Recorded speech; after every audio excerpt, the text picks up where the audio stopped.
All right, 42.5% so far for the Gran Turismo 3.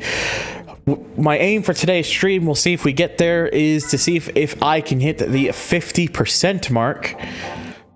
So let me just have a quick look over whoops, wrong thing. Let me just have a quick look over real quick as to what exactly we still need to do. So we got a bunch of regional championships, Japanese, American, European, German. We've also got a GT All-Stars to do, All Japan GT Championship, and the Type R meeting. I think the Type R meeting is what I'm going to do next. So that is probably where my focus is going to go to next. Yes, thank you for the red sound request. Okay, so I want to see something real quick. I'm just curious. I don't know if it'll let me do this or not, but that's why I'm going to find. That is why I am going to find out real quick.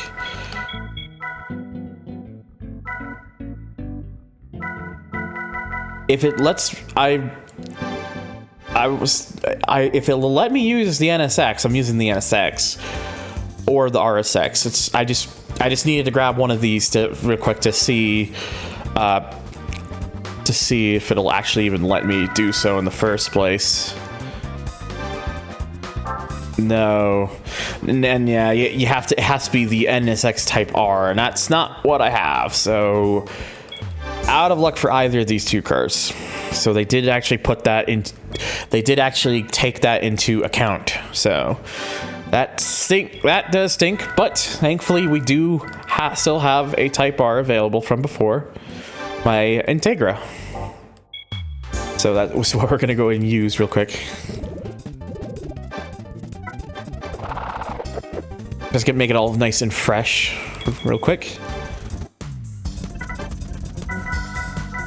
And fuck it, we might as well, let's go. 300 horsepower for a car like this is already quite a bit, but let's have some more fun. Let's go very ham with this. We have the money to do so, why not? I want to see. This thing is gonna at least hit 450 horsepower. There we go. 461 and 480 horsepower. So nearly 500 horsepower in an Integra Type R. It's a bit silly.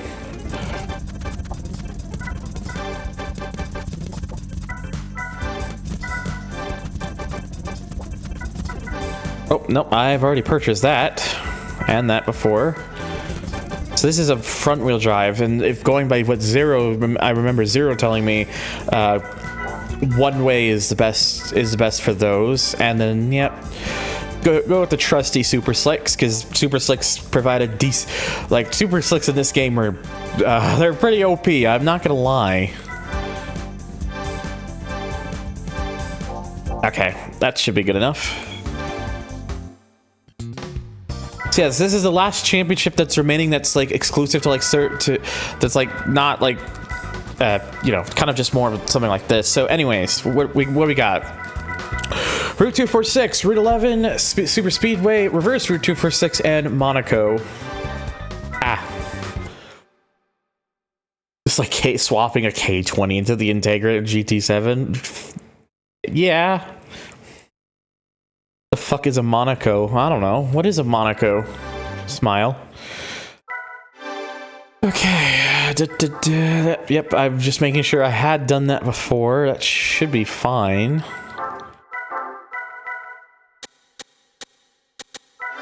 Probably do want to stretch out a little bit since, again, it's making not far off of 500 horsepower. Okay.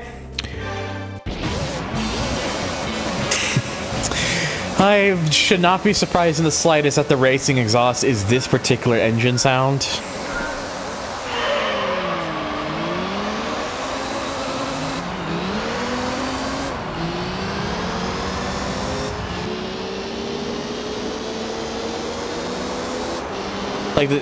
Like this sound has been used so much for like a lot of like Hondas and like the earlier GT games. I mean, it is a race, but I still have like music from like other bits that I like. Besides, this song slaps. Oh god. Oh yeah. Oh yeah, that's right. The 190E does sound like this in GT4, doesn't it?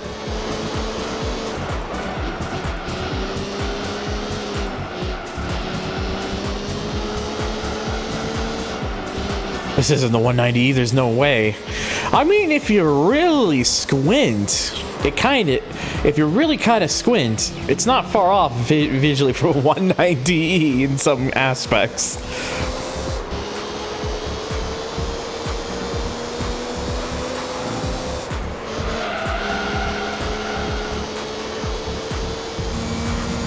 Yeah, it's a good thing I did those upgrades. I am not surprised that we got we have an NSX amongst our lineups.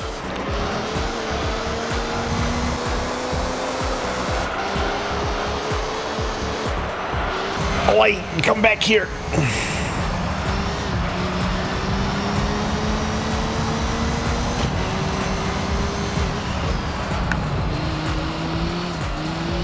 Hello. Hello. Hello. NSX among us. Polyphony, what the fuck?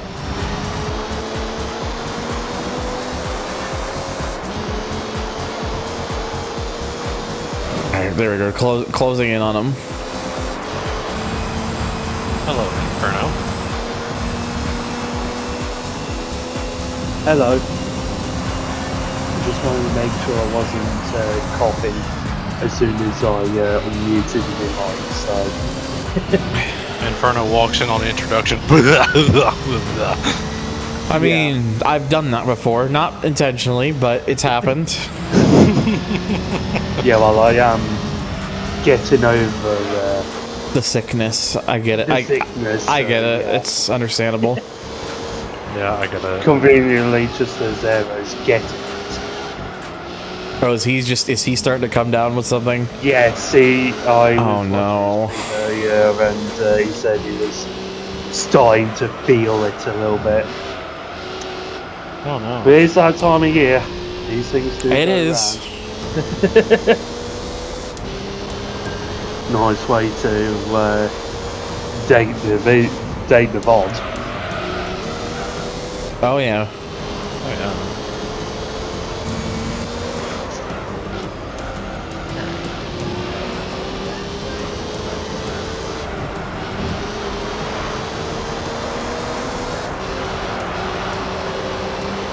It's the exact same sound too. It is.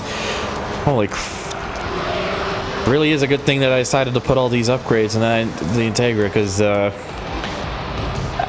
I ain't losing the NSX, because that thing's definitely been done up a bit as well, and just naturally a better handling car. So 1 second.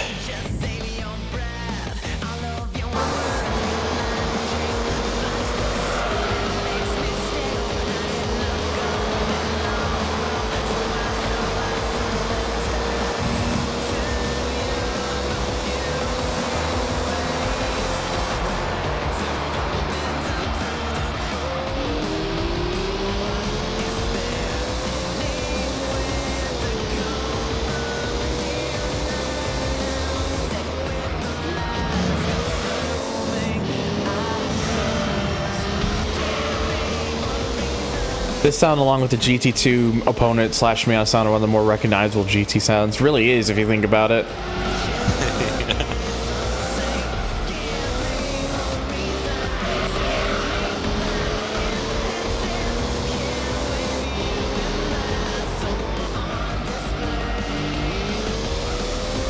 And the GT1 sound, yeah. At least up until GT. At least up until GT. No, it's not. The GT1 sound changes after GT5, and it's made a lot worse. Yeah.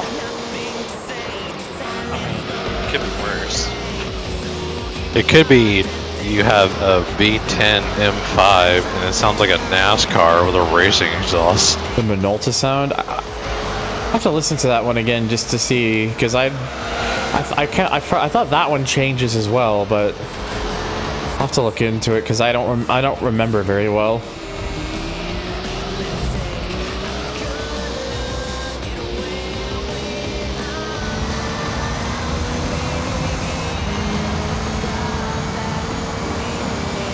changes slightly. I'll have to look into it. Also, Dirk, how are you doing? Well, I mean, I'm still somewhat sore from yesterday, to be honest, but it's better than it was, so it just takes time. Yeah. Oh yeah, the NISA, the groups, the R89 and R92 sound, I know that one doesn't change. I know that one is the same.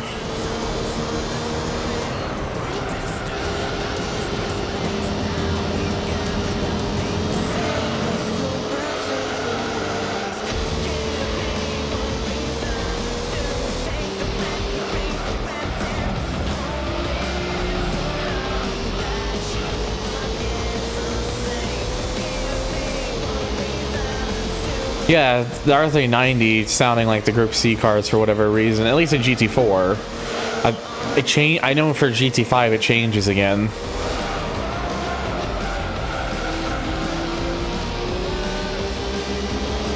Do be banger.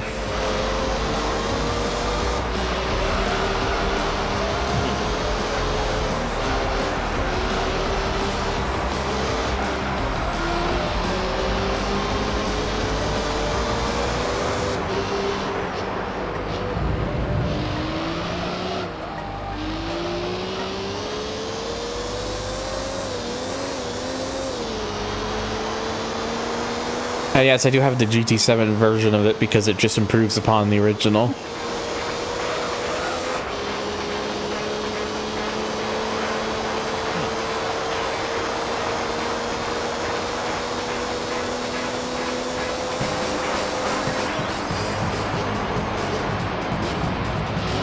Also, I hope everyone is having a good day, especially everyone in chat.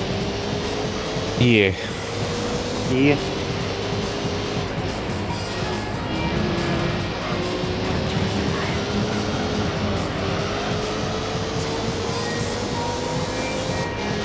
Yes, big hug, Meister.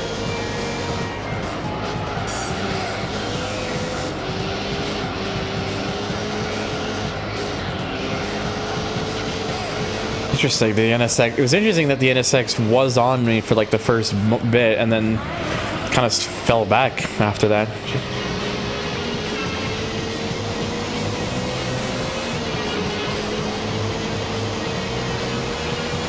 In PKR, I am having a good day.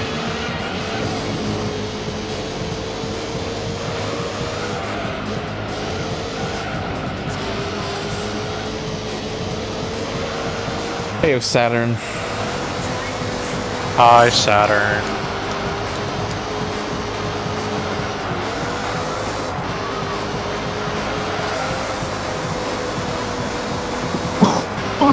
Well, as I mentioned just before you came in, I'm still sore, but I'm getting better.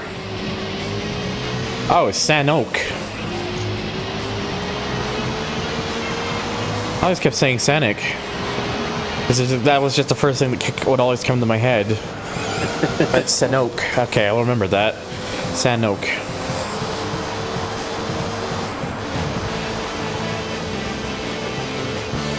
That's what Keenan says. It's probably why. Okay, so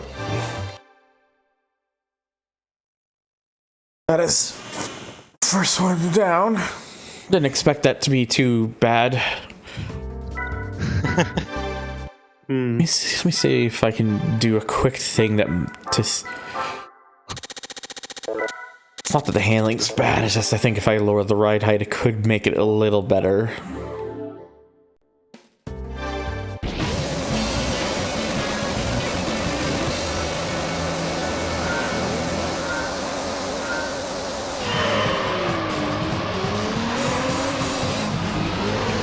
Tracks to what I had in my head, kinda.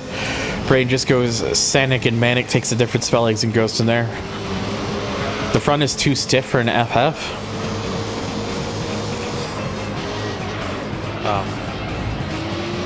So what is it? So what would it be that I need to change?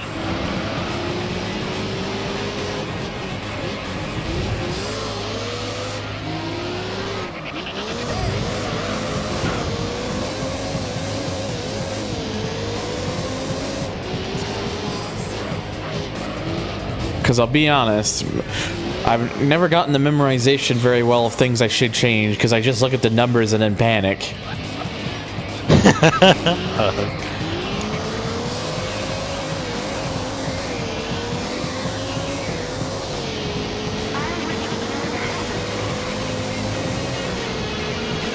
Lower the spring rate in the front. I usually make it lower than in the back. Okay, I will do that then for next race.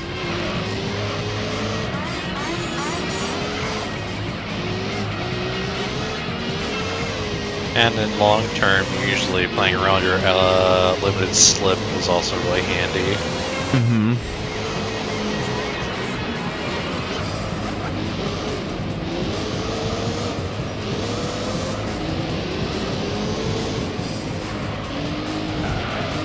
Shout out to me doing Trial Mountain 30 laps of the Mugen Integra.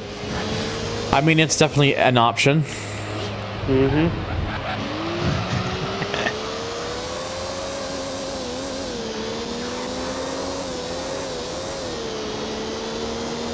We've lost control of the boy. Oh no. Hi, Boo.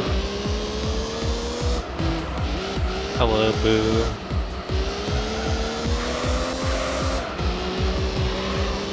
Front wheel drive though. Yeah. It is. Hello, Boo, by the way. So.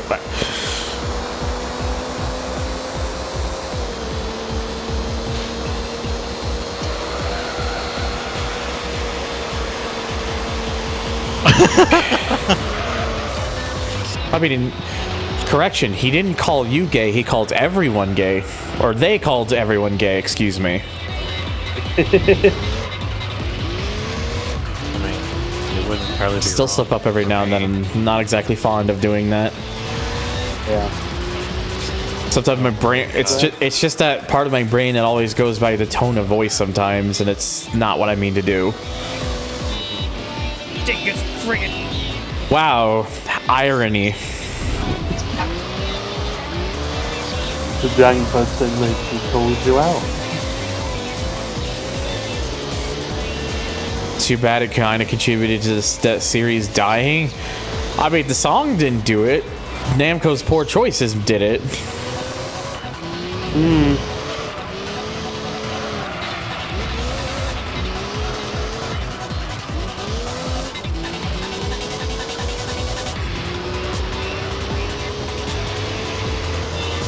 Man, I can't wait to play Gran Turismo 5. I mean, it should be interesting when I eventually get around to it, because I'm gonna do a playthrough of it using the Master mod, mostly because I know I am not playing that game without the 200% cash bonus again. Because that game had to have the stupid leveling system, and it makes me sad, and it makes me.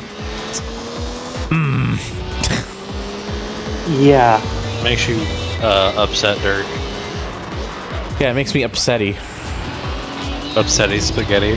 Yeah, and it's annoying that, you know, one of the best things they added in an update got immediately turned off with the servers.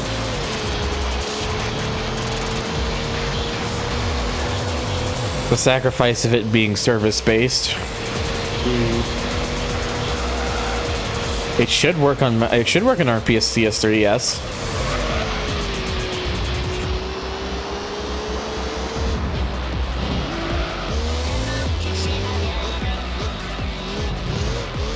And what is that? So Master Mod basically is it does a whole bunch of it fixes and improvements to the game. It adds like debug menus and stuff that you can kind of play with. Okay. It makes it so you can easily purchase any of the vehicles in the new car dealership. Level modifiers, you can reactivate the login stuff without having to actually be online for it. It even adds a few extra vehicles, and there was a couple of years ago, an earlier build of the game from around September or so was listed on eBay. There was very sparse because it was just a blank white disc, and people were kind of like suspicious about it. But the person was saying, "Hey, look, this is a real thing," and people in a server together just gathered their money and were like, "Fuck it, if this might be a part of history, let's see if there's something to it." So they bought it, and it turns out they were right. It was in a real early build of the game from around September 2010. Huh. And there was even from September, which was only about two or so months before the actual release builds, there were a lot of changes made from that period of time. And there was even like a couple like vehicles from that build that kind of got a bit changed up by the final release, including like a Red Bull X1 with a bit more detail in areas, and that got ported over to the Master mod for the final build. Also, can I just say? Yeah, you can get every paint without buying it. Yes. Also, yes. With the X1 in the Gran Turismo series, I gotta say the very first generation with the really small wing had always been my favorite. I don't know about you. Depends on how I'm feeling. Like, the small Formula One wing that you see on more recent generations where it's like real small, kind of boxy? Mm-hmm. It's not like some Subaru Impreza wing on an X1. That really humongous one that makes no sense. I love Gran Turismo 3. I hope Gran Turismo 4 has exactly 721 cars, or we'll be very upset. Oh goodness. We've time traveled. It's 2004 again. We're all speculating.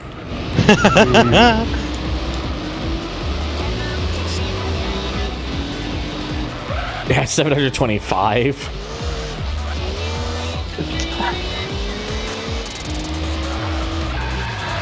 Isn't like the total number amongst every version of stuff? Isn't like the total number like 729 or something?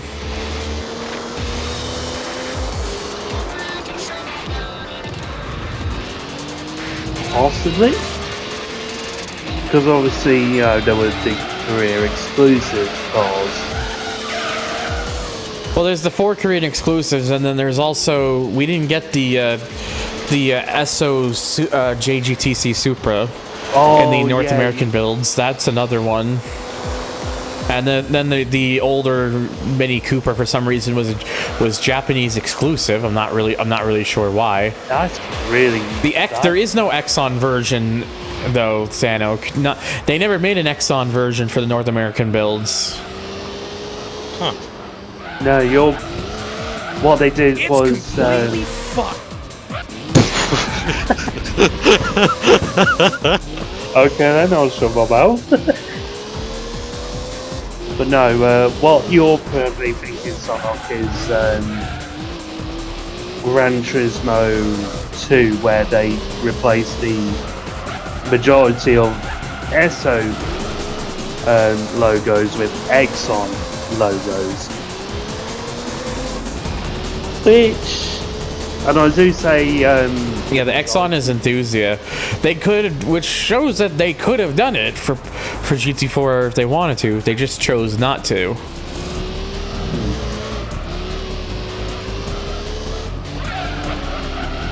How would I know all this information? Because I've traveled through time. Smile. I have been to the future. Yes, he flies through time. Sure, we'll run with that.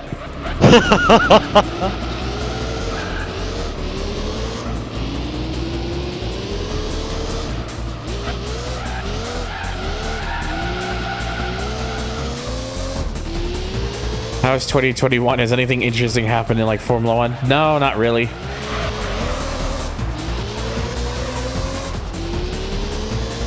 like how Billy even just says, nope. August 19th, 2032. A weird time in my life because by then I was dead. Wait. What? I don't actually know. What's the best JGTC Supra? You can't say Castrol.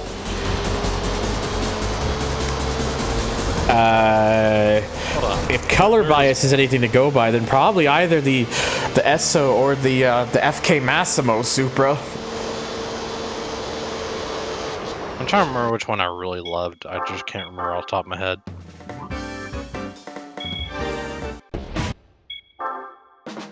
Okay, so that is true. The Denso Sard. Yeah, Or the Osarumo.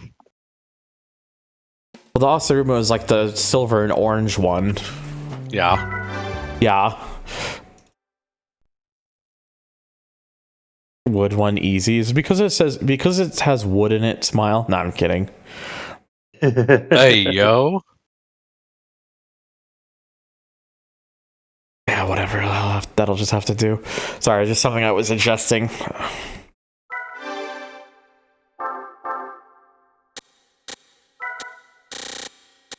Break the rear up a bit so that. All right, let's see. Let's see if that makes any notable difference. When it comes to Oh, this is 10 laps. Thankfully, I can speed it up. When it comes to unfortunate events, though, I would say that Osarumo had a really bad thing happen to them while they were running. The Loctite Supra, yeah. I mean, I might be slightly biased, but the Yellow Hat Supra is one of my favorites as well. Hell yes, high five. It still interests me that like after that 2005 year where they had the Yellow Hat, they switched over to Nissan after that. Because it then became the Yellow Hat Z, and then eventually leaving to the Yellow Hat GTR in 2008. And then I think it disappeared after, and then I think it was gone after that, sadly.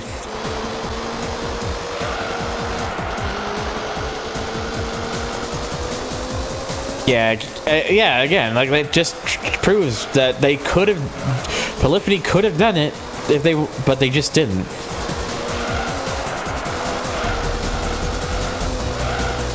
Loctite had the NSX instead. Oh yeah, that's right. I like how we're all just kind of going with Loctite Super, but I'm like, wait and then it kind of hit me in the back of my head. I'm like, wait a second. But yeah, the Loctite Mugen NSX is very, very good.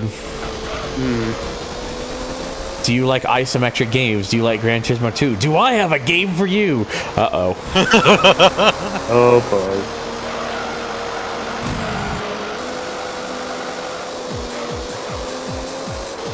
Can I just say any NSX is good? For the most part, yeah.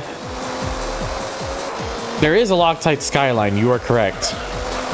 Yes.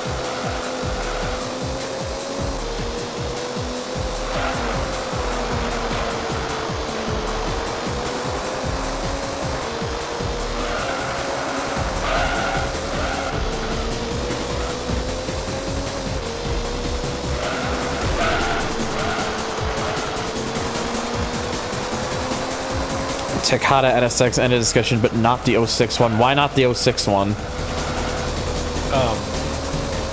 You know what? I'm just gonna say, since no one else will, the Nomad Lamborghini Diablo. Very good choice of a random sound there. Thank you, Soundpad. For the yellow one, that's fair. I like them regardless, so. Okay, well that's that. So that now just cracked my wrist there. That now just leaves two more of these.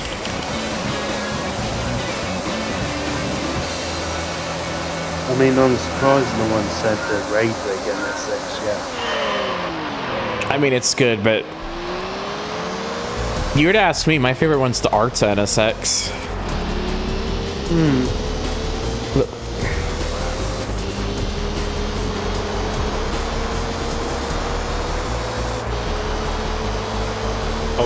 here and kind of, hold on. Let me make sure this car was in JGTT before I mention it.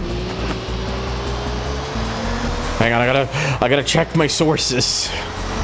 Yeah, exactly. Gotta make sure I get my facts right.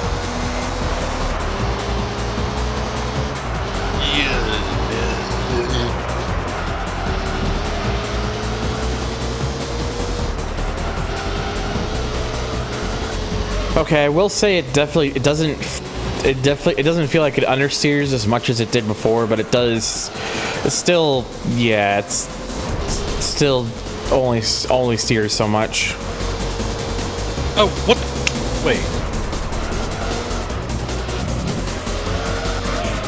I'm trying to remember how long JGTC went until they swapped it to Super GT. The first year for when it was branded Super GT was 2005. There's a car. I'm trying to remember.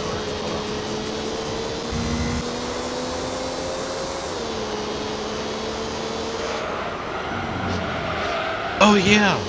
What about the fucking the Super Autobox Apex MRS? A little guy. Oh, it was such a cute. Oh, Jake, get out of here, Automod.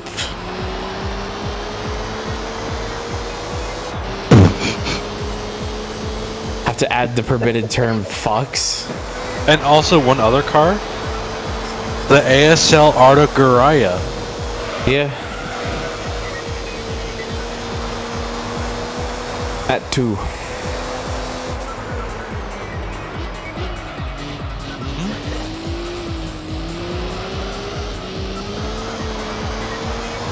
I mean, I'm surprised no one's mentioned. Something that kind of surprised me when I was looking up stuff about JGDC was that for a couple years in the 2000s there was a team in GT300 that ran a fucking Porsche 968.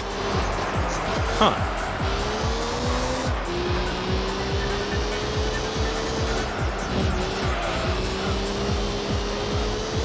What about the DHG Advent 4 GT? Saitama Toyopet Mark X.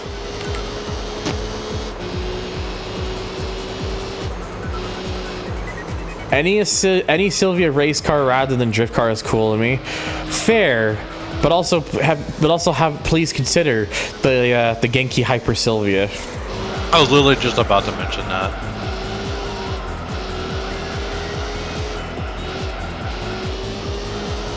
Oh, what about the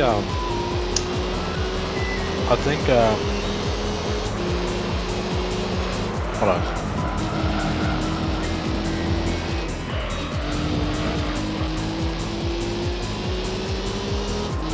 I have a Genki Sylvia set, of course. It's completely copy pasted from GT4. It doesn't even drift. It's a phony.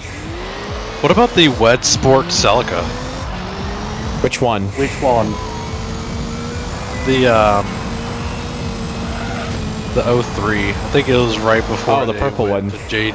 Yeah, the yellow and purple one. Yeah, that one is nice. I actually used that one for a number of years. I noticed it didn't change a whole lot up until they eventually switched over to the IS350.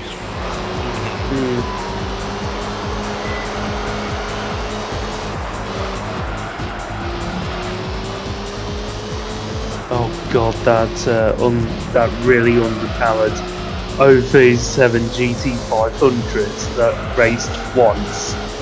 A total of once. Yes, the Craft, the BP Craft, or not BP, but just the Craft Cavalier. The car that team ran for 2 years before they went to the Turismo. Was there a Countach in? Yes, there was.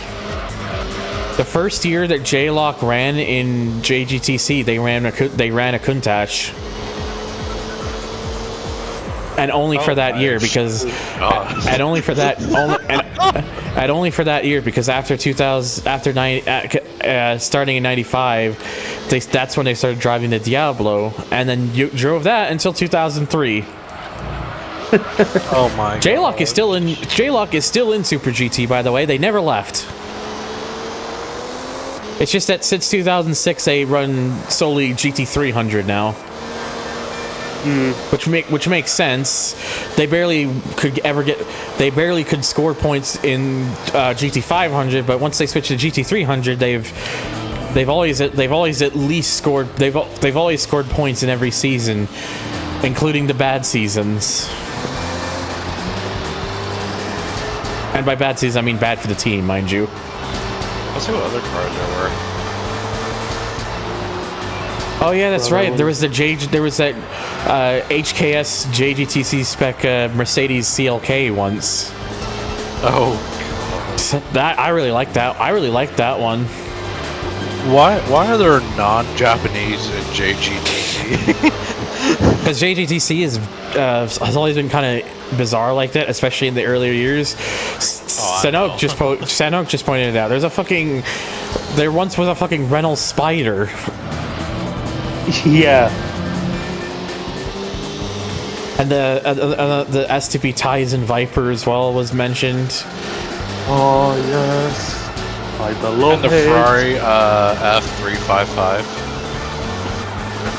There was also an F40. I wouldn't say specific. Well, keep in mind, Nomad was not a team. No, like Nomad's sponsorship is what you're thinking of. Because I remember the Ferrari 550 GTS. That was Hito Suyama Racing. A team that originally just ran BMWs. Then by 2000, they decided, fuck it, we're gonna enter a McLaren F1 GTR. So they did. Yep. They weren't the only team, because Team Take One had a McLaren starting the year prior, in '99. But yeah, Tito Suyama would still race BMWs and like into the 2000s, and yeah, very interesting team in many aspects. Holy crap! There was a BMW M3 E46 GTR in JGTC. Yeah, there was.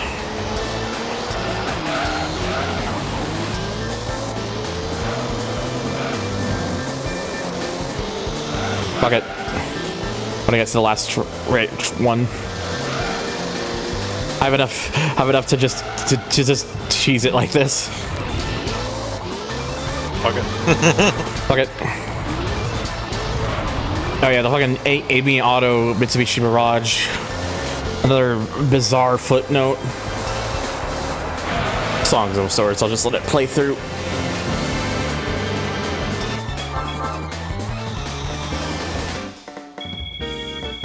Okay.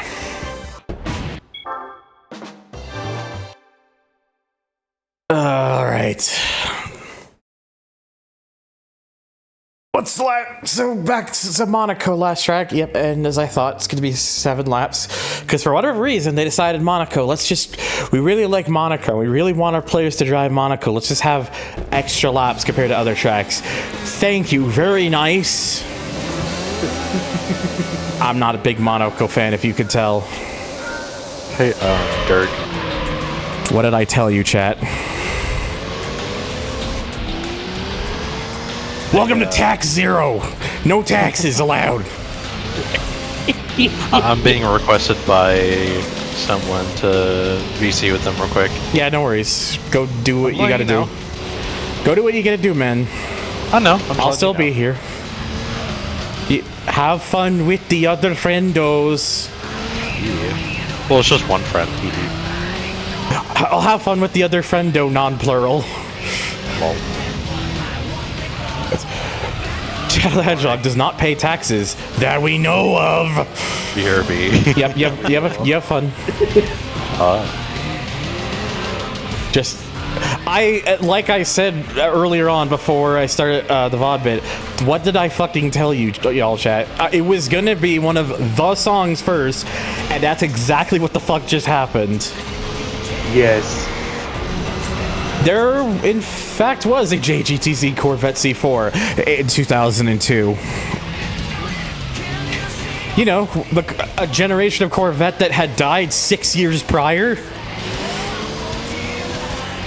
Oh. Hell, a generation that was only 2 years away from being 2 generations obsolete. Because the C4 was not C4, the C6, excuse me, was 2004. Ooh. You could have very much easily gotten words are so fucking hard. A GT1 C5. Wasn't that the most dangerous Corvette? Was it? I don't fucking know. I never really looked into what the most dangerous Corvettes were. I would have just imagined the older Corvettes from way back in the day before the safety regulations that we have nowadays. Well, I guess you could argue there was quite a few differences even back in the C4 days. Well, here's the thing, Sano. GT4 was originally planning to have a C6 Corvette. There are text strings and stuff that hinted the fact that they had considered it. It just never happened. Probably because I ran out of time. Honestly, Meister, if they get to a 10th generation Corvette, which they probably will, I would not be surprised if instead of calling it the C10, they just call it the CX. Because C10 has already been used for non-Corvette purposes. Shadow just doesn't pay taxes and shops at Aldi. Well, you see, I wouldn't know about the Aldi, but I don't live in it. Where I live, there's no such thing as an Aldi. I think. Yeah, I've definitely never seen an Aldi in my life, so... GT PSP cover car coming to GT4, smile. I wouldn't be surprised if people try to learn how to port GT PSP cars into GT4. Whenever we figure out how that shit works. Aldi's nuts. Gotten. Yeah, we are starting to get somewhere, at least, Sanok, excuse me.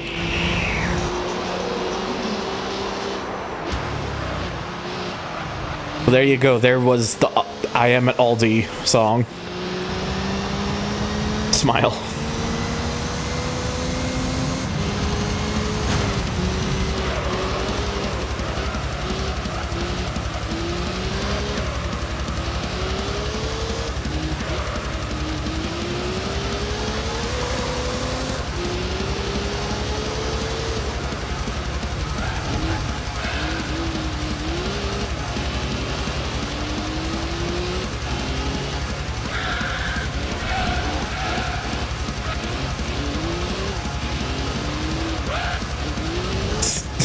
CX becomes an all-wheel drive Vette rivaling the R36 GTR. Don't be silly, there is no R36. You don't know that?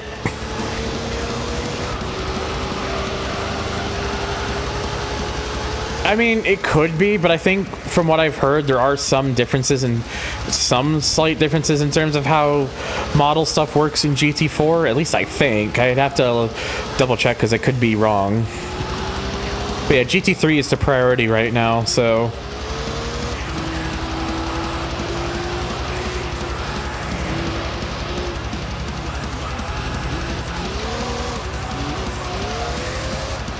The R36 is just GTR bodywork on a 370Z chassis. That's the prototype mule.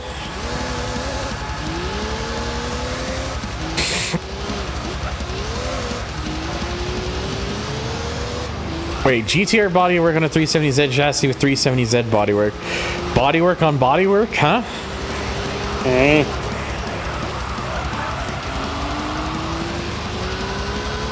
This is going to release an R35.5. Oh, so like Gran Turismo 6. Smile.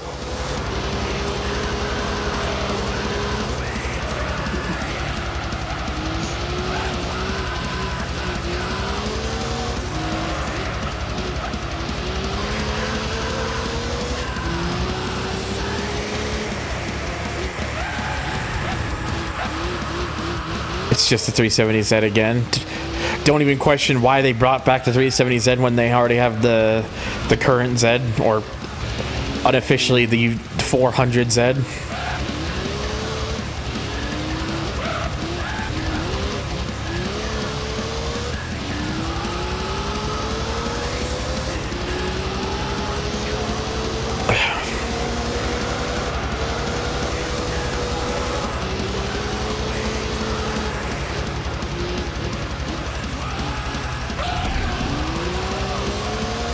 Did you see NASCAR has an EV crossover prototype?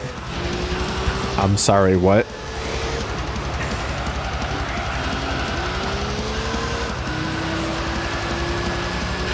Kind of looks like an iPace trophy. I have to see this.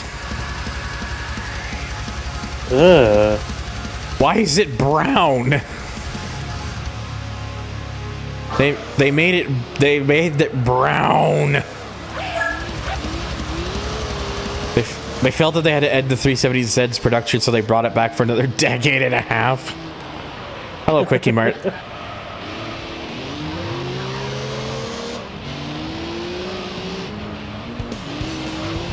Why does it exist? If I've learned anything, it's just a case of why not at this fucking point.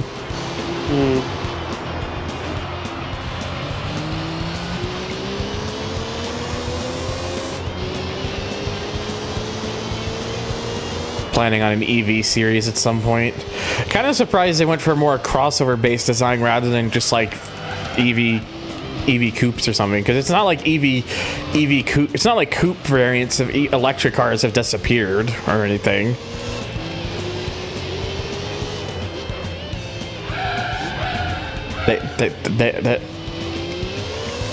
They don't. You're right. Quick, get Honda and Nissan on board. Have no American makes. Or fuck it, Dodge, isn't Dodge making like some sort of EV based charger? Let's get Dodge back on. Smile.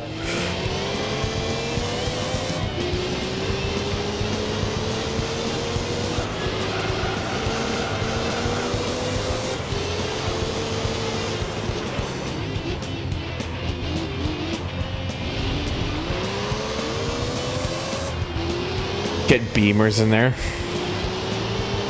I have a step up before I have a reason to get profoundly mad. I mean, let's be honest, Emerald. It was gonna happen no matter what. It's just kind of how it's the direction things have been heading for a long while now, and as much as people would probably hate to see it, NASCAR would be stupid to not capitalize on it. And yeah, it's not like it's gonna replace any of the current series. That hasn't like.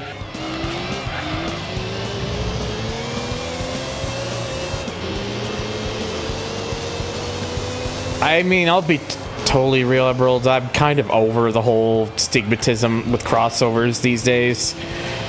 It's like, I get it. It's just what people want to buy. Like, and like, I may not be the biggest fan of it, but I get it.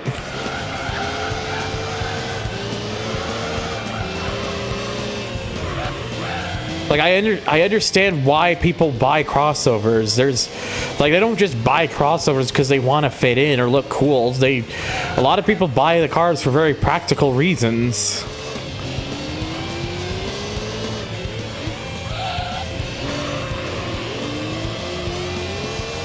So like, you know, it's just where I stand on the matter. Emerald, I'm gonna say this as nicely as possible. You need to relax. I get you're not a fan of it, but it's like, don't get super worked up over it.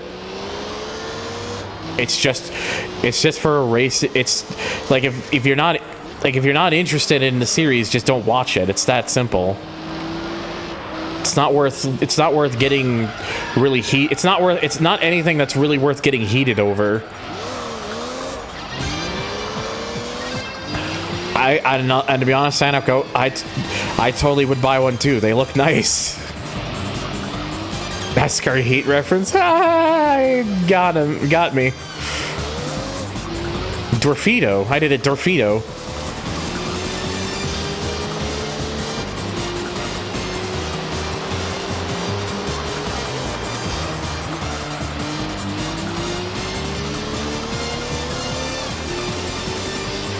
Why is this 7 laps? Because for whatever reason, for Monaco, they're like, hey, let's make the Monaco races longer for some reason. It's like, well, but why though? Arbitrary reason.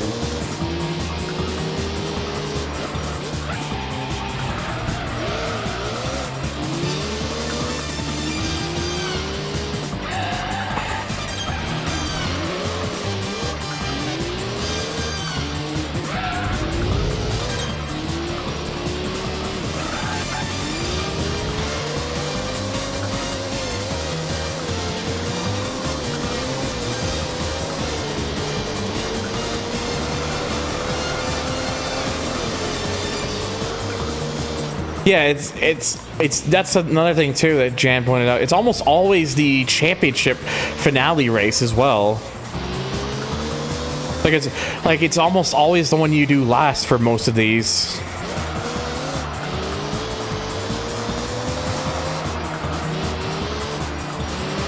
Shout out to GT4 having like no races here. It's like everyone got mad at us when we did it, so we stopped. Somebody at PD really liked Monaco. Yeah, they most certainly did.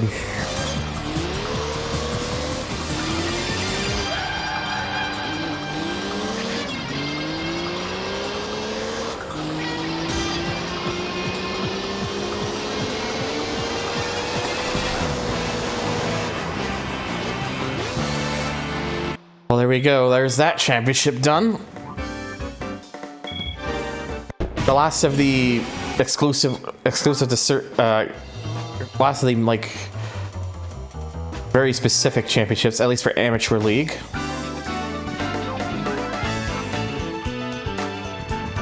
$20,000 is the championship prize for all that. Fuck off. Wow. All right, let's see what we get as a prize card then. I think one of those. I think there's a Mugen in there, but we got the NSX, and you know what? I will always take an NSX. I was pretty sure the one that was in the back was like a spoon, well, not a spoon, a Mugen S2000. Yeah. They really. Here's what. So, for a good while, early in the game, for a good while early in the game, they kind of really don't, but like once you get over that hump, you kind of do. Okay, yeah, so the Type R meaning it's there's a standard Honda S2000, there's a Spoon S2000, there's a Mugen S2000, and then there's what I got, which is the NSX Type R in a special color, I believe. Excuse me. Yeah, flint black metallic. Yeah, if only you could have given me that last time, then I could have used it. God. Alright. Could have been so much easier. Alright, 43.7% now. Alright, cool. Okay, well, it's time to bring out this guy because we're going to do the German championship next, and this car is basically made for that. So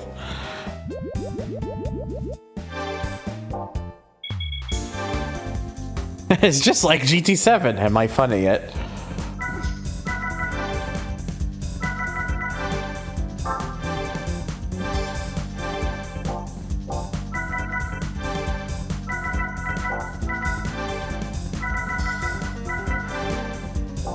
Oh god, it's gonna stage 3. Oh my god. Well, I don't want to spend 85,000 right now, so we'll just go stage 2. That still gives me 700 fucking horsepower, which that should be enough. it's not like anything else I can really buy. I'm gonna guess that the answer to that looks to be no. Okay, that's fine. I mean, it is a race car. I'm not like 100% surprised. There isn't really anything else I can buy for it.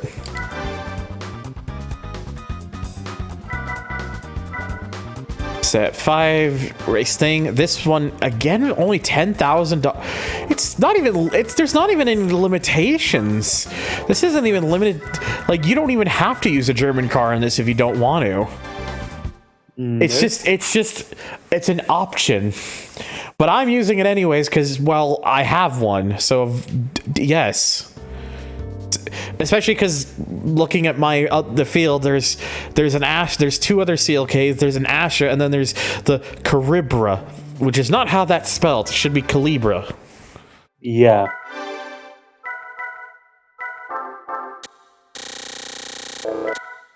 And yeah, get me that downforce.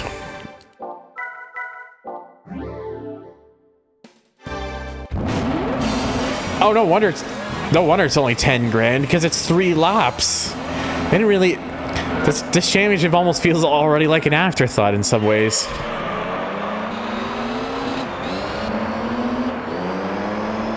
Of course, this is of all the songs that now decides to play.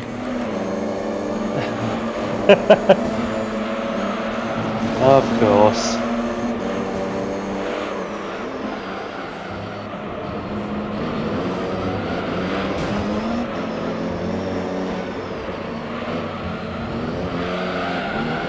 Oh my god, this thing is surprisingly giving me a bit of slip.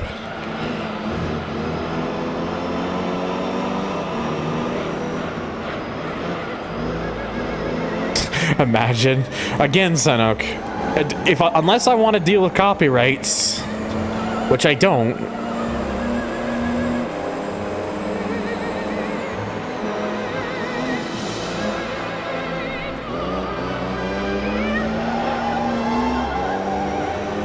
Like, if this was stuff if this was a case where I only ever did stuff on Twitch and didn't like make videos for YouTube, I probably would have done it that way. But I have people who there are some people who like to watch myself on YouTube, and I don't want to abandon them because then I would just feel very guilty.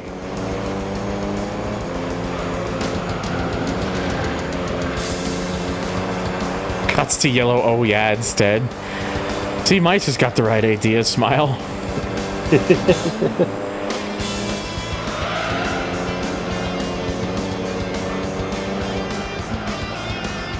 I suppose for this, I could have probably kept the mediums on this, but I can just switch back. I could just switch back to them after this, so it's fine. Since it looks like I won't have to worry about anything to do with tire wear for this.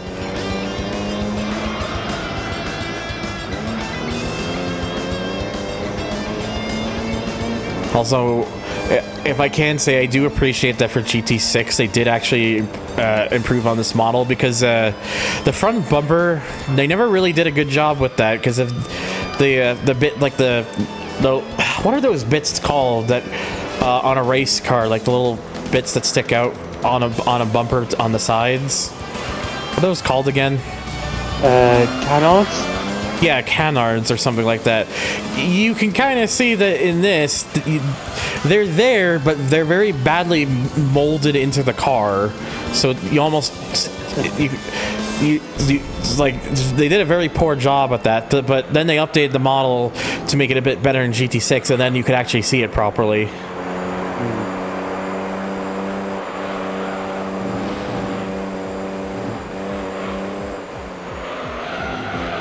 This intro sucks. What? The moon over the castle?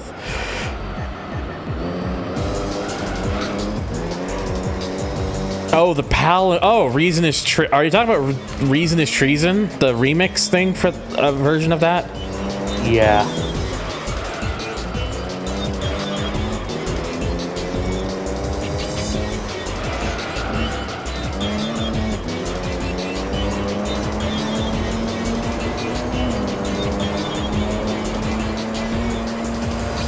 it's kind of more what was popular in PAL regions at the time, so it fits over. It makes sense for over there, but I think I think a lot of people I've spoken to, even from the PAL regions, who have heard either the original Moon Over the Castle Japanese intro or the Panama by Van Halen US version. I think most of them have said they still would have preferred Panama. Yeah.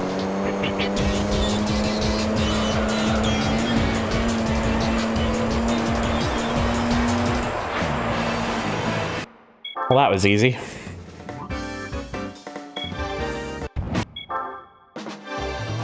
Okay. I still prefer the remix with Reason is Treason over Panama. So, see, that's what it's. I'm glad that we actually do have some people here who do feel that way about it, because it's like, wait, this thing, I couldn't install. This thing only has normal brakes, but it said it had brakes purchased. So, whatever. But yeah, since I don't have to worry about like tire wear or anything for this, I'll just go back to the mediums.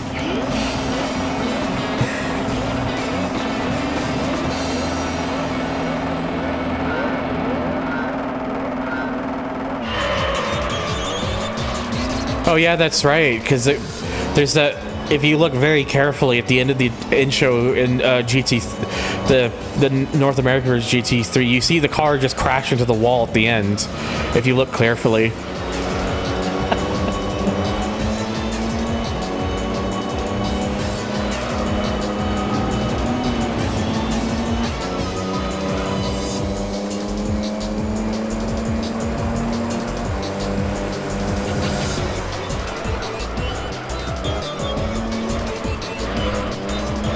Sounds like GT3.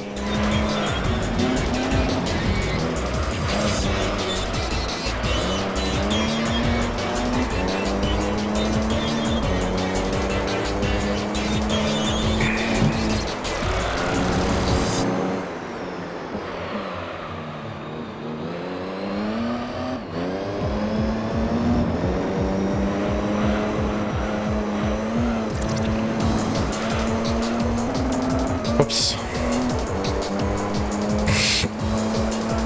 How the part of the GT1 intro where one of the cars in the pack slightly bonks on the rear of another car. Hey, don't worry about it.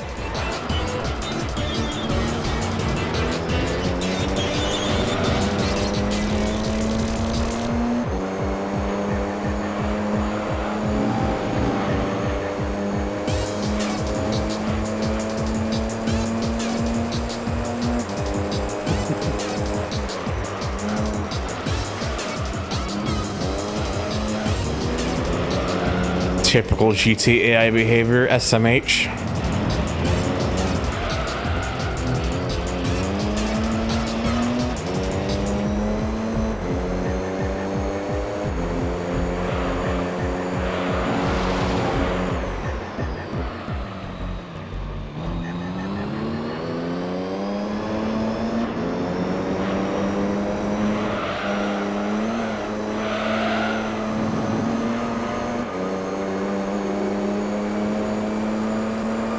Oh, Jesus. Oh, pfft. I was thinking that was the last lap. No, I still got one more to go. I'm good at counting. Doug is good at math.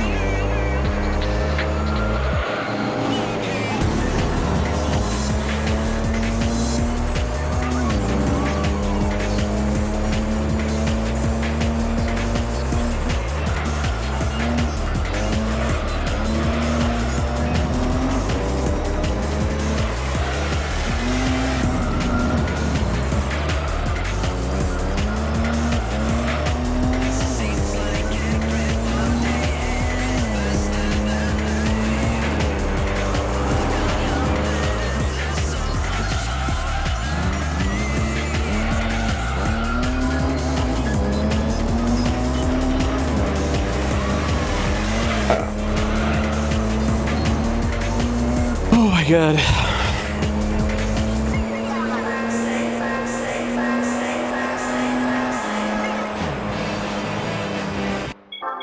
Alright, 2 down.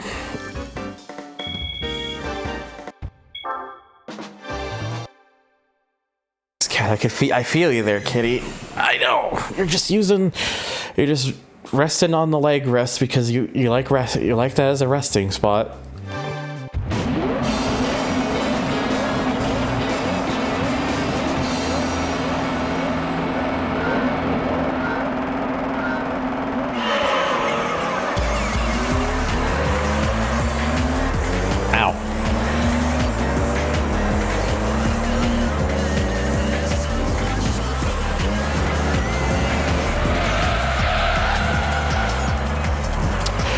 Alrighty then.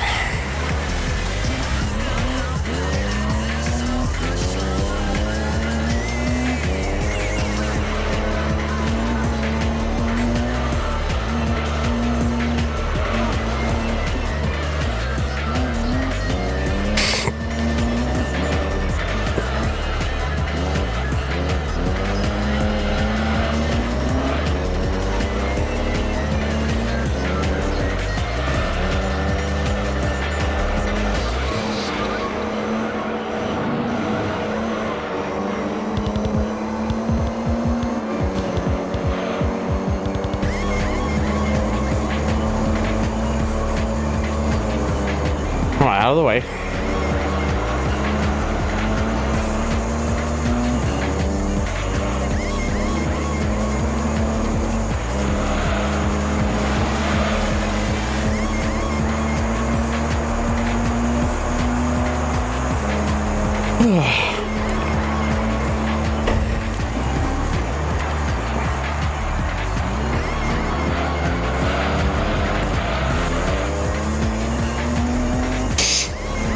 It's kind of interesting, like looking at like the Mercedes Opels and how in this game you could easily make it so that either car is like good, just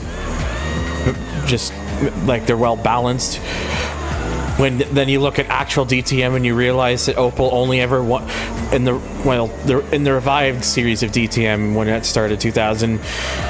You look at the logs and then you realize, wait, Opel never won a race after 2000.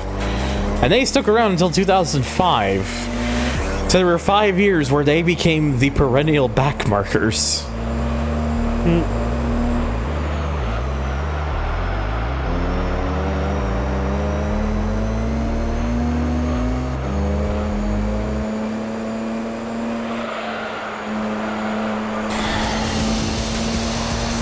Which is kind of sad to think about.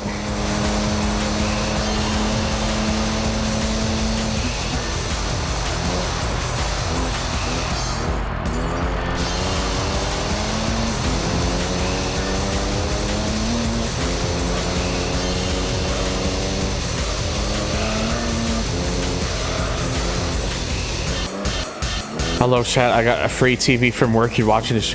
You got a free TV from work? Damn! What does a dirt got to do to get a free TV like that? Smile.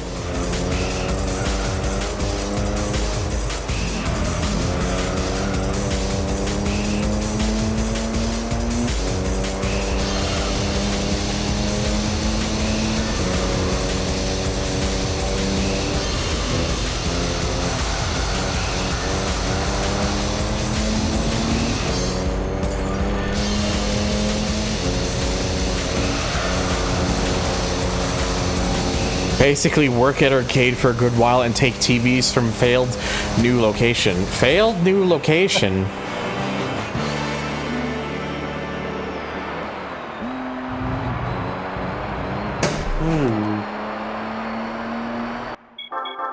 Alright. So that's that one. Now what we got next? Ah, yes, my favorite location for German touring cars, Laguna Seca. 1 second, by the way.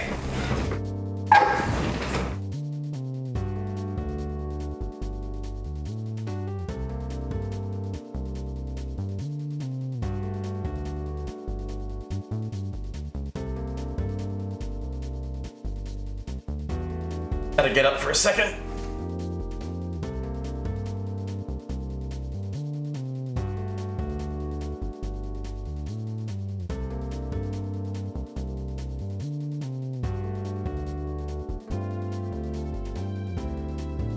Okay.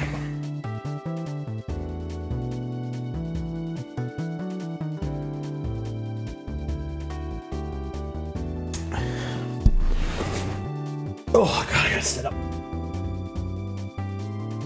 Alrighty.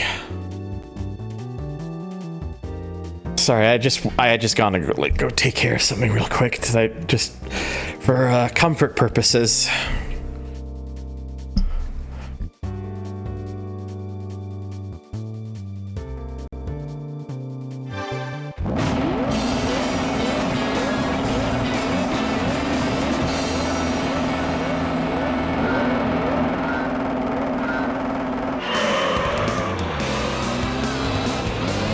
You also got a cheap monitor? How cheap we talking here? It's unfortunate for us here. Basically, they'd rather take the few TVs they bought with their own money and give them to us rather than let the new owners keep them. Oh dear. They're cheap, but I'm not complaining. My current one is 13 years. I mean, hey, at least you got it for nothing. I also got a cheap monitor, but it only has VGA input, and my PC doesn't have VGA. Oops. See, back in my day, etc., etc.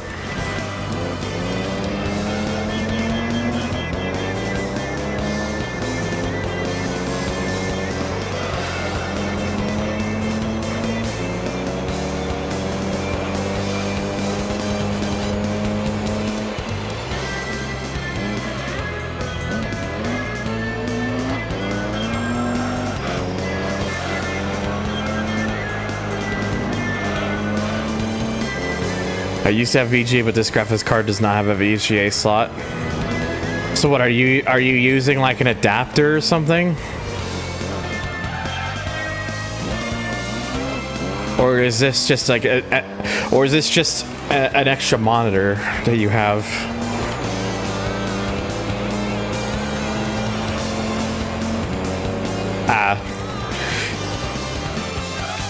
Because knowing me, I would have just found if it were me, I had a monitor like that, I'd just find a way to get an adapter and use it. Because I would be the sort of person who'd be like, well, if it's an older monitor, I mean, no, an RTX 3060 probably does not have a VGA slot. But what I'm saying is there are probably adapters you can get where you can take it from like one of the ports and then convert it to VGA is what I'm saying. That's what I'm saying. That is probably an option you could do. Because knowing me, I would have done something like that where I would just use that where I would use that monitor as maybe for a dedicated purpose or something.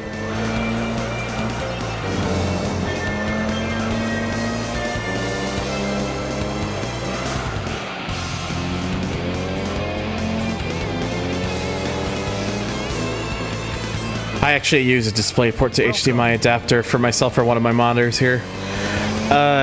ICJH Afton, I hope I'm saying that right. Thank you for the follow, buddy. Welcome to the stream. I do hope you enjoy your stay.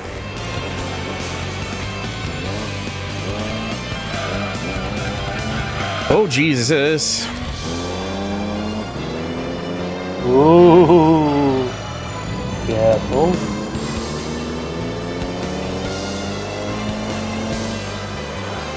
The other thing I don't like about my DisplayPort to HDMI adapter is the actual connector for the DisplayPort. It's kind of like one of those locking mechanism things to it, which I get. It's not always necessarily a bad thing to have, but in case I do need to take it out for some reason, it gets a bit annoying. You said my name right. Well, nice. It's good to know. Why does it have a composite in 2009? Well, I mean, back in 2009, quite a few things were still coming out with composite. Hell, some TVs even to this day still have composite. I've seen it. So there are some that even still will accept a composite through a use of some sort of adapter, like my current TV does. It's perfect timing with the song.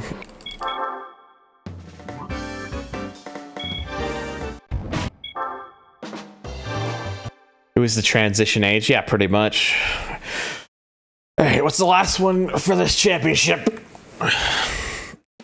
Oh, it's Route 246.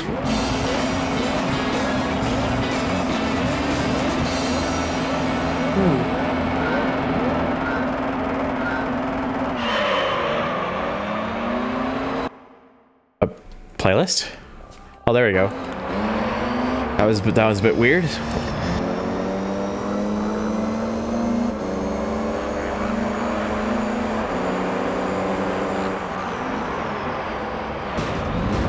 Been watching your Burnout 3 Takedown 3 streams on YouTube. Well, thank you.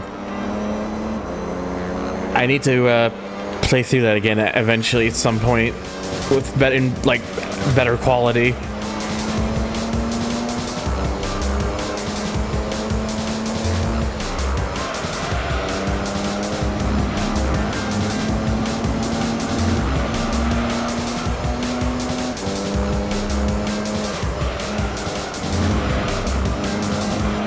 Oh, I know it is. That's one of the reasons why I want to do it, because some of the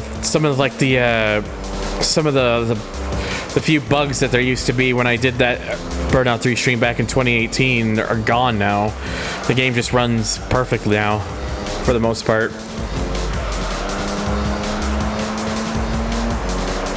Yeah, you don't need to worry about doing the software to hardware render switch anymore. They finally fixed that.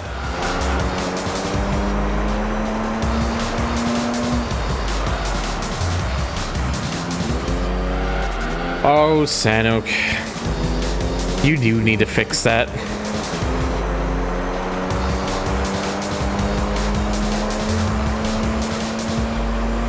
Yeah, the newer, it's been fixed for a while now, but the Burnout games don't need to do the software render to hardware render switch anymore.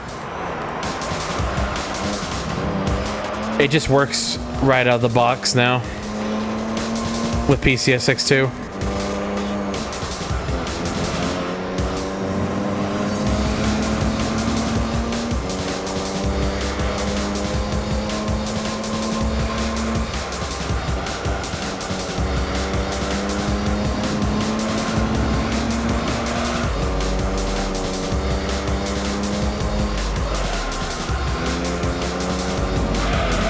Whoops.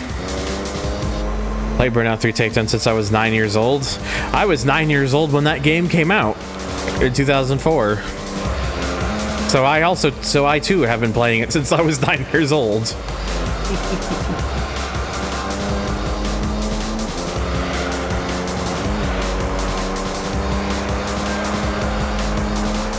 I mean, yeah, I mean, it makes sense. I know. Start from the start, and then work your way. You're playing GTA 5 since you're 9 years old. Damn. Welcome back, Lemon. Hello, welcome back.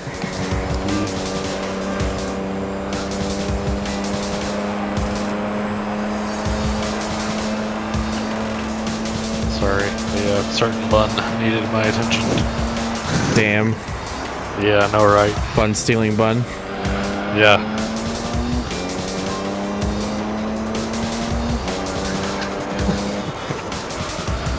Needs more bun here. Smile. I will by next March. I will be 29. Fuck. Aw, hug. Don't worry, I understand your feeling. I'm just a bit older than you. I don't remember the last time I had to do a manual patch to fix a major problem in PCSX2. That's pretty cool, IMO. I'm sure there are cases where you have to do that, but well, yeah, that's the thing. PCSX2 gets updated so frequently nowadays, and gets like so much work, has had so much advancements and work done to it over the continued time that like PCSX2, which only a few years ago I would consider not the best emulator, but the only choice we really had for PS2 emulations. Nowadays, PCSX2 is exceptionally good. It's like since they got the DuckStation team with Stenzak and others, like PCSX2 has grown into just such a capable emulator finally. Did you just say such a cakeable emulator? I said capable, but sure. If I wanted to be like Russell, I would say cakeable. I'm sorry. I'm kind of hungry. Me too. Thanks. You're welcome.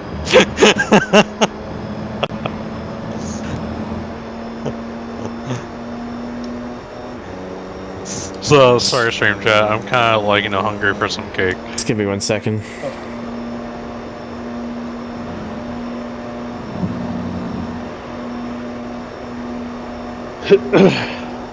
Oh my gosh, no.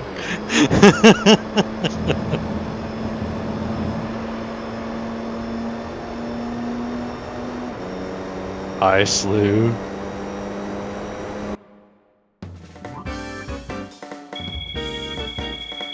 Ooh.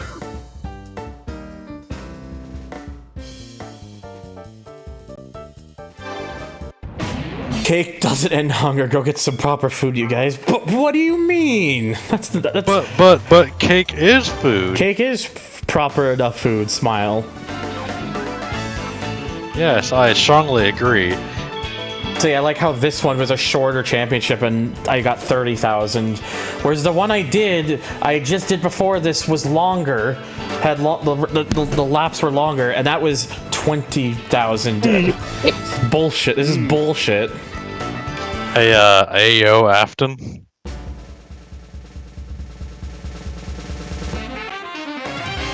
All right. I really wanted the one on the right. Hang on. Do I need another Beetle? I have an RSI, but I'm trying to just remember if there's like another Beetle Cup or something. There isn't. There is not. All right, go again then. Because I know what I want. I see it. It's kind of hard not to notice it when it has a big wing like that. Yeah. The only race car of the bunch. Now I've got an Astra. Cheater. Ayo, Astra? That's right, we're gonna cheat. We gotta Cheat codes have been activated.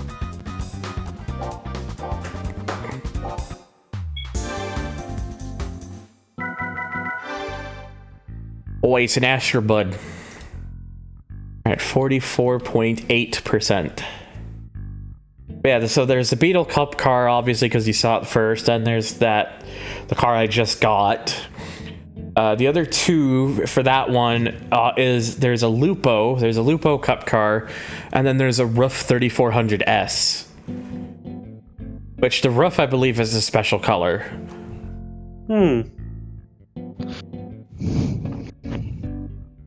So, yeah, Lupo Cup car, Beetle Cup car, the Astra, and a 3400S.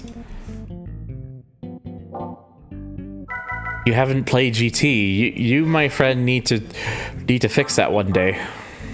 Whenever you have some time. I say one day because just whenever you have time. Okay, so I'll use this for something eventually, I'm sure. But so let me take a quick look here again, real quick. Oh, I mean, I could use the Astra for the European Championship because it is still technically a European car. Indeed. Yeah, it would be a way to do that one. The All-Stars and All Japan GT Championship, I want to save for later because those ones are 10 races. Because there's also the GT World Championship, which that's going to be the last one I do. Honestly, you know what? I'm just going to do the European Championship with that Astra. Since we got it, might as well just knock it out there. Mostly because I don't have that many in the way of like actual like racing cars outside of like the Formula stuff, unless people just want to see a Formula thing again. But I kind of really just want to use that Astra just so I've at least used it for something.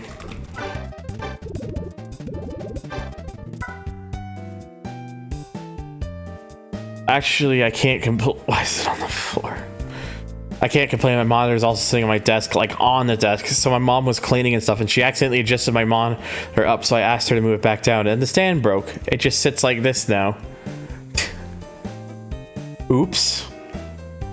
I mean, I guess that's just how it be now.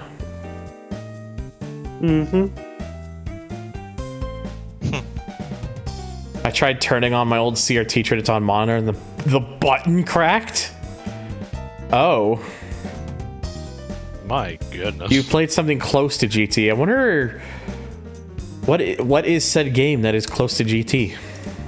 Probably Need for Speed Shift.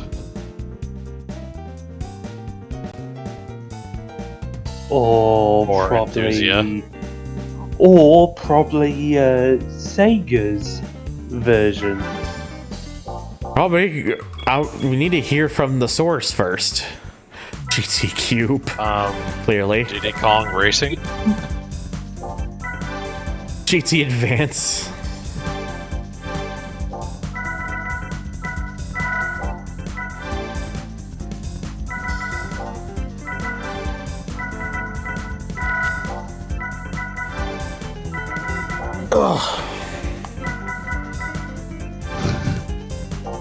Mario Kart. I don't know if I'd consider Mario Kart similar to GT. Or are you talking about just rage moments? Because you did say that before. Because if rage moments with Mario Kart, I can understand.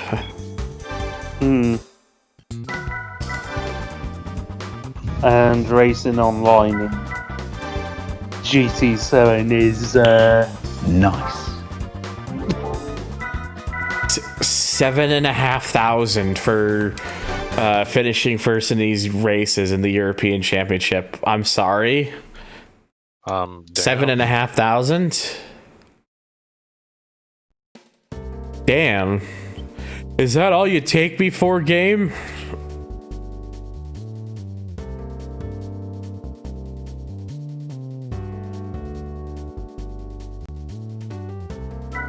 Also just, oh, no wonder. I just looked at the field. Yeah, there's not even any, they're all road cars. And here I was thinking this whole time I was gonna have to use something like a race car. Turns out I didn't actually need to do that. But I'm gonna do it anyways. Smile. Because why not? We'll just bully the rest of the field. Yes.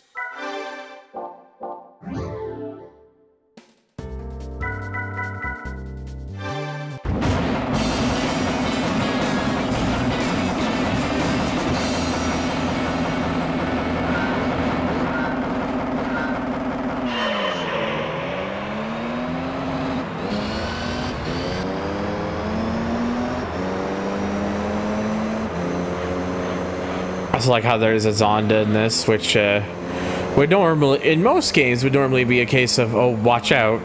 But in this game, they've butchered the Zonda all hell and back by giving it, like, the shortest gears known to man for some reason.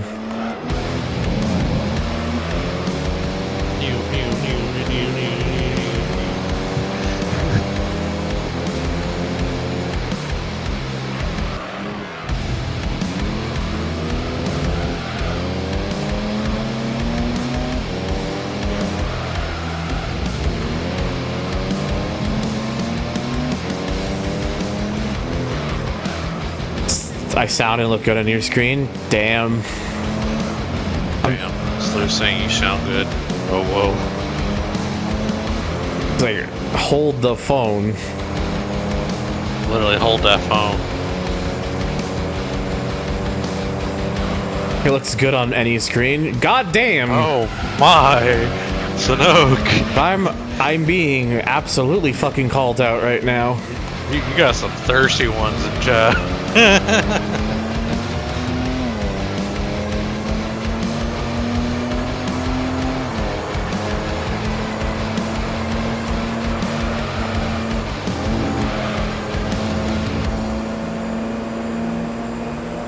Oh.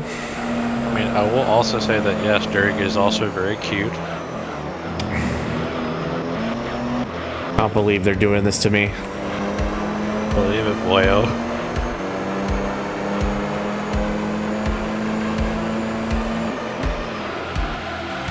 Someone needs some water. Water! Oh, hold on.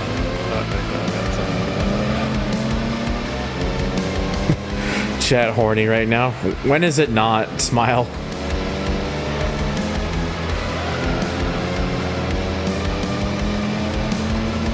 I never said horny. I said thirsty. That's why I'm giving the hydrate to everybody. You need something else? What do you need? What is it that you need, though? Yep, cock. I mean, ham. Are you saying you were hungry for ham or something? Go away, Automod.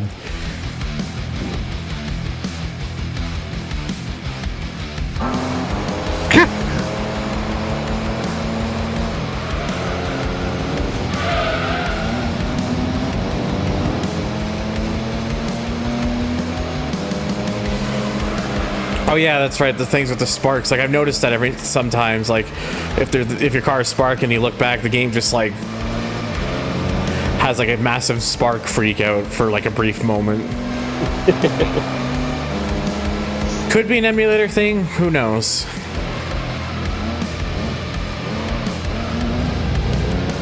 Does that on real hardware? But does it really? if I remember.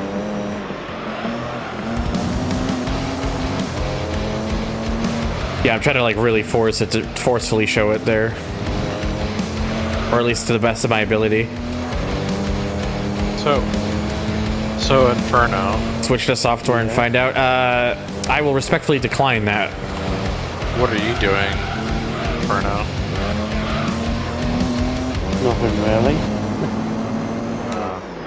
I mean, it is 5 to midnight by now. Yeah. Like Time 5 zones.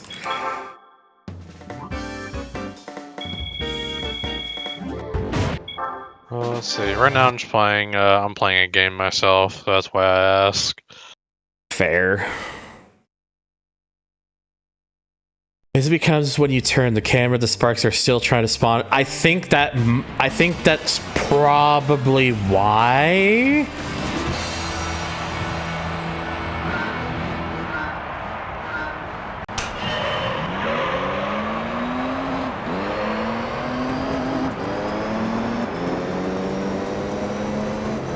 Are we doing a whole ass episode of Mythbusters on Gran Turismo? More plausible. GT3 heard you say any money is good money and any money is good money and applied it to in-game money. Derek dropped that fat beat again. Yeah. Twitch moderator workload be like 5% dealing with trolls and bullies, 10% nailing scam and spam bots, 25% clearing the request queue, and the remaining percent dealing with automod shenanigans. You say now you say lol JK, but the thing is, you're not wrong.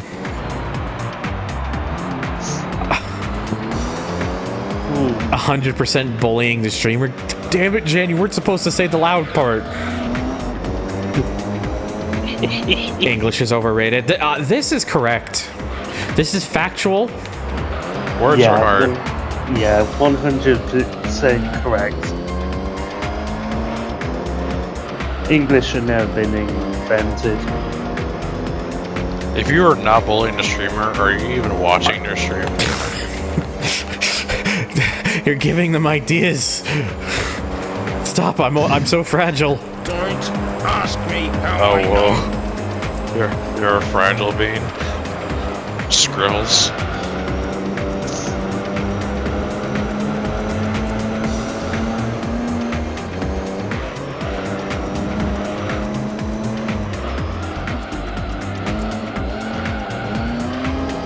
Don't worry, Dirk. We do this out of love. There's a joke there somewhere, probably. Out of other accents, English is the hard one. I mean, you could just say accents are hard, and I would agree with you. I can't do most accents to save my fucking life.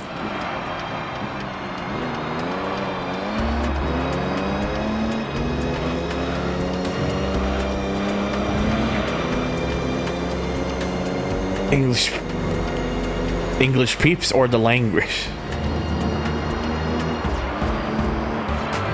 Or both. Or both. Also, very nice, Snoke.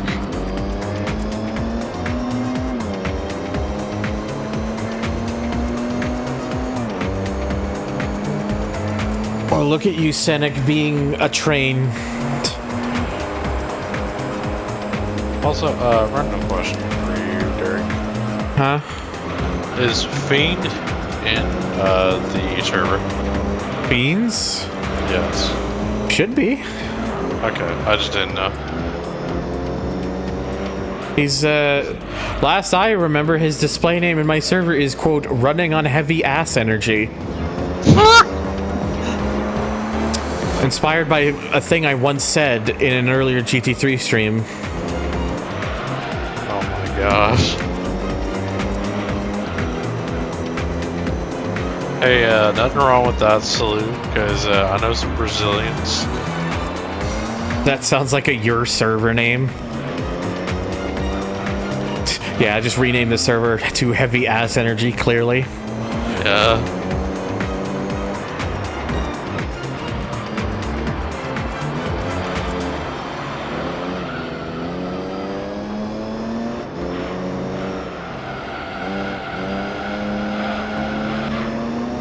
Because the reason why I asked is because Phoenix had mentioned how I was in chat. He was like, "Oh, I didn't know he was in there." I was like, "Yeah." Yeah. He's just been watching my stuff for a while now. They're kind of within some of the other groups of streamers I watch as well, so Gotcha. they get around. Oh yeah, they get around. In quotation marks. Can I say something useful? Or sinful, I mean, sorry, fuck. I mean... Useful and sinful? Do you want to? And then the weirdness begins. That's like the perfect dang button. Yeah. At least in regards to this. Yes, exactly.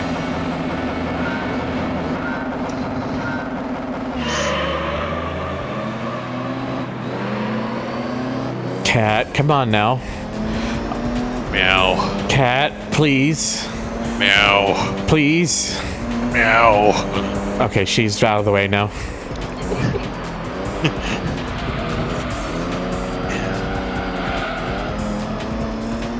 Room temperature Pepsi tastes better than room temperature Coke. I mean, Pepsi just tastes better than Coke, full stop, if you were to ask me. I mean, I will stand behind you.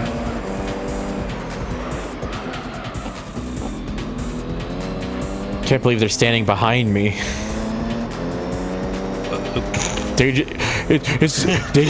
I know what they're doing back there. It's clear. Clear as day. Damn! This boy's thick.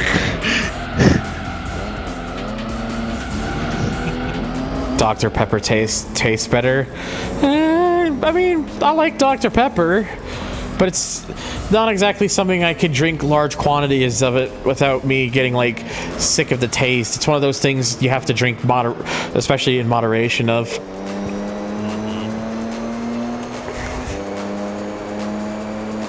I've never heard of that though, PKR.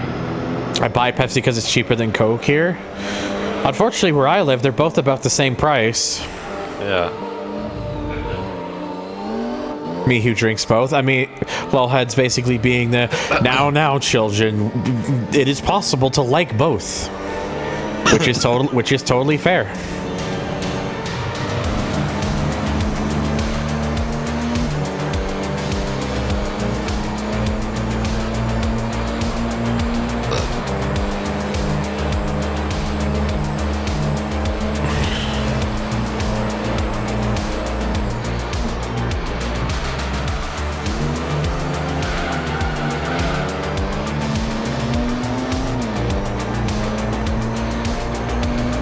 I've never heard of Pepsi being cheaper than Coke.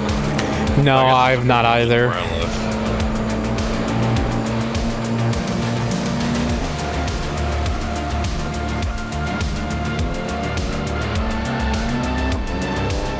Like, the thing is, for me, when it comes to Coke and Pepsi, is that Pepsi has a nice, like, drinkable. I mean, I drink the Zero and Diet. I don't really drink just the soda itself. Same thing I drink. But I don't drink the sugar ones anymore. Yeah, I can't handle that. But anyway, but when it comes to just Pepsi as in Pepsi just itself, it's a little bit sweeter. I kind of like the note of it. It's got a nice, more friendly flavor to it. When it comes to Coke, it's just real, like, bitter and real acidic. Coke has a very aggressive, more like aggressive kind of like harsher taste to it, and to me. Oh yeah. Whereas Pepsi's is like smoother and a bit sweeter and stuff. And I find it's just easier to drink as a result. It's like Pepsi. It's like that introvert person who's real nice and like talks to you in a conversation, and Coke's that extrovert who's real loud and it's just like, here I am. Mix beer with taco flavor. What? Huh? Beg pardon? Yes, kitty. Can I help you? Meow. I'm sorry, but is that the new version of Pilk? the new Pilk. We're gonna call it Talkier. Oh my god. Talkier. Yeah, that's very out of pocket. Actual example from us buying vending products: one bottle of Coke product, $1.40; one bottle of Pepsi product, $1.09. Yeah, it seems about right. Okay, yeah, it's like slight difference, but not very, very drastic. But geez, okay.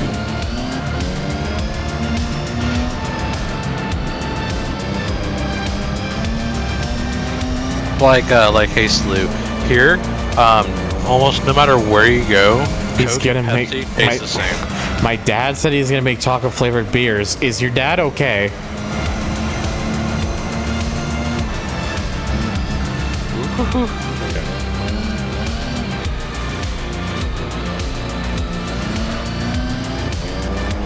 The difference is very drastic when you buy 10 cases of soda for us to sell from our vending machine. I say this often because taco flavored beer is not something I've ever heard mentioned once. It's like I think that's why the whole chat was just going, huh? Because that just like, what? That sounds foreign almost, because it just sounds like a very bizarre combination. How are you, Sampas? But yes, hello, Sampaz. Now, when it comes to an interesting drink, I must say though, because I never ever heard of it until the gas station I worked at brought it into their fountain machine, was horchata. That's like making Pepsi and milk. Oh wait, people do that.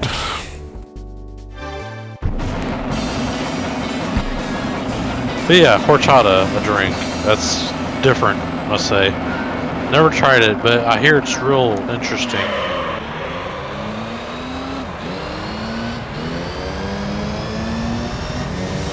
Ugh, fucking heartburn. I'm getting heartburn just reading about, beer or whatever and taco flavor. So what you're saying, Afton, is the taco flavored beer is because he's high. He's on that. He's got that. He's on that boof. Oh, Afton's nearby me. Oh. Yeah, like if I drive northwest, I'll probably run right into Oklahoma in probably about a good 5 hours. Huh. As odd as it initially sounded, I'd be down to at least try it. I mean, I wouldn't, because I don't drink anything with alcohol in it. Okay, me personally, I like alcohol though. But I mean, that's just me. But I don't like beer. Apparently, I Forza cannot 4 drink runs it. perfectly on Xbox Series X. Can you show me this? Because I would like to see this. I'm asking as someone who owns a Series X. Smile. Ah.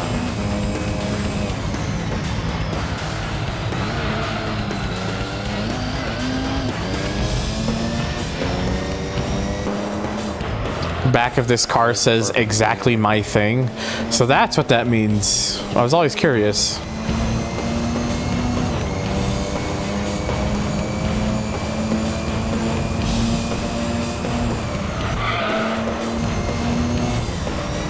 That's the classic Xenia bug. What is the classic Xenia bug? I ask this because I'm not someone who's really used Xenia before. Yeah. Also responding to... Oh, Square Shadow? Okay. Rum and vodka for me mainly.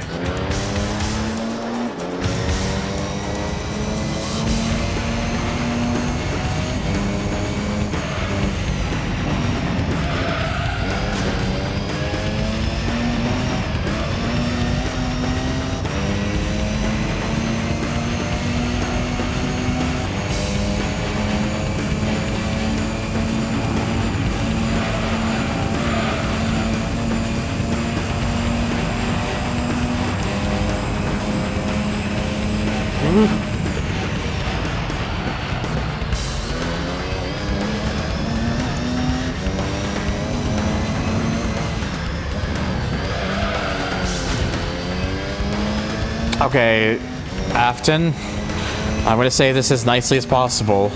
Saying things randomly does not always equal funny. When you say things like completely out of left field, I don't exactly know how to approach it. Yes.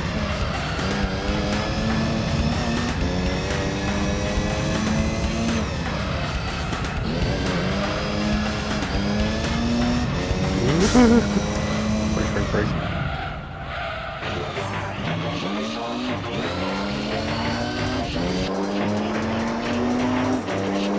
Yeah, I'm not gonna lie, I kinda held tilted on that one too.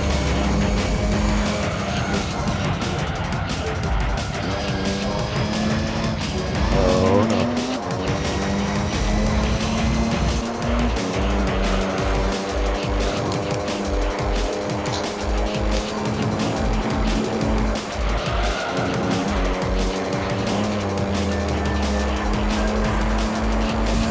Yeah, not really sure why they made this version of Rome disappear after GT3.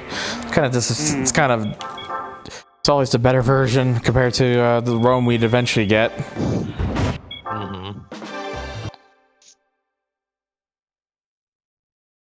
All right, one more for this championship.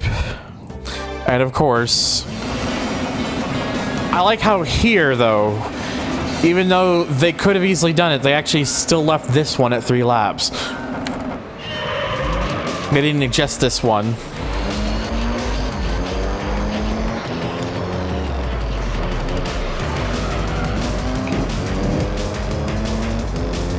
I mean, that could be possible. That would be one of my only guesses as to why.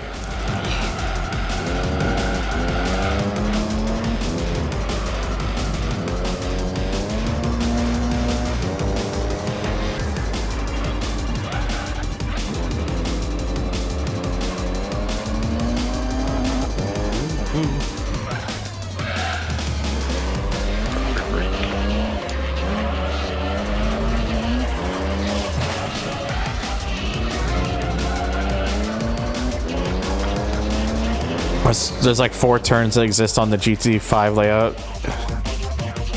Yeah, pretty much. Yeah.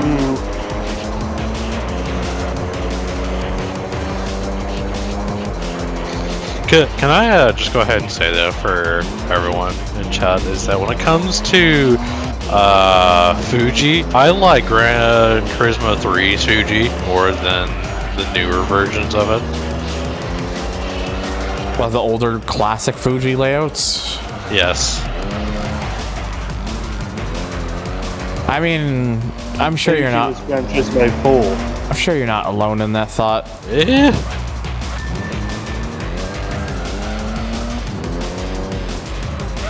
Like, I like the 90s. I want to say it's the 90s and 80s. The older Fuji, Yeah. not the new one.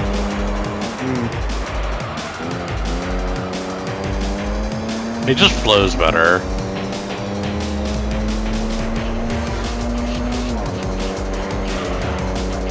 I don't mind. I don't mind the newer layout of Fuji either. I've just always liked Fuji in general. Right. The old Fuji Same layouts for- though are just ridiculous because of how Yeah, fast that track used to be. For me, I'm not bothered by like the newer layout. I like the way the older one was. Is what I'm saying. Mm-hmm.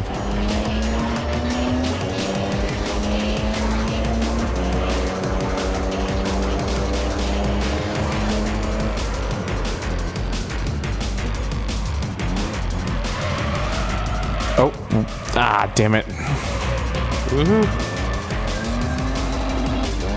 I clearly meant to do that, except I didn't mean to do that. Yo, same. Hello, Gabe. Oh, hi, Gabe. I've been on this one race. I'm on my third retry because whenever I'm about to finish a race, there's always that one car that spawns in traffic in the perfect spot each time. Of all the random sounds it plays. Right, exactly.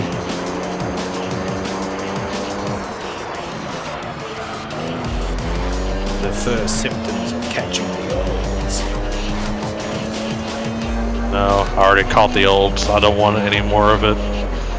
Hell, old.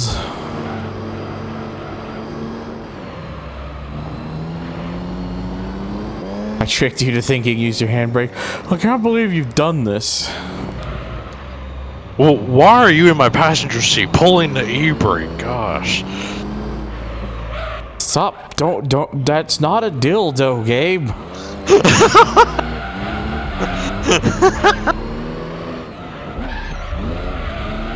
I can't believe you've done this. What? I mean, if you really think about it, like the standard parking brake on a car. Smile. Dirk made me crash in game. How dare? Ow. Yes, Sanok. Listen, I'm listening.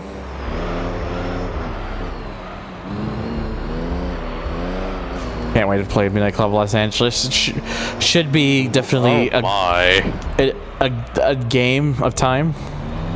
That will be an experience. There's also the gear stick. That one, it just depends on the vehicle. It also depends on the person. I'm not saying I would, but okay, that's exactly what I'm saying. Caught in the act.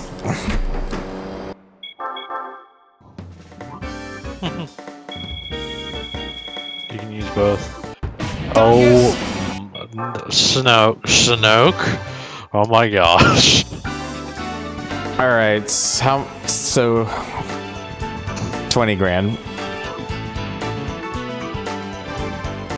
All right.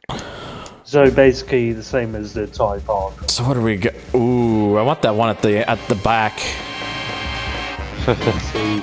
Oh, I know it. Damn it. Dirk wants Game the one. The color is good, but European? And then you casually just fucking die. Oh yeah, Chile. Oh hey, different color. Aw.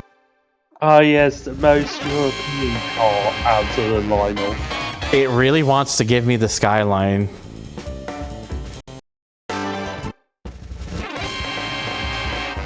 It really wants to give me the Skyline.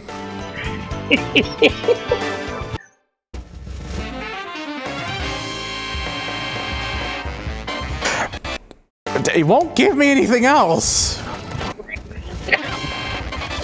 Oh, there we go. There's a Lotus.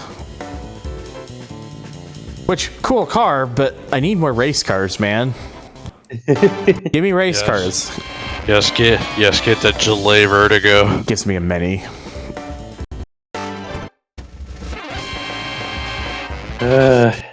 Which we already have anyway. Yeah. I mean, isn't Mini an actual, like, technically a race car? I see how this is gonna go, video game. Well, strap yourselves in. There is no such. It's an EU Skyline, but it's not European.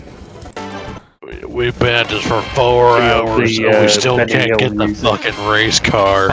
Fuck's sakes! I pressed the. I was trying to press the button to take off the fast forward, and I accidentally just pressed the load state again.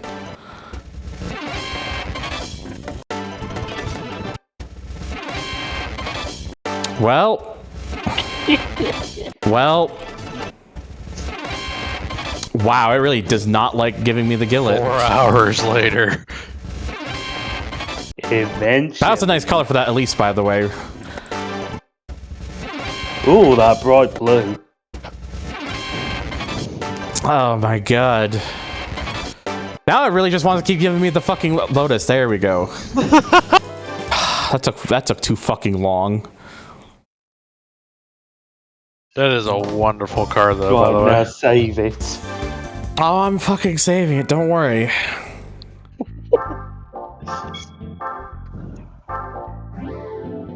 Yeah, I don't even need to mention what the other cars were, because you've seen them all. Yeah, Exactly. including the most European car out of the lot. Yeah, the fucking Skyline. Because apparently that's the most European car. Now all of a sudden. Alright, 45.9%. Update that. Like, the S2000 is the most American car. Oh yeah, like that from earlier. Oh yeah, because you get the S2000s. Alright, well, gotta pull the panos back out because, well, this is Ah yes, the American experience. Ah, yes. I mean, to be fair, we're doing the American Championship next, so this will be perfect. This will be perfect for that. I just want to say, the Panos is a really good example of what America is. You know, we need a car that has like a 4-foot long hood. Just to emphasize just, you know, how American we are.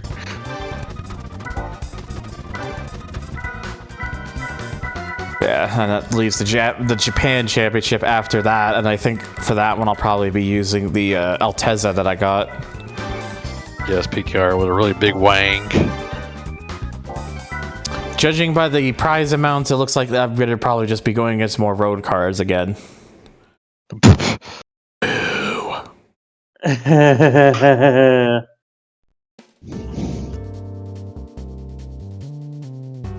Next thing you know, they'll give you a Corvette or Viper for winning a Japan-themed event. You know, the thing is, it probably will. It probably absolutely will. I will not put it behind Polyphony. Yeah, I wouldn't put it behind them either. Oh yeah, I love how, you know, oh hey, I'm expecting to go against American road cars. Literally a C5R on the front row. Congratulations, you have won the all-Italian championship. Here is a Toyota MR2.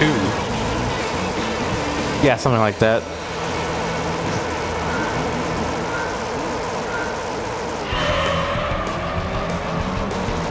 I guess the theory is that it's supposed to save you having to buy car with credits for a future event, but still, yeah.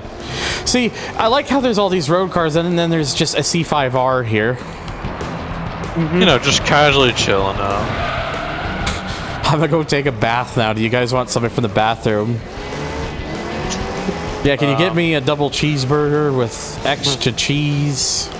I'll take some fries. I'll take a large cup of gamer water. No.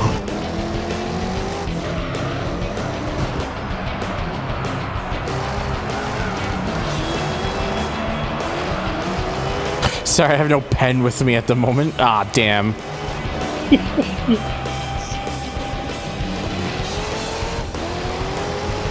Oh, Yeah, this is like the only Panos in the game Semp has. The only one. yeah, we're not going for the big spokes on here, Quickie.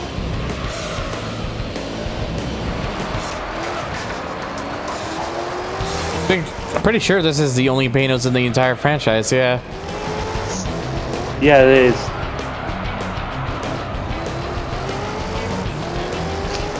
And also, I will mention this though. For Quickie and showing some love, I will say it's a funny joke. It's just the big smoke order joke is kind of really it's lost its charm at this point. It's one of those things that you've heard it so many times it means nothing anymore. Yeah. The joke is still good. It's still nice. I've heard it so many times. It's almost lost its charm at this point.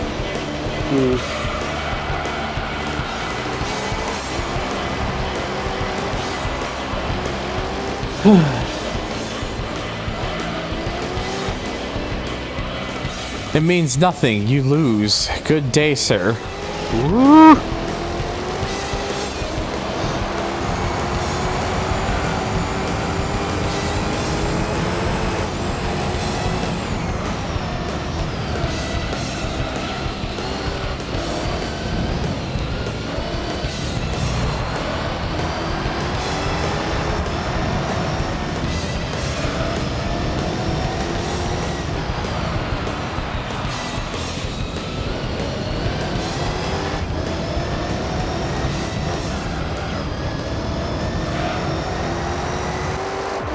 Right, no, I get you, I get you.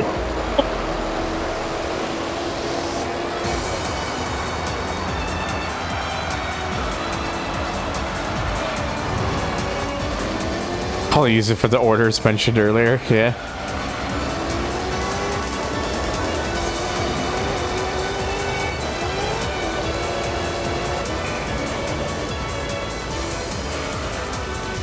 Yeah, the master licenses are definitely not the easiest, to say the least. Yeah, they're not very friendly. Yeah, there are a few. I haven't done the Master S licenses yet. Have fun. And I might be expecting it because I do recognise some of them from past time trials. I'm looking at you, S9, fucking Rebel Ring Valkyrie. That one honestly wasn't even. That one honestly wasn't too bad for me. Yeah, well, I personally hated doing the time trial because you literally had to use. I just wish I didn't have to keep playing on the poverty edition of GT7. Aw, big hug. I made that joke before, but it still applies in my given my current scenario. But yeah, I literally did the time trial for that when it was around, and You don't have to play the poverty version. I like how you do that. How you just decided to throw that, but there's only one problem with that right now, considering the thing we're talking about in question. It's not available. It's not been there. It's not available right now. Yeah. I wish it were, because then that what you just did would apply, but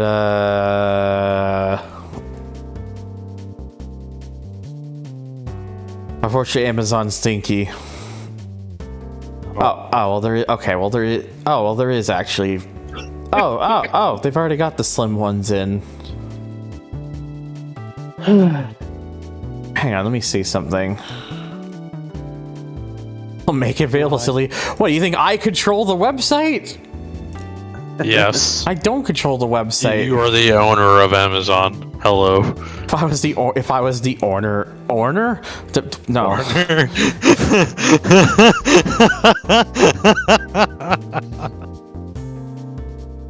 I'll go with this one because the provided game with that one is better. Oh. Even though it's not a slim. It's just my options are limited. Oh. Okay, hope that should work as intended now.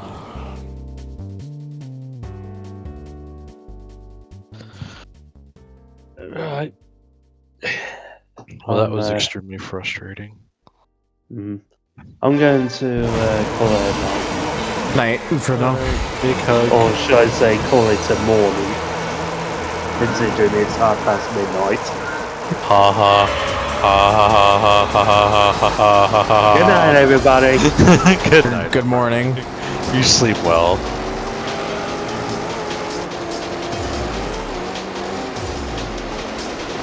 Oh dear. Oh dear.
The Christian horror of Amazon, damn.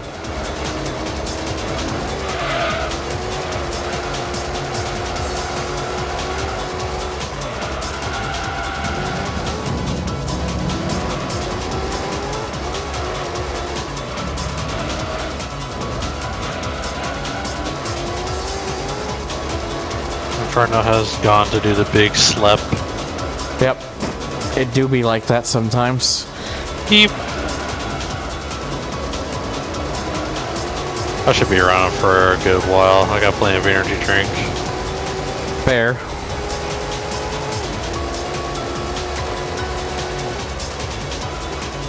And it's the weekend. Yep. It do be like that. Yeah. A big excite.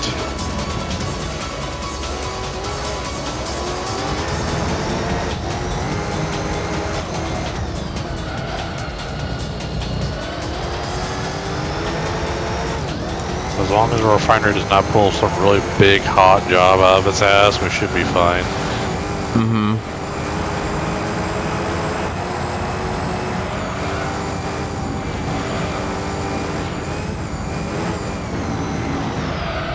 We'll looking at you, ExxonMobil.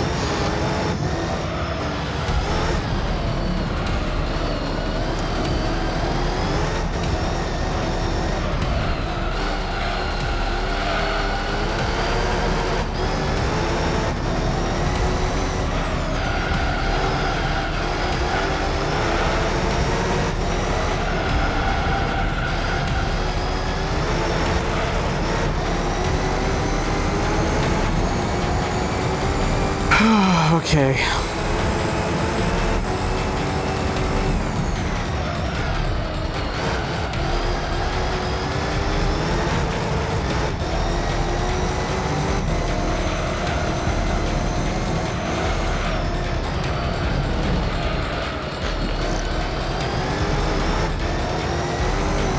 Oh Jesus, where am I going?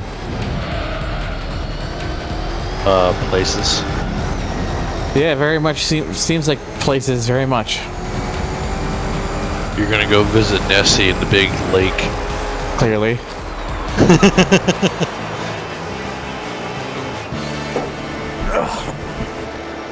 Plugging that dingus in. Plugging it in. Long boy moment. It was long.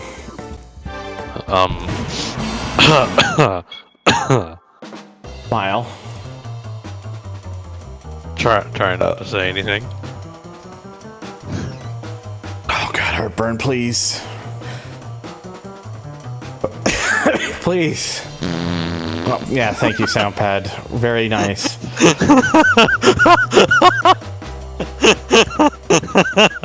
Can't believe it's done this to me.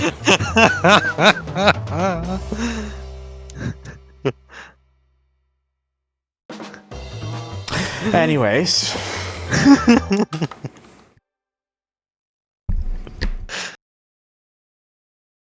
That could not have been better.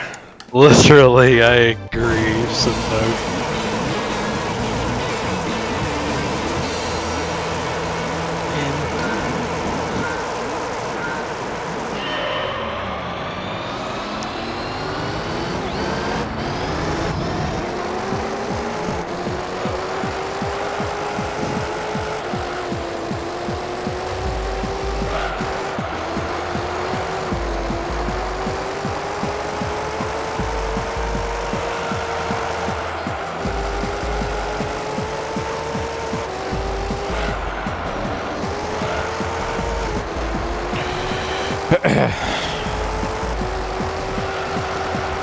Bruh, it feels like 9 or 10 p.m. and it's only 6:30.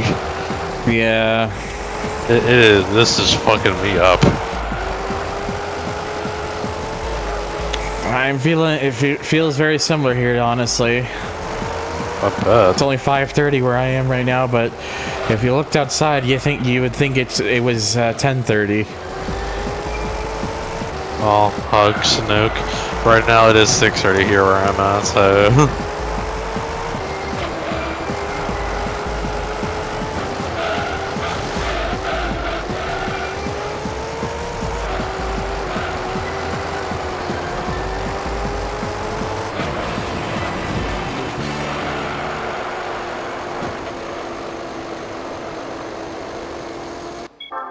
Alright.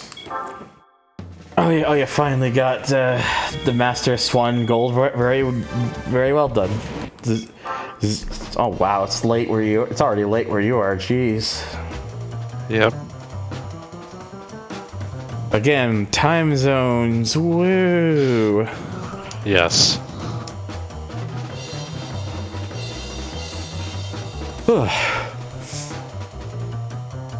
Time zones really do be like that sometimes.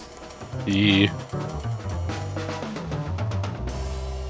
yeah, I see the picture of that TV. It just sits there. That's why. So that is why Sadek was saying, "Why is it on the floor?" I was trying to see if I could make out like a brand, but I don't think I can make out a brand. The CRT TV. Yeah, I was trying to see if I could make out like a brand of the TV. Yeah. I don't think. Yeah, I was wondering if I could, but I don't think I can. Hey, Sanok, sorry. You want to talk about a CRT TV? You want to know what I had before my Sony Bravia that I had when I got the PS3? I rocked a whole ass Magnavox CRT from like the 80s. Yeah.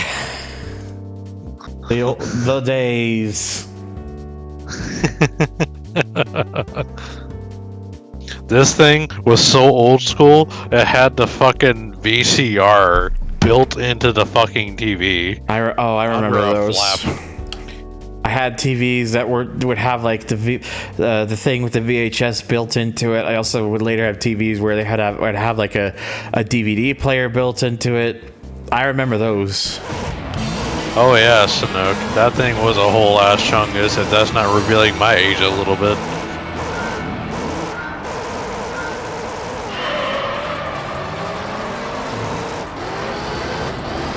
A fucking Zenith TV. I remember that brand.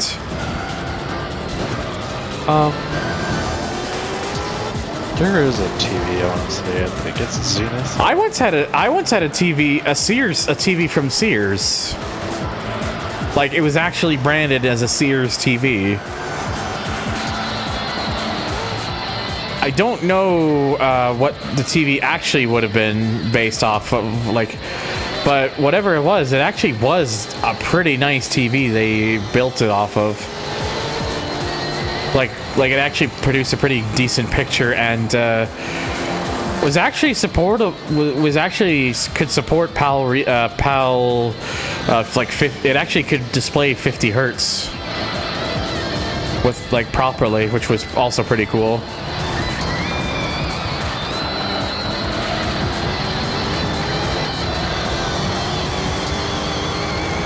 Alright, if we're going to talk about TVs, I just want to mention something. If anyone knows this TV, kudos to you. If not, we'll see. So, who here thinks that Derek here should play this game on the Titan Zeus TV? Titan Zeus TV. Yes. I like the name of the TV alone. You won't like the price tag of it though. Well, how much is it?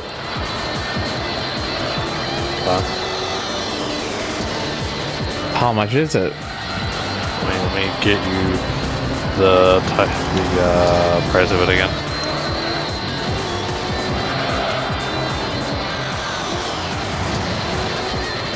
At its current standing, it's sitting at about a whopping like $1.7 million.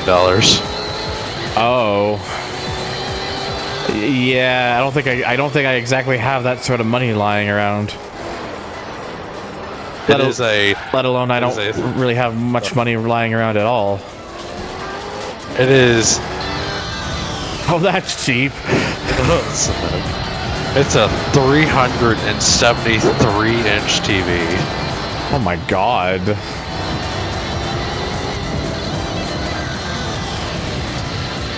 For our European friends. What the hell do you need a TV that big for? I know.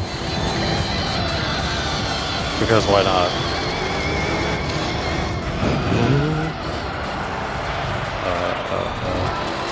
Okay, for our European friends, that is almost 9.5 meters across. Like diagonal. If I ever had a TV like that, I used once a year for the Super Bowl. Well, then that's good. That's a good waste of using the TV. The photo of someone playing Project Cars on it. Oh, jeez. There's also a photo of someone playing Forza Horizon, I want to say, as well on it. Yeah, here, I'll send you a picture. Outside. Oh, so there's. Wait, now that's Forza 5. That's not Project Cars.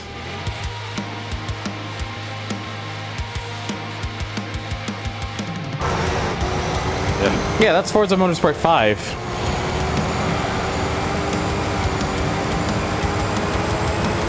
It does have menus like that. Hold on. Let me find your thing. There you go. Look at this whole ass chunk.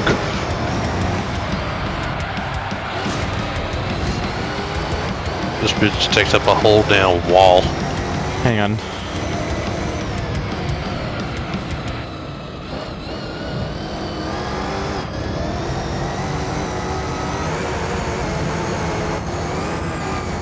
Yeah, so no good, it literally is a wall.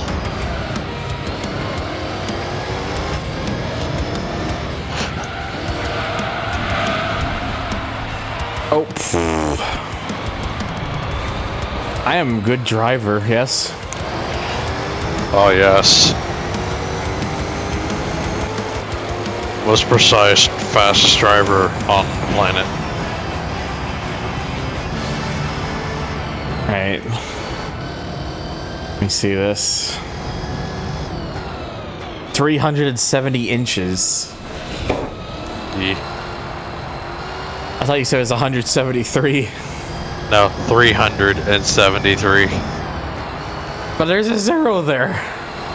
I know, but it's also not counting the bezeling. Ah, yeah, 3 inches of bezel that you'll barely be able to see with a TV that large. Yes. It is a wall. Yeah, literally, it is a wall. Hi, I'd like to have a wall for a TV. Quite literally. 3 inches of what? Yes, I would like to buy the Titan Zeus TV so I can play it on, so I can play Minecraft with it.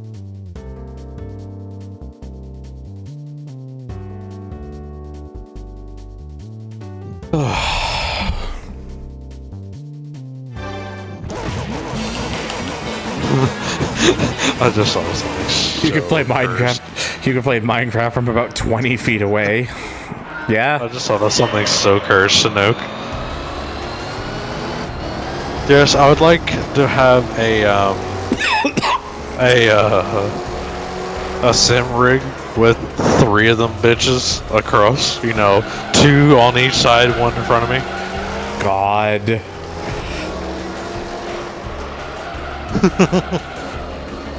I feel like I'm actually there. Yeah, that's not a sim rig, that's a box. You're trapping yourself in a box.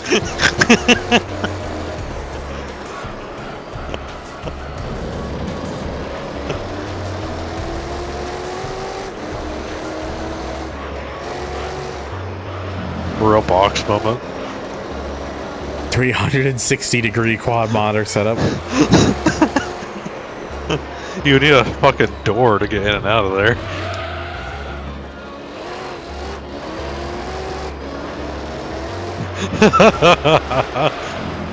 You want real simulation? Just have every wall, ceiling, and floor just a TV.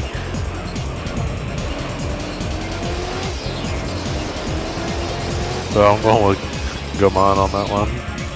Get track IRN 4 of them bitches. Just 2 more, you got yourself a house with a roof.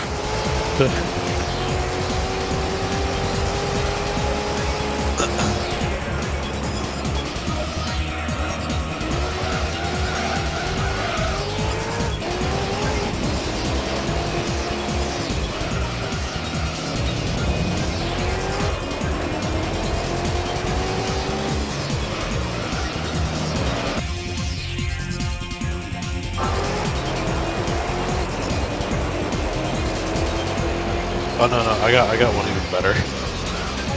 You put 4 of them side by side long ways, and then you could probably have the entire goddamn neighborhood watch the fucking football with you. Kinda wanna build one of those dashboard / interior replica setups. Fair. Oh, yes, Jan. There's one I saw of a guy do with a Mini Cooper.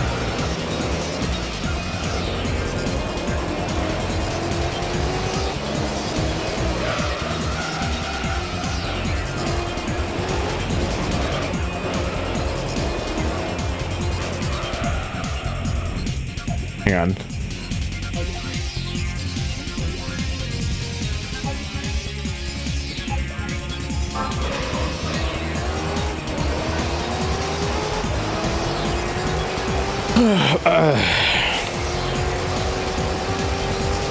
Oh, my back.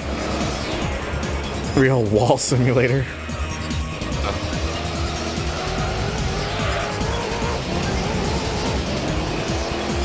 370 inches is not 9 meters, right? I want to say 373 inches was 9.4 some odd fuck number of meters.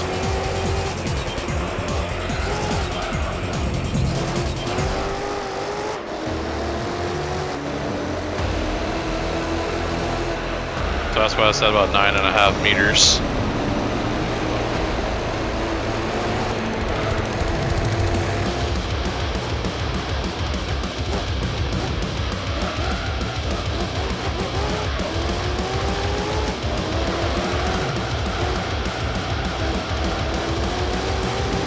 It's even worse than I thought. Oof.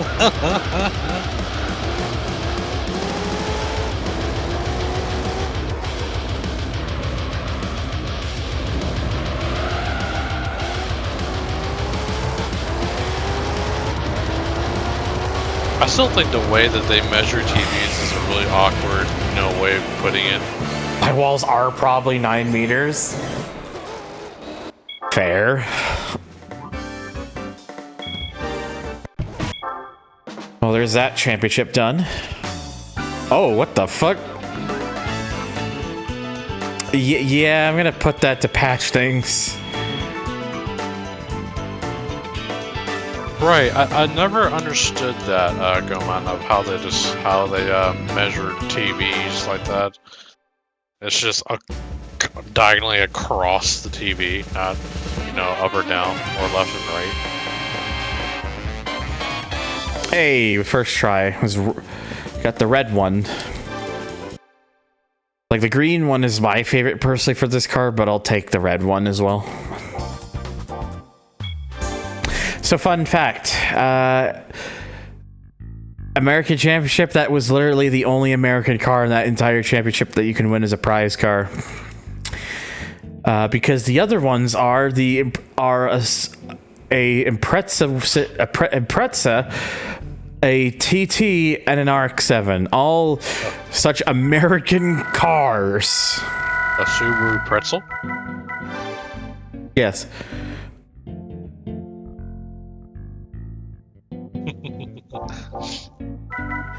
Oh look, a catfish. Yeah. Alright, well, that just leaves one more 5-race championship to do, and that's the Japanese one. And for that one, I'm just going to pull out the Altezza for that. Alright. Alright.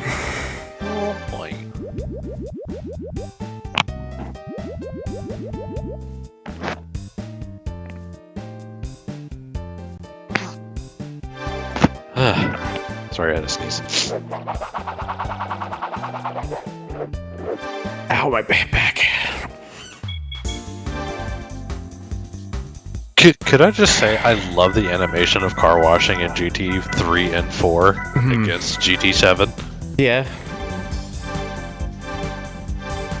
Smile. 1,000 horsepower.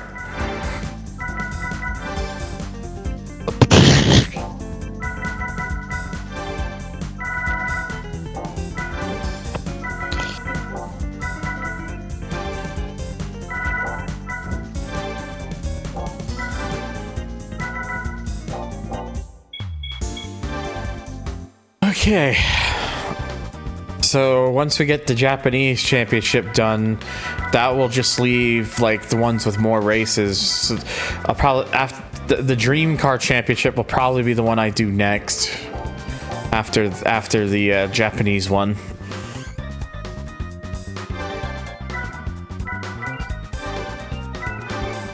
Yes, which is so weird.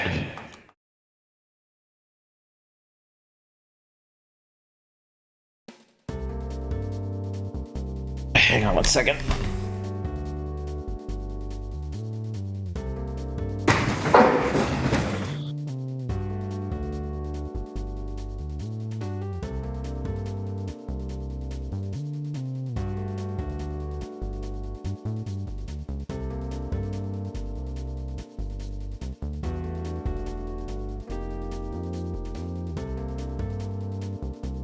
Shout out to the GT4 Altezza Cup. I got a roster with 0. Oh, hang on.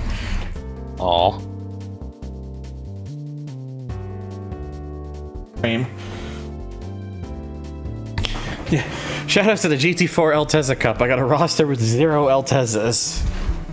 GT4 NTSEU moment.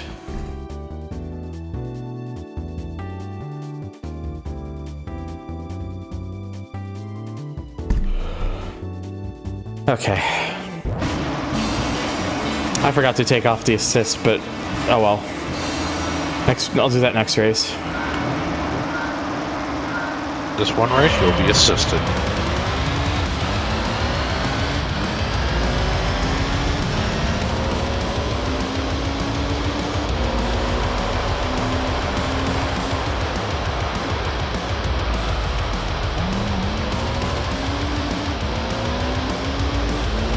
You're a Pescarolo, so all is good.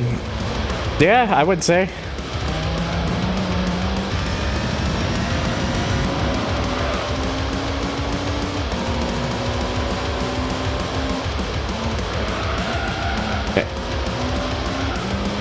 To be fair, Seb has that Lexus ISF racing concept. Even though Lexus has never specifically mentioned as such, it did suspiciously look like a DTM car, so they probably were planning it to use it in DTM and then just never happened.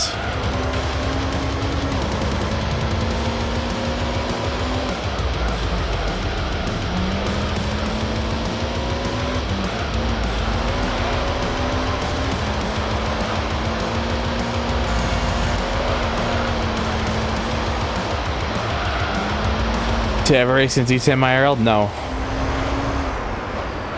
It didn't.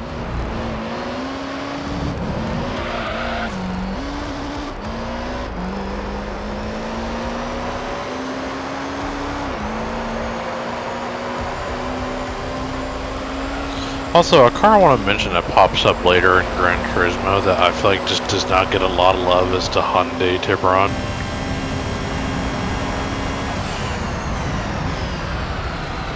Yeah. Also known as the Hyundai Tuscany. It's definitely a car, alright.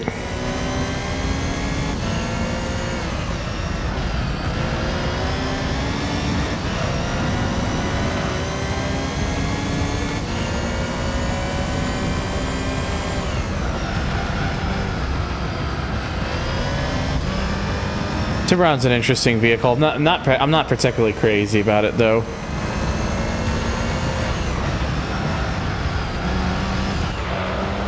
I will agree with Jan. It is a very underrated car. It's like the Cobalt. It's also an underrated car.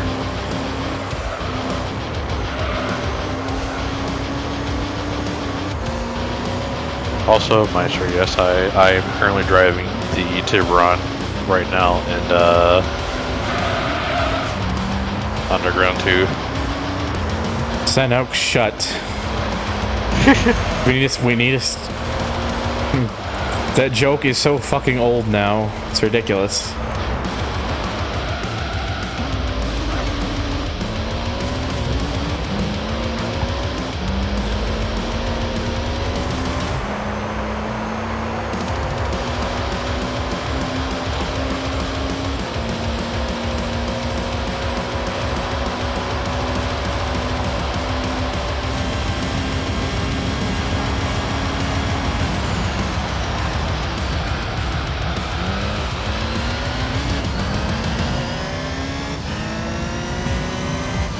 But also, when it comes to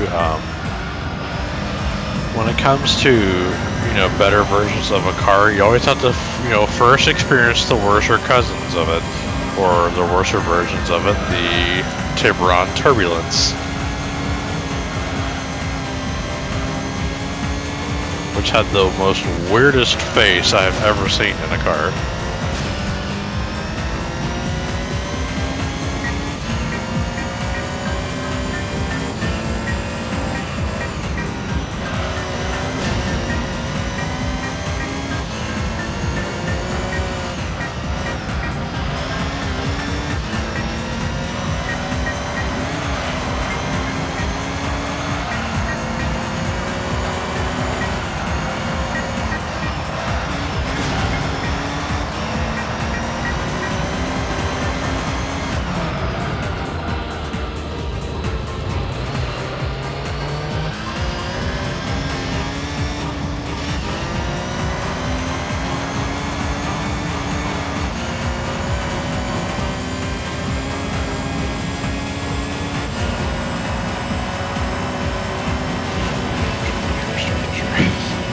right.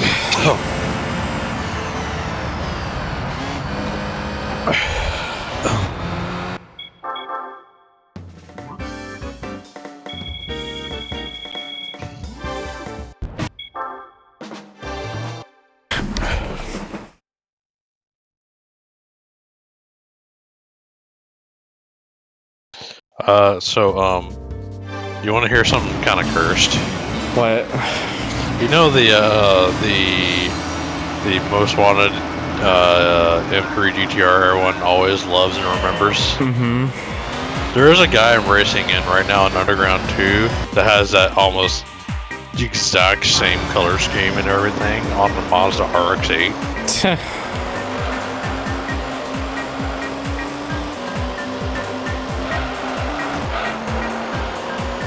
Pixar didn't happen. That'd be really hard to take a picture of. All right, quickie.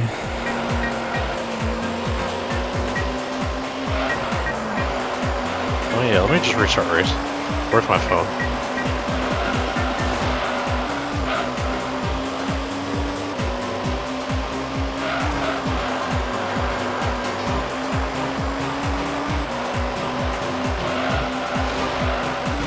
Oh no, never mind. I guess it was a reflection of the road. The car is completely blue, but with the reflection of the road, it has a lot of silver on it. So my bad. Whoops. Yeah.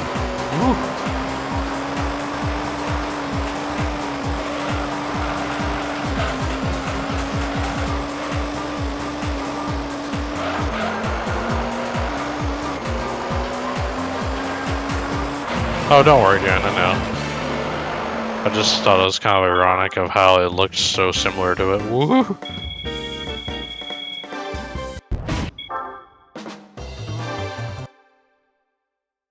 F3 GTR is cool and all, but it's not a 96 Subaru WRX STI wagon. Hey yo, I love the version 6. I mean, they've got a point. Yes, the version 6 GC wagon is just chef's kiss.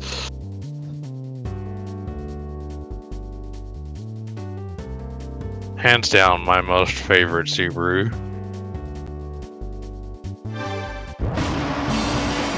Well, Sanook, I can 100% stand behind you with that because I love that Subaru as well.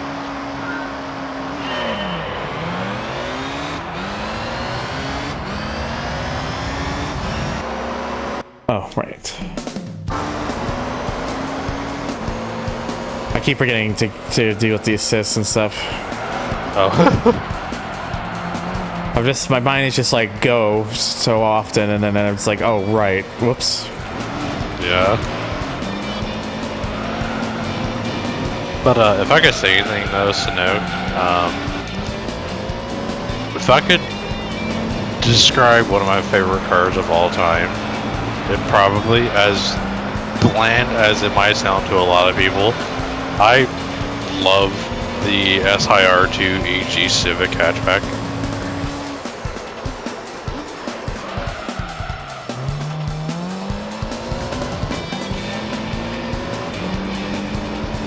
I'll buy one and then LS swap it with the Boxer when the Boxer dies in 2 weeks. Oof.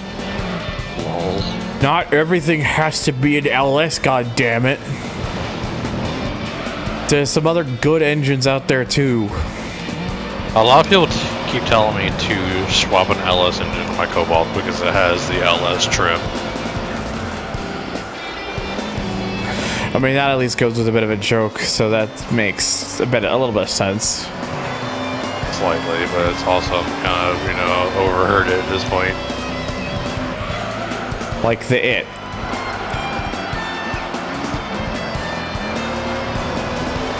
Would you rather a VW swap? I have a VW engine with 100 horsepower. I mean, it'd be more interesting. Do you wanna hear another engine swap that was pretty interesting, Sanook, that I watched on YouTube?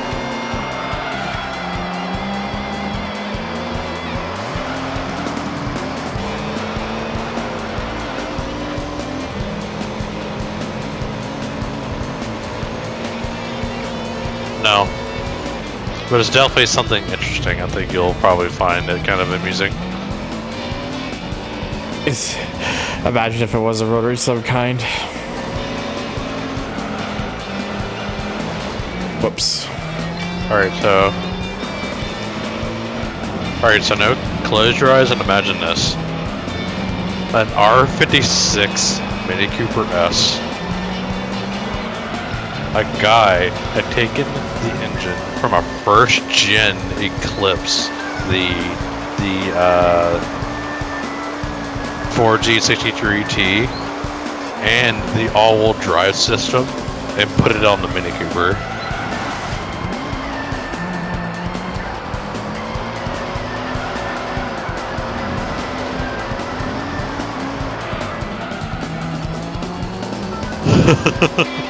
So it's an all-wheel drive, Land Evo powered fucking Mini Cooper.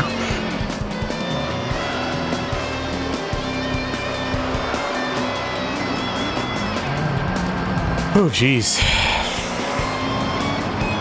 Quite a bit of a moment there.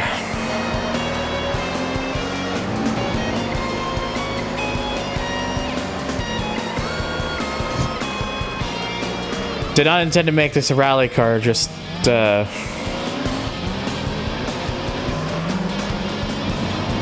do it now?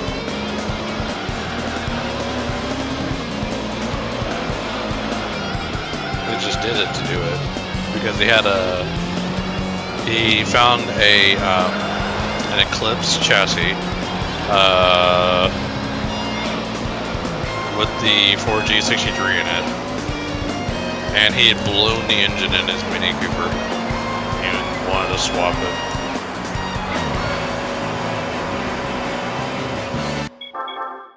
okay. So, before I get this next one started, I think what I'm feeling right now, I need hydration. So I'm gonna grab a drink and then probably turn like a fan on or something as well. Yes. Oh shit! Hydrate. I really need to remind my mom to send over the that other fan at their house because the thing I use is a bit noisy. But that's all That's all I've got right now. But give me a moment. Ugh. It's okay. I mean, it's if we hear whooshy stuff, yeah, I like- understand. Concentration there.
Oh.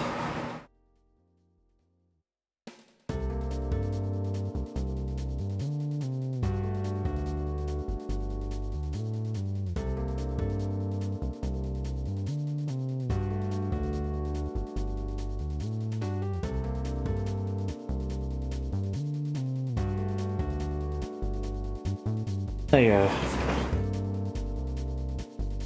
headrest. Oh, there it is.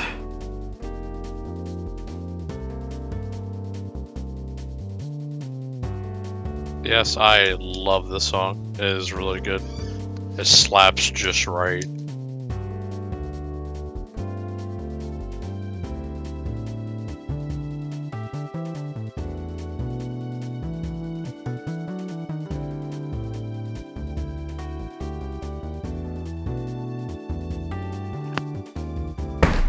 Oops. All right. Apologies for that. Just You're fine. needed hydration because after that last race, I was feeling my concentration starting to go.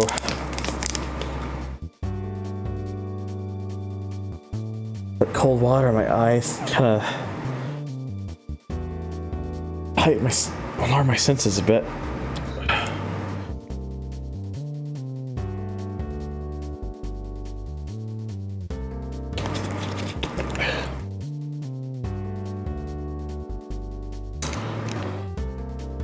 Okay. Hopefully that will help. Apologize for the noise of the fan in the background. It's not really much I can do about it. Don't worry, Hug. I don't even hear it. Well, I know you don't. I'm talking about for people on the stream because I'm using a different mic.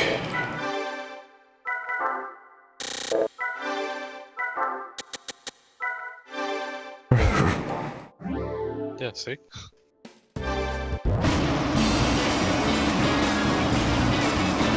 Don't hear it? Okay, well that's good at least.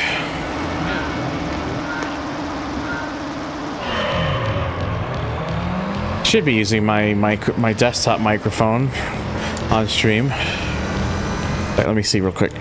Yep, it is. Okay.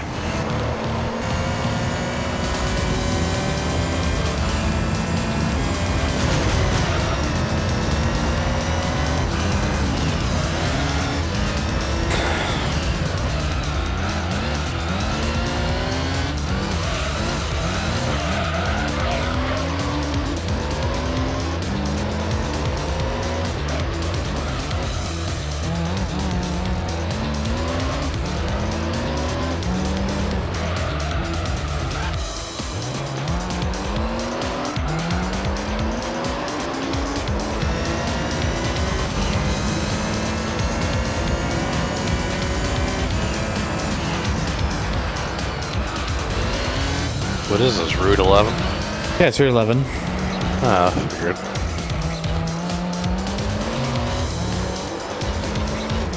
Anyways, chat. Is there anything y'all would like to talk about? Like any topics, any conversations, anything that's on the mind? Why are you so cute? Must have something to do with the fluff. I guess so. I had a feeling with you that you were gonna lead that to. What do you mean by that? I don't know. It's not like you've called me cute at least a dozen times before or something. Because I am obviously stating the obvious. Damn. Just trying to make it known to the world. When we getting Art of Your Sona and my Sona playing racing game being gay? I mean, I need money for that. Not only that, but I would rather get the thing is slay you. One of my the truth is I still need to get my own Nardo commission. Like as much as I've liked using the one I've been using here, it is technically not mine. And like if I'm really gonna go forward with that, like making like artists, like getting like a 3D model thing done, I kind of need it to be my own, because I'm not comfortable getting art of this one if it's not actually my own. Lake Louise is pretty stressful, yeah. One of the highest viewed Twitch clips this week is a capybara getting head massages. So, based. Okay, I pull up. What I really need first, more than anything, Slay You, is I need to get my own Nardo, like a proper Nardo done up for me in VR first. With like the done up with the way I actually want. I'd actually want it to do it up. Like there's a part of me that's debating, like, do I go with like the kind of like the frost blue fluff that's on this, or do I go with like or do I make it like, or do I go like white? Do I make it white with so it's kind of like a blue and white, a dark blue, like a dark blue and white sort of thing, sort of look. Why not white with some like blue spikes, or like blue tips on the end. I could. The fluff. Yeah, I think that would work. Have like blue tips and such. Yeah, that way it kind of gives it like a little bit of an extra flair. Mm-hmm.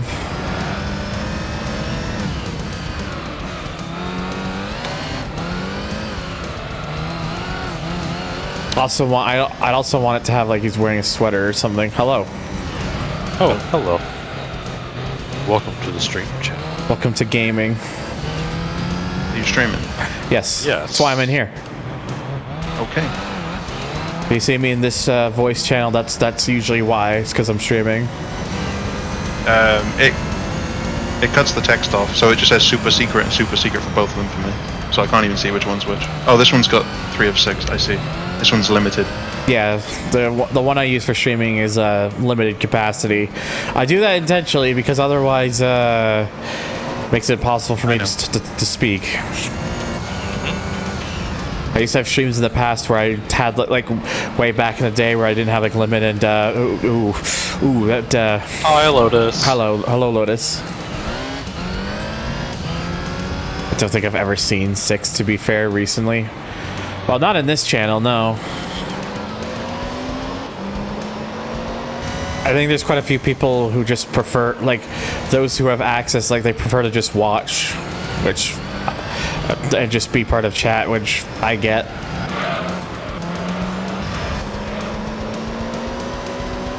For me, it's much easier to talk instead of type. Same. Especially when gaming. It is much easier for me, too. But then again, I suppose when I'm streaming, it's like, what other choice do I have? Right.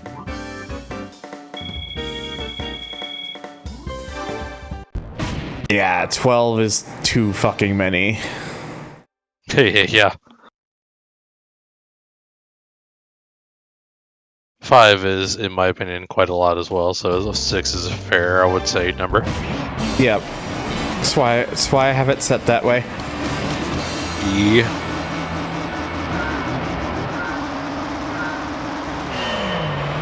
Maybe you should watch the demo again. No. So, how are you doing, Zero?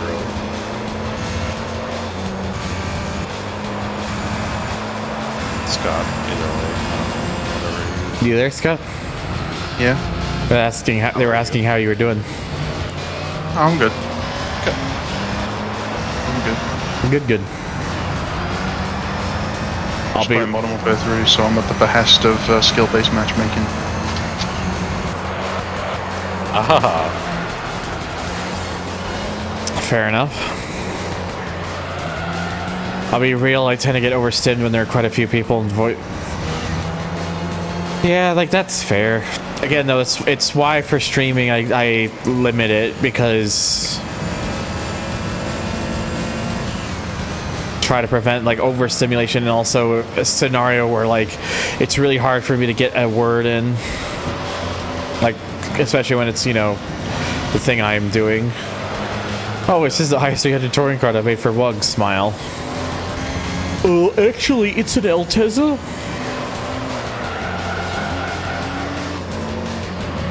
Also, Jan, I 100% understand, because I kind of feel that as well when it comes to voice. I just like having people to talk to in voice, like when I'm streaming, because I struggle very much with just conversations on my own.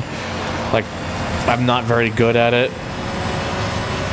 So like having other people to talk to kind of like bring up like stuff about conversations and whatnot, and then also having chat as well.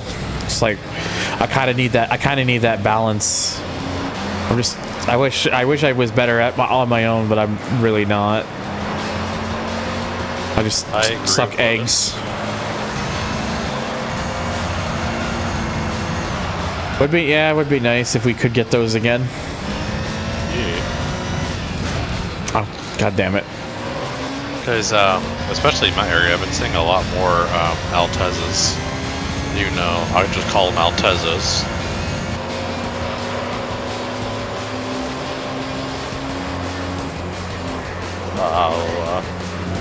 Meister, please.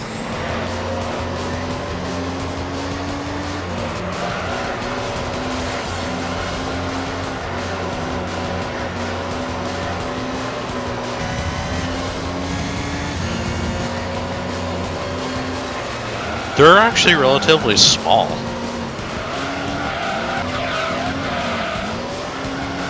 If I could compare it in size-wise, they're about the same size as like a late 1990s Camry. Not Camry, Corolla. First gen ISL Teslas used to be commonplace here.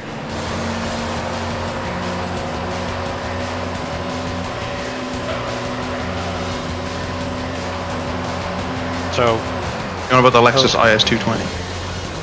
yes. IS220. Yeah, still pretty common here. So, Sanook, imagine a first gen, take a 90s Corolla, like late 90s, probably early 2000s Corolla, make it rear-wheel drive. That is essentially an Altezza. Not literally, just, you know, size-wise and platform. I still see them around on and often. I pog as a kid when I see the Lexus versions over here. Fair. I've yet to actually see a full-blown Toyota Altezza here. Just always see the Lexus, but I just still call it an Altezza because I mean, I just like to call it what it's based on. That's what it is. Yeah, it's like whenever I see a Lexus GS300, I just call it an Aristo.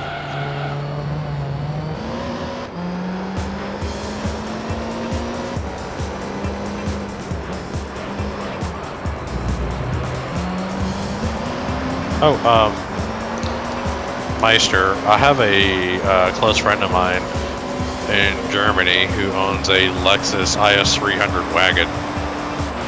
Ooh.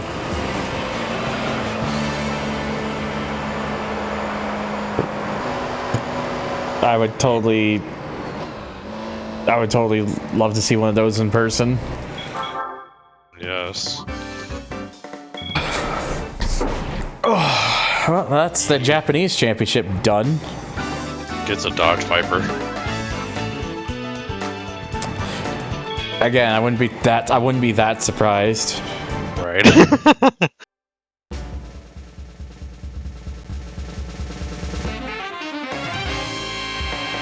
yes, that friend is also a really good bean. We used to. I already have this car, so go again. And Oh, look.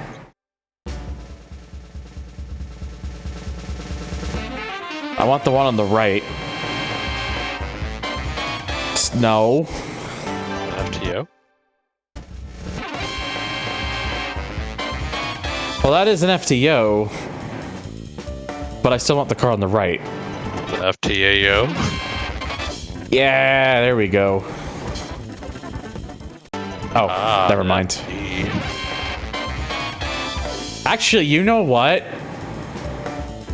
We're sticking with this. Hey, yes. Big yes. We're sticking. No, I like the RX-7, but it's an Impreza fucking wagon in blue. We're sticking with that. Yeah.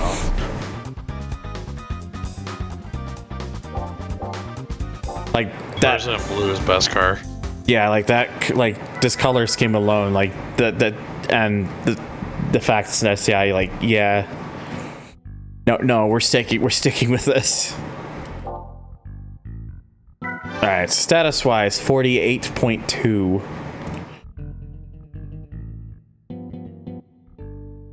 Getting very close to 50%.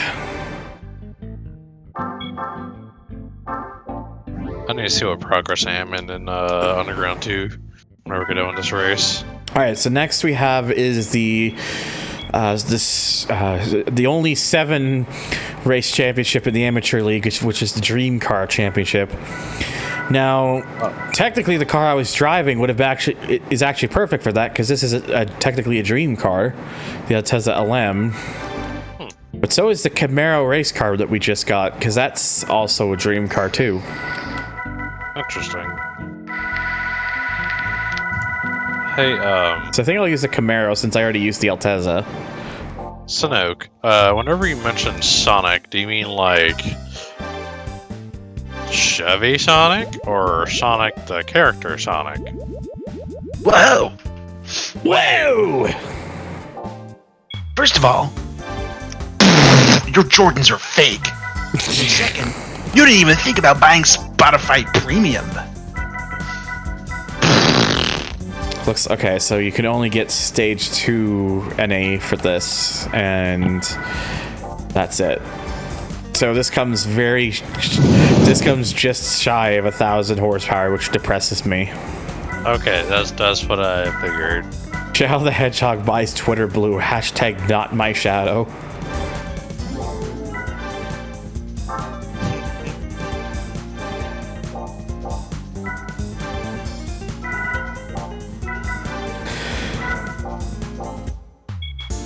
Okay.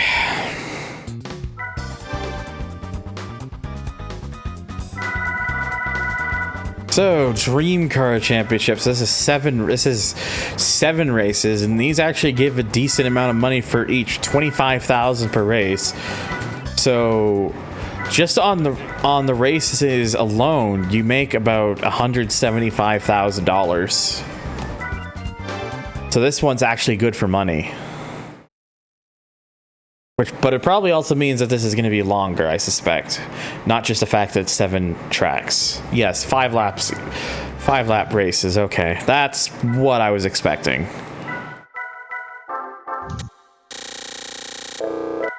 I need to drop a tangentially related TikTok here since Shadow was mentioned.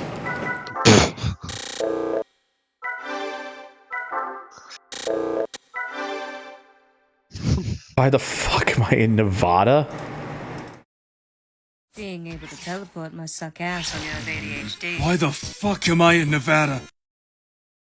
Why are you in Nevada? Who just goes to Nevada willingly? Alright, so what am I going against? We've got Impreza LM, RX-7 LM, fucking Tommy Kyra is in this race. Someone else with an Altezza LM, and then an S2000 LM. Interesting.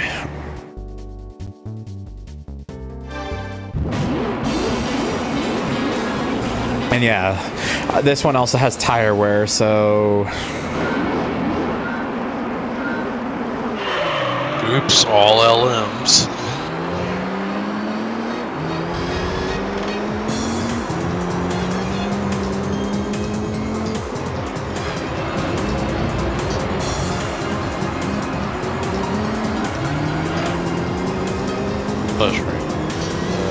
Tommy Lee Kyras.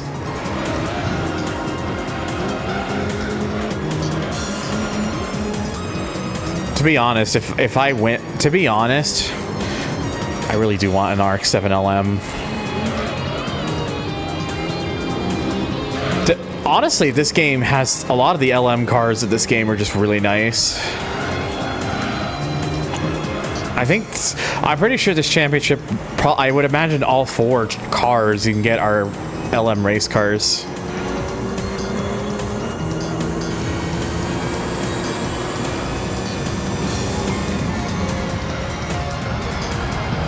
I'm at a loss. You're at a loss? Yes, I'm trying to figure out if I want to get an Audi TT, Mitsubishi Eclipse, or an Audi A3.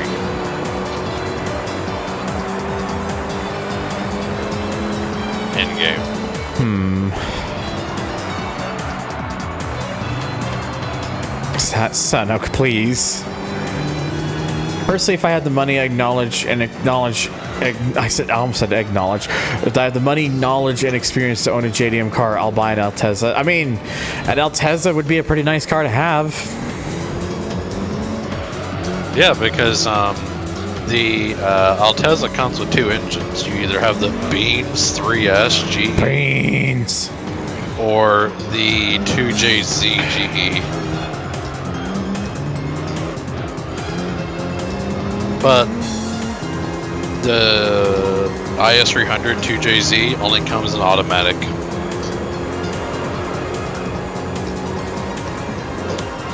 Wait, the 3-liter Altezza is a 2JZ. Yeah, it's a 2JZ GE, but it only comes in auto. Only. I didn't realize it was a 2JZ. The 3-liter one. I've driven one of them. The automatic 3-liter Lexus. Yep. The more They you drive know. really nice. I can see why people like them, why they manual swap them and stuff, because they're quick. At the risk of sounding like a 12-year-old, I'd love to have a Supra. Look, I don't Ferrari. Look, I don't care if it makes me sound like a 12-year-old. I'd kill to have a Mark IV Supra. Just, although that being said, I would totally go for. I would be one of those people who would drive one mostly stock. Preserve the car for what it was, more than like trying to make it into something else. Right, exactly. I'd kill to have an A90 Supra too. Same here. Man, people who ruin Supras make me mad. Me personally, I would like an A70 Supra.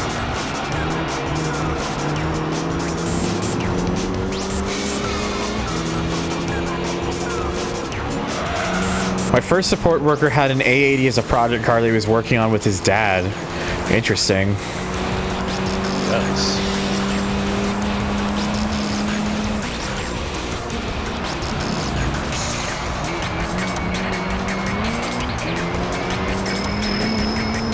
Oh, jeez. A couple cars have already pitted in. It's not like it's. They only went 3 laps and then had to pit already. Jesus. You know what? I'm going to fix this confusion. You can see why I use the Super Slicks. I'm going to do a quick race with all 3 cars and figure out what car I want.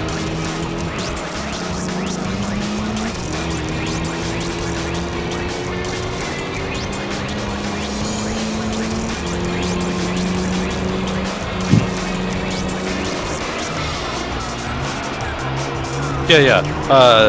Typical. When it comes to the engine code for the 2JZ, the GE is naturally aspirated. If it was a 2JZ GTE, then it'd be turbo.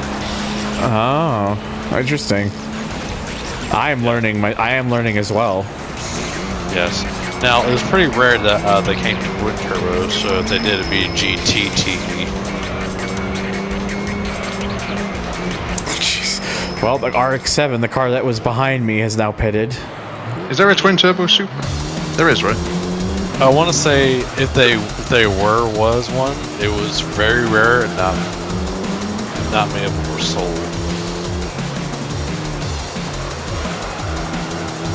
So I want to say they were mainly all single turbo.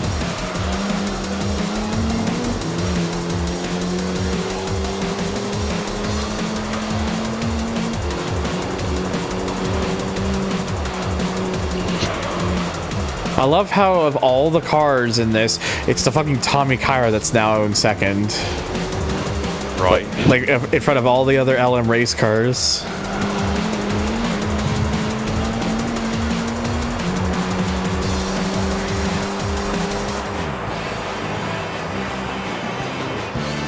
Well, at least I know I'm going to be in pretty good hands for this, so... We're in the money. I need to add that to my I need to add that to my dank button at some point. It's just him saying that.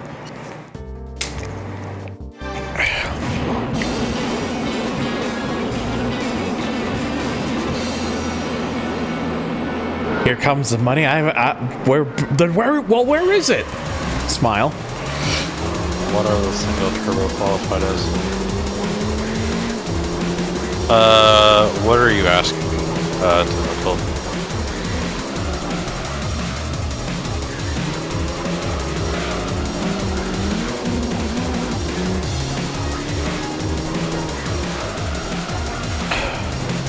Well, what you lack in emulator knowledge, you make up for in engine code knowledge. Appreciate it. Yeah. Everyone has their strengths and weaknesses. I've spent way too much time learning chassis engine codes and all the other stuff.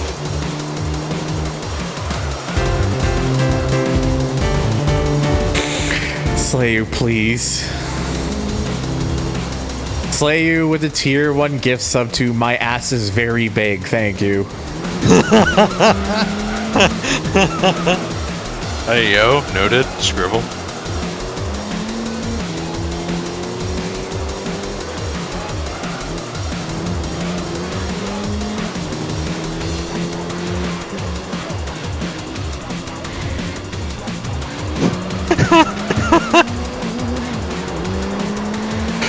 Also, getting to a comment that Lotus mentioned earlier. So I had joked about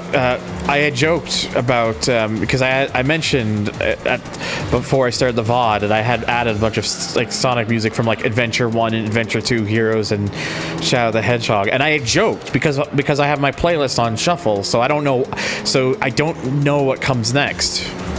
I joked that it's going to be one of like the songs that everybody knows was going to be like the first one that plays. I joked about that because I was thinking, despite the fact I have all these different ones, the playlist is a way to the playlist is a way to like, you know, tease me. It's gonna be like, let's just take like the one that everybody knows. The first one it played was I Am All of Me. It fucking knew. It knew.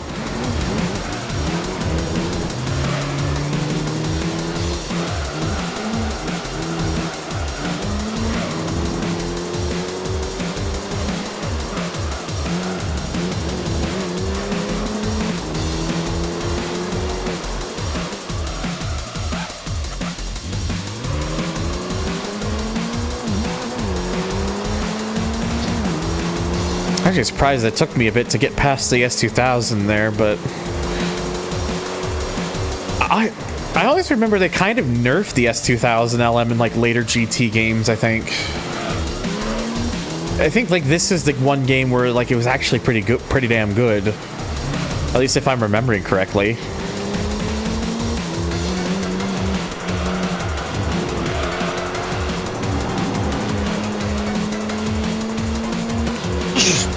Bless you. Sorry.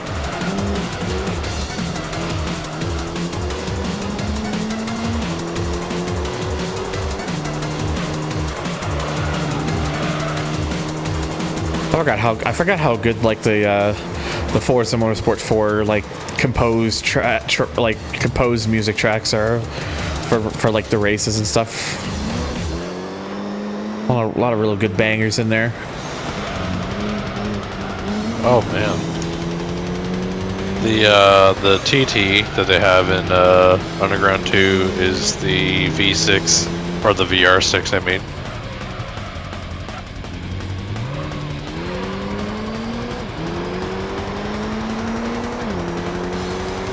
Yeah, I think over the weekend I'm probably gonna try to add more stuff.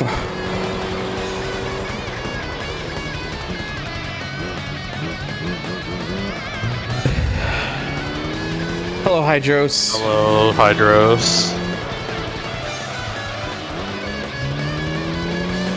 Playing Racing Master?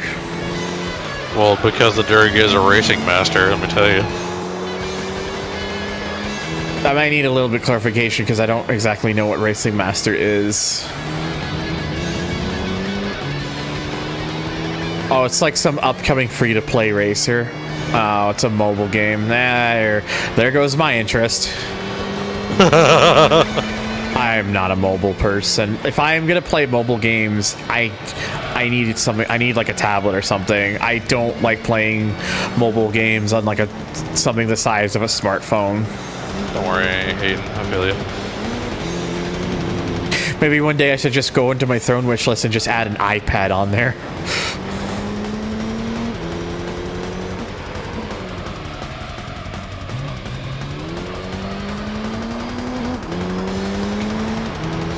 Looks really good, like mobile. I mean, that's at least good to know. At least it sounds like it'll be interesting for some. It's just, again, I don't like playing. I'm just not fond of playing like mobile games on like small screens and stuff. It's different. It was different with like stuff like you know, a Game Boy Advance or like a PSP. It's because one, I was younger, and two, the controls are just right there. So. Plus, your eyesight gets worse as you get older. Yeah, that too. I can vouch for that. I still I swear to I still gotta get my. I cannot. Sorry, I was gonna say real quickly. I still gotta get my eyes checked again. But I do that. They usually say to do that like every 2 years, and it's already been over 2 years since my last checkup. I was just thinking, I tried using my Game Boy Advance SP recently, and I basically couldn't see it. And I was like, how did I see this tiny screen when I was younger? I have no idea. I don't even think I could play a GBA SP comfortably. No, I couldn't. I've got like because you know my hand. I don't have like the largest hands in the world, but they're not like small either.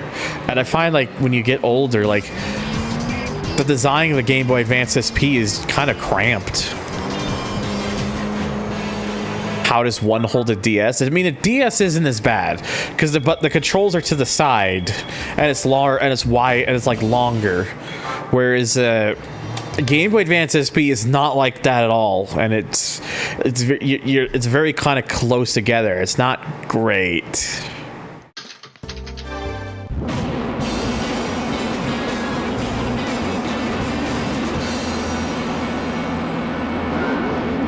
Yes, you did call it, Senek.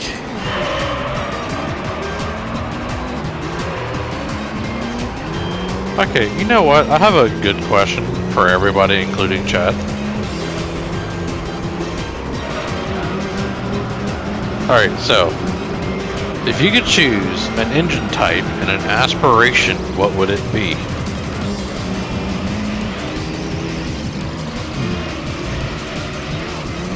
Naturally aspirated V8. There you go. Easy. Okay. Because I drove a Mustang about a year and a half ago, 5-liter V8, and it was the best car I've ever driven, and I'm happy to admit that. Huh. Interesting. It was awesome. It's just thunder and power under your right foot. It's incredibly silly. It's not very fast, but it's just fun, and that's all they need to be. And that's what cars should be about. And I think a lot of cars have lost track of what's fun and what isn't. Fast is not fun. Loud and terrifying is more fun than fast is. Golf R is fast. Golf R is not fun. In terms of comfort, I think the PSP was the first portable console to truly play the card of the comfort of both the hand and the eye. Absolutely agree. Like an original PSP 1000, 2000, 3000, I can hold any one of those today and they're still very comfortable to use.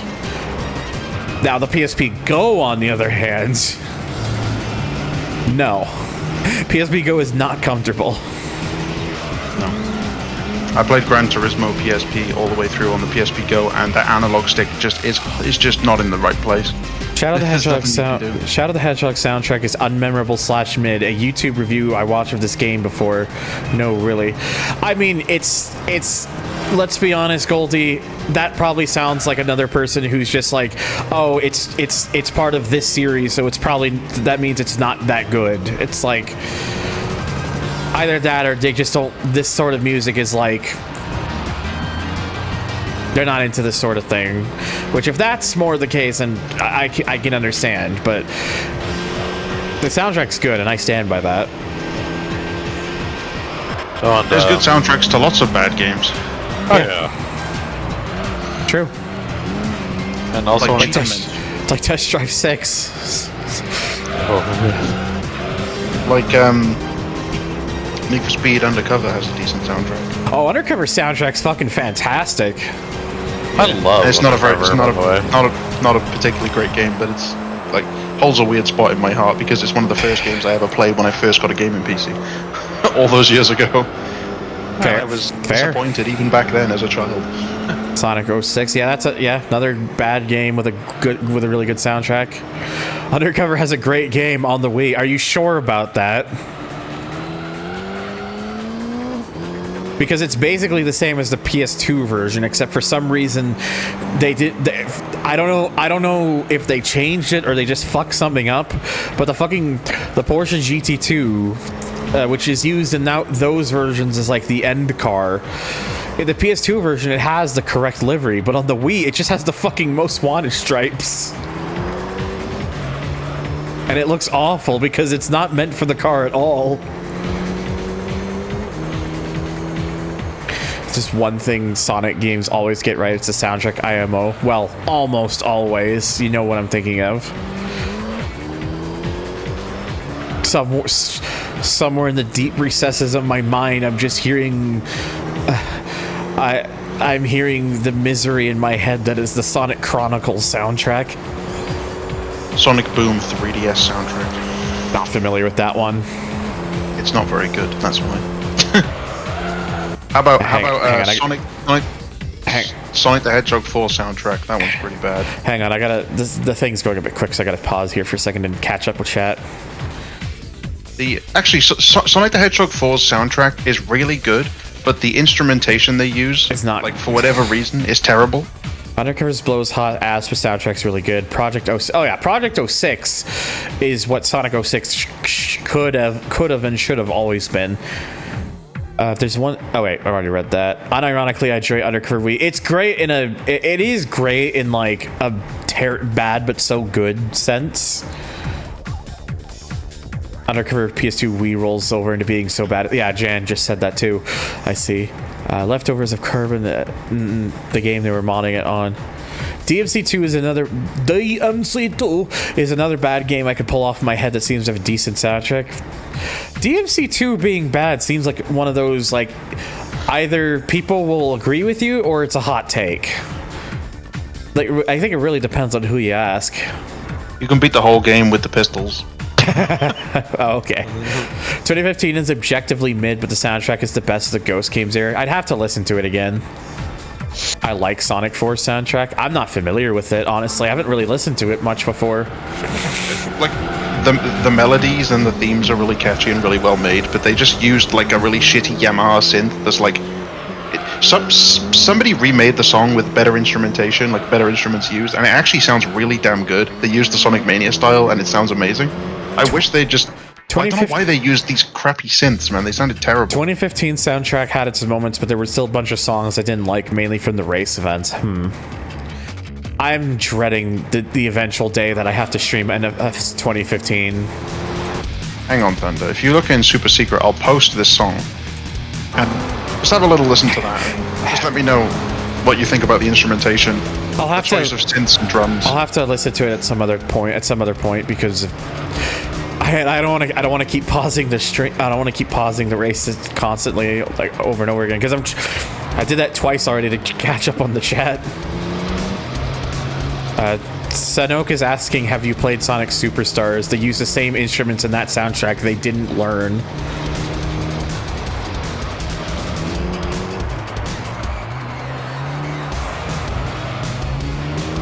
I can just feel Magic Scott right now, just like pain. Yeah, the theme's quite catchy, to be fair. It's just, like, the Splash Hill Zone is quite catchy. It's just, the instruments sound really crap. It sounds like someone made it on, like, a toy piano. I don't know how to explain. Wait, are there any other objectively terrible games with good soundtrack? PS2 Family Guy? I think that might just be that one dude. What fucking what fucking soundtrack does that game even have? I don't even remember the soundtrack to that at fucking all.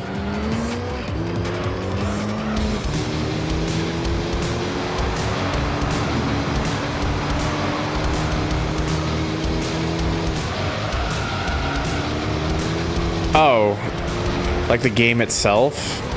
Sorry, it's just the chat can be kind of moving a bit, so I didn't see what you had fully said.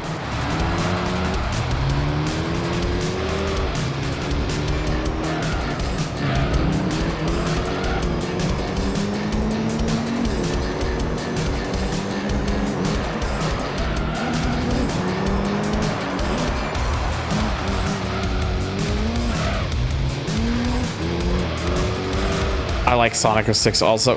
Here's the thing, I think Sonic 06 probably would not have the reputation it does if the game wasn't so buggy. I think people would just kind of see it as like like less than like kind of like a below. Oops. I think most people would kind of see it as like a below average game if everything else about the game was same, it just except for the fact it was like if it was actually not a very buggy game.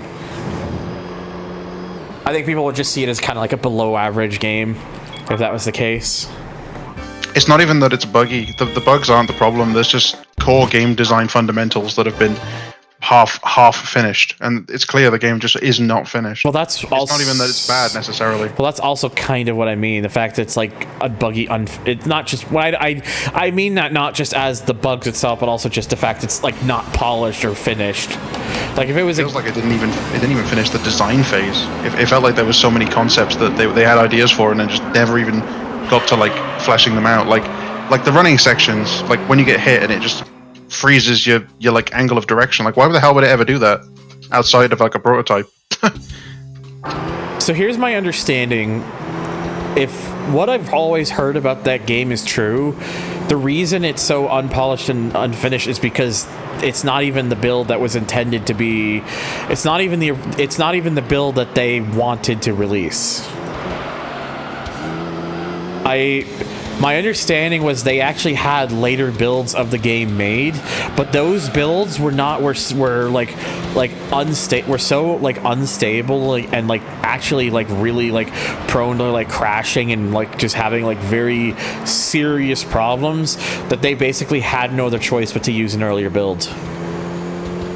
That's the rumor I've always. That's the discussion I've always heard about, is that it was not the build that was even originally planned for release. I'd believe that, based on what I played. I played that game when it came out over a friend's house, and I remember him being really excited for it. I actually saw the look of disgust and fear on his face when he played it and realized it was kind of bad. I feel for them. I remember his face was just like, it's like, no, this can't be it. Like he got like stuck on the first level on the first running segment for like an hour. Oh dear. Trying to justify his one game purchase of like every 6 months, he was like, no, see, it is really fun. I just had a split. I was like, nope. I just had a lap time split that was 1,000th faster than the S2000. That's pretty interesting. But yeah, that sucks. I feel bad for the guy. Like when you only have so many purchases you can make, and they get that because they were like looking forward to it, and then it's just a completely buggy, unfinished mess with like loading times that take 2 years.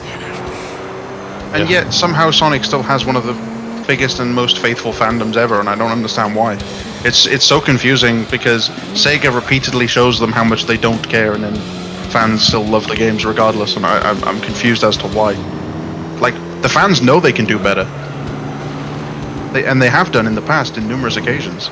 I think part of the reason is because of that attachment, because they remember those games that where it seemed like Sega did actually care some more about it. Maybe the same would happen with Nintendo if they ever made a bad Mario game, which they haven't. So it's kind of hard to. I mean, I would argue there probably are some Mario games that aren't particularly all that great. The thing is the reason those don't usually get addressed is because those Mario games are not mainline Mario games. No, and I mean, I know what you're talking about. Like New Super Mario Bros., for example, I think it deserves all the criticism it got. But it was a complete, well-tested and finished, functioning product, even if it was a bit bland. Yeah, that's fair. Sonic 06 was the opposite. It was like, the ideas were good, but the game was just a complete unfinished mess. Oh, Sanok in chat is just saying they made Sunshine smile. Do you not like Sunshine?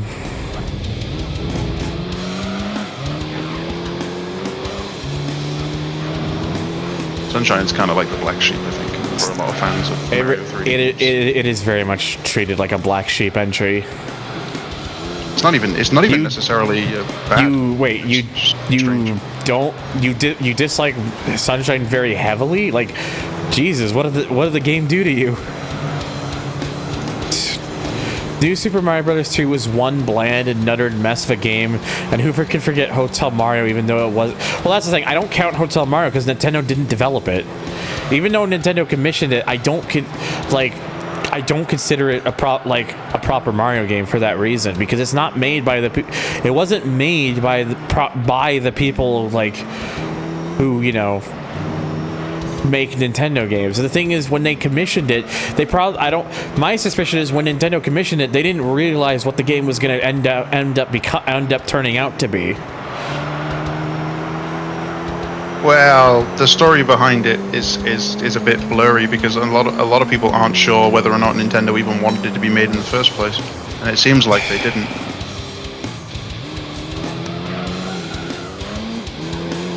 I like the ideas it has, but the gameplay is so frustrating. Oh, so this is about Sunshine. Okay. No, I mean, whenever I played Sunshine, I never really had any problems with it, but I didn't play it for like forever. They're bland, but yeah, even new Super Mario Brothers, they're bland, but they're really good platformers. Yeah. Hotel Mario at least made a cultural impact in the YTP scene. Yeah, that's true. Well, even Super Mario Wonder, which ultimately still plays on the same fundamental foundations of New Super Mario Bros., just because it was way more creative and used that format better and changed up the art style and actually showed that Nintendo cared and wasn't just rinse and repeating the same cycle. Even though it's the same foundation, Mario Wonder has received significantly better feedback than New Super Mario Bros. Did, even though it's very similar in a lot of ways. And I agree, it's much, much better. It's a much better video game. That's why Hotel Mario's Game of the Year 1996, 1994. That came out in 1994. I thought it was way earlier than that. Holy shit. That's actually insane. Super Mario Brothers wonders what New Super Mario Brothers should have been. Gay Luigi? Luigi. Lots of spaghetti.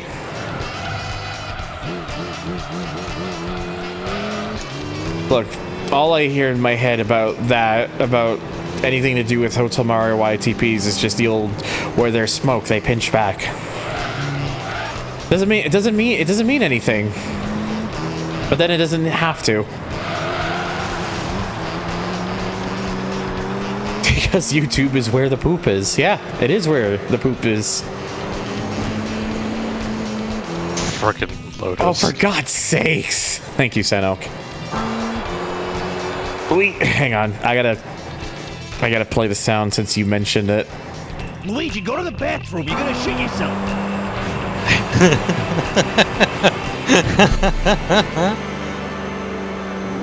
You know what they say, all toasters toast toast. They toast bread, you fucking idiot!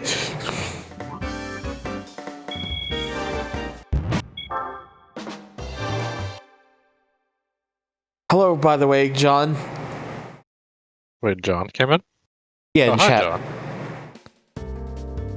It's Automod is just annoying to deal with, because I don't know why it gets so cranky about certain things. I feel like I have to keep telling it over and over and over again, hey, it's fine. You don't have to strike that, but no. Alright, so since we're on test course, I'm just taking off the downforce. Oh, by the way, for the question I had asked much earlier, I did have an answer, I just never had a chance to answer.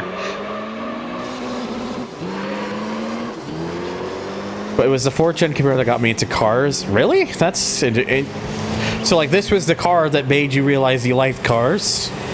That is an interesting introduction.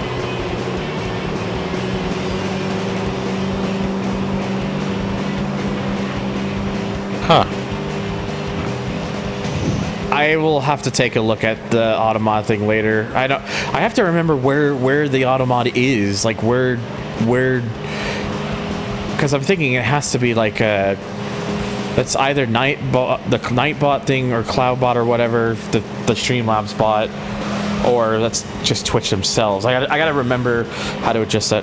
When do I plan on adding the Frontier soundtrack to my playlist? Once I get to it.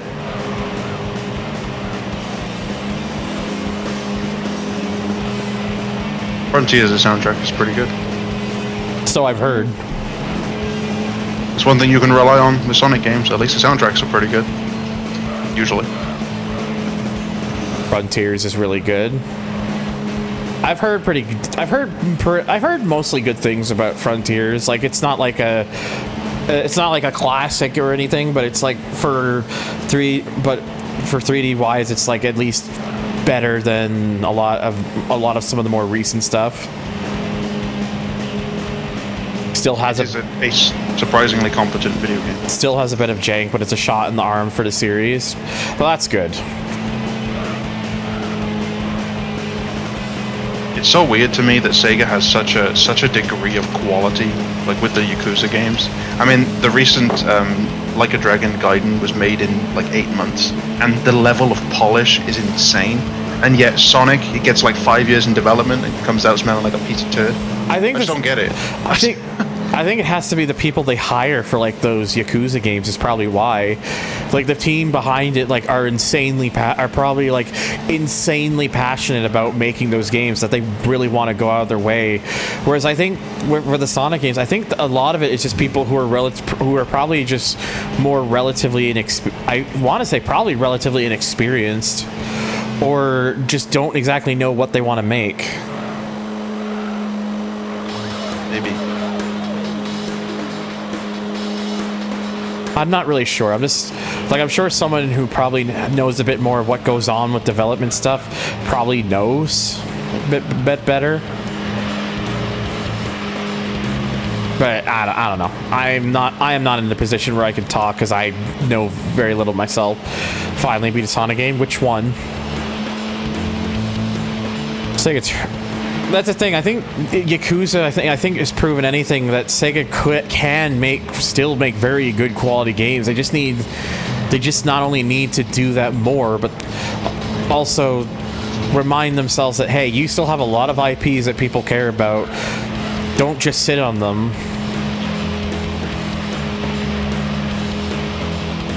To be fair, Sega's reviving a lot of their IPs in Yakuza as mini games. True. There's a crazy taxi mini game in the one that's coming out in January. The next mainline entry. It's like a crazy taxi game. It's really goofy, really goofy, but it's cool. Well, that's cool at least. I like how the new one that came out has like finally, I guess, the closest thing we'll ever get to a home version of Daytona USA 2. Yeah, it's also got Sonic the Fighters and a whole bunch of stuff in the arcades. There's actually quite a few racing games in the arcades on the new one. That's good. I think it's called Motor Rally, whatever that is. I think that's one of the ones that's on there. Not familiar with it. You go with whatever you got good vibes with. So I beat Sonic the Hedgehog 2 last year. Well, I mean, if you're gonna play anyone as your first to get those good vibes, that's definitely a good choice. They have Virtua Fighter arcade cabs in the more recent entry. Speaking of taxis, there's some new taxi simulator I saw a trailer for recently. Oh boy. Daytona USA 2 finally made its way on home consoles and will be able to play Fighting Vipers 2 for the first time since the Dreamcast era. Interesting. I just hope that like Sega kind of looks at like people like genuinely being interested in like putting these like people playing the arcade things in the Yakuza games like this, and like really thinks about like, you know, potentially doing more with them in the future. Actually doing something with their intellectual properties they've held on to for years. Yeah. Wait.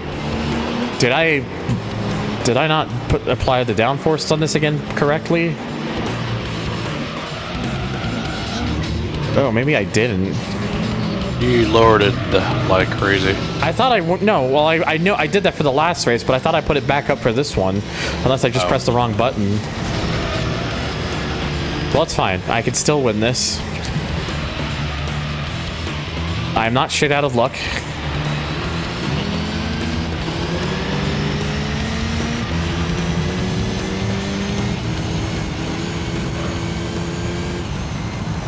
We're just gonna have to cheat a bit. That's right, we're gonna cheat. Gosh, cheaters. Ugh. Damn.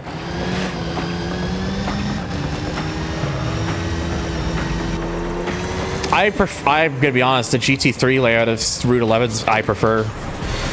I really don't like the chicane in GT1 because it's far too sharp and far too narrow at the same time. Well, no, sorry, it's far too sharp as like you have to be like really careful with that fucking chicane. It's because it's just ridiculous with the amount of speed you enter into that section.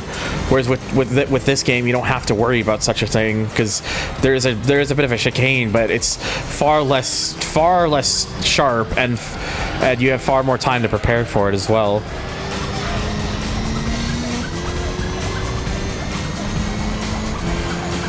When it comes to big AAA games they're cooking up for 2026, according to some source on Twitter, I really want it to be Virtua Fighter 6. It's been 17 years, well 13... I guess you really like Virtua Fighter, from the sounds of it. Never really played one, so I have nothing to go off of.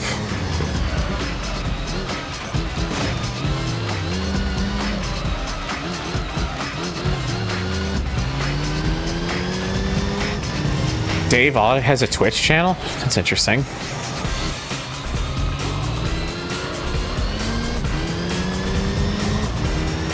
Oh, I'm paying attention. Wish more Japanese companies made arcade collections. Namco, please release classic. See, that's just expected. See, that's just wishful thinking with Namco. Smile. Yeah, that's another thing too. What I agree with Jan is that the GT3 layout is just visually is a lot more. Is like the GT1 layout looks nice too, but the GT3 layout is like visually looks fantastic. Yeah, that's a good idea. Here's why they won't do it.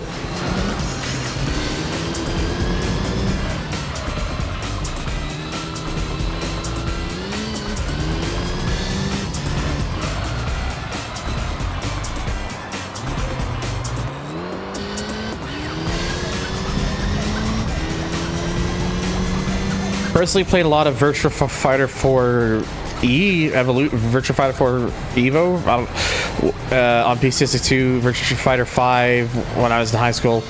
Sometimes I do like hopping on Virtua Fighter 2. Okay. Maxi Tune 6 Dub Edition Remix. 4 Evolution. Okay. Yeah, I'm not familiar with any of the Virtua Fighter games, so I know about the series, I've just never really played it.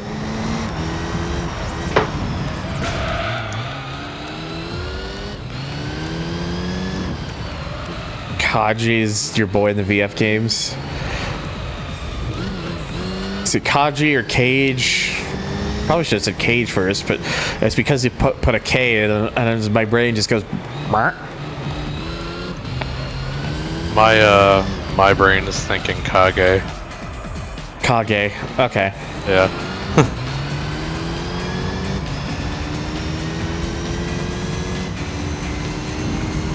It's like, first of all, you're gay. I'm head up. See you guys later. Later. See you. Never sticks around long enough. Sedge, smile. Hey, I'm here. No, I know you are. Woo.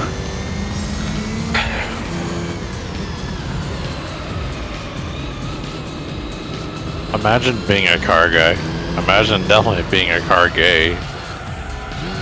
The next evolution of car guy. Gay? Yeah. Yes.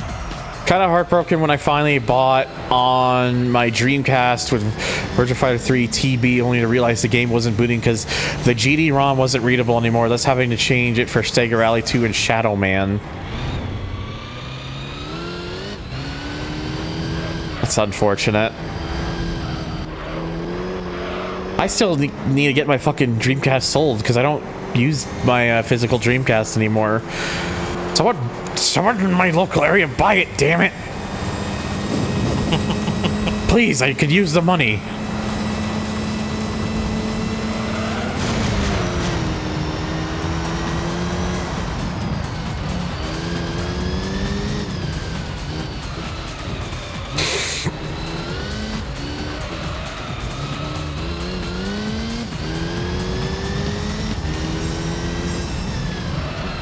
But yeah, yeah, just this. But yeah, just going back to this bit here, it's just such a nicer looking spot. Like this area in particular, just you have like all the lit up trees and stuff. Just perfect. NFS2 Special Edition is very good. Much better than standard NFS2, honestly. Smile. Insert transmission joke here.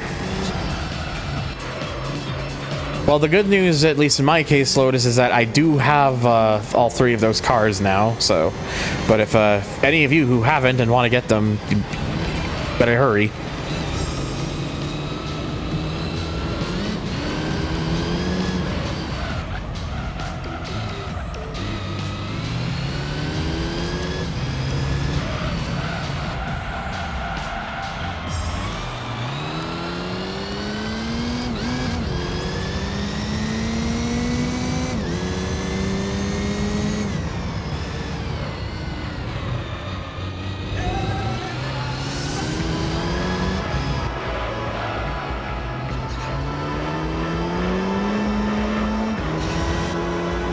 For the GT5 makeover? Never really thought about it before.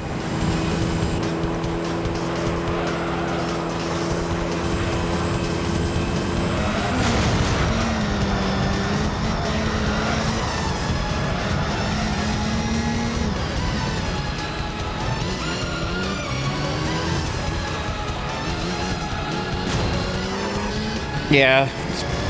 It was in every major GT game. Then GT Sport happened. And...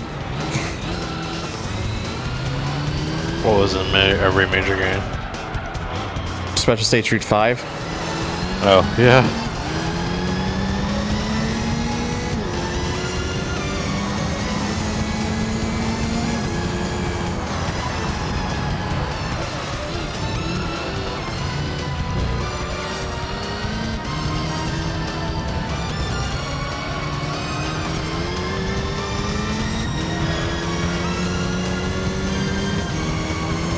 Arguably, the only downside is that it sees limited... It's fucking nuts fully upgraded. Only downside is it sees limited use of career because it's a Pro Tuned car.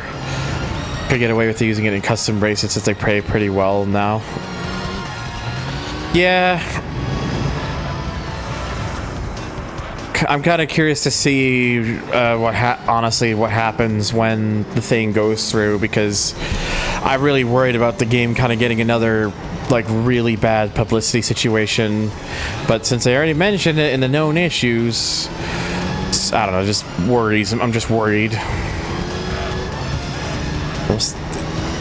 Yeah, I could see how people would think of it as a Mega Man or Rockman song. To be honest, as much as I like the Tokyo Expressway for GT Sport 7, I kind of lament the lack of special stages in them. Yeah, I like the special stages are just neato. Kind of a shame they're not in any of the current they're not in the current game right now. Agreed. I feel like they'll probably make it so that the tuning actually factors into the payouts. Ugh.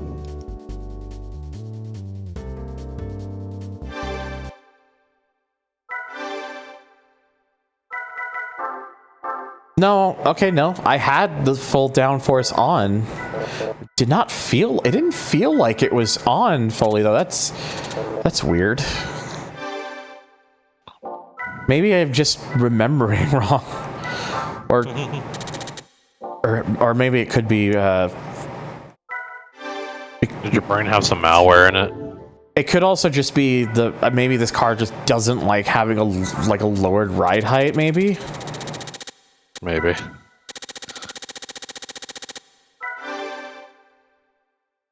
So I'll put that back up.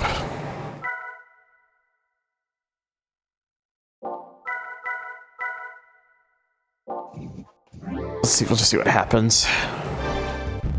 Ah, of course, they make this last one 7 laps.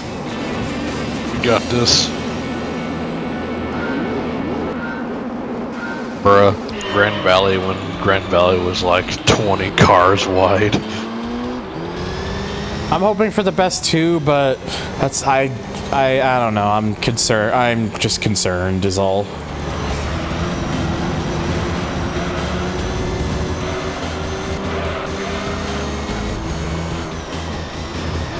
Oh my god. Oh, he's just 7 laps on a good track. Fair.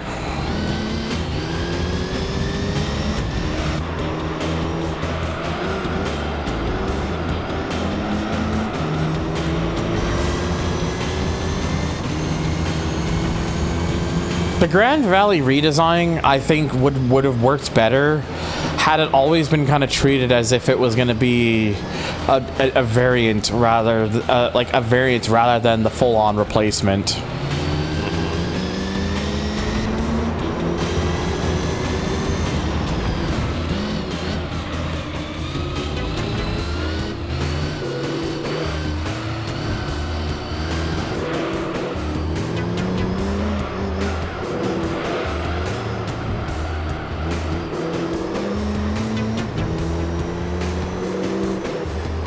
Also, that circuit experience could fuck off. I did it such a long while ago that I forget if it took me ages or not. I've experienced friends going at it for ages, so I know it must have taken me a while. But because I did it such a while ago, I forget.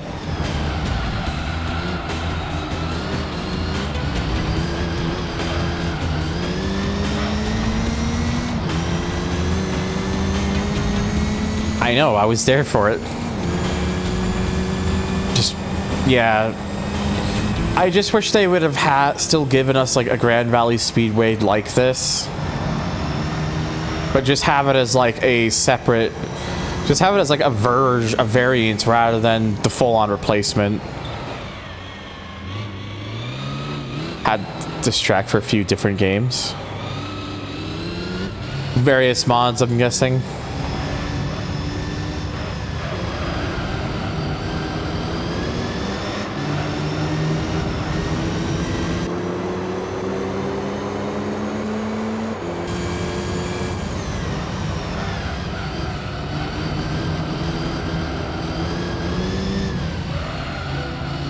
I would have liked to see the big Sur Coast Highway in GT7 just like in Project Cars 2, but honestly, just don't morph Grand Valley into it. Grand Valley has and will always be a speedway circuit to me.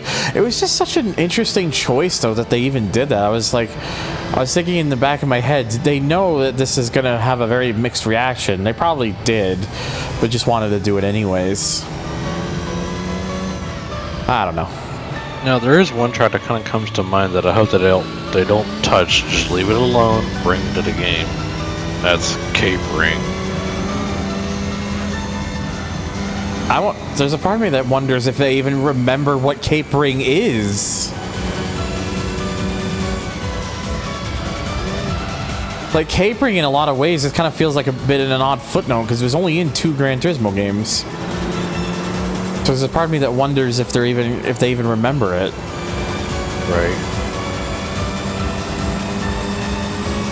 Okay, let's try to keep building up that lead. There's a car. The Altezza has already pit after 2 laps. My gas, I'm out.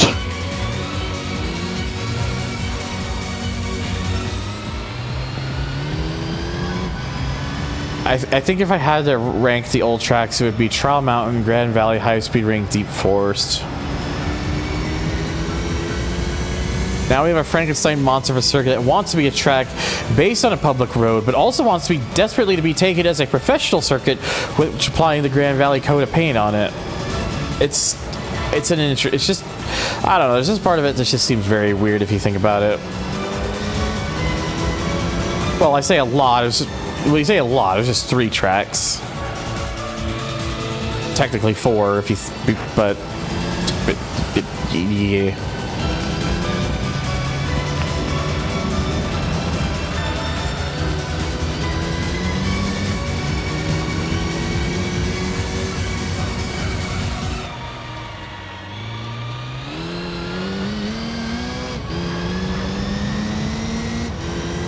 Yeah, I like the new Trial Mountain as well. Just it's really nice visually, track visually, and whilst I do miss the Yeet chicane, it's just nice.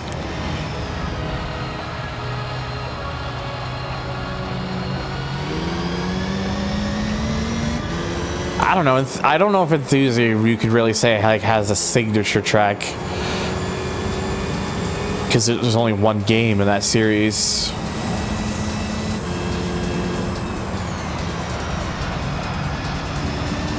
Midfield when? Who knows?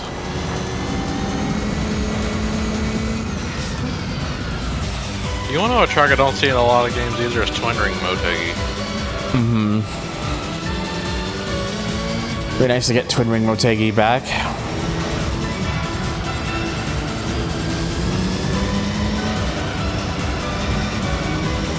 Weirdly, I want to see Sugo in GT. I mean, it'd be interesting to see.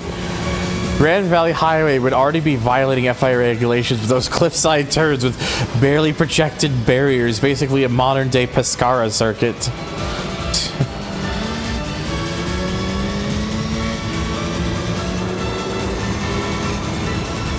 Matterhorn. I was always kind of mixed with Matterhorn, honestly. I like Roach and Boat in Matterhorn.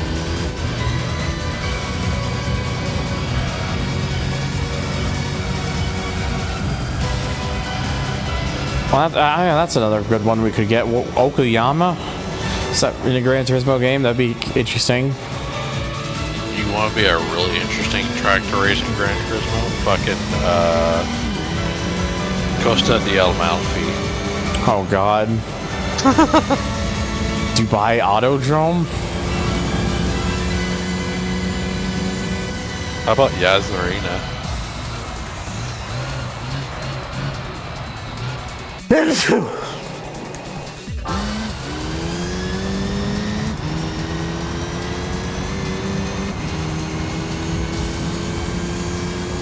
Well, thank you. Oh, I didn't even know you just told me. Well, it's because I was able to get it to flip up my headset mic, but not the desktop one.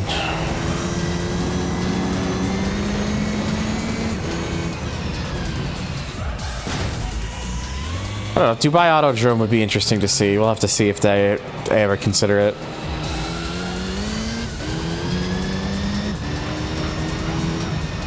Aside from Tokyo Expressway, I still do think there's a lack of urban circuits in GT7.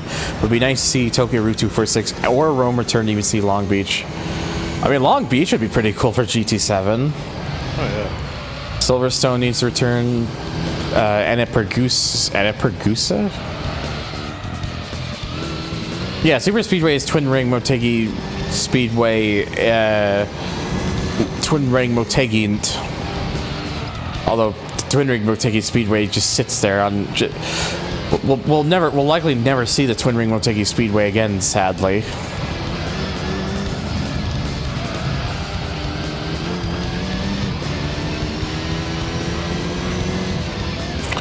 Before they add Hungaroring because it was used extensively for filming the movie.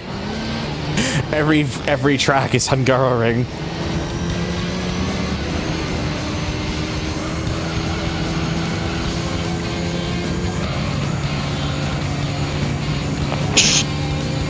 Even Silverstone Le Mans, it's all Hungaroring.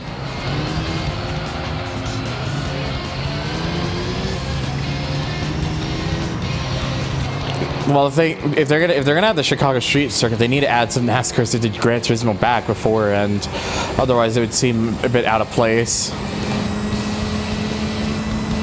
How about New York? I mean, I'd be for it. Whoops, I'm paying attention. I'm a good driver, I swear. I swear. I read somewhere that the Motegi Oval was repaired. Was it?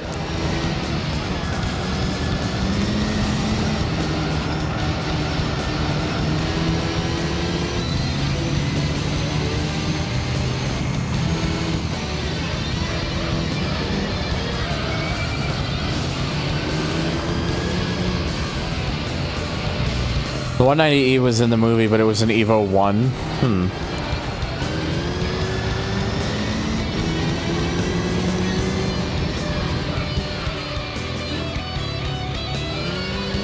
It felt so weird to me. I thought they filmed a new Bugatti layout of Le Mans for the final turn of that race of the film. Same scene also had a Huracan STO. Huh.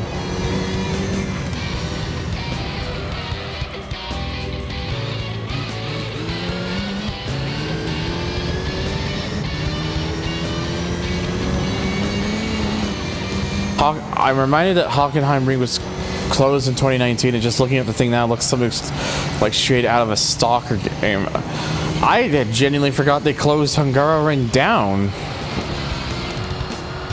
GT4 had all those different street courses worldwide, as did do the FM1.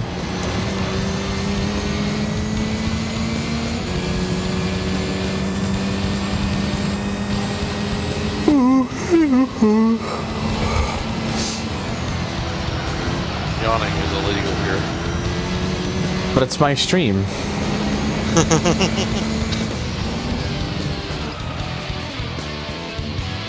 Bro, shit really made me want Mondello Park.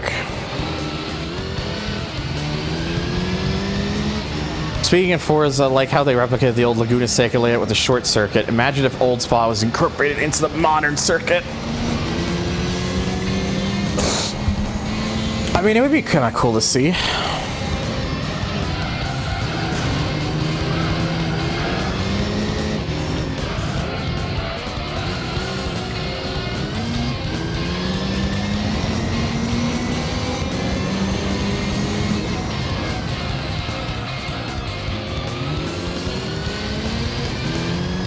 They try to shorten Spa. I don't think they try to shorten.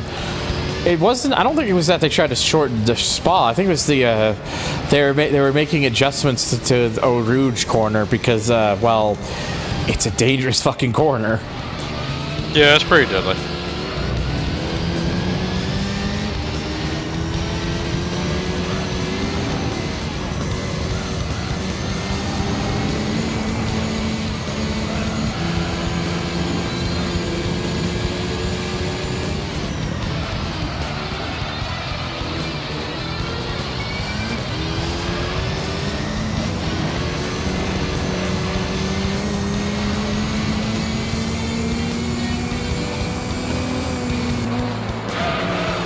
Okay.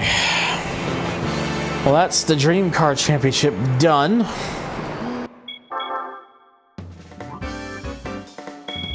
Let's see how much overall money we're gonna get.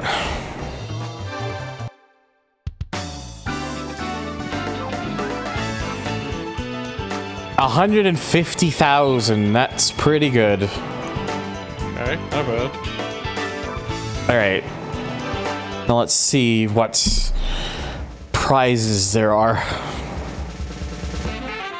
Give me the one at the end there.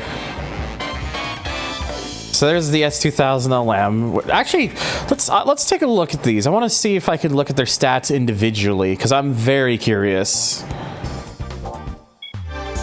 Because I know which one I want.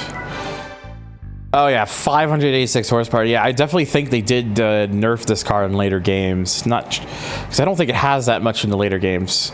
So let's take a look at some of the other ones here as well. Oh, that's a nice color for that Impreza, the yellow. That's an interesting color. How much does the Impreza get? 572, so it's very close. It's four-wheel drive. And it also kind of just looks like a GT300 car, so if you kind of think about it, it kind of really does. BRB. Yep. Okay. Mustard and pretzel. Oh, that's the green one that was in the thing. It's the RX-7. So there's just one other one. I'm kind of curious what that is. I didn't actually look it up. All right, 572. So this is slightly less. So it seems like they all kind of make around the same sort of power. Oh, I should have looked at the how heavy they are too. But there's the RX-7. There's a different color I want, anyways. Already looked at that. Oh, Oh, there's one of the colors I want. The blue. Oh, whoops. I'm smart. That's fine. We can get it again. Oh, it's a blue FTO, though. Oh, blue FTO. Dude. Oh, my God. Sorry, that got me really amped. This makes the least amount of power, only 567, but it weighs less than 1,000 kilos. Well, let me save that. I need to see. I should have looked at the weight amounts. So it's saved at least for now, so I won't like lose one of them. So yeah, how much? The white's nice on the Impreza. How much does the Impreza weigh? 1,150. So it's definitely it's notably heavier than the S2000. I've returned. Welcome back. Ooh, nice. The nice silver. I just want to see how much the S2000 weighs, if I can actually get it again. Ooh, it's the red one. All right, let's take a look at how much the S2000 weighs. It weighs. It is heavier than the FTO. Wow, so the FTO is the lightest. Interesting. Very interesting. Let me slave that into slot 2.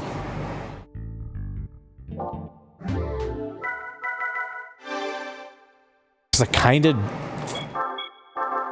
yeah, the FTO is the one I think I'm gonna go with, because the blue on that FTO sold me. It instantly sold me. But because it looks so good. Yes. And it's just the fact that it's so light too. It's the lightest of the 4.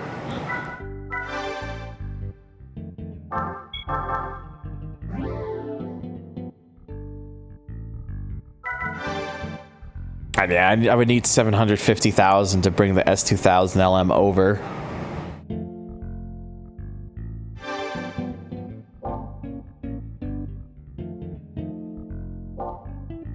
Here's my question. Are these the only events that these cars actually drop in? Because to be honest, I'd be happy with all 4 of these. It's like one of those situations where like any of these would make me happy to have.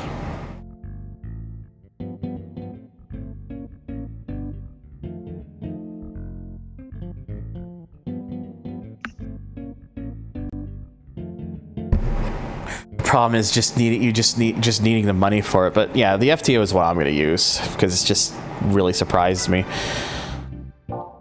Oh, I'm so close now to 50%. There's 0.2% left to go, and then I've hit 50%.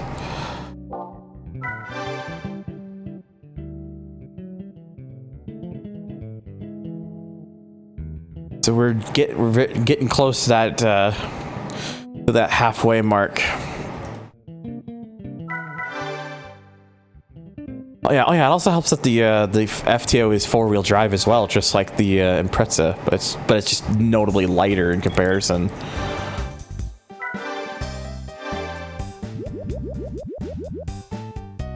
It is such a nice shade of blue. It is so good. That's why I was sold on it. I was like, oh. My wife left me. Oh, wow, thank you, Soundpad. Oh, wow, $90,000, but we're totally doing it. Loser! You're a loser! But wow, Soundpad, do you mind? Okay, just Soundpad is dunking on me right now. I don't like it.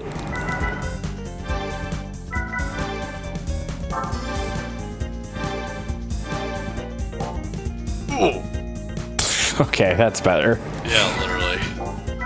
Soundpad is just trolling me. Yes. So yeah, not quite 1,000 horsepower, but 966 for a car that weighs less than 1,000 kilograms. That is very dangerously close to a power to weight ratio of 1:1. Yes, I did it. I broke it. We don't know that yet. We haven't raced it yet, but I am going to race it.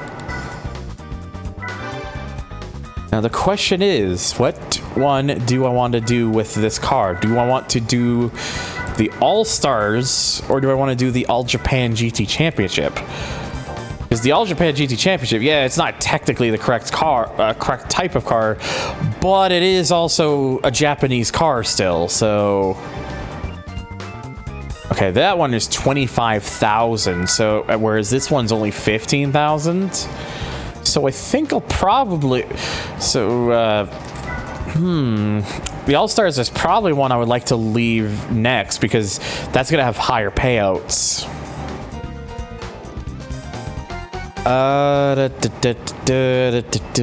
It's one of those decisions I really got to think of. It's one of those decisions I really got to think about. Well, I don't have a Japanese GT car, so... But obviously, I'm not really concerned when I have the fucking FTO. And I have a suspicion the All-Stars race might not actually reward... Maybe you get one here. Oh, that's a good point. Maybe I will get one here. I hadn't thought about it. Maybe I will. Yeah, let's just do the fucking All-Stars race then. Because if I can actually get a JGTC car from here, then I can use that for the championship. Let's see. I don't remember if you do get one from here or not, but if I do, then that'll be good. Let's see, we actually got a couple JGTCs. We got the Autobax MRS, that's a GT300, and then we got a Raybrig NSX and a Castrol Mugen NSX as well. And then there's just a Corvette C5R and then a fucking Rally Impreza, which is just funny to me. This is where GT Nerd goes, you get a pink Vitz here?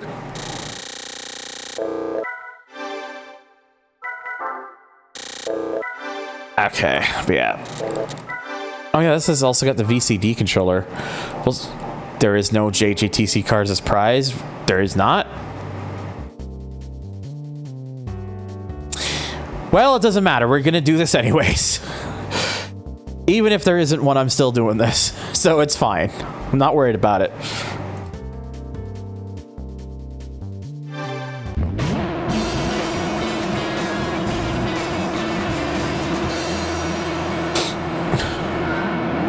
Mr. Redline, yes. Hey, DJ, hey, TJ, do not, please don't actually spoil the prize cars.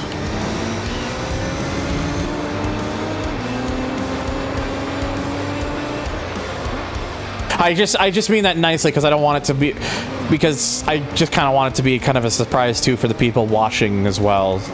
It's just a personal. Well, I know it's DJ, but it's kind of for the sake of just kind of having fun with it, right?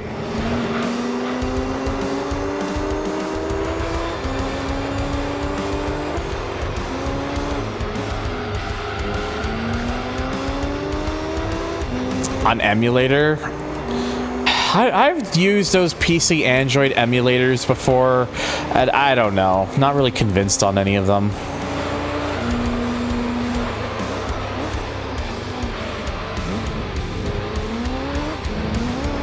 Very snazzy. You are correct.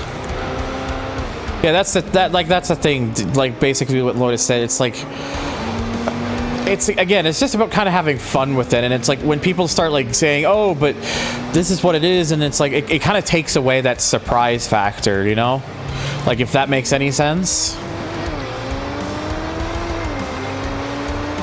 It's kind of like starting a new game when someone explained the entire end of the game that wasn't what playing the game. Can you get now many Android games on Windows 11 like built-in emulator? Wait, can you? I thought about those Android emulators to play Real Racing 3. Real Racing 3 is just weird. I remember playing it before, but only like modded versions because I can't be bothered to sit through the game long enough to try and grind it out. Alright. Let's see. You can also sort of get it on Windows 10.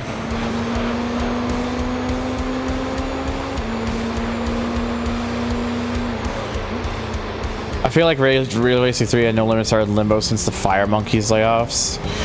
Yeah. Okay, one thing I can already tell from this, the FTO seems to be exceptionally good at managing its tires. I'm already just about to finish the second lap here for Laguna Seca, and the tires are not even fully green yet.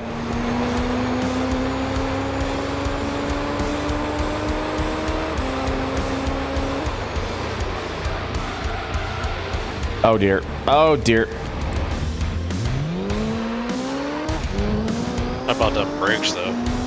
I was just late on the brakes.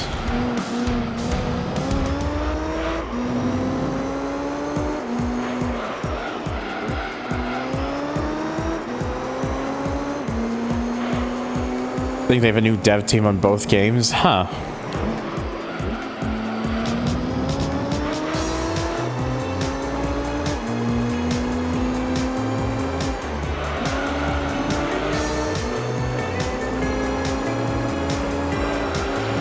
Yeah, it's probably the fact that this car is so light. It's like, if I was using the Impreza, it would probably be a somewhat different story because that thing is like 1,150 kilos, whereas this is only 980.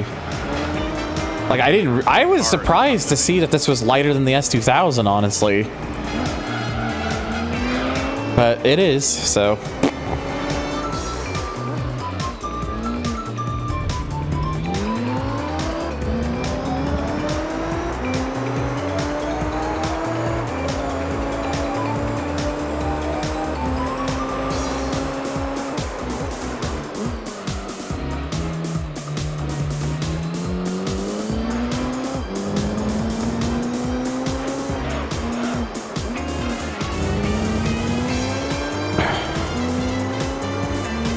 So yeah, so there's 10 races in this, so 25,000 per race. That's 250,000 credits.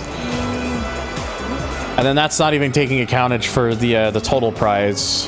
We'll have to see if it's going to be 150 grand again, or if it's going to be more because there were more races to do.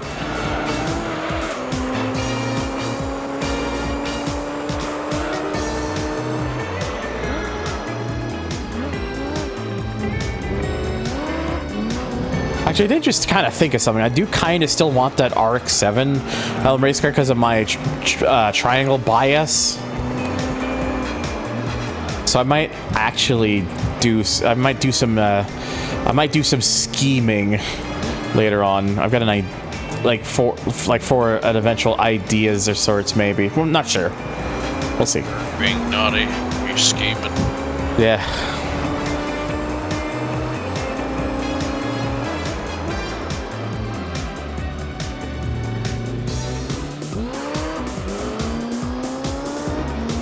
But could I also take note, or make a note, that I can understand that the FTO is incredibly light, but also isn't the FTO actually just incredibly light in general? I mean, yeah, I guess so. It makes sense. I don't know. There's a part of me that always just imagines that the S2000 would have been lighter. Exactly, I feel that too. I understand. But no, the S2000 carries like 70 kilos more than the FTO does. It always amuses me whenever I find a car that's incredibly lightweight for what it is. Mm-hmm. Just cars, like some cars in general. Like you look at it, it's like, oh, that car must be weigh as much as a boat. No, that thing is about as light as a paper boat.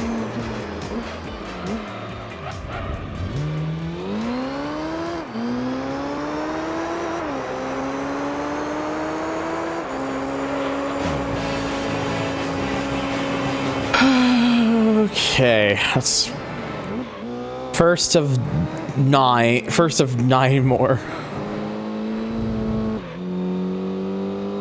And it's nigh. What the fuck is this?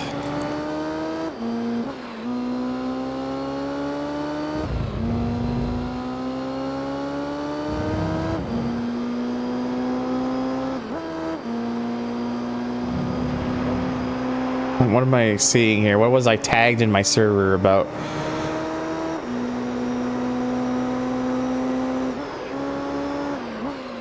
Oh, I guess that's where I find that. Okay, yeah. I'll worry about that later.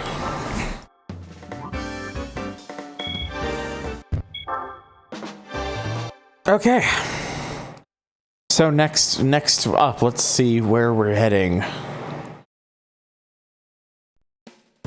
Reverse Deep Forest. Nice.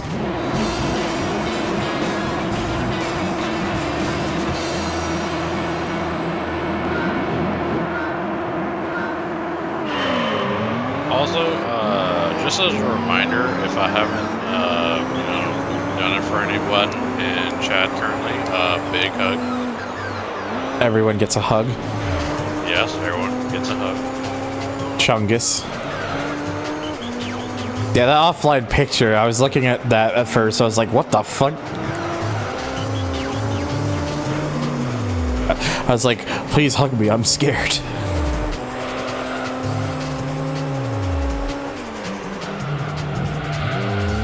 Oh, okay, that is... Okay, so the reverse shift thing can even work for like if you're braking and downshifting, because it'll immediately just put you on... Okay. Interesting, I didn't know that. Now I do. Fun fact.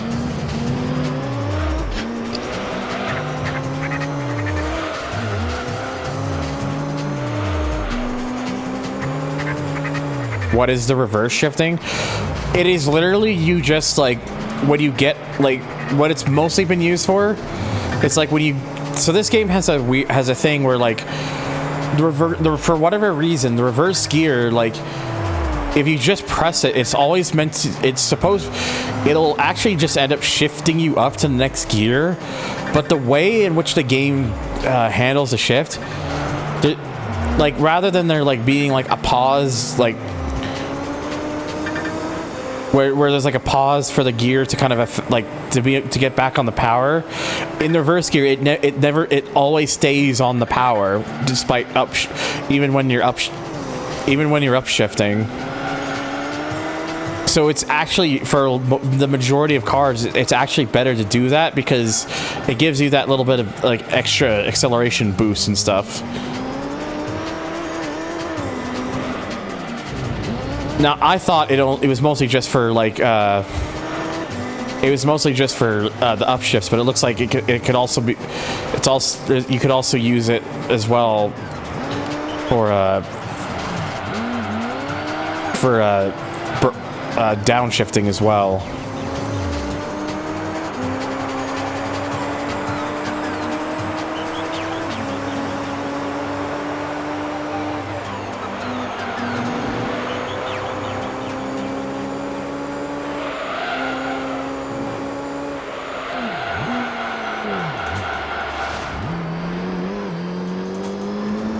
Yeah, it looks like you still do have to apply brakes, though, I think.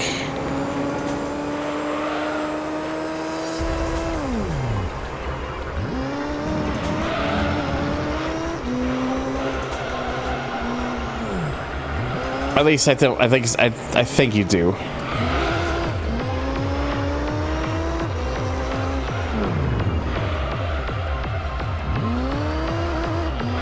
I don't know. I'm kind of toying with it a bit to see.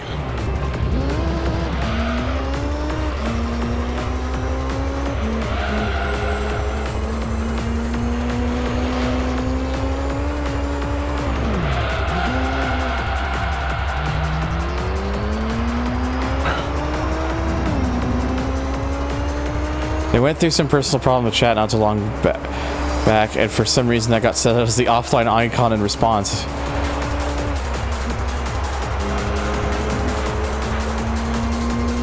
Yeah, fair enough.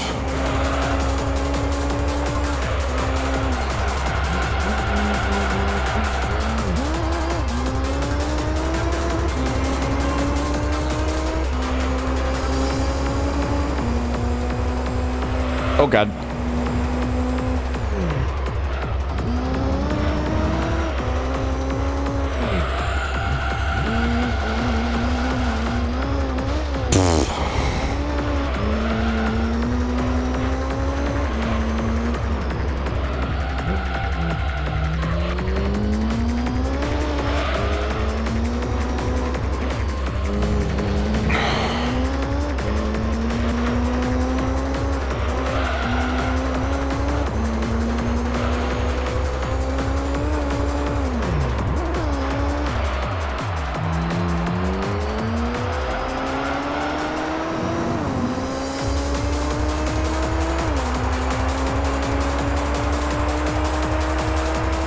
after I finish this, I just gotta take some very minor thing.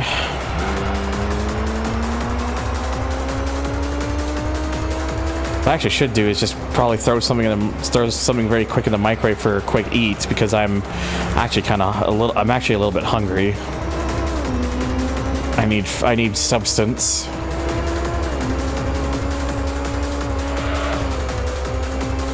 Yes. Because substance is good.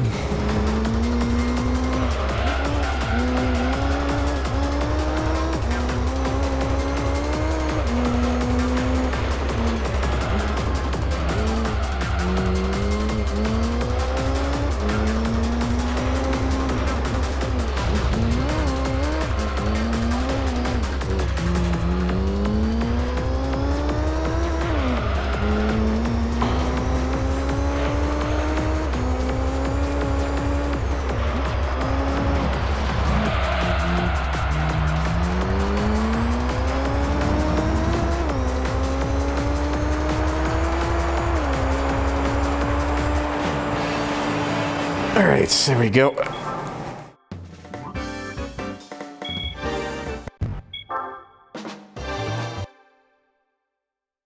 Let's move this over real quick. Anyways, yeah, so what I'm gonna do, I just gotta close a window real quick, and then I'm just gonna throw something in the microwave, which won't take me very long at all to make, so I'll be right back. Okay.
Of course, as soon as I get back and just throw the thing in the microwave, my cat is curious about the food.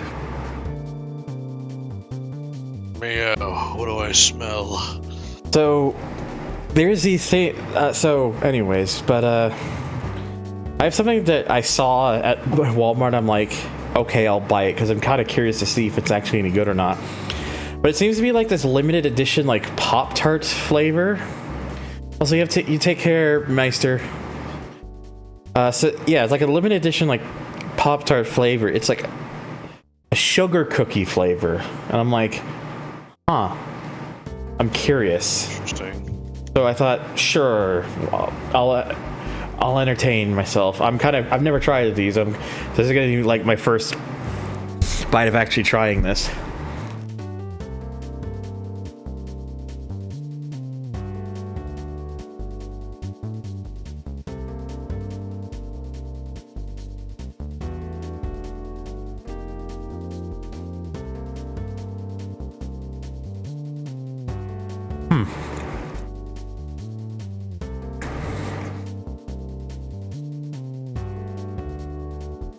Yeah, I can kind of get that sugar cookie like taste in it.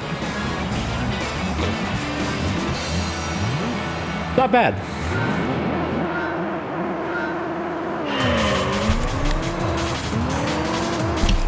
Oops, hang on, sorry.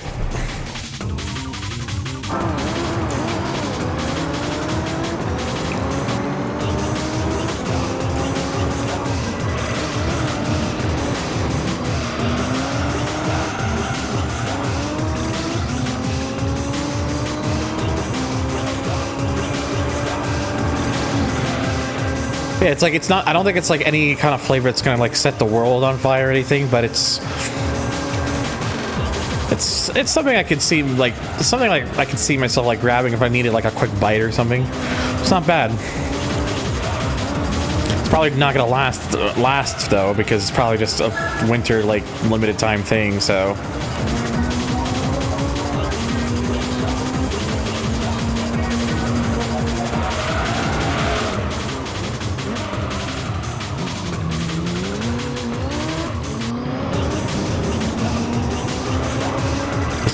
Can't believe it. Here live on Thunder THR.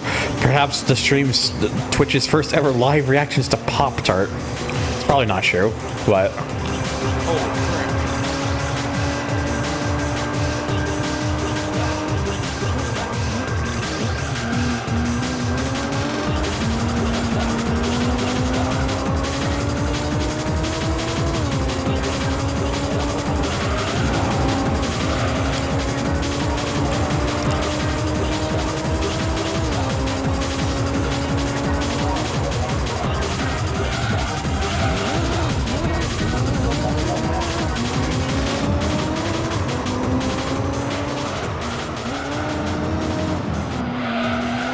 Yeah, it's like, it's not bad though. I would eat it. Someone gave it to me and be like, here, if you need here, you want a snack? I'd be like, if someone offered it to me, I'd be like, okay, sure.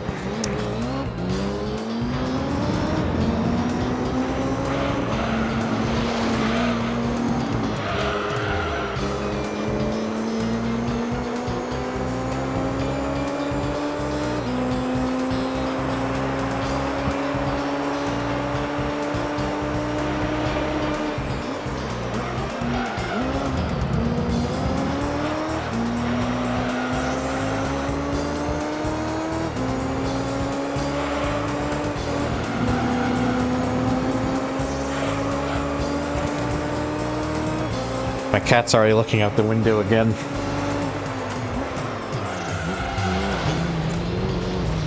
I nearly took myself out. Just Pop-Tart tasting needs to be a regular segment. Only one problem with that, Jan.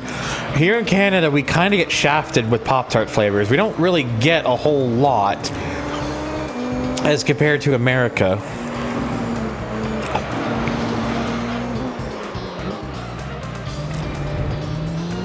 Like, usually when I go to most Pop-Tart aisles, I usually will see, more often not, like 2 or so flavors, and those are the s'mores and the frosted strawberry one.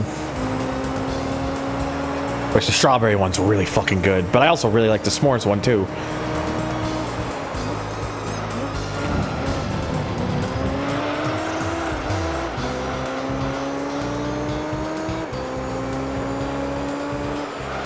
Yeah. For whatever reason, they just really don't kind of dig into like the flavors. I want to say we do get the blueberry. I'm not a big fan of the blueberry ones. Okay, I'm looking this up real quickly, sorry.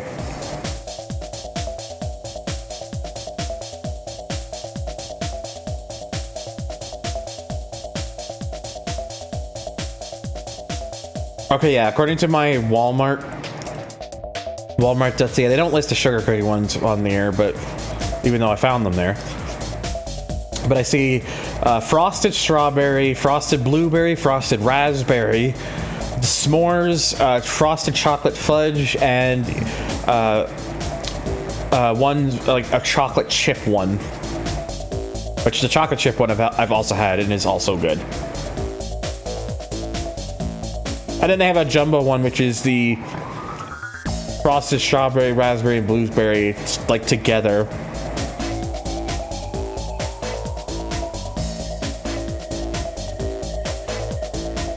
But yeah, that's about as much as we really get on average. Which is really disappointing, because if you look at like the American version, for example, you get like Apple Jacks, frosted apple cinnamon flavor, frosted banana bread, frosted pumpkin pie, Eggo frosted maple, frosted brown sugar, frosted cherry. That one sounds really good. I would totally eat that one. The chocolate chip, which we do get. A confetti cupcake. Oh yeah, the cookies and cream. The cookies and cream is another one I've seen. I do like that one. Frosted grape, frosted hot fudge sundae. What the fuck? S'more, wild licious berry, or the wild berry. I see it only on occasion. That one, not very often though. Knickerdoodle, unfrosted blueberry, unfrosted. Yeah, I don't even see the unfrosted ones.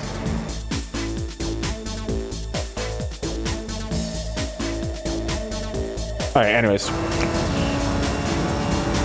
Get distracted by too much talk about Pop-Tarts.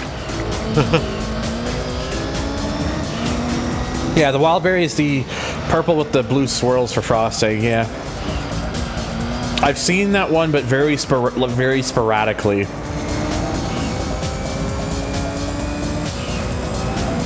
I do really like the frosted strawberry one. Like that flavor fucks, in my opinion.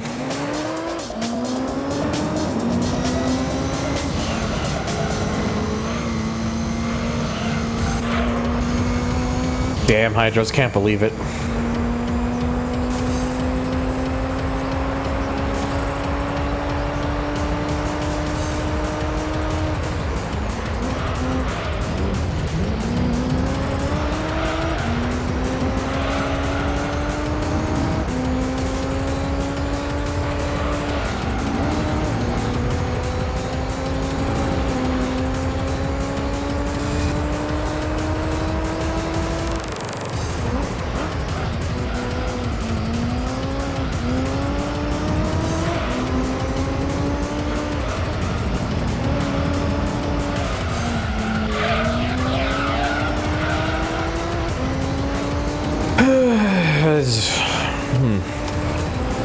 I think actually having this snack was a good idea, because it's kind of giving me a bit of energy again.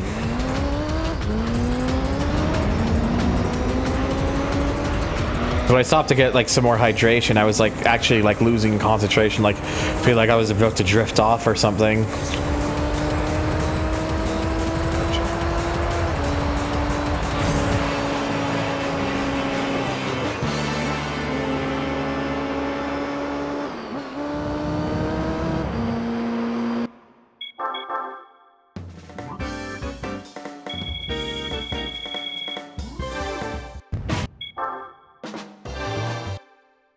Anyways.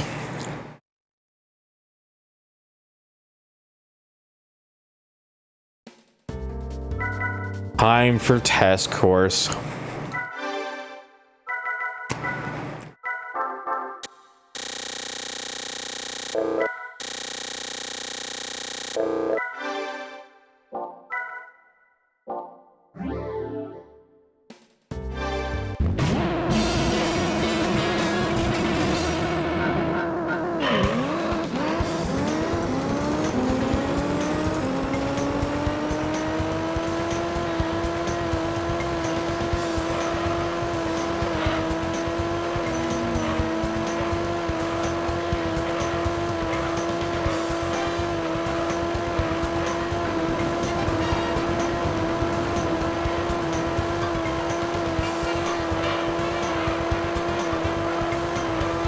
Actually kind of holding better. They're actually kind of holding there a bit better than I thought the others would.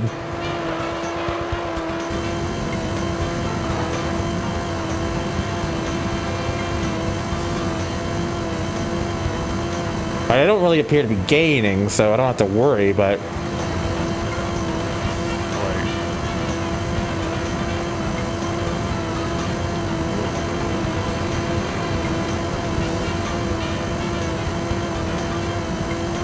So, I'm in a race, and it's a URL race, and it looks like the only car selection I'm racing up against right now is just 240 SXs. Huh. Like, huh, this is different. Interesting.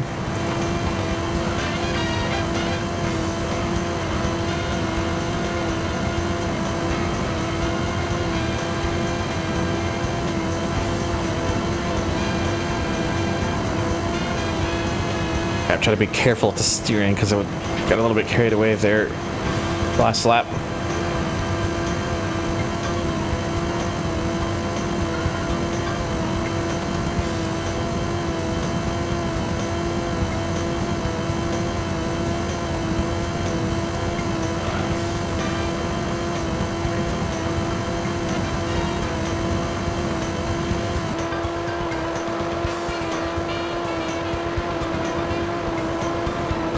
Oh yeah, they're mostly just kind of holding steady, so Yeah. at least I had it long enough where I didn't have where I was able to get in front, but maybe I could have extended a slight bit.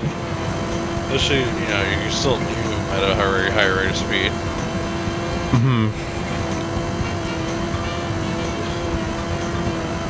Talking about drifting off, I am fucking getting like hella tired, but also been awake for quite a long time. Well, that would explain. Yeah, that would explain why you would get hit with the EPs when you've been up for a while. I've been up since like about 12:45 a.m. Yeah, makes sense. Yeah, No wonder why. 9. Yeah. Oh, excuse me.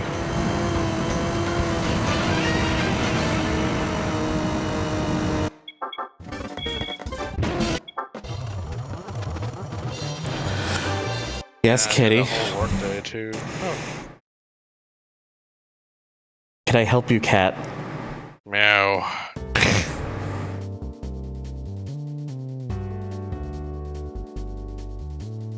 Cat's just always jumping up and being like, I want attention.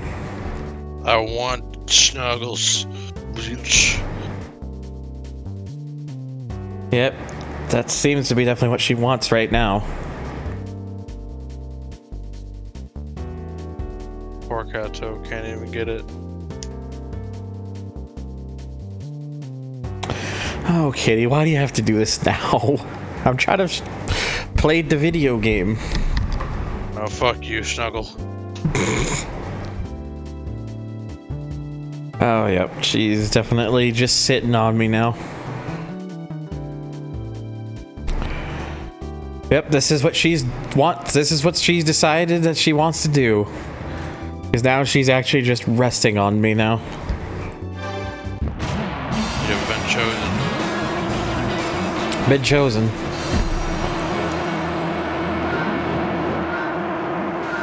Oh, wait, she's got up. I guess she was just wanted a brief. Oh, I made a mistake. I forgot to change the downforce back.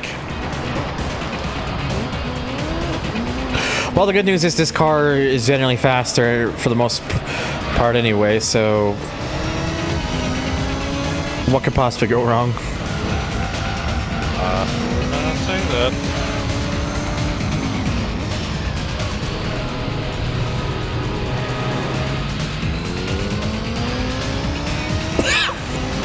Yeah, I think next time with the I think next time with the Pop-Tarts, I'll leave them in for a little bit longer.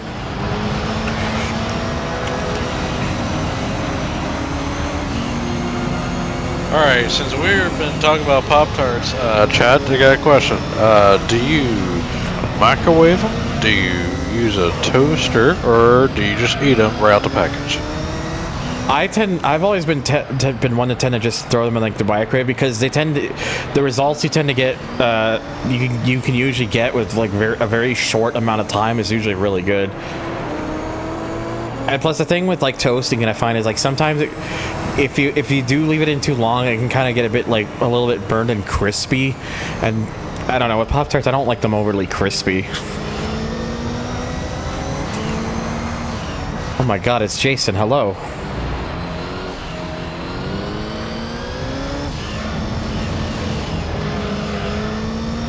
Yeah, I definitely wish I had actually remembered to fix the aerodynamics on this because I got no downforce. But thankfully, I'm still in the lead right now. Ow, stop it.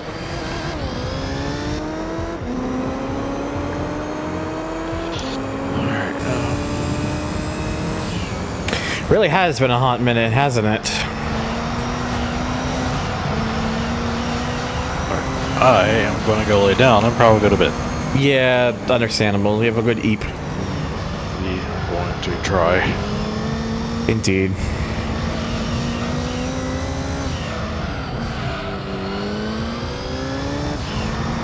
Good night, chat. Good night, Lemon. Good night, cute Dirk. Damn.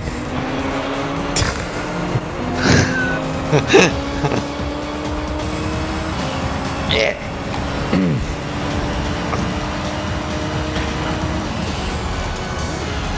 Yeah, see? Goldie knows.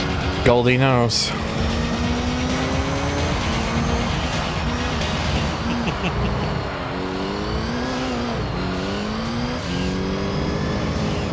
Anyway. Oh boy. Good night.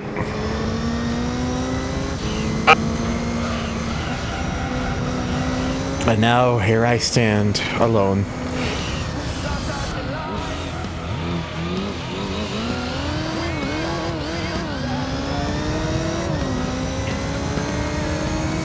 Alone and brave. I mean, am I brave? Am I a brave boy? Smile.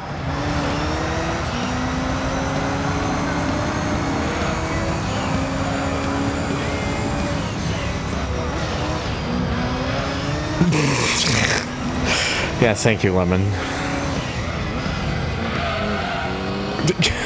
Why did you use that? Why did you use that as for the guiding the raid? You know what that's for, right, Hydros?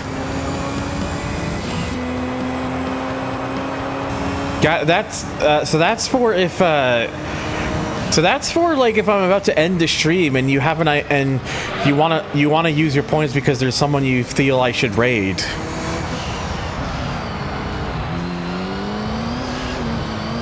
Oh my god, the Impress is already pitting. Yeah, like I'll get you your points back later, but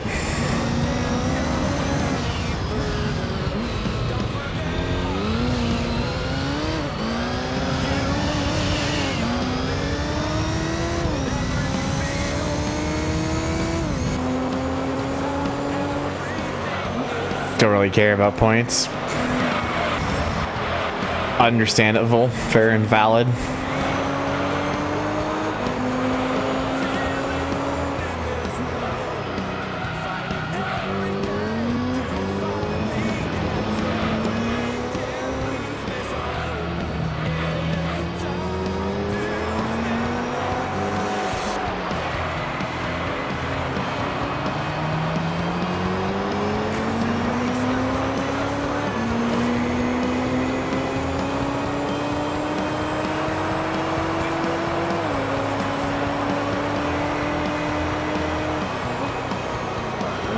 Oh, my duck head hooks out.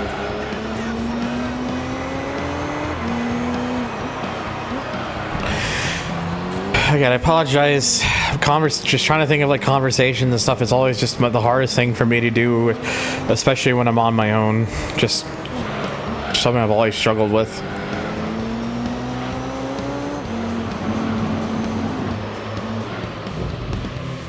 I just tend to hoard them TBH. Certain big ticket things I will use them on if I find the idea really cool. Yeah. Really do be a mood ribbon.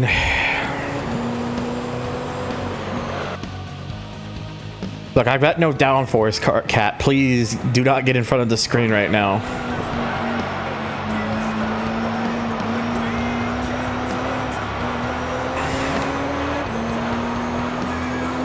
I have no downforce because I'm an idiot. I forgot to change it because I forgot to change it back after the test course race.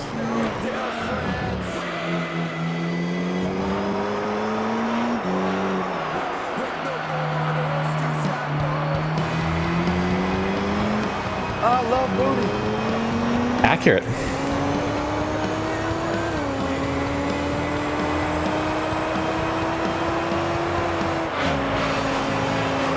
There we go.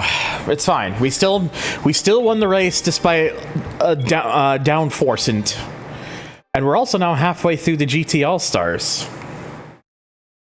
Which means we got another set of 5 races to go. Now, let me go into here and actually, you know, fix this damn thing to have all the downforce again.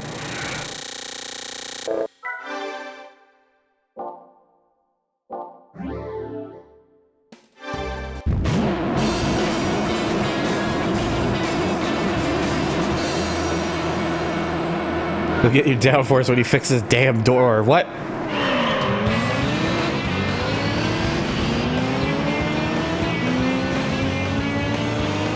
Hit your wings with spanners. But why? What is that gonna help with? Downforcent. So here's the thing, Goldie. Just all you gotta do is just say down. Is just spell downforce as you would, and then just add N''T to the end of it.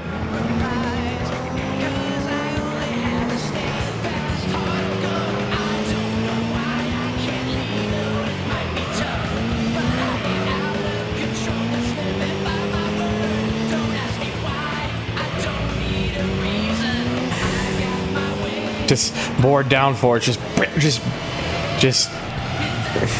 Just gotta go at it. You just gotta go at it like. All right, we're good.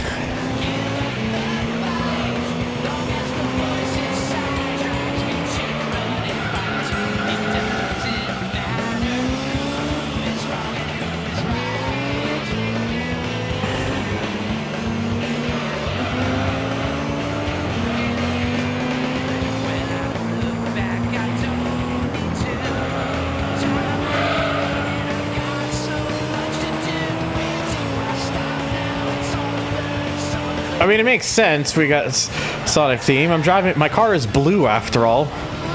Smile. Also, if you really think about it, the wing on this car has the same sort of shape as the the ears on the Derg. At least when I use the ear modifier to make them point a bit more upwards. Those sure are words I said just now.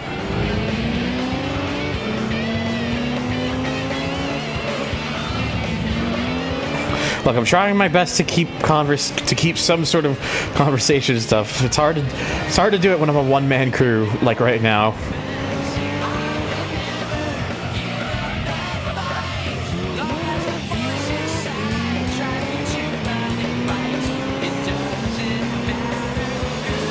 The chill is hurting my elbow and walked into my room all like, ow, ow, my knee, shoulder. What was my elbow for cuts? Everything hurts, and the words hurt too.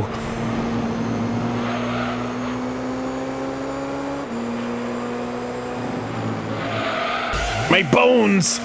I've been drinking too much of the bone-hurting juice. Like the hit video game The Crew?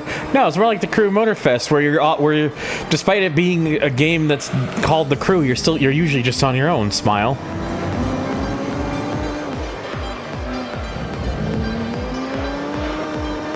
Look, I'm trying. I'm sorry. Also, hang on. Does anyone else see that? I know that's supposed to be Brembo, obviously, but the lack of detailing it looks like it. Am I the only one who thinks it says Brombo? I hope I'm not the only one who sees that. Oh.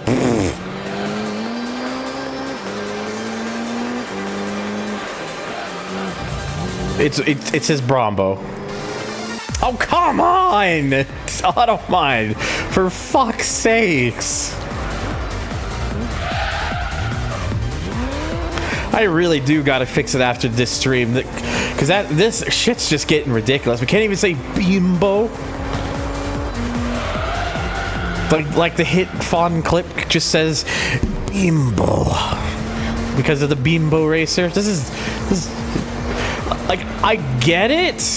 But at the same time, come on.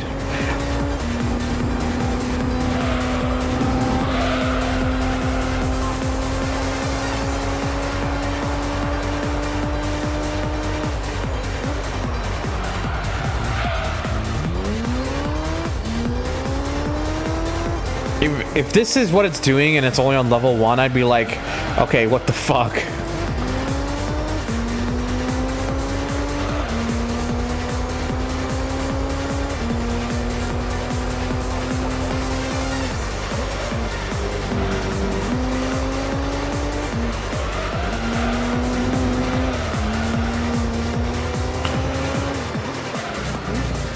I don't know, like, I'll have to see where I have it at. I have it later on, like, once I'm done.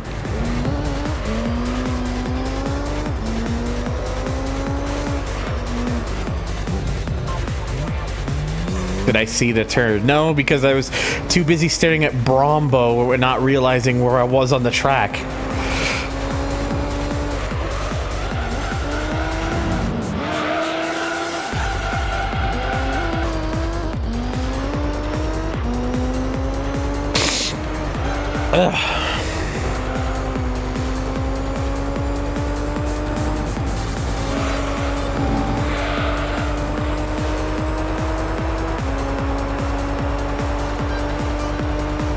My neck's being a bit of an ass right now.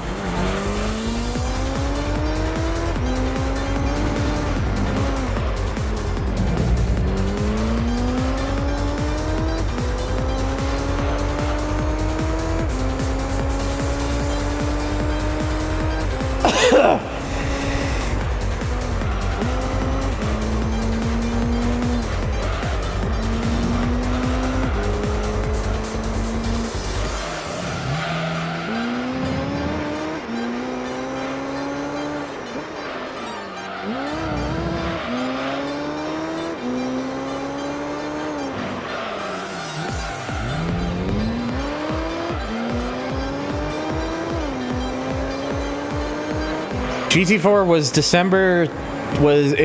was first released in Japan at like the very end of December 2004. Yeah, December 28, 2004 in Japan. And then everywhere else it was like February to March 2005. Go bed, Hydros, EP. Thank you for stopping by, bud.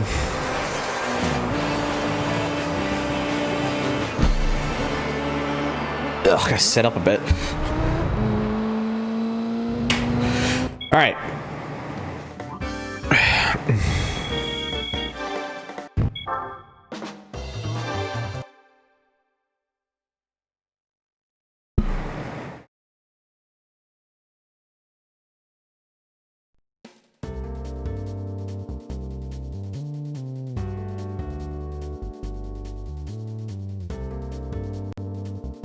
Yes, you remind me to hydrate. Hydration is good.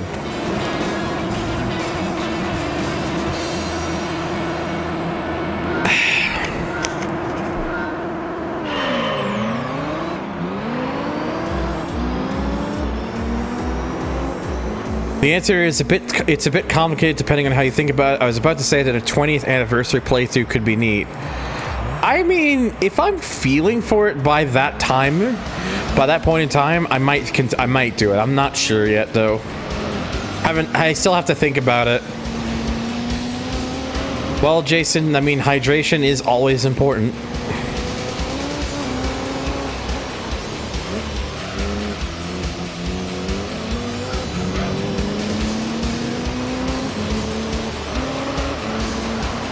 Yeah, I don't know what's going on with my neck. It feels like on the left side of like the back of my neck, just kind of like a weird pressure I'm feeling right now. It's very strange. Not used to it. I'm sure it'll subside because I've had worse instances with my neck. Like I've actually twisted like pulled muscles in my neck, and that shit fucking hurts. Like holy crap, it hurts. I once back like 2016, 2017, I want to say that like I slept, like I must have cranked my neck when sleeping and didn't realize till I woke up, because that shit like fucking almost immobilized me, because it was so hard for me to get up because the pain was so intense, and just it felt like I was weighed down to the bed. It sucked. And then there was like, I remember years ago, I was like at a camping and stuff, and I was like moving my neck around quite a bit, like whilst I was swimming, and I guess I was too quick on it because I suddenly just out of nowhere just a huge muscle pull. And one of the other people, the campgoers I was with, swears they thought they heard a crack in my neck with where they were. I think they're lying. I think that's a load of crap. But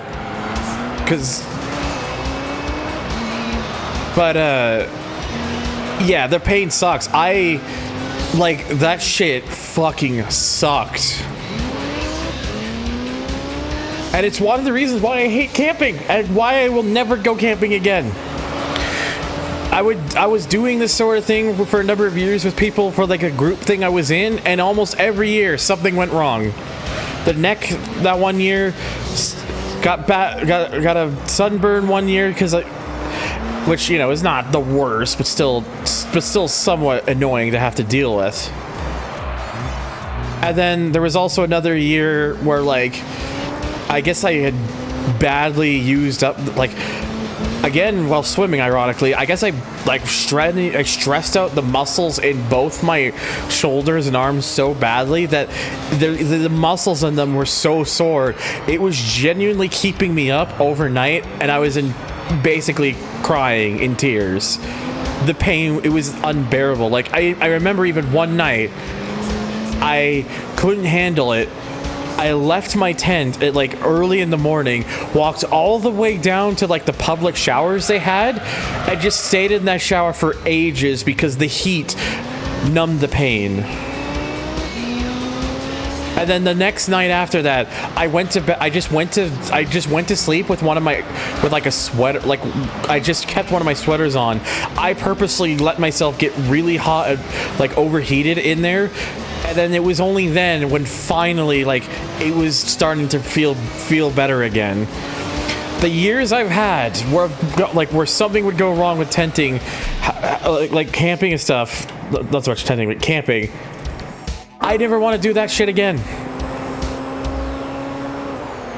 And plus, I don't like this idea of like you're far away from home and you're just sitting out in like this weird, like what, and more often than not is just like forest areas where there's not really much of anything around, and it's like, oh dude, no, never again.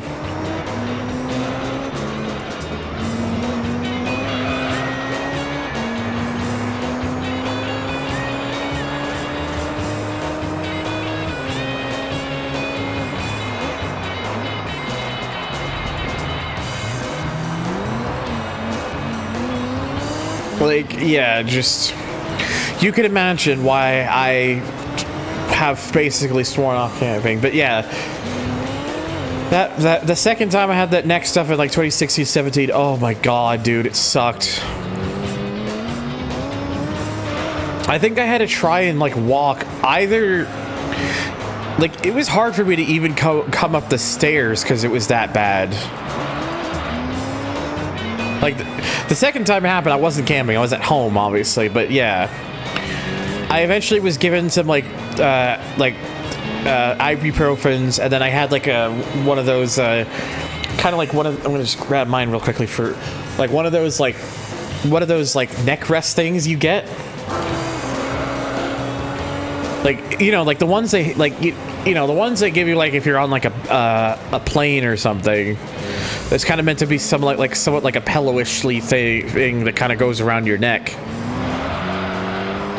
I just remember that night I was just motionless in the chair that I was in, taking a few of those and just refusing to look around anywhere else. I just looked straight forward at my monitor, at my television, and didn't move an inch with my neck.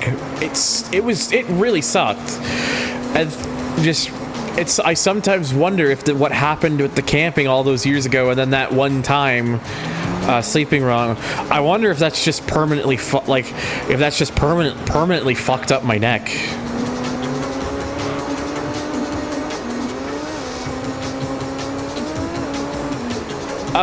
I find ribbon, for me, if I end up getting tired and I kind of doze off on my chair, having the neck pillow helps because it keeps my neck in place rather than slumped over or something.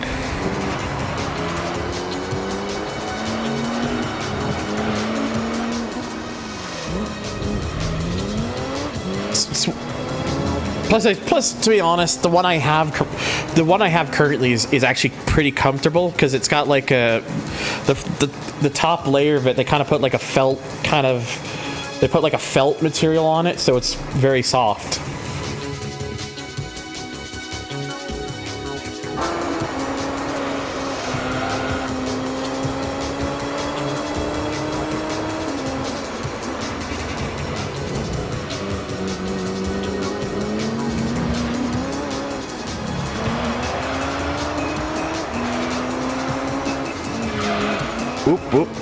Whoops.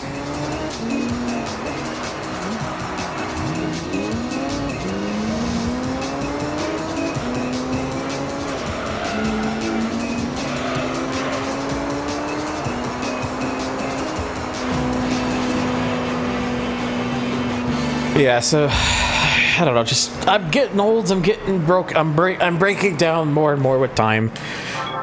Just don't get old, except we have no choice in the matter, which sucks.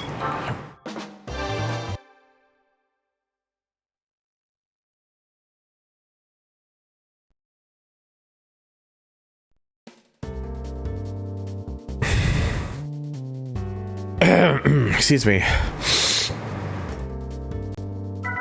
Okay.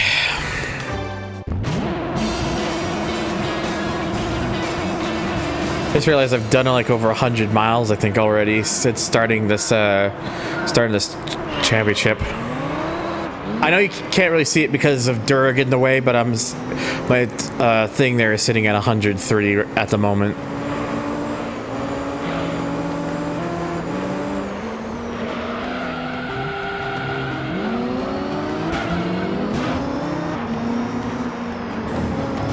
I'm sure with enough advances in time and stuff, there probably will be things that are figured out to kind of permanently affect how the average human life, in terms of being able to last, to be around for longer. I don't know. It might just be me talking crazy, but if the future has taught me anything, it's the future, you cannot anticipate the future because the future always changes.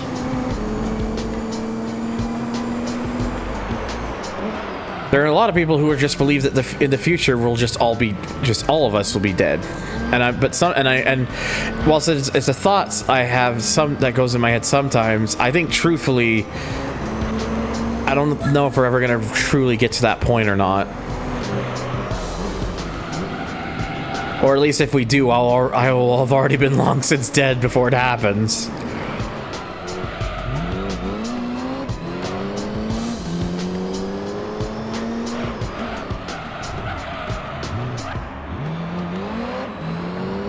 What's the 4-digit number on the tack? Oh, that's the trip. That's the trip meter.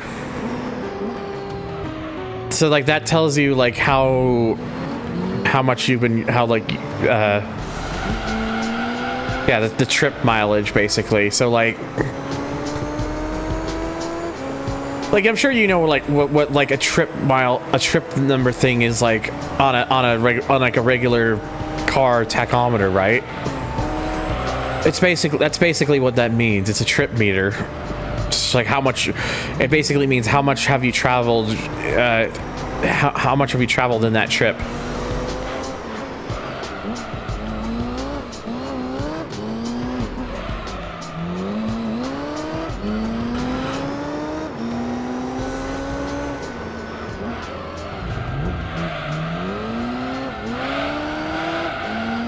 Yeah, distance traveled.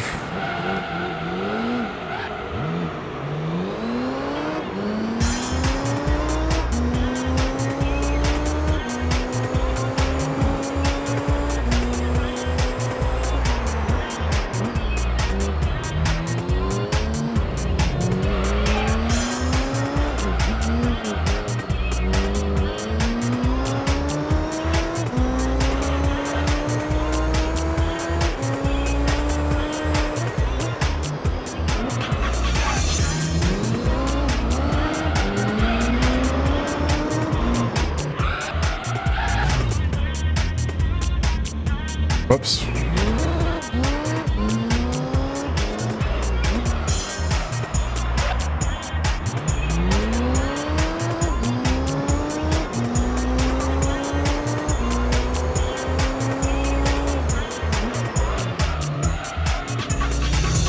The main thing of concern is I think if you hit 300 kilometers or 180 miles, because that's when the oil light kicks on. Yeah, the oil light, I don't think I'm going to be experiencing like the oil light stuff until I get to like the professional league, I think. Because the professional league is when we start getting like some of like the really long races, and that's when the oil light will come on. Which is kind of something I wish they did a better job of addressing in this game, because you can't just pause like a championship and then go and fix the oil on your car. This game doesn't let you do that. Which I will give them the fact that for GT4 they actually did fix that, where you could pause the championship and then if you could pause the championship and then you could go change your and go restore your oil, for example.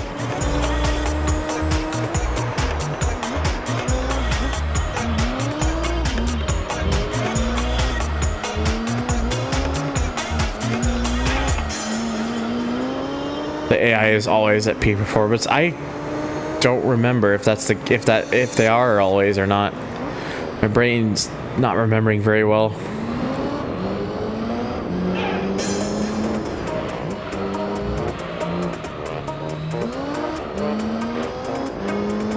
Except in the Formula GT, huh?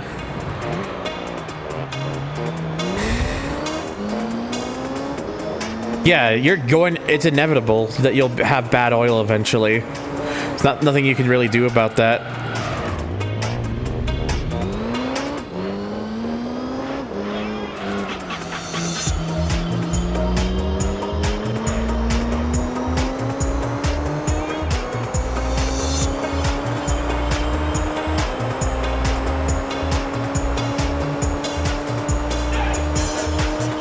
Oh, a GT4, the Formula GT can't even... Oh, so when it goes, are you just fucked?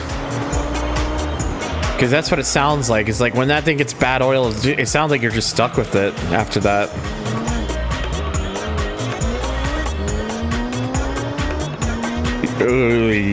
Oof. That is a glaring oversight on their part.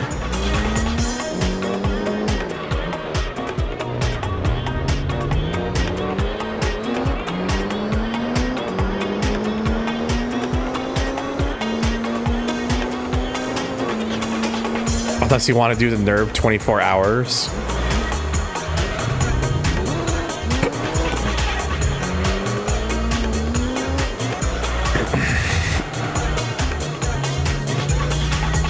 Sorry, just one-handed it real quick. Oh, Jesus.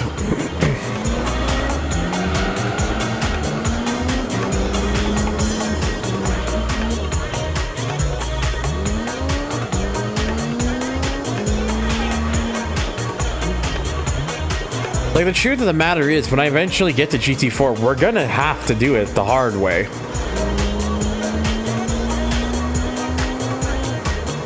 Either I'm gonna end up doing it the hard way, or I'll just lose my mind.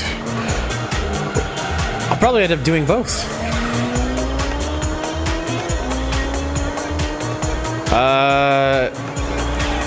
Because unfortunately for me, Goldie, my life hasn't worked out the way I was hoping for it.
Isn't it just a case like where the game like only records up to a certain point?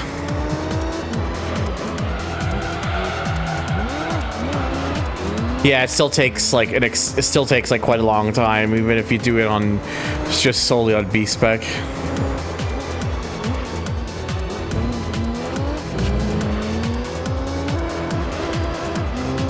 Oh, and then use like the fast forward option.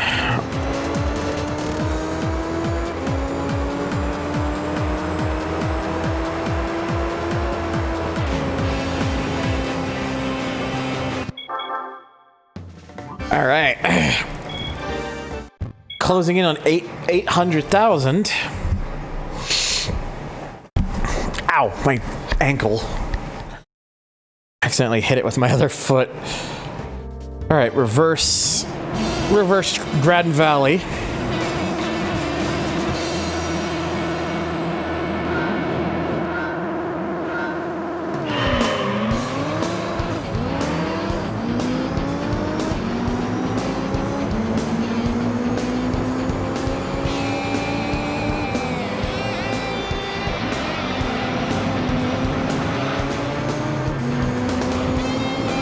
Oh, sir, Thunder, don't use the grass. Car's not designed for that.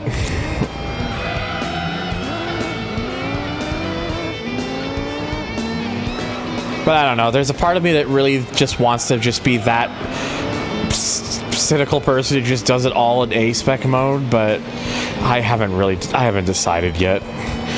What I have decided, what I can at least say is don't expect GT4 right away after I'm done GT3. That's not happening.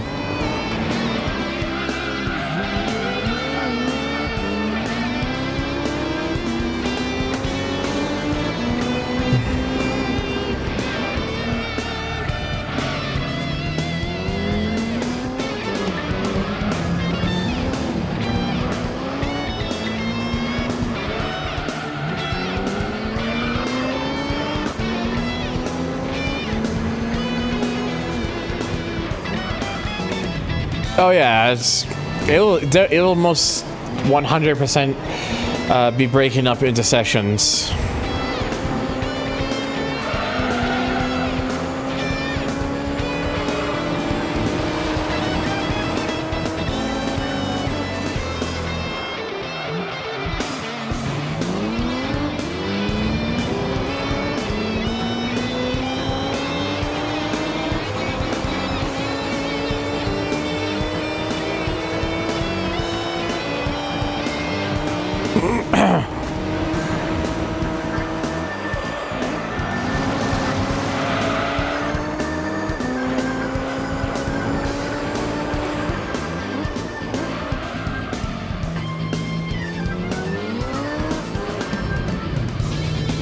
Ugh, I'm itching my eye.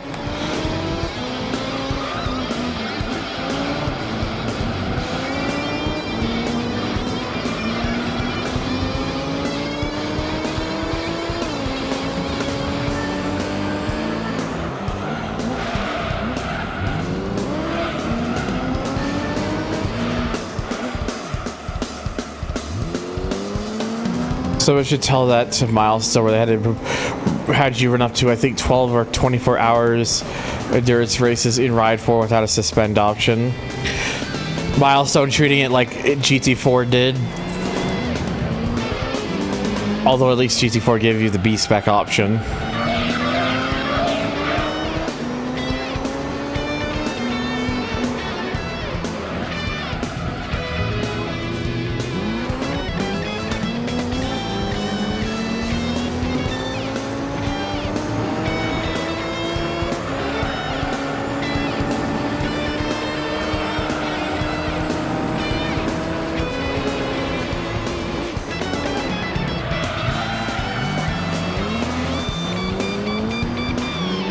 I haven't gotten so far to Ride 5 to know if they fixed that.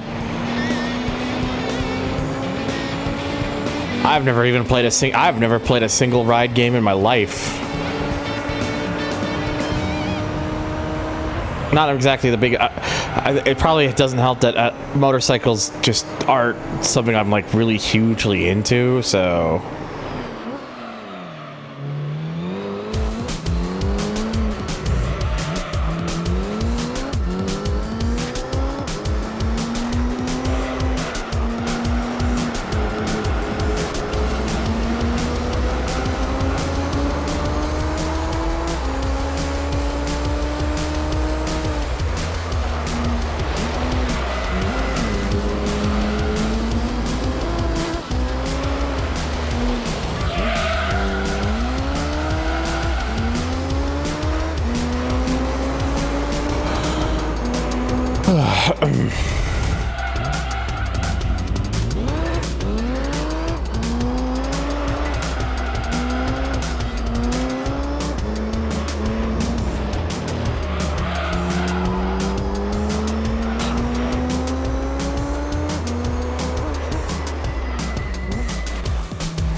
They're pretty good in my opinion for those people into bikes. A good way of putting it is kind of Forza or GT with bikes.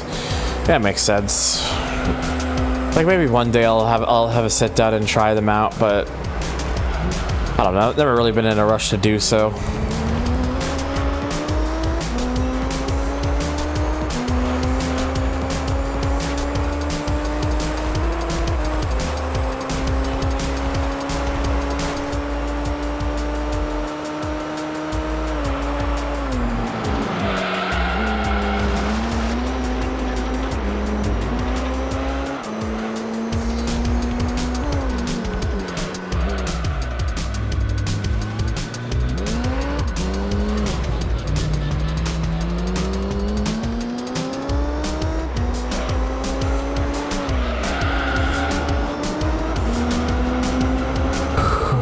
Dirty FTO, yeah, that's what's happening. Ow, my knee. My knee is still bugging me.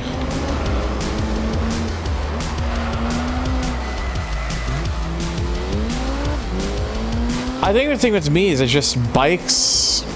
Just, I don't know, they're just never really something that captures my interest a whole lot, because bikes for me, I find they kind of blend in a lot more in comparison to cars. I know that's not like the case for reals, but I don't know. They just don't stand out to me as much. Just not something that really captures my like imagination.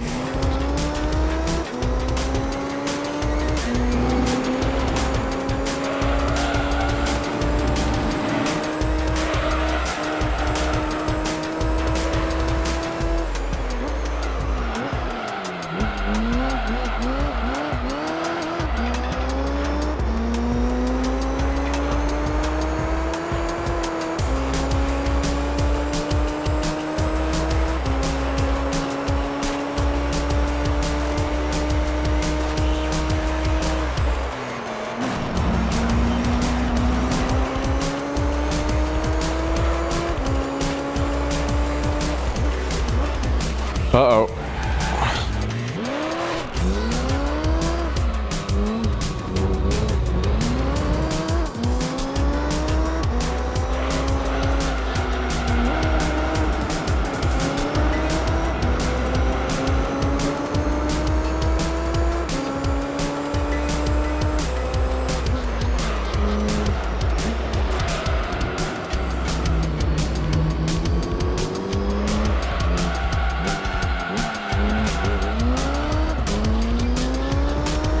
Whew.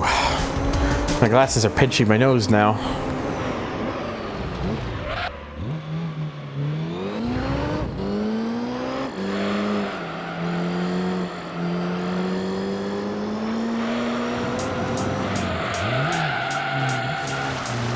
Uh-oh. Oh, dear. Nope.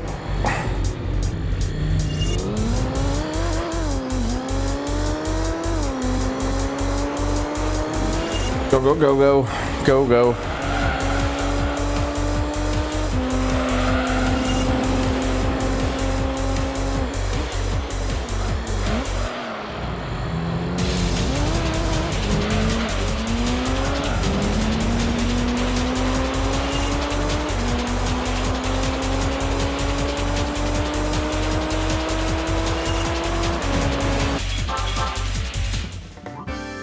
All right, now that just leaves one more to go for the GT All-Stars. And then that's just 2 more championships after that, although both of those will also be 10 laps. It looks like the last one for this is Reverse Route 246.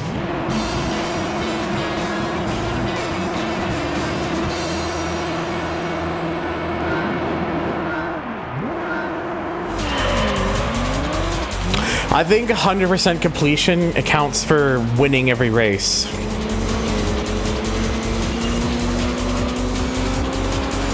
I think you do have to gold everything to get 100% completion. At least I think. I could be wrong.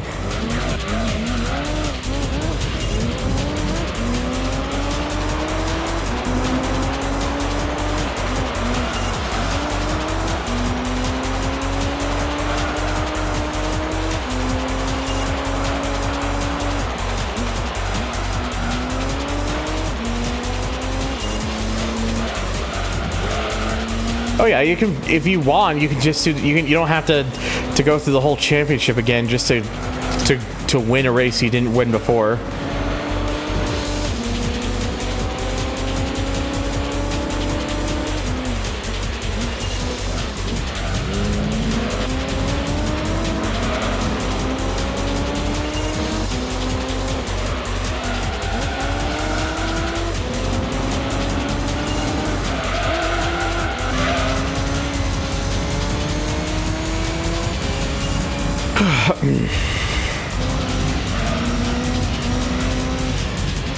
No, you're not.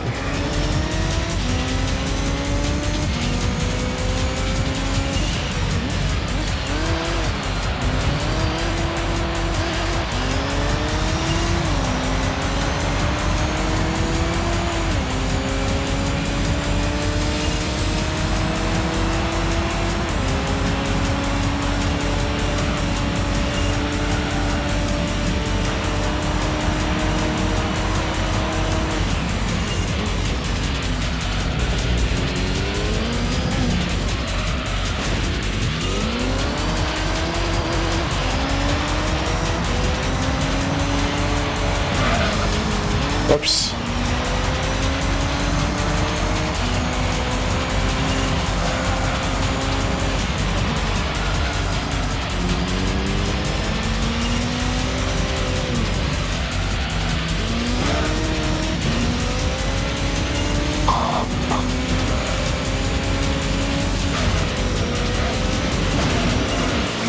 Okay, I'm losing my concentration again. Damn it. Need to focus.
Holy crap, man. Try to keep it together.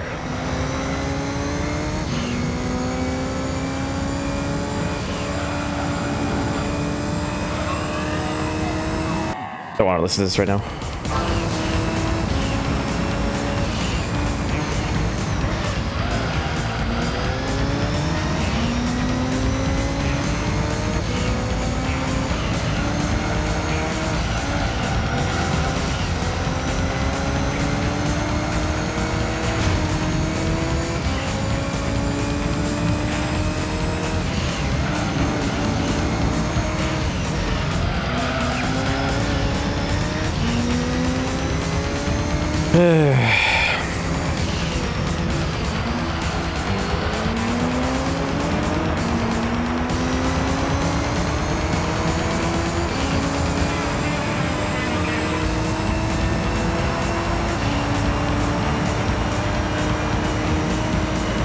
Alright, one more. Or no, wait, no, two more left, excuse me. I wish it was just one more.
Jeez, am I really already this drained?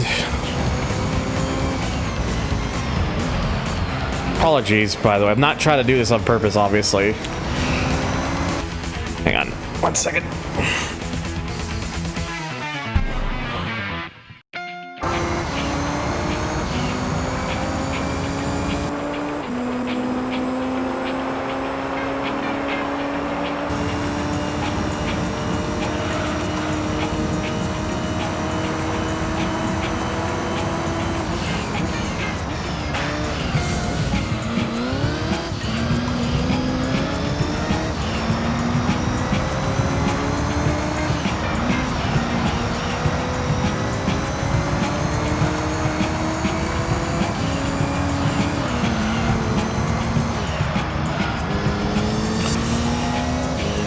I know for a fact we'll definitely be above the 50% range, because going into the GT All-Stars we were at 49.8, so we're already we're already in the 50% range.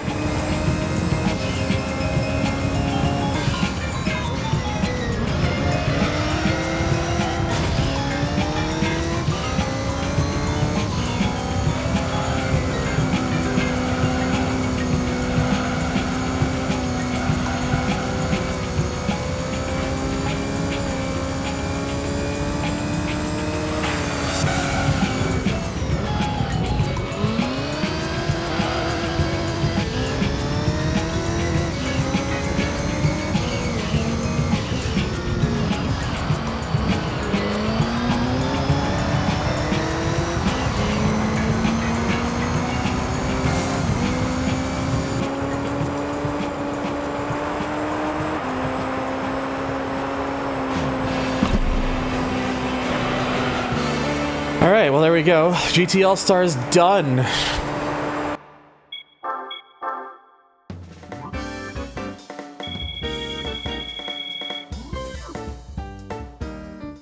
Sorry, I'm just giving myself a fucking moment.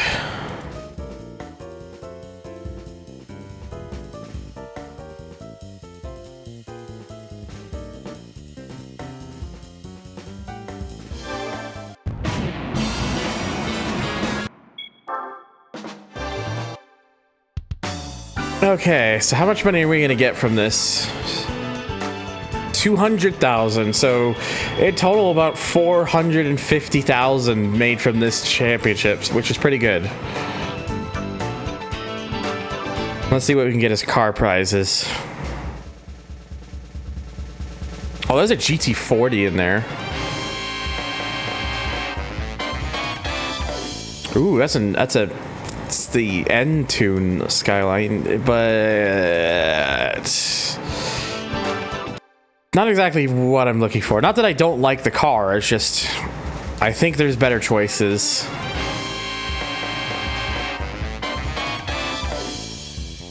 Hey, whoever said there wasn't a JGTC car for the Gran Turismo All-Stars, I just want a Raybrig NSX. So now we have something for that championship. It's right here.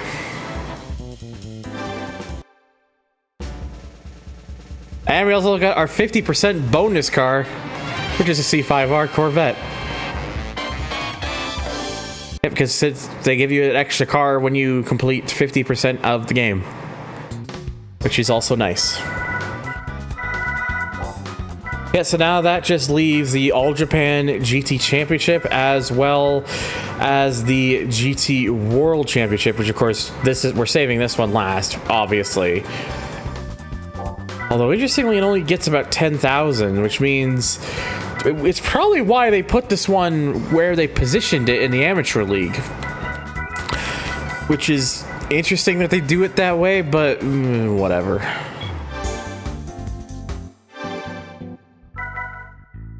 Let's see where we are with the status then. 51.9%.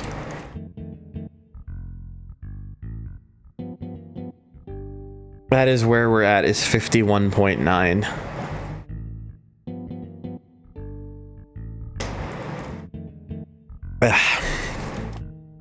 Just continuing to hydrate, just please do not mind me.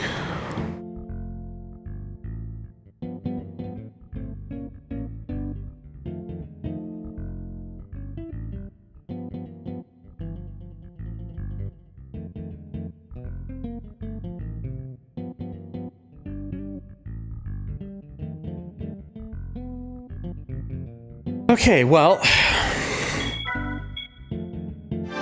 so Raybrig NSX is obviously what we're going to be using for the All Japan GT Championship, and then the C5R, I'll probably find some use for it.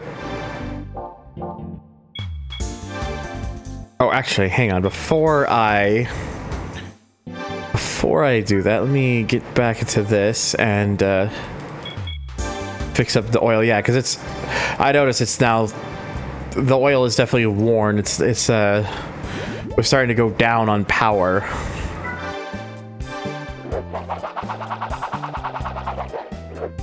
And just because I've been raising it so long, let's just give it back, give it a shine back. There we go, nice and good again. But anyways, NSX.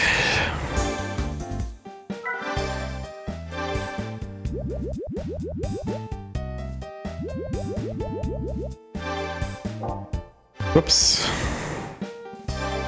And then I don't even know why I'm doing a car wash. It's just brain it.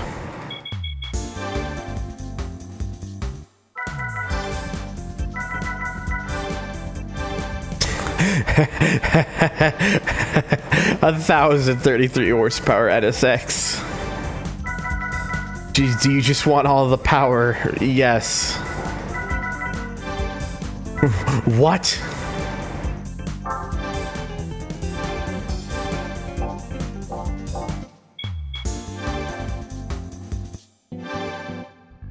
Let's see, yeah, 1,033 horsepower in a car, and it's 1,150 kilos.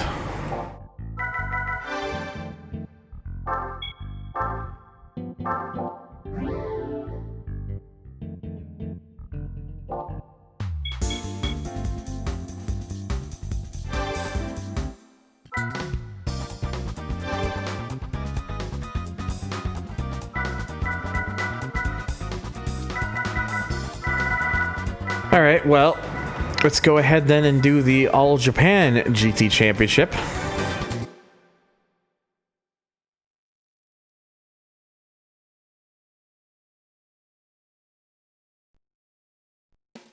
So we got an. I want to see if I can prevent having. I want to see if I can prevent having duplicates. I don't want there to be another like Ray Brig NSX. All right, there we go. All right, Arta NSX, Loctite Zexel GTR, Calisonic Skyline, Tom Super. Oh, perfect. So we got two Skylines, two NSXs, and two Supras. That is that's pretty much perfect.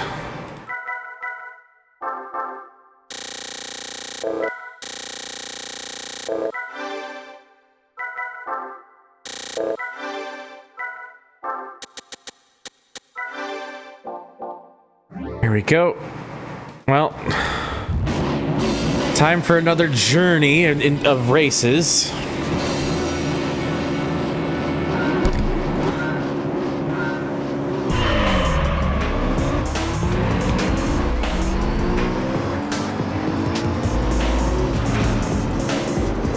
They're trying to shut the door on me for a second there.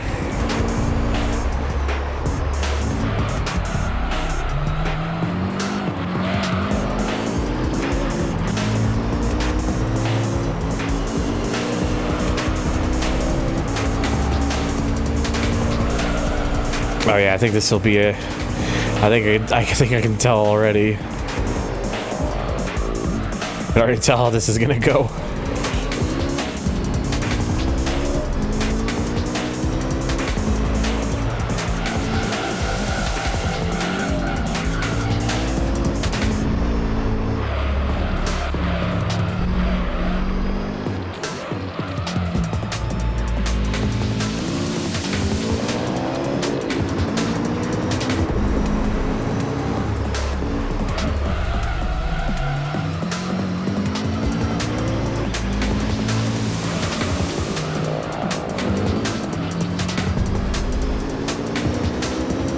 Oh, I got like a really annoying itch right now.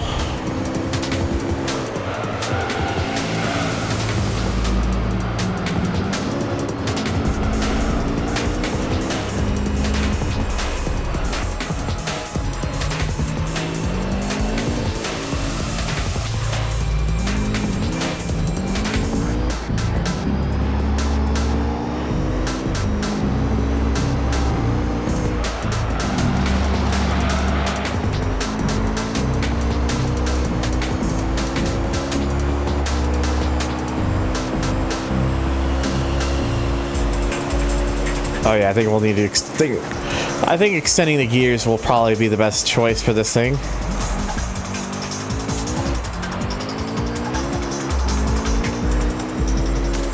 At least for some of the other some of the other tracks that will probably likely be going on. I didn't look at the actual track list because, you know.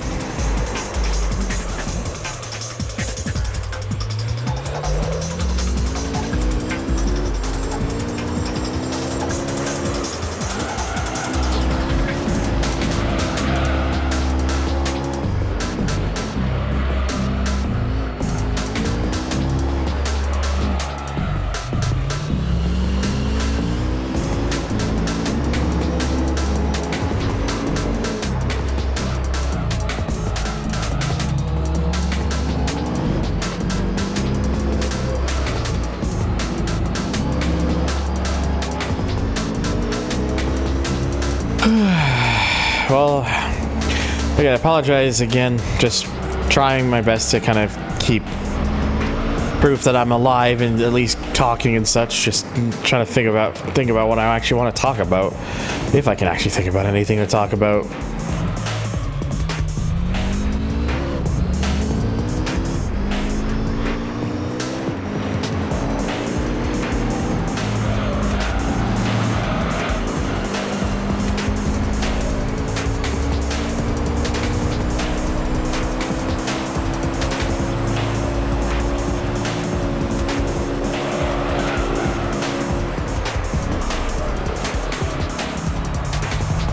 Living is kind of cringe, not gonna lie. Yeah, you're not wrong. Definitely relatable.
Excuse me. I'd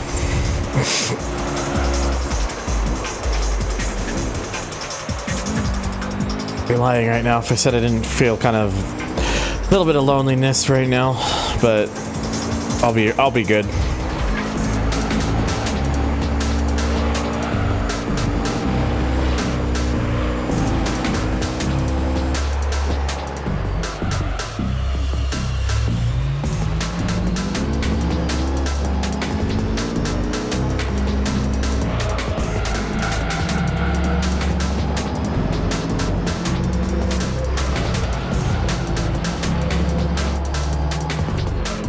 I'm just struggling. I'm just struggling. I don't like having dead air. I don't like having these like dead air moments and like trying to like think about what to say, but I just can't get I can never wrap my brain around to think about something. And then I just kind of sit here quiet, and that's like the last thing I really want to be doing whenever I'm live streaming like I am right now.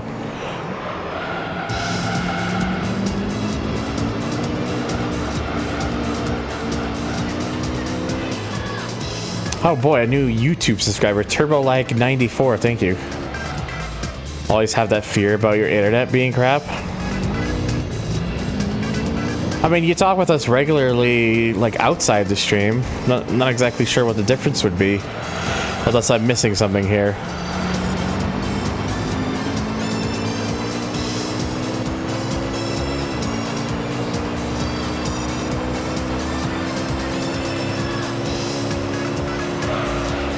Like I said, I'd rather not like force anybody to change what they're doing, but the sake of the stream, I don't know. Like I can understand where you're coming from, and again, I'm like, it's what, as I was saying, I really would rather not force anybody. It's not the kind of person I am. It's more just me being mad at myself more than anything else.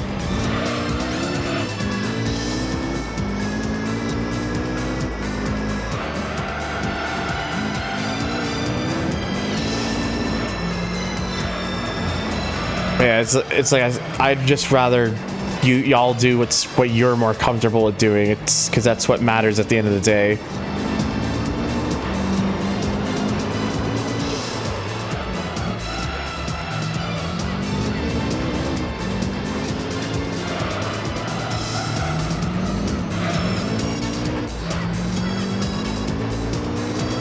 Hello there, Congoladora.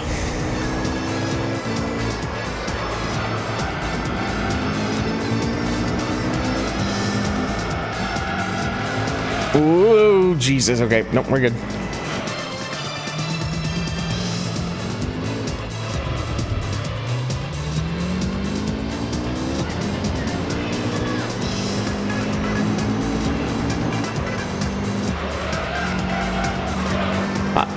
I mean, it's with chows. It's happy time.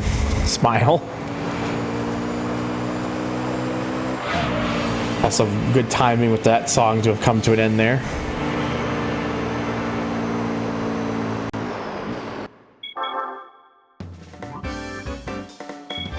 Yeah, only 15,000 per race for these, rather than the 25,000 in the All Star. So, only about 150,000 from the races in total, not including the overall championship payout.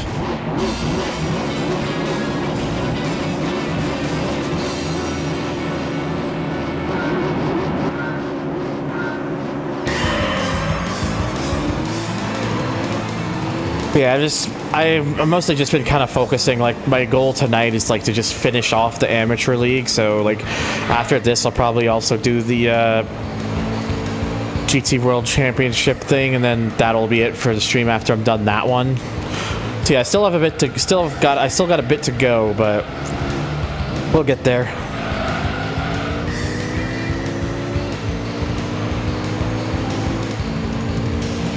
It just feel like a good way to. It just feel like a good marking point for the stream because of. It would feel weird just doing this one and then stopping after with one still left to go. So that's kind of like what I'm aiming. It's kind of like what I'm aiming for right now.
How many parts will this come up to? Well, it really kind of depends on the progress we make during the professional league, because the professional league, that's going to take a good fucking while, because professional league, they really start padding up the length of the races and stuff. So that one will probably be like, this is like the fourth, I think this is the fourth part, the fourth stream I've done of this game so far. At least I want to say it is. I think it is the fourth one. And yeah, I would not be surprised if there's at least another 4 to go. Because keep in mind, I also not just have to do what's professionally, but I also have to do the other endurance league, the endurances as well.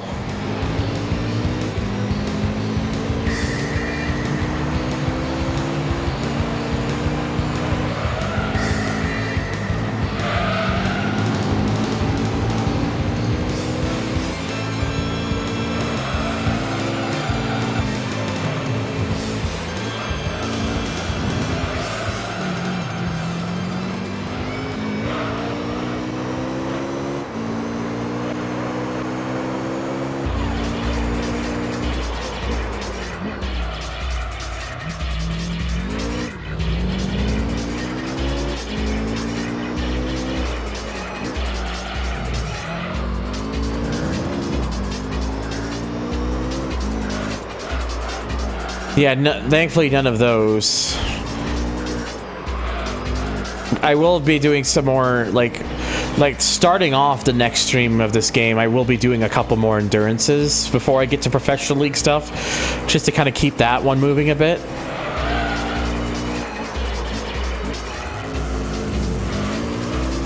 And then professional league, it'll probably be the same thing, where like anything that's not like a championship will be done first.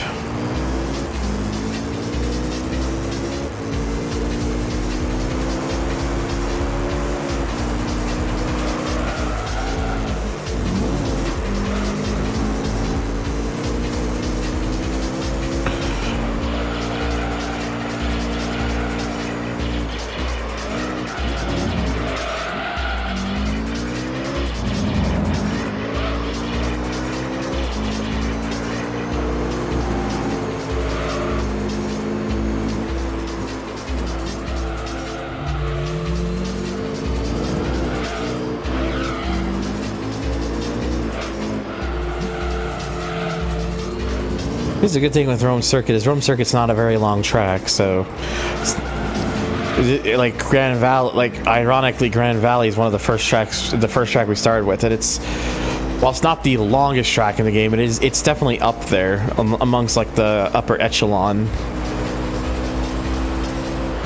But at least these, I suspect that most of these races lengthwise should not be too bad.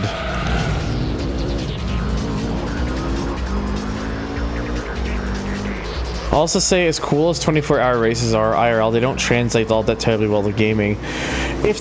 I would agree with what Lotus says, if they work, if the mechanics are there.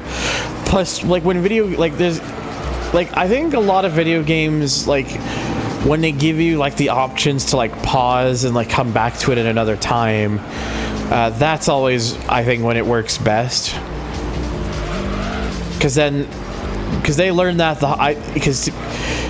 you know, they learned that the hard way with some of these games, because GT4 technically doesn't have that option. You just have like the A-Spec, which is like the kind of like speed it up a lot faster. But then GT5 and GT6, they eventually added the feature where you can come into the pits and then save the game, and then come back at another time. And yeah, iRacing is, you know, that's just, it's kind of its bread and butter, so that's a lot different. Has anybody played Midtown Madness? I have played Midtown Madness 2 and 3. Still need to play the first one.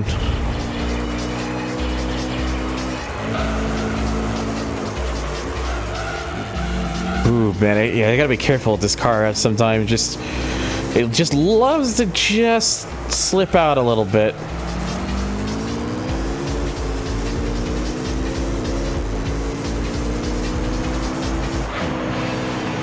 Oh, there we go.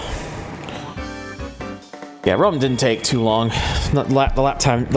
This is But a car with this amount of power, it doesn't take it doesn't take a whole lot of time to get through.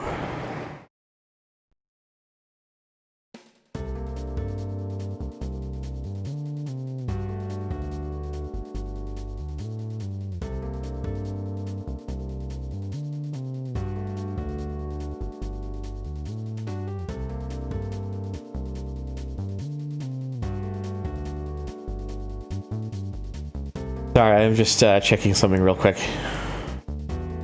Stuff like... Oh wait, I've already read that. What am I saying? Sorry, just something, just kind of just looking over things, so it's like...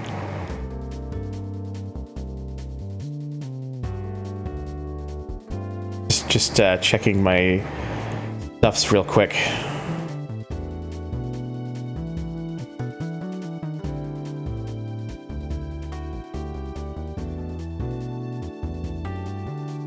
Okay, sorry about that. Back to what I was doing.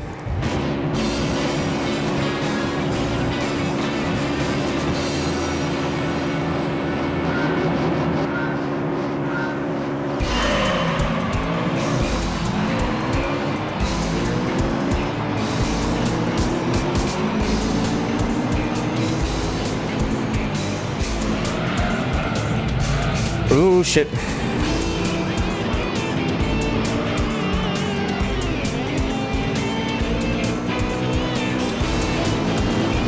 What am I doing? Out of the sand, you idiot.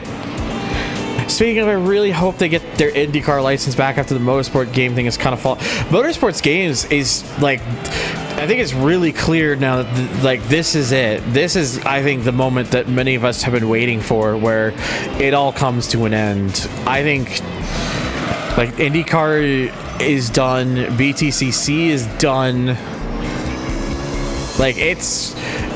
The shit is hitting them all at once, and I think this is the moment where what many of us were hoping for would happen might finally happen, where they just go and we never see them again, and those licenses can go back to being in better hands. Like IndyCar can hopefully come back to iRacing and then like BTCC would be nice to see if like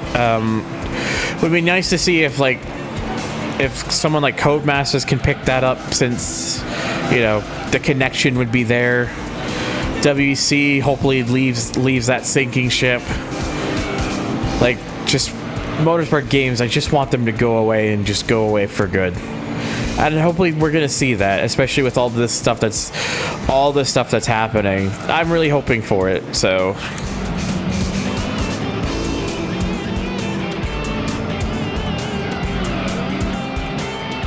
Hopefully games like Forza and GT can just pick up some of the cars in those divisions. Yeah, like even like outside games would be nice for them to like be able to have more of a chance to actually be able to use said cars in their games.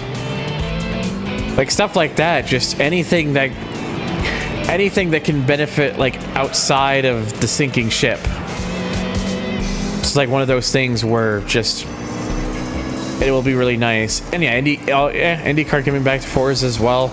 Like I'm like, despite my feelings on current Forza, it would like I know it would still be nice. Oh yeah, BTCC cars integrated into Group 4.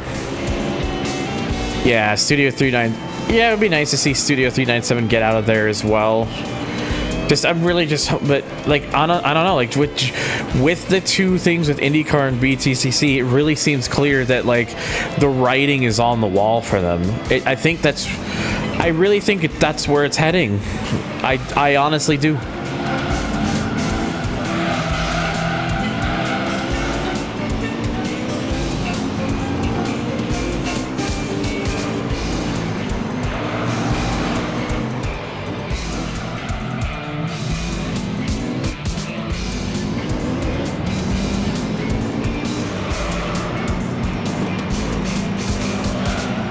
Yeah, oh yeah, the NASCAR doing the thing with iRacing like that.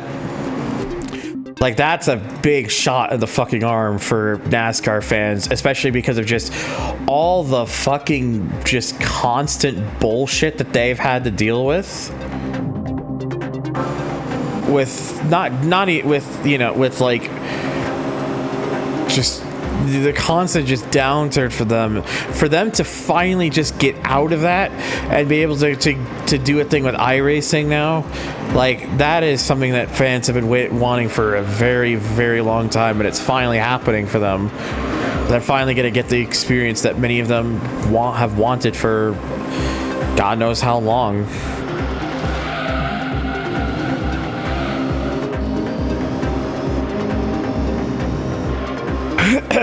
It's just, again, I just hope this is still just a continuing sign of things to come, because motorsport games fucked over so many licenses, so many other studios, so the racing community as a whole, and then proceeded to sit on their asses, develop incredibly awful underdeveloped games that should not have been released whatsoever.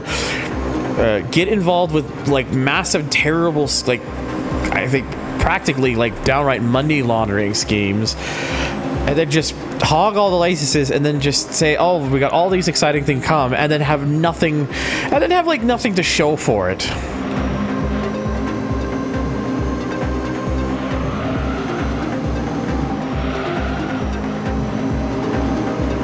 Hopefully they don't just throw it over to Monster Games. I feel bad for Monster Games, honestly. You know, a lot of me feels like they were not staffed properly to deal with that license that they had received at the time.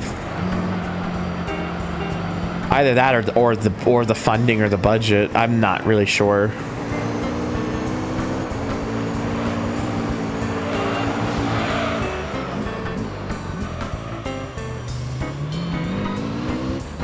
I nearly just completely went off there.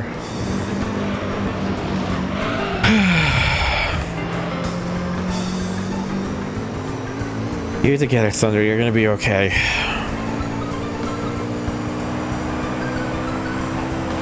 Just kind of having a rush of feelings right now about like just certain, just like unrelated things.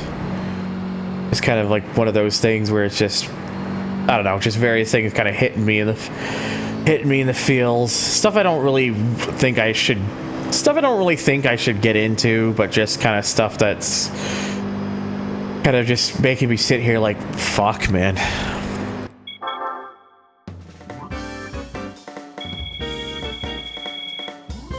Oh, hang on one second.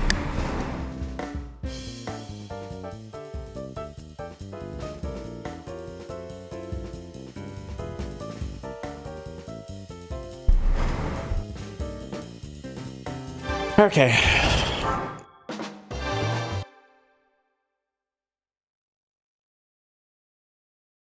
Speaking of NASCAR, I hope the G56 oh yeah, I really hope that we get official appearances for that too. That would be so nice. It would be so nice.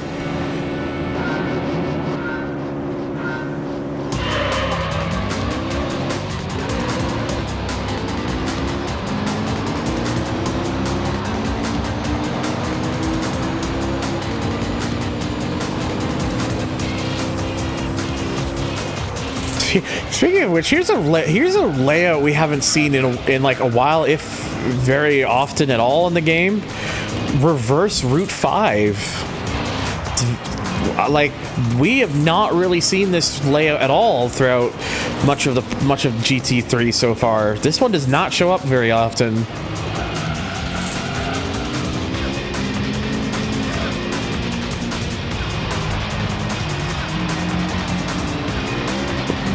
Like, yeah, it's just not something you see very often. At least in the case of GT3.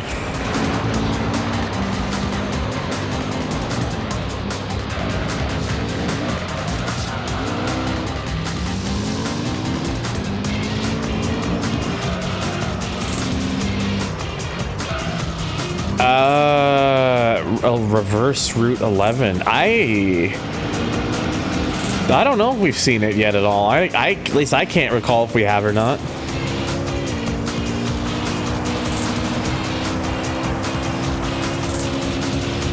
And of course, the me being the haha funny with because you can do this more with the reverse layout. That's right, we're gonna cheat.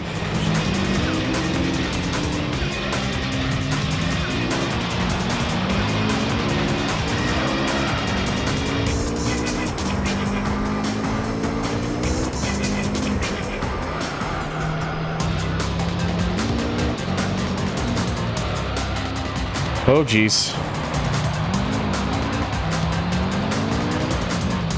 Whoops, did not mean to do that.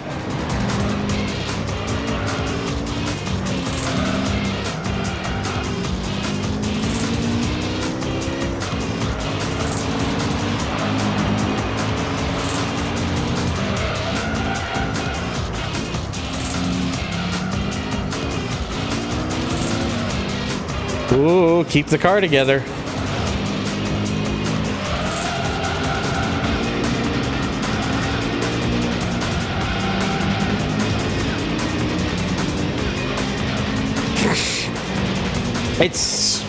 It's different in a lot of ways, and I think the problem is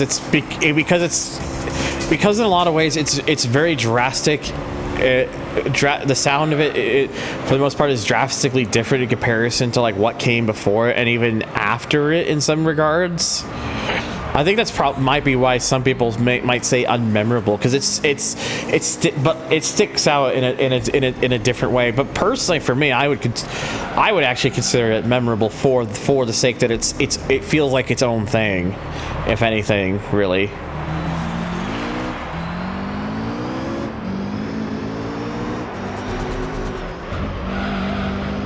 At least that's the feeling that I get when listening to it, so.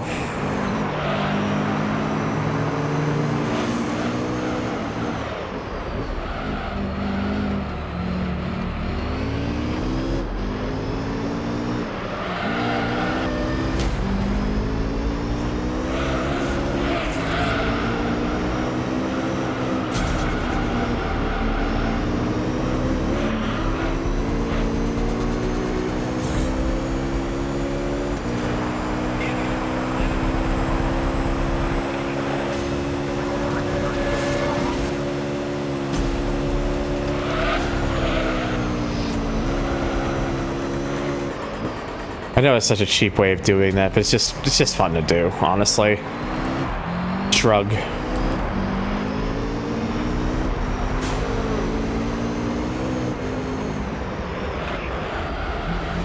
Yeah, I hope I hope the same too. That stuff, that whole thing with Doom Eternal, that really stung just how he was treated for that.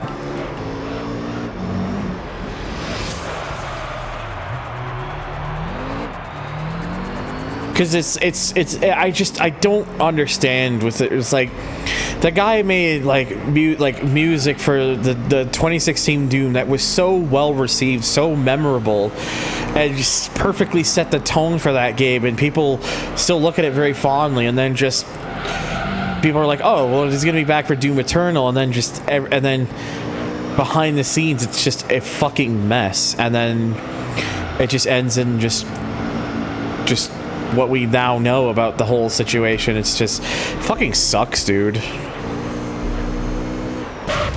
I am smirt.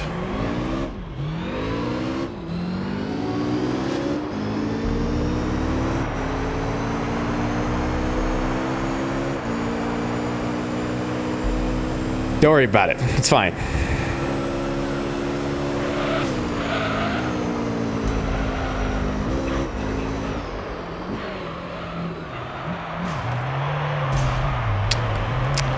I would like to, learn how to drive better. That'd probably be a good idea. Oh, someone of his caliber will probably definitely find work. I think there's a lot of people who probably are aware of his work and would love to have him involved with something.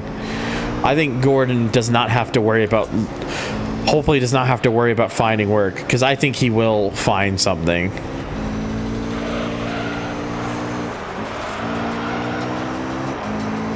Yeah, the Route 5 pit lane is pretty damn long.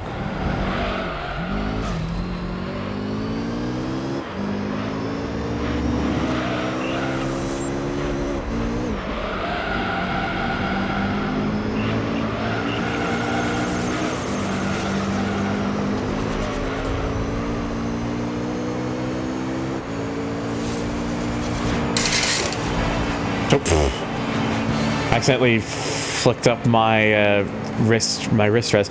I do this. I accidentally do it too easily with this keyboard because the wrist rest. It doesn't take much for the wrist rest to come off. It's not one of those.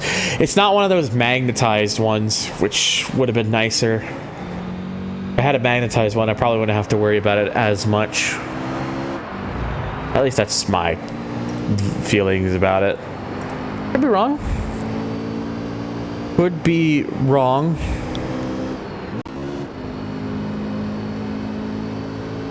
Okay.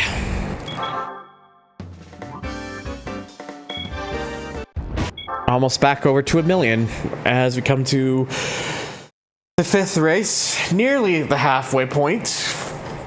Oh my god.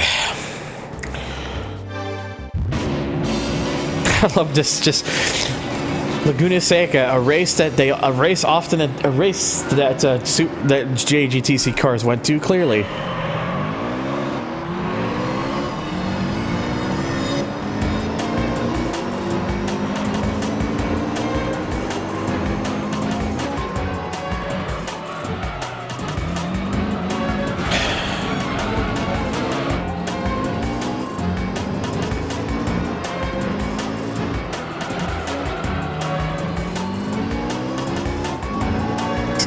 Just gotta remember, you need to be good at driving the car.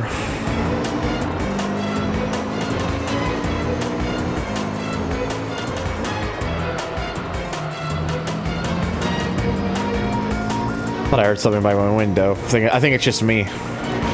Whoops.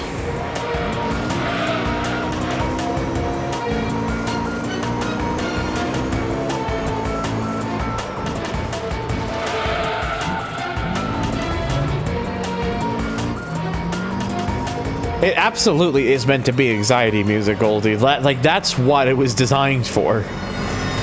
They wanted it to be intense and kind of like, you know, kind of get the blood pumping.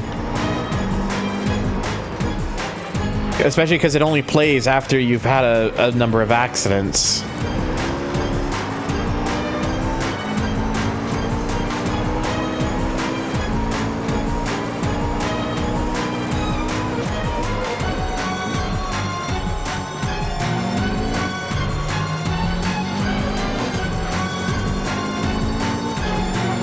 It really does give you a good visualization of like visualizing in your head the timer.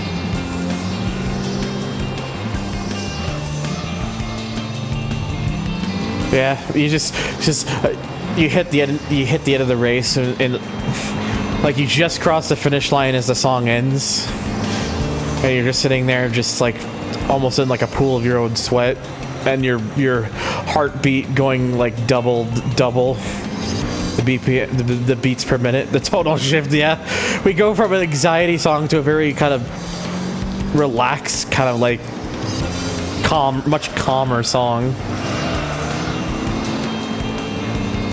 God, you know what we really need to do at some point on stream? I need to play through some DS racing games, especially now that DS emulation is actually more than capable enough, thanks to like Melon DS, for example.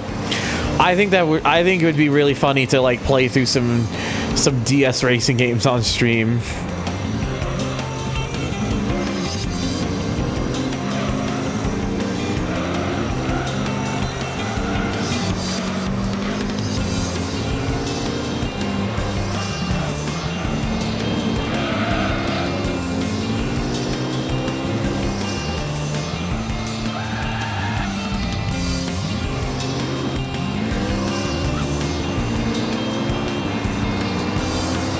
Yeah, I'm gonna have to play it, and I'm not looking forward to it. Not even looking remotely forward to it. Like I'd rather just run away. But Durgs do in this case, the Durg cannot run away.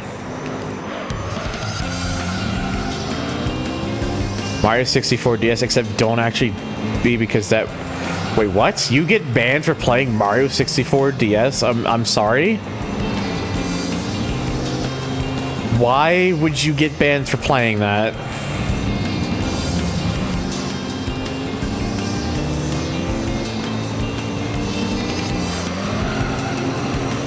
Oh, it's a joke. Damn it! The way Nintendo's greed is sometimes, the way you said that genuinely makes me think you could actually get banned for it.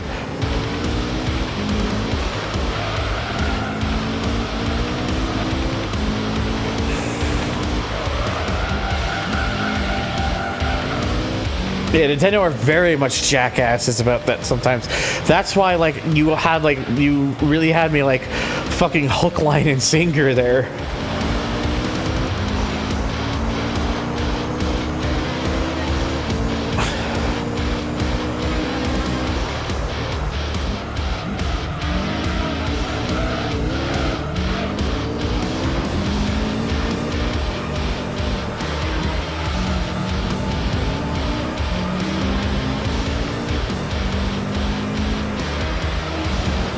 Can't believe you actually gaslit me. I can't believe you've done this.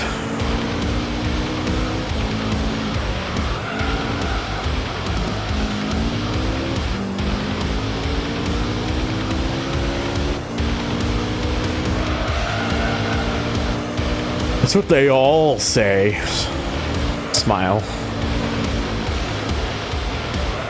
Oh no.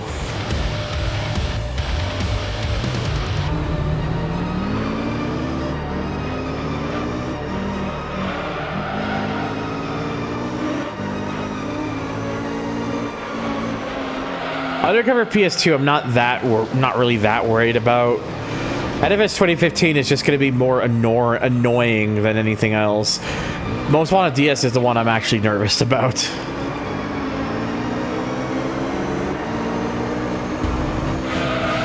Because that's the thing with, like, Most Wanted, like, DS. Like, it's not even... It's, like, bad in just such a way that's unlike anything else. Like with Undercover on PS2, it's just a case of it kind of being like a game that was never really gonna have a chance because it was the port. It was not the priority version, basically.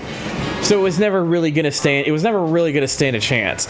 NFS 2015 has good ideas dug deep into it, but you don't get to notice them because, well, a lot of the other choices that it makes kind of really bring that game down. Most Wanted DS just never had any hope. Most Wanted DS was just fucked from the start. Like, there's just nothing good about Most Wanted DS. It has nothing to show for itself other than misery, anguish, and just shame across the DS. Most Wanted GBA is just it's just a GBA Need for Speed game. Almost every Need for Speed GBA game is roughly the same, so it's literally just what coat of paint do you want on it. So it's really going to depend on what you think about those games as a whole, and to be honest, they're not that great. They're like a 5. They're not the worst thing ever. They're not absolutely terrible, but let me tell you, they're just not great. They're not. No, words are hard.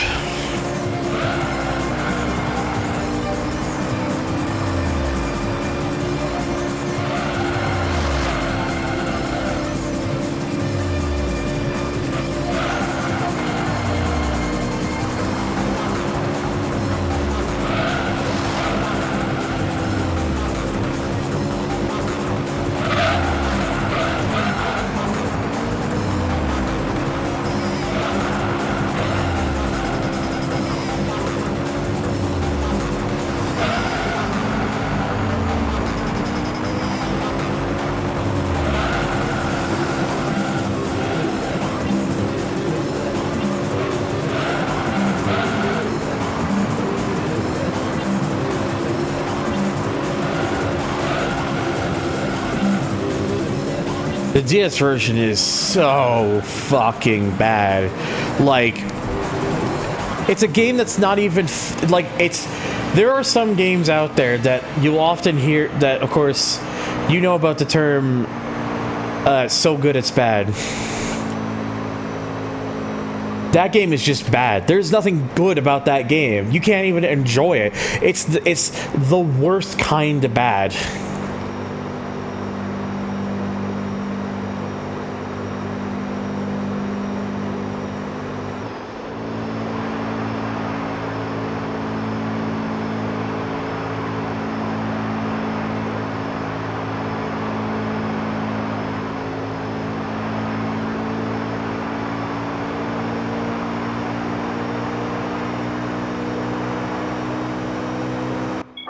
Okay.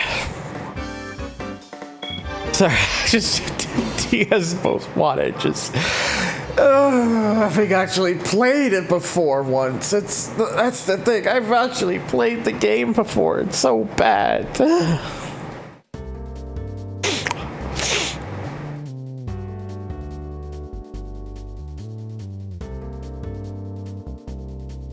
Sorry, I just.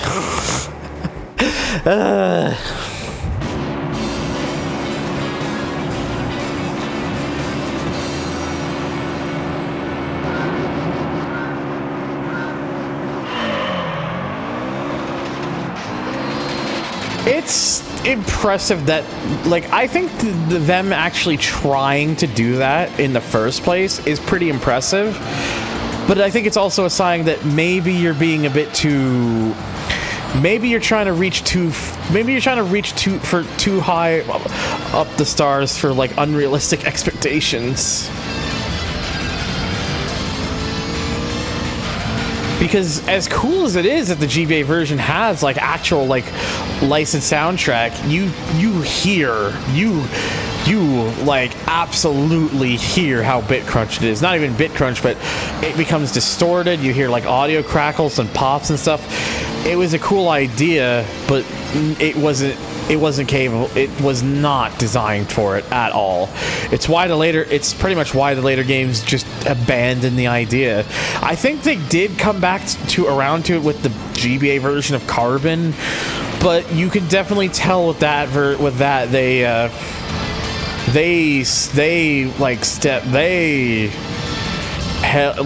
did not go to the same extremes that they did before. And I think they did that intentionally because, yeah, it's just not.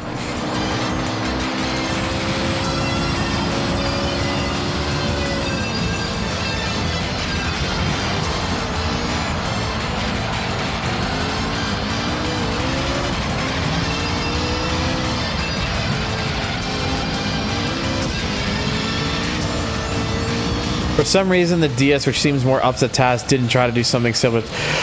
They did it with They initially at first they didn't do it. They like Underground 2 and Most Wanted basically just use higher quality versions of the songs that were used in the GBA games, but Carbon, Pro Street, and Undercover actually does use licensed music, and you can hear like how it's still compressed, and it's still compressed and bit crushed, but it's way better in comparison. Like the DS can actually handle it to an extent.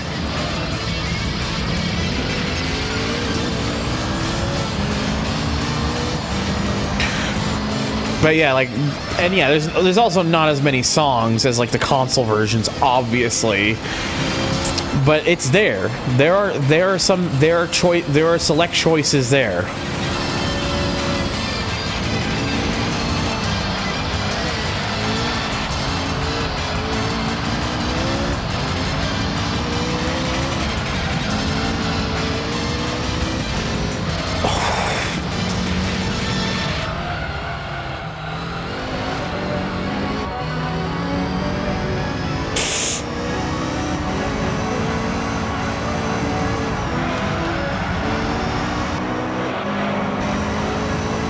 There, that was at least making me feel at least a little bit better. Just having like being able to actually come up with a conversation or something to actually talk about stuff like that really helps kind of with the mood and whatnot. Kind of helps to keep my mind off of certain shit. I'll never forget playing Sonic Colors DES, hearing the end theme to that and being like, oh shit, crazy. It's not that it's commonplace, it's just that it was something that was definitely doable. And some development teams decided to use that to their advantage as a result.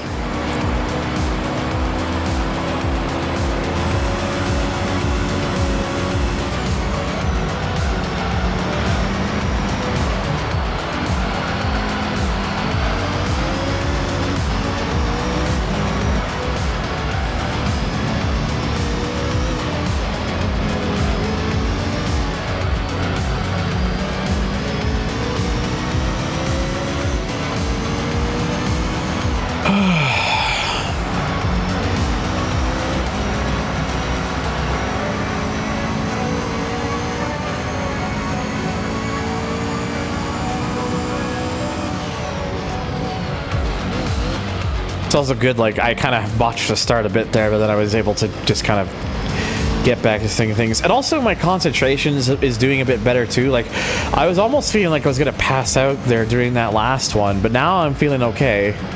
I'm wondering if it's because I wonder if it's because I drank some water and stuff. Maybe I'm just not drinking enough of water or something. Or I really need to be drinking a lot more water, let me tell you.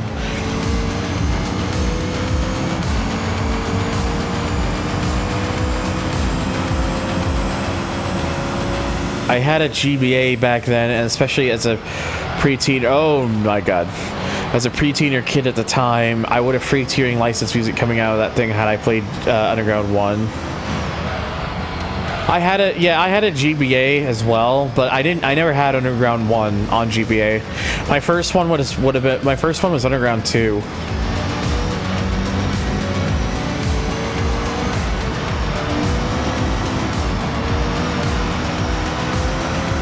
In fact, Underground 2 is one of the games I got with my Game Boy Advance SP when I got that for Christmas in like 2004 from my mother.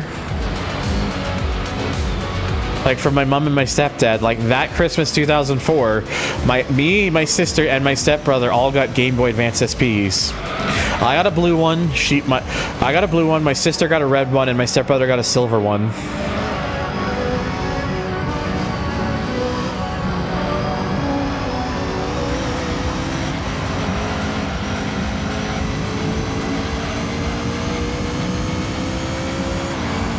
It was kind of cool thinking. It was kind of cool that they did that.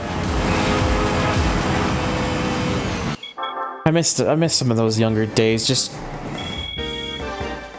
especially since being in a slightly larger family, not a huge family, but sometimes I think if I was an only child, my Christmases would have probably been a bit more spoiled, to say the least, but that's not so much the case. And also because, you know, money is just hard these days for everybody because the cost of living is so stupidly expensive, and we're just continuing to get fucked in the ass about, you know.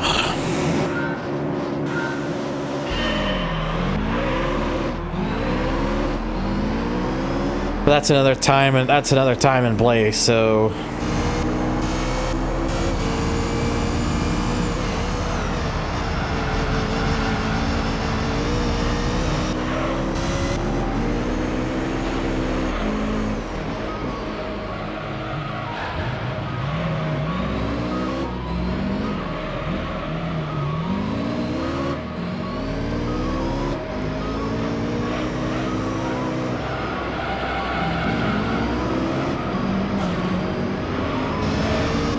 I know they had BitCrunch episodes of TV shows that you get cartridges. This is back when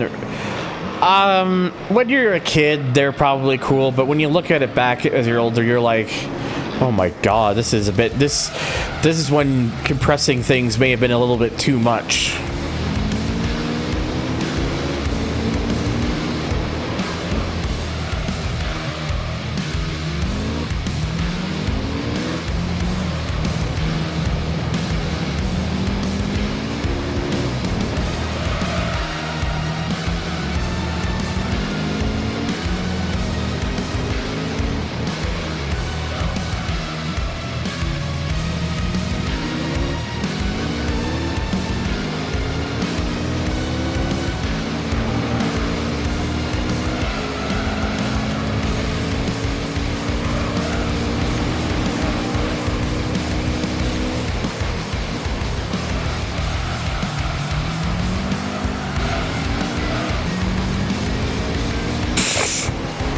Ugh, my sinus.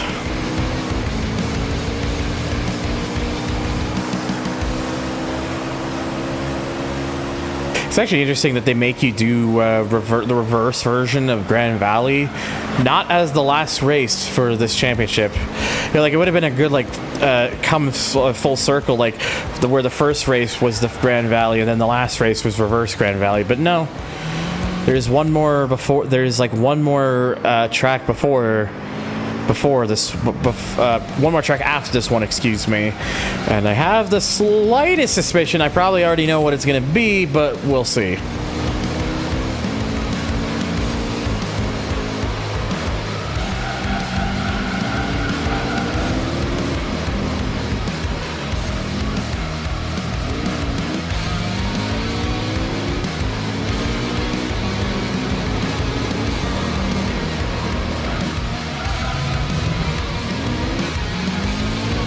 Well, I mean, I started with an M, but the game starts it with a C and ends in R.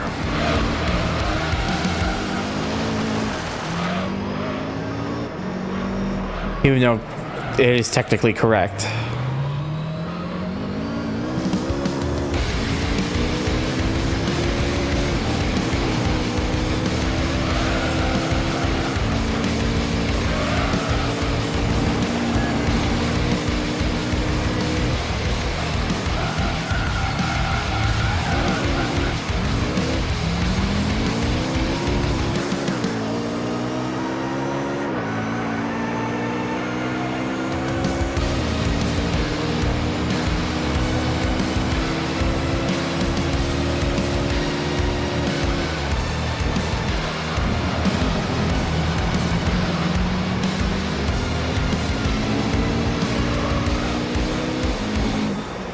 Oh, shit.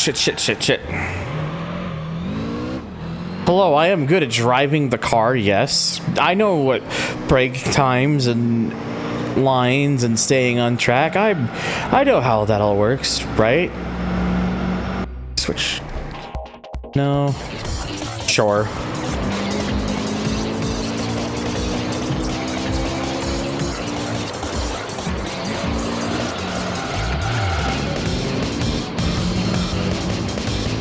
It could perhaps even be 7 laps. I are good driver. I drive car.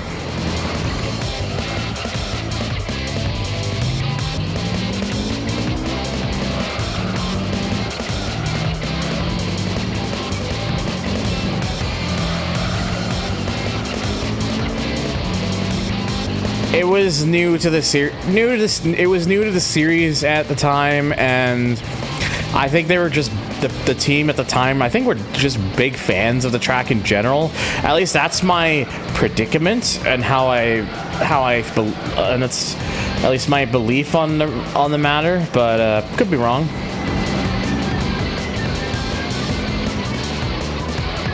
But I think they just really wanted to show off the track, especially because it was a new track that was actually based on a real track.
Excuse me.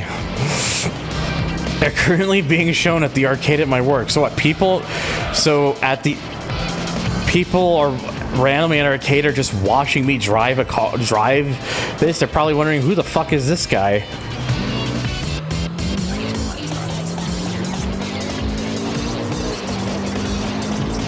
Yeah, the thing that really sucks too about Automobilista Tyro is the physics were they changed the physics because the physics were critiqued in the original release, and when they changed the physics by making them worse. Like rather than actually improving on it and maybe try to address the critiques and make it so that's better, they went the opposite direction and made it worse.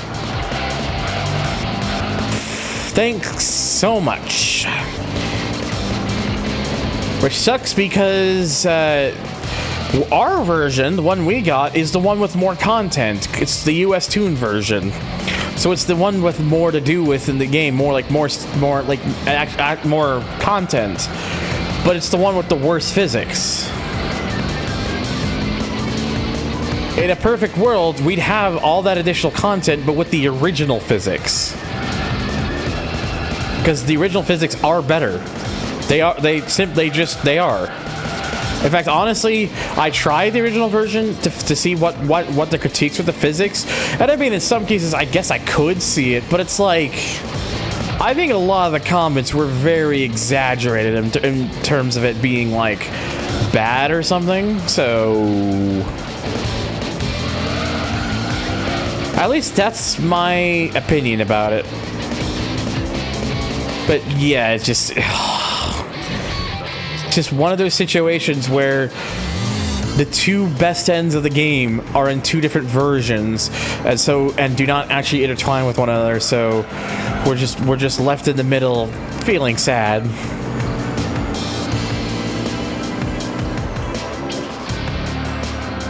Just imagine the stream up on a big screen somewhere at the arcade. I really hope that's what it is, because that would be pretty funny.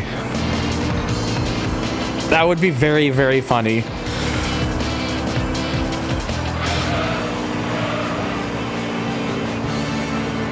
I don't know. I don't actually know if that's the case or not, because Slayu hasn't specified. So, but it would be not. But it would be fun. It would be fun. It would be funny. It'd be funny. And now for our future presentation. This idiot, this blue Durg idiot, whoever the fuck they are. All right, no, there's two more races. This is not even. I was saying it like it was the second last one. No, there's two more. So then we're going to number 9 next, and it's Route 11. The long. Yep. I think it's definitely. I think for the latter bit of this championship, they really wanted to give you some of the longer ones to do.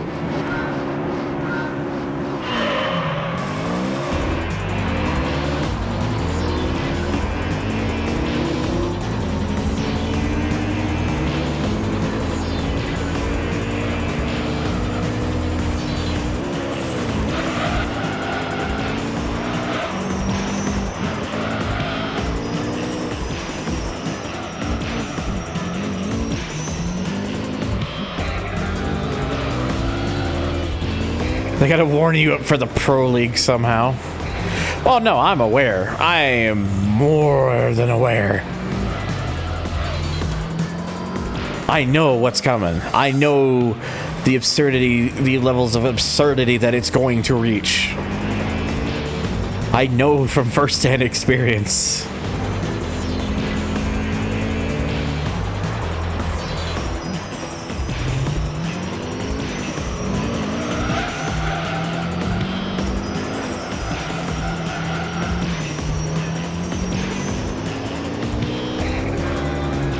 Oops.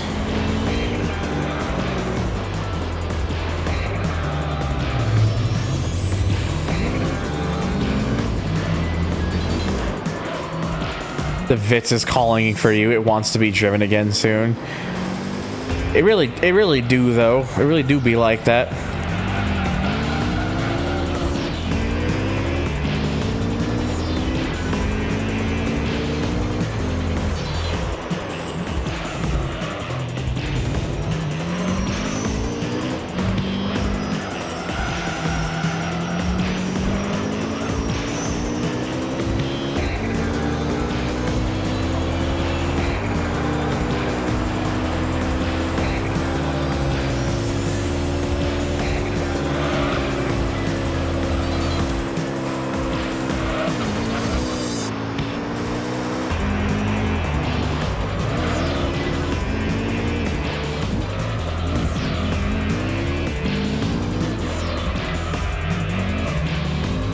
we take too long, there's a chance it may pull a Dustin Eden.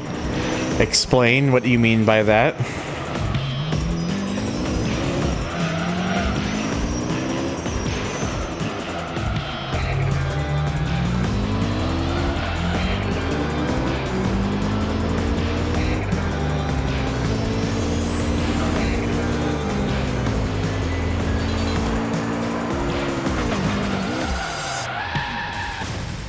Yeah, that didn't quite work the way I thought it would be. Oh, are you talking about like that? Oh, no, no. Okay, no. I will get, I mean, look, I'm gonna get to it eventually. It's just, it's gonna need to wait a bit. That's all.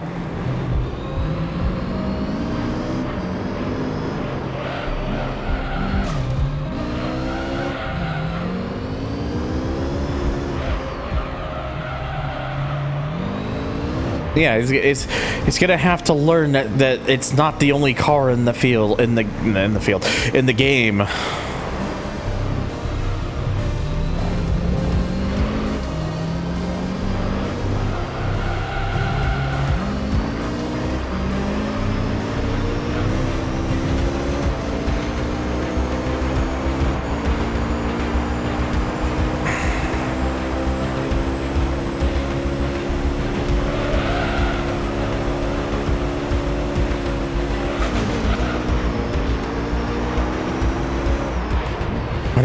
I'm sorry, what do you mean Sega GT creepypasta? It's a part of a Dustin Eden video that he did recently about Sega GT. Because he released it around Halloween, so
to ask if someone made a legit creepypasta about Sega GT, I was gonna poop out both of my urethras.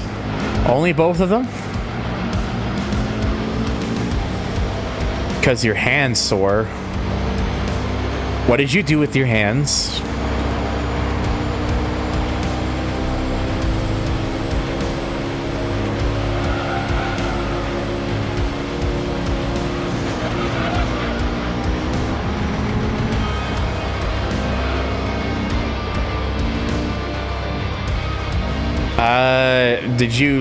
Did you bash your thumbs in?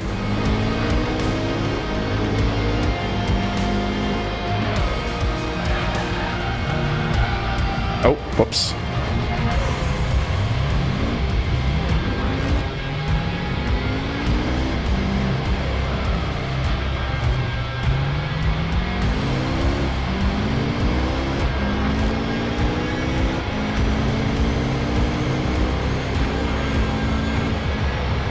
Well, I mean, I know it's a mash fest, but I was trying to think like, okay, maybe one day I should do some Mario Party sessions. Just find three willing contestants so we can indulge in the simulator where everyone wants to flip tables or something. I don't know.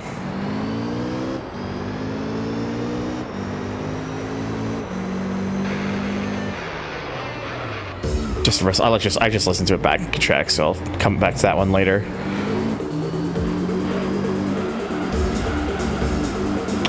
I mean, weirdo, like, it's for us in particular, like the two of us, we haven't done a Mario Party game in probably close to over 7 to 8 years.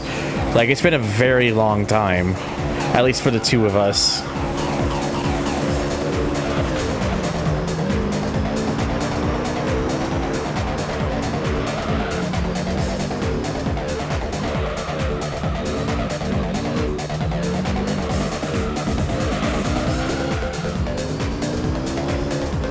It is a problem, but the problem is I'm just bad. I'm just too fucking anxious to like set up sessions with people these days. Back then, it used to be easy for me to find a group of people and get stuff going, but nowadays it seems to be a lot hard. It seems to be a lot harder nowadays. And also just the fact that I'm, you know, again, anxieties.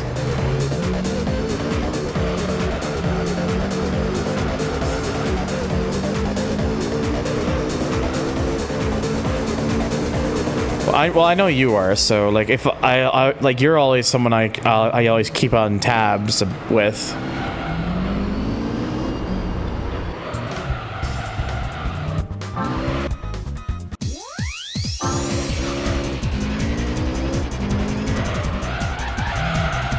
Homiest of homies, even though I am the northest of northern homies for you.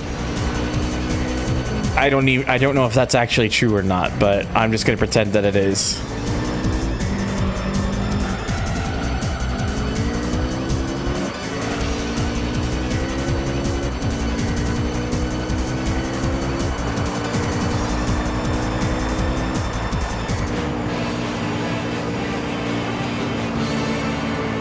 We pretend I know what I'm doing.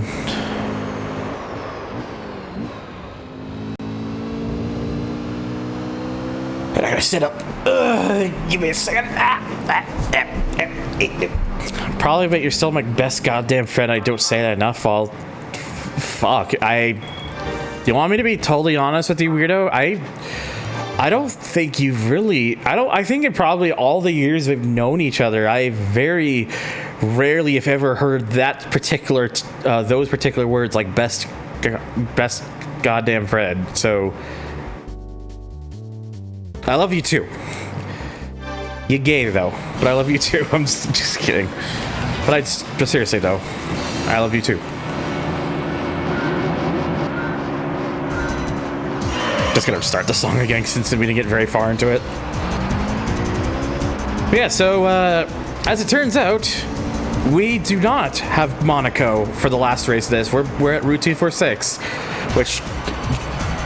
Fair enough. I didn't even realize we didn't come here yet, so...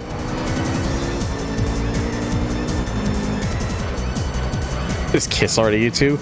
Well, I'm just, you know... Look, I'm not good at this kind of thing, which is probably what... If it's anything weirdo, I'm terrible with wording stuff together, too. Like... Kissing boys in the bathroom...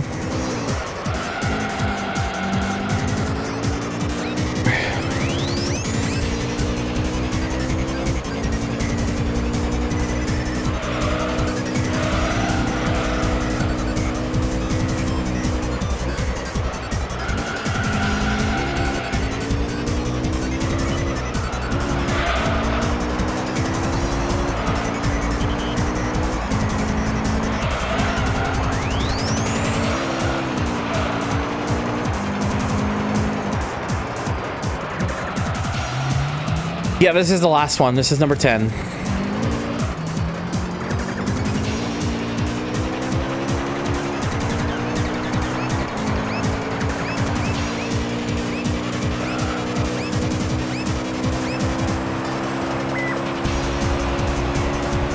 Yeah, they held off of the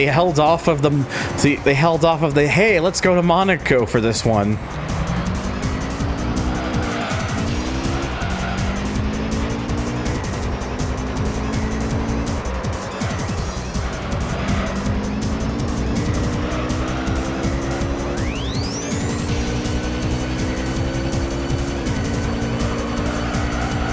That's right, we're gonna cheat, even though on this track it doesn't make that much of a difference, at least for that one.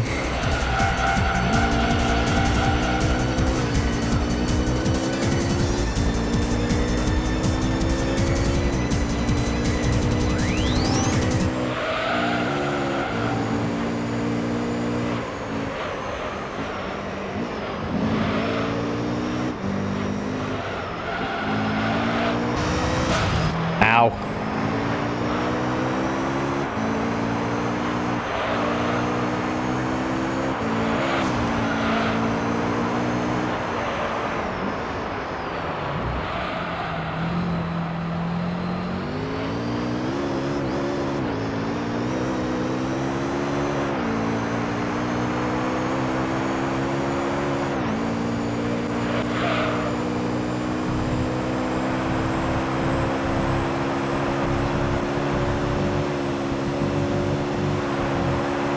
Bingo Highway, also known as the Sins, go like 10 times harder in a team.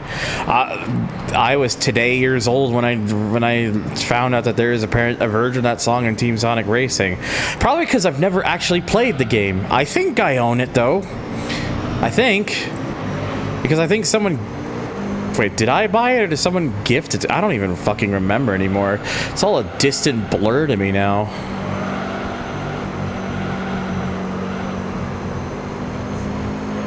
Like, I don't know anything. I don't know.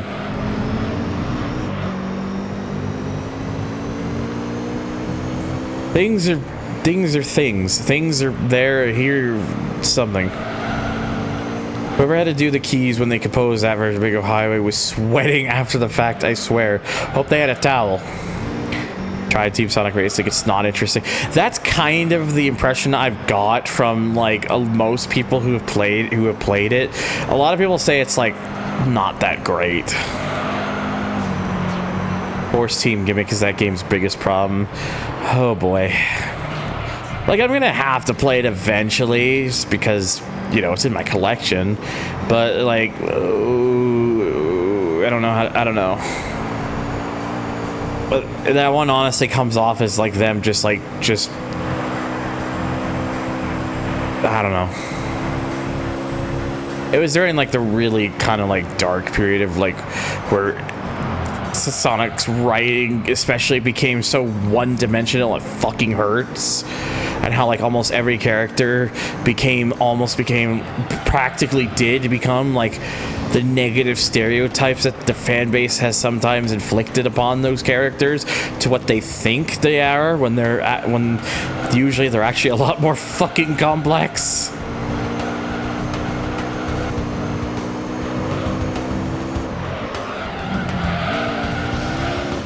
Sorry, I just had to get that off my chest.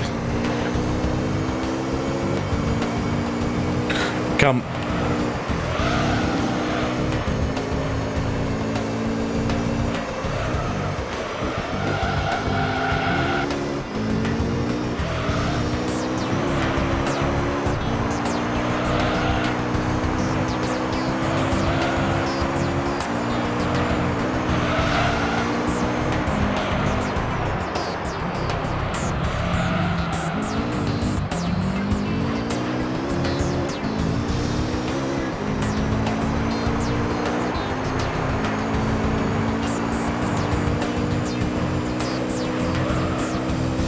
You've maxed every single car at Motorfest. Congratulations, you have... Oh, what's got one more lap.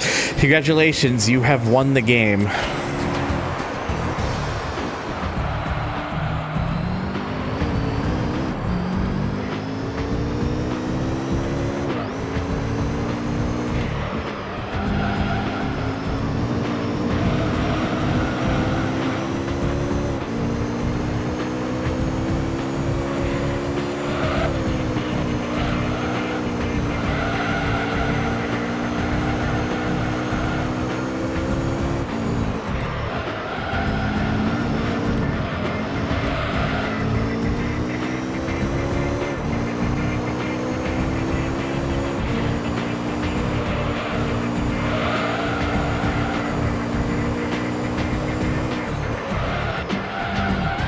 Oh dear.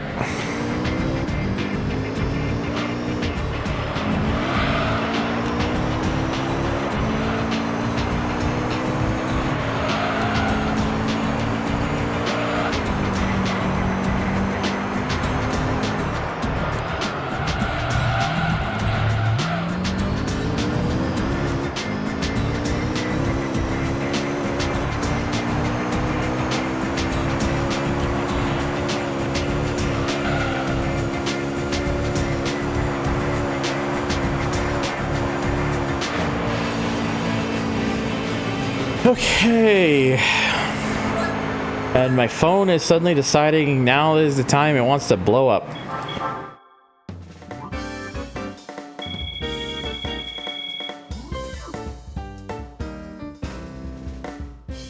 Hang on.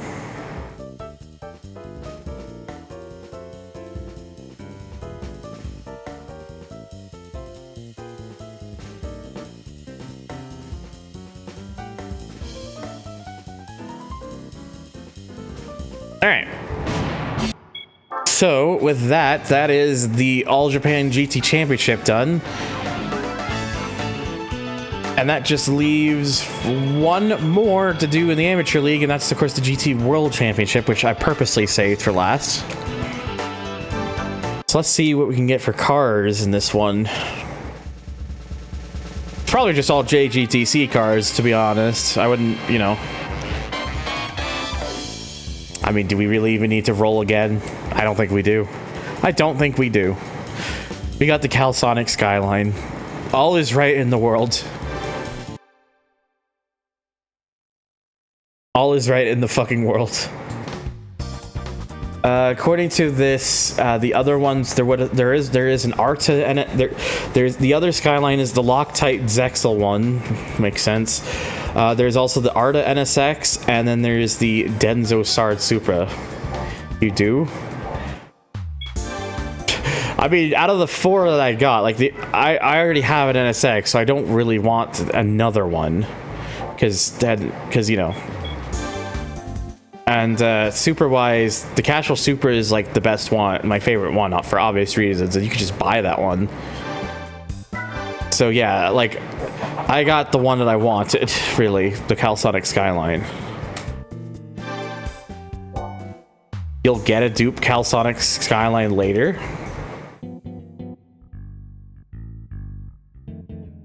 Oh, is that why you're saying that? Hang on, let me look this up real quick. Oh shit, you're correct. There is an event where that car drop. Not saying which one, but there is an event where I do see what you mean now. There's an event where that car drops, and yeah, it appears that that particular event, that's the only car you get. So I see why you say that.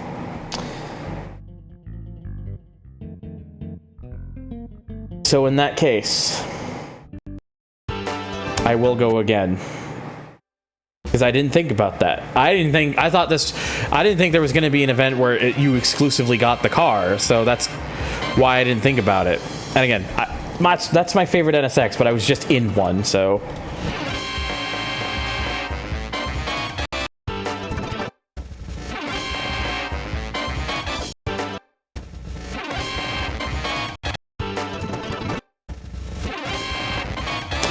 I hate when the game does this.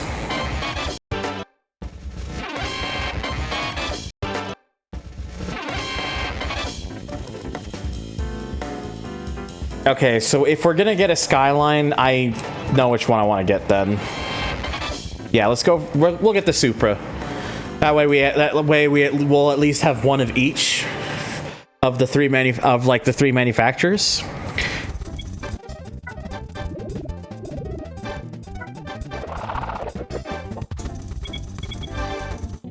Yeah, like I was gonna just say like go with that what I got and you know just kind of stick with it, but yeah, T Kanji when mentioning that, I see why they said to roll again, and so now I get it.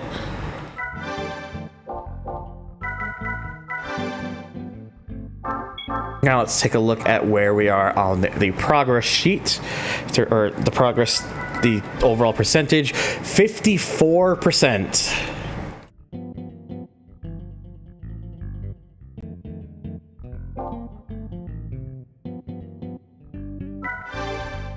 Okay, so I will do the GT World Championship tonight because it's the last thing that's remaining in the Amateur League. I might as well.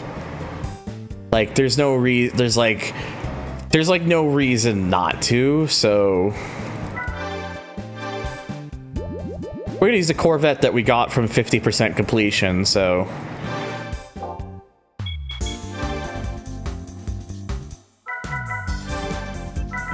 Oh yeah, it's probably naturally aspirated.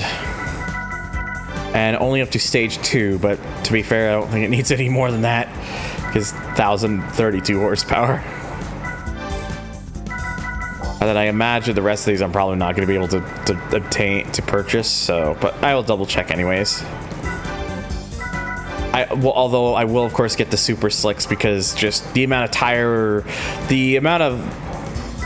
wear you can get from it is just the reason I use them, because they're good enough for most scenarios in this game, it seems like. So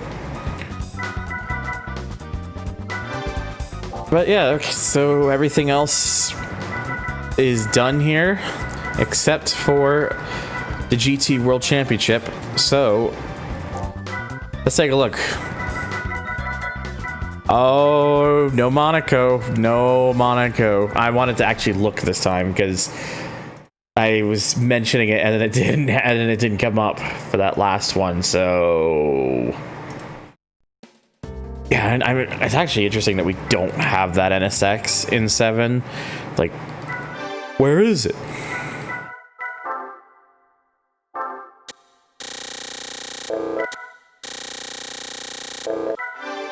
Yeah, you can definitely tell by the. I'm gonna leave ASM on 1 this time.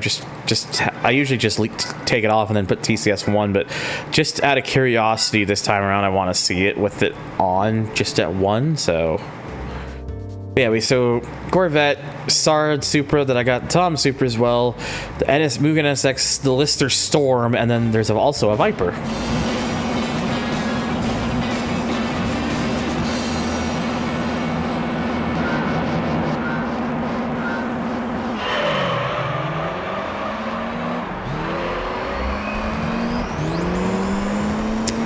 Definitely quite a bit of wheel spin off the line there.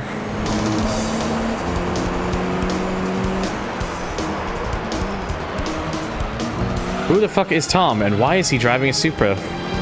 Questions we need to know.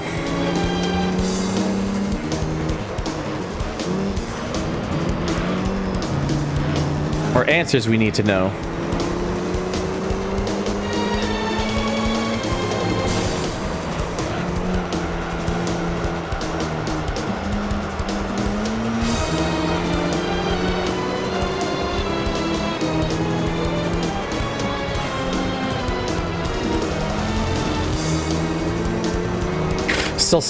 By the way, can I just say it still stings knowing that the Corvette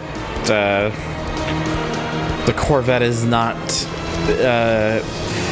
like the future of like racing Corvettes is kind of coming to an end after so many years,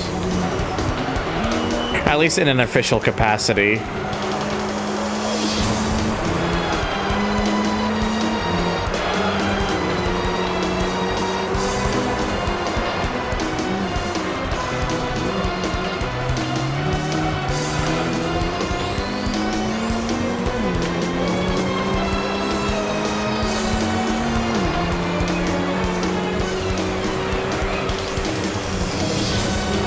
Wait, are they? For some reason I thought... Okay, for some reason I thought that the C8R was gonna be the end of the road. Unless I didn't know about that they were making a GT3 R06. Like, that's news to me, actually.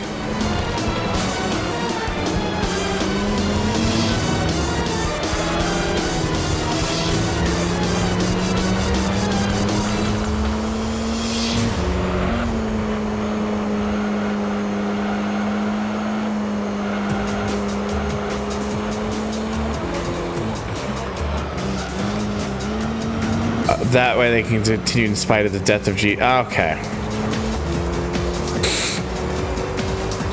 Understandable. Have a day.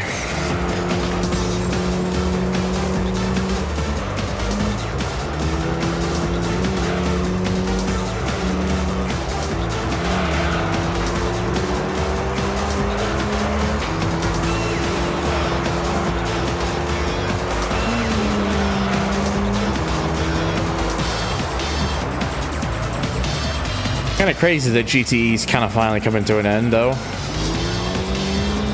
The end of the line.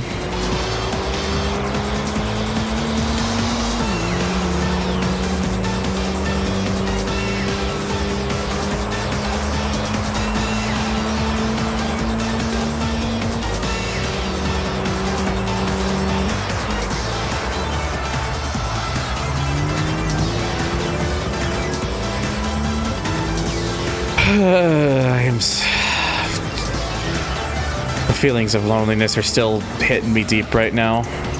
I know there's certain stuff going on, so I'm not blaming anybody. Or just blaming myself.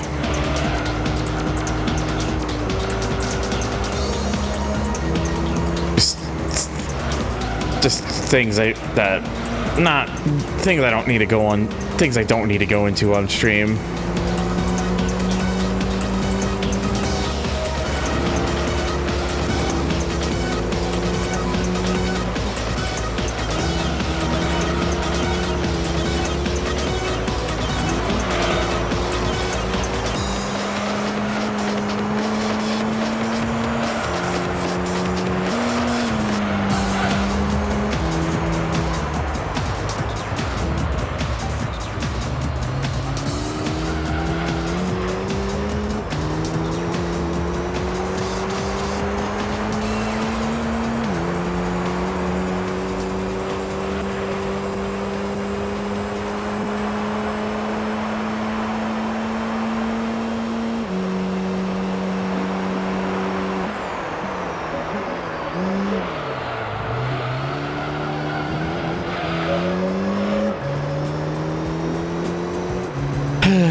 Okay, sorry, don't worry about it, Goldie. Just focus. I always say this to people. Focus on yourself first. If it's something you really want to do, then hey, that's always cool, but don't feel like you're obligated to or anything.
Yeah. Again, just it's honestly just what's best for you that means more than anything. I understand that for some people it's just a case they're just more comfortable doing things in certain ways or you know, other various reasons. I'm not gonna force I don't want to force anybody's hands with anything. I don't like doing that. I don't like doing that to people. So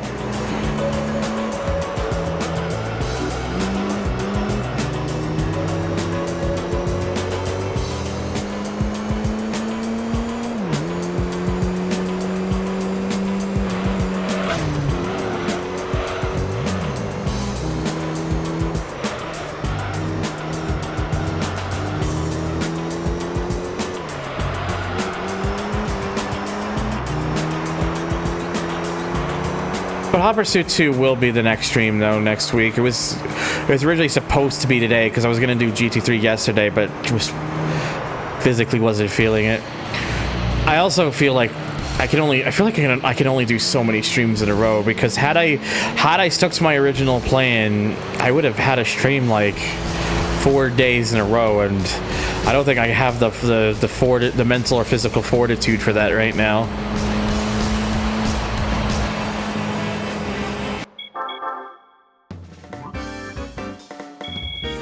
I love how it's the GT World Championship, but are only going to get 10,000 per race. Like, Like, you want to talk about a kick to the dick?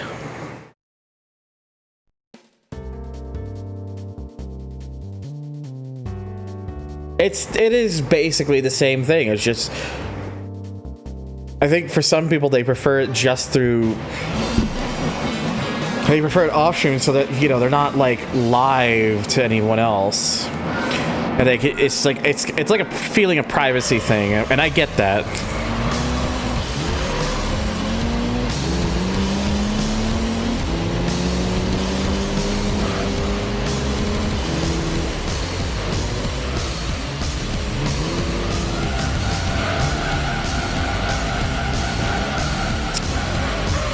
Well, this has gone well.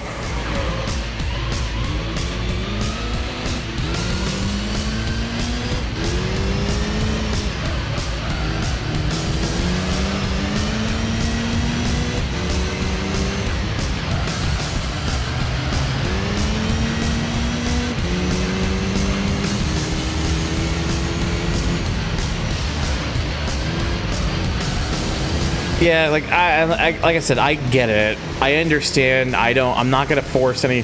Again, I am not gonna force anybody's hands. It's just the options there for anyone for anyone who is interested, but it's never gonna be forced upon. But it is never gonna be forced upon.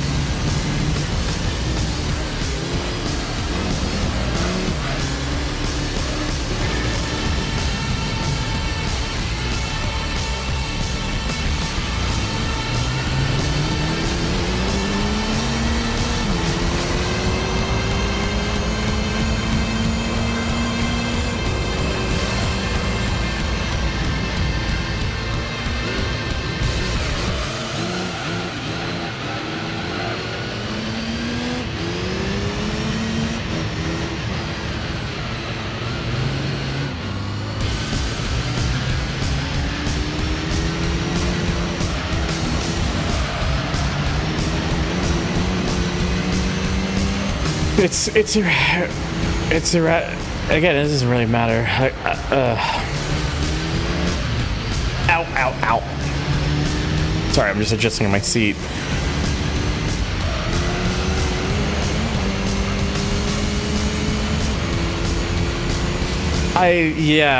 That's why I'm not streaming on the weekends. I'm treating weekends as like the days where I can just like rest and not have to worry about too much.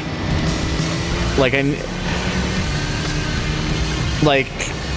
the idea, just having like a few days or so where I could just turn off my brain and just kind of take things at my, like, go at things at my own pace is like. It's why I'm doing it. It's why I give myself those couple days, because I know lately I've really been kind of digging my head in deep again for streaming. Back when I was at my heyday for streaming, even back then, I only streamed like 3 times a week. I think it was like Mondays, Fridays, and Saturdays. I think was like what I would go for scheduling wise. I never try to like really push myself. It was either Mondays, Fridays, Saturdays, or it was Mondays, Thursdays, Fridays. I can't remember. It was something like that, at least back then. Yeah, I never tried. I don't want to try to like push myself. It's just hard to balance. It's just hard to balance things sometimes, especially because I'm also like the YouTube content creator. There are times where I think maybe it would have been better if I had just become a Twitch streamer right out of the gate, so I didn't have to think about 2 platforms at once. But it's the path I chose to take, and I refuse to abandon a platform that helped at least establish me some sort of an initial audience. And so long as there's still an audience over on that side that still wants to see the content, I don't want to take that away from them.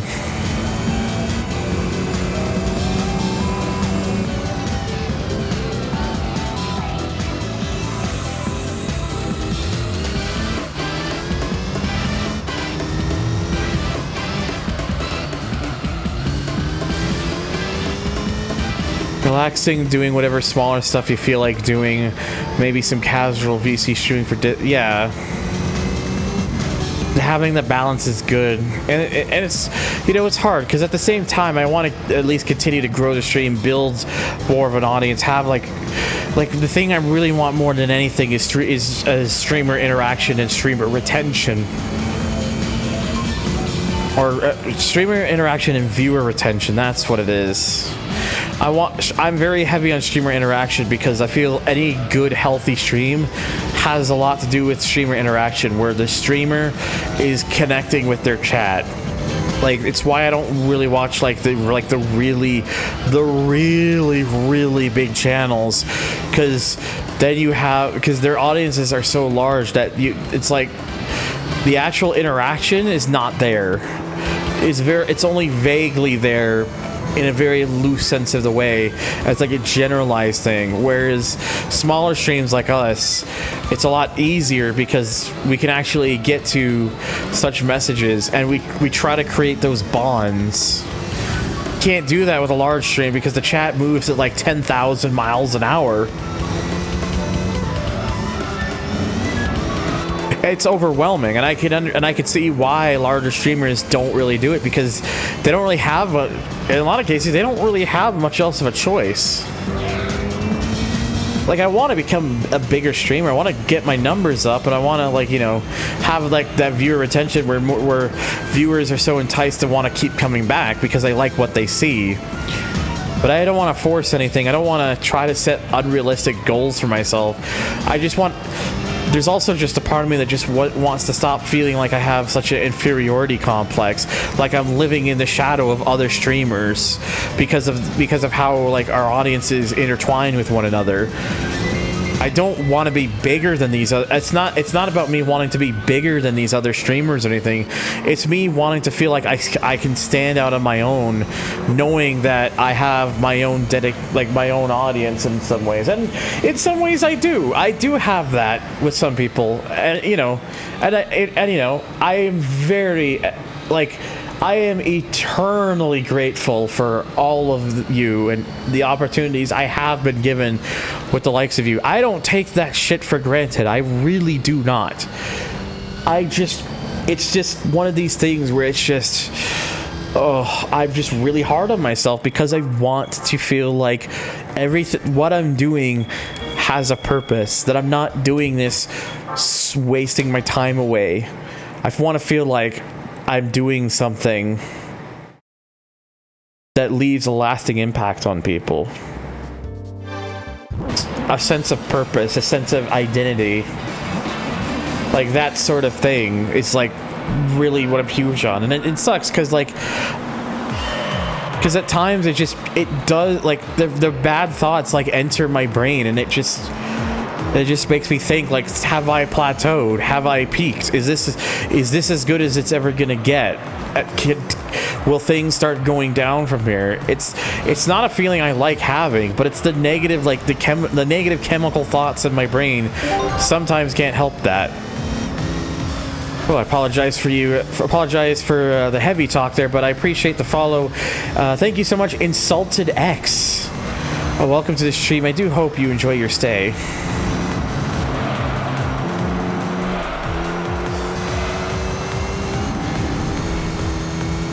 But yeah, it's just, you know, it's just one of those things I just hope for, and then just, you know, not expecting, like, oh, okay, that's 2 falls in a row. What the hell? What? That was a little unexpected, but I appreciate it. Thank you, James Games 230 for the follow as well.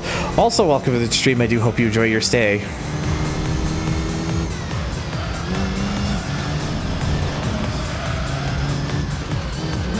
I did not intend for the follow sound to be the same for the both of you. It's just how the random thing work. I have more than one follow sound, but what I decided on, so.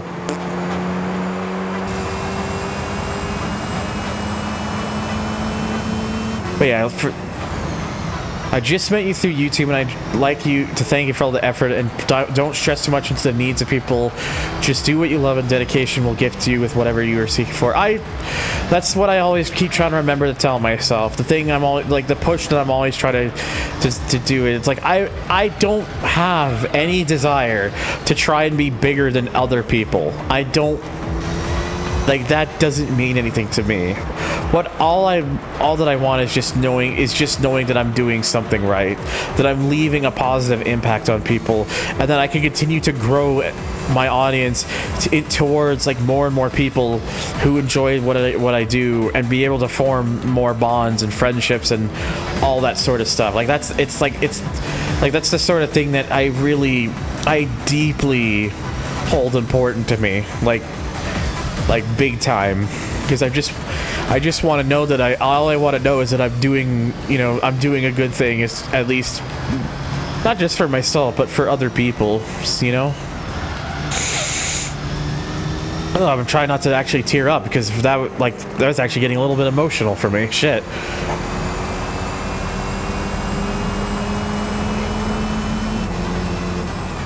You a good beat, Thunder. Don't let you hell too. Saturn, I appreciate the fuck out of you, buddy. You've always been very good to me, and I feel very obligated to return it in kind.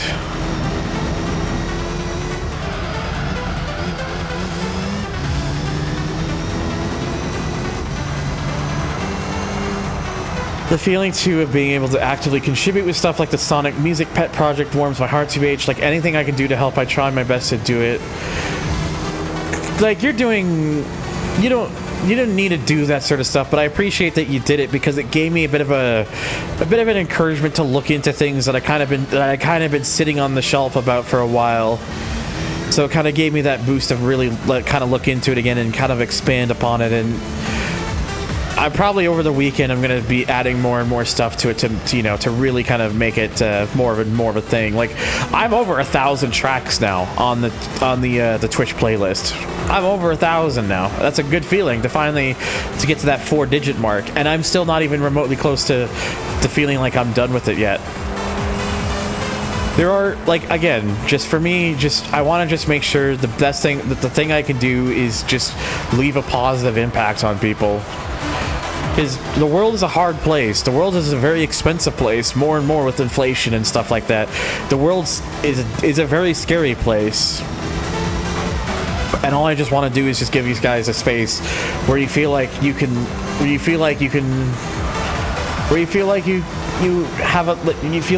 be yourselves and feel like you belong, and we can all share our interests and passions about cars and racing games and music and all this general sorts of stuff. So, because that's the thing that's important to me. It's very important to me. It's almost 6 a.m. where I exist, so I'm gonna go have fun, y'all. Thanks for existing, Thunder. You're loved and valid. This is a threat. I always love that. This is a threat. That's what TK does.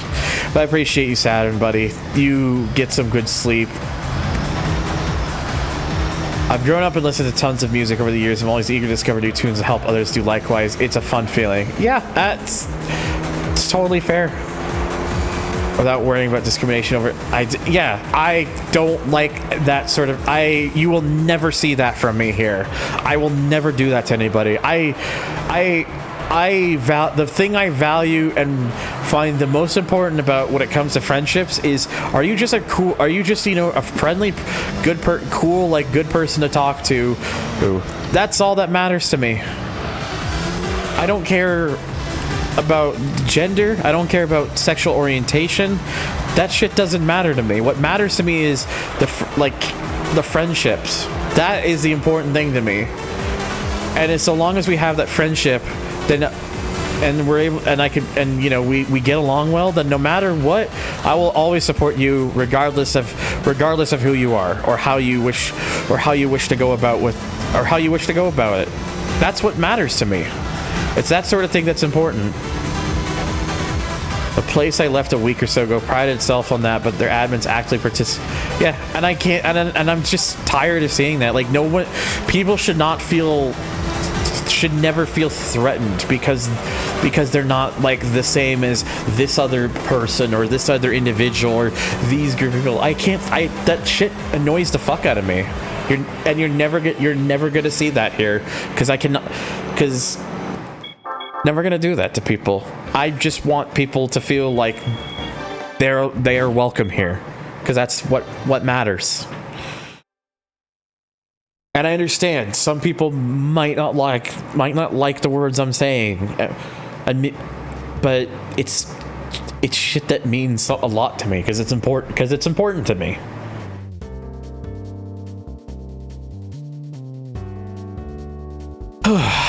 Fuck, I did not expect to have such a deep conversation suddenly hit me like this, but something I feel like it's important to get off my chest, because I just want people to know that I'm all like, you know, I'm just thinking about, like, you know, building bonds, and, you know, being able to build like a sort of quote unquote family, like sort of community where you know, you're not going to be judged, like, and like, you know, that's the thing, like, there are things like I like or don't like that others may like or don't like in sharp comparison, in like sharp, like you know, that sharply like contrast from other people. So that's fine. Everyone's gonna have their own takes on things differently, and I don't want to seem like the person who's gonna put others down for that. It's not what I'm here to do. If people are uncomfortable about places being safe space for minorities, that says more about them. Yeah. It kind of really does.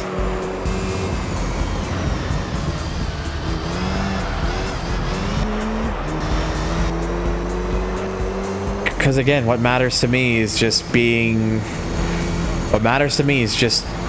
you know, the friendships.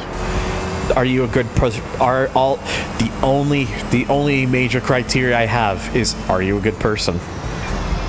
Doesn't matter the gender, doesn't matter the orientation, doesn't matter the background that you may have come from in the past, or the mistake, or hell, it does not even matter about the mistakes you made as a past when you're younger, because nobody's perfect. We've all made mistakes. I know I have. I'm not going to deny the things that I've done. I've done some really shitty things. I think we all have when we're younger. That's not what matters to me. All that matters to me is, are you willing to be a good friend, or a good person who can get along with well? And that's all that matters.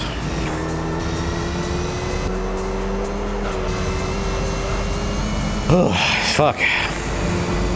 I hope, by the way, it doesn't sound like I'm just like rambling a bunch of nonsense. Like, I hope like what I'm saying like makes sense to y'all.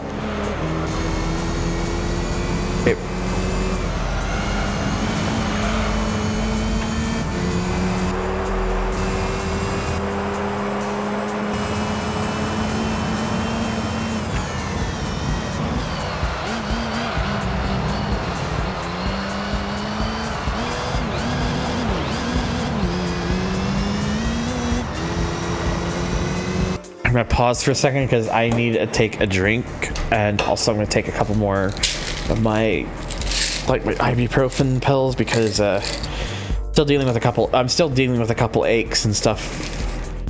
So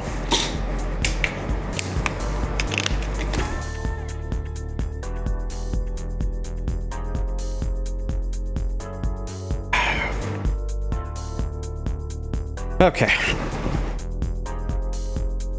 Sorry about that. Just try to look after myself too.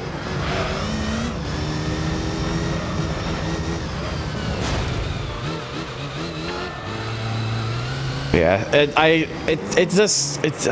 there's a part of me, it does sting me, by the way. I kind of wish I got to be like, streaming for me is also a goal, but I also hope like I'm not like, doesn't become like a thing where I start like missing like other events and stuff, because, you know, my other friends, well, not like with like Russell's birthday, for example, which I was there to be able to, like, you know, wish I was there right now, but I don't want to like interfere with what they're doing currently, and especially because I'm streaming. Like, I don't want to end up putting like anybody on the spot or anything. So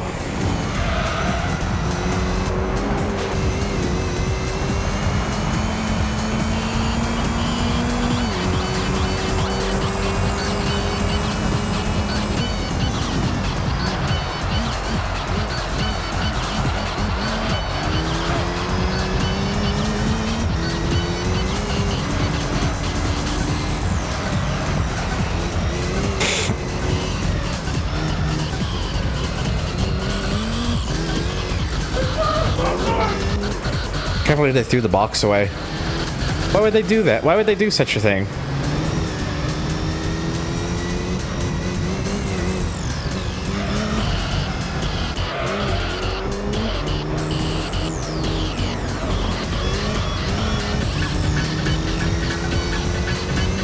So it was so unnecessary for them. It was so unnecessary. The box is an important thing, and they just threw the box away. Cannot believe they've done this.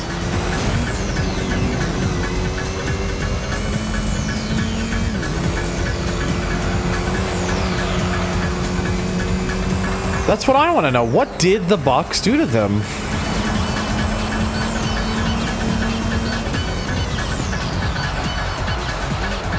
Does anyone really know? Because I don't.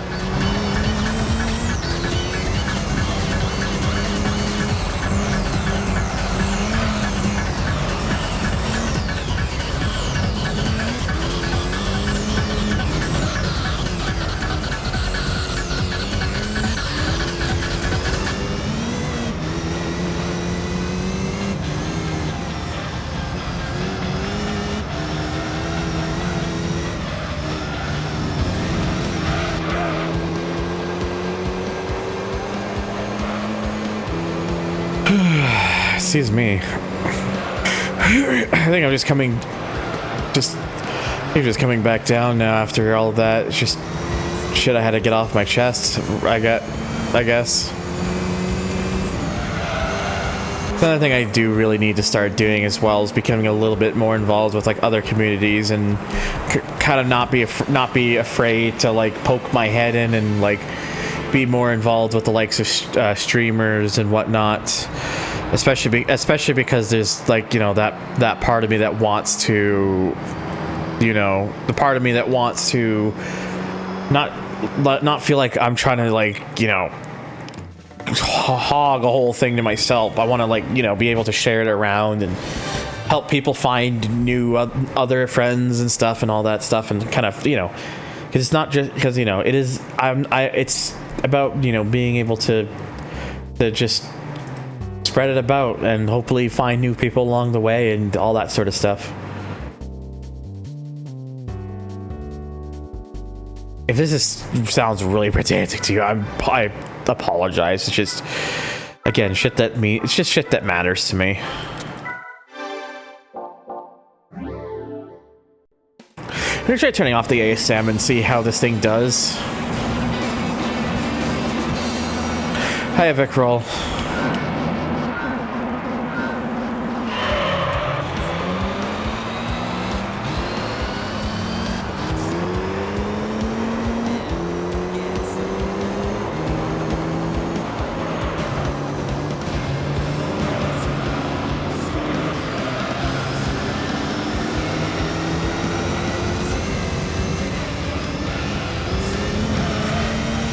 Ooh.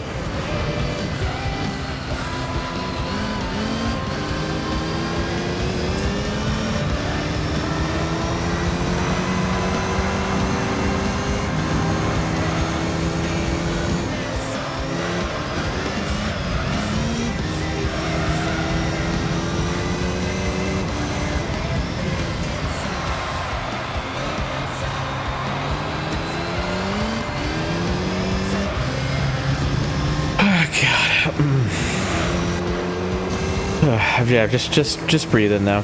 I got out what I wanted to say, and just hopefully it was understood. I'm saying hopefully. I know it was. I know y'all here I know y'all here understood for the most part, at least.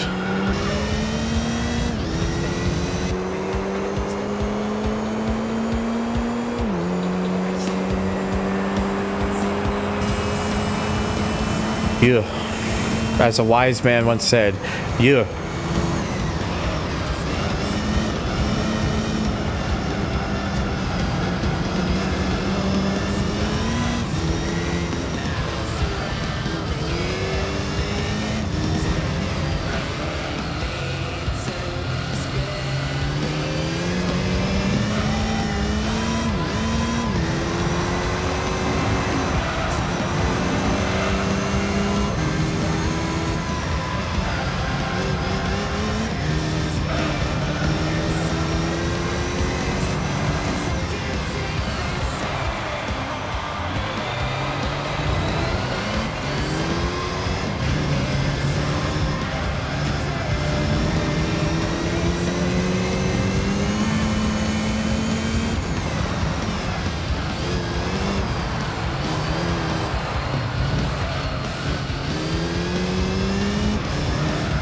So anyways, Chaz, anything else that's on the mind? Like just general stuff, like anything you want to talk about?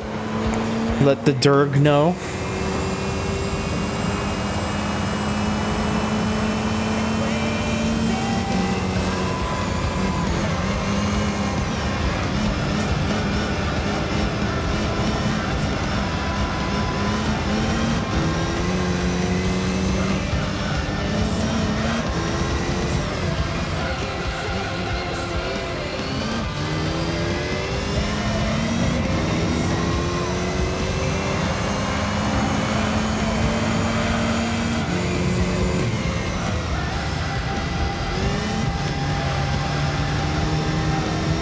How has the payback experience been so far? Or am I going to be getting a VTuber out? So here's the thing, Vickrell. I do eventually want to get one. There's a few things, though. The first is it's not going to be with what you're seeing here currently, because the design I have here currently is an existing like public template design that someone made for VR chat servers, and I don't feel comfortable using really going further with this particular one because I don't own it. I don't want to seem like I'm just stealing it and then try to like claim it off as mine or something. Or like if I'm really gonna go deeper into the VTubers, this is mostly just here for like temporary stuff. Like if I want to get like really deep in it, I need to have like the actual like Nardo Ragon like I need to have like one customly built up through Blender or something where it's not like a publicly available like variant like what I'm using now, for example. I want like one that's like dedicated to myself, like that was made for me, like a Nardo Ragon design that was only that was meant for myself in a private in a private sense. Yes, built from the Derg up, exactly. Like I just have this one here because I again, like money's hard for me right now. I can't exactly be affording to get like all these sorts of things.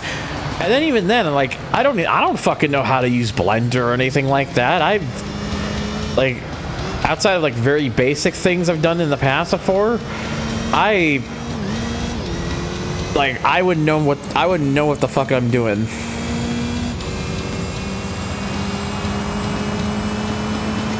Vickrell, again, I just don't have the money right now.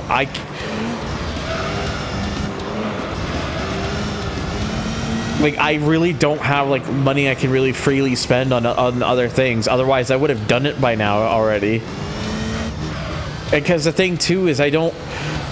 The thing too, right, is that I don't just want, like a texture design stuff. I want to be able to have like the color of the main fur, the fluff, and I also want them to have custom glasses, because I'm not really the biggest fan of the default glasses design. Like it's one of the reasons I use the picture of this particular one, because this one has custom glasses that are much more akin to the glasses that IRL me actually wears. And also, like, I want, one thing I would like to have for him is to have like a sweater, like a sort of sweater or something, where like I can have the sweater, like I could put like my own textures of it on sweater, so every now and then he's wearing like he can wear like a different sort of like sweater with like different designs on it depending on like my mood and stuff.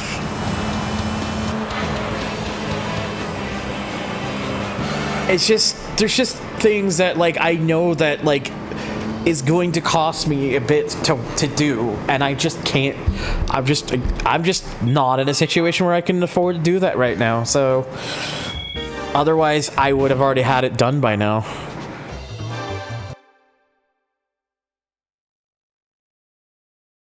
So just, it's just one of those things. Just I'm gonna donate my Nardragon hoodie. I'd have to see it first. I have a plan, Arthur. I just need the money.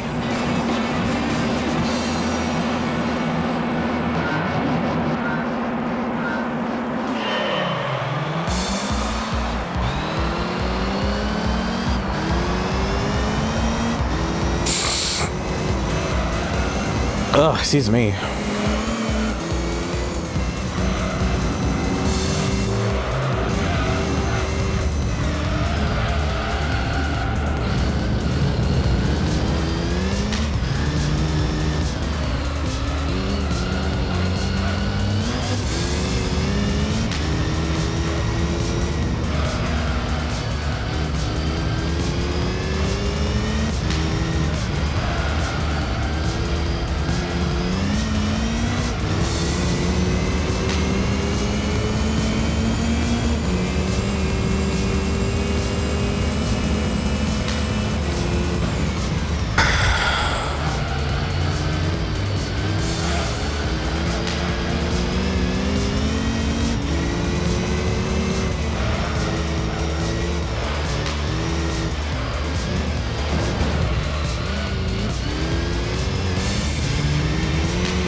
Buy another license from my friend Morgus for the Nardo hoodie. It's $1 Australian.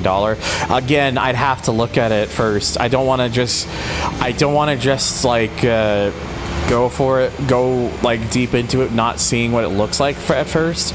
It's something I need to see first before like I make the choice. And again, it's more than just a hoodie that I want. Like there's various changes. Like the Nardo design, like the final Nardo design that I'd have, like it would be like a darker blue, like mane fur.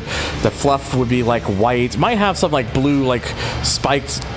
Might have some like blue tips at the end of some blue tips at the end of it. Maybe I haven't decided yet, but it's a lot. And plus, too, I would, you know, it would also like. It's just a rough thing right now. Like I don't even know if that is like what I'm mentioning would be what I would end up going for at the end of the day.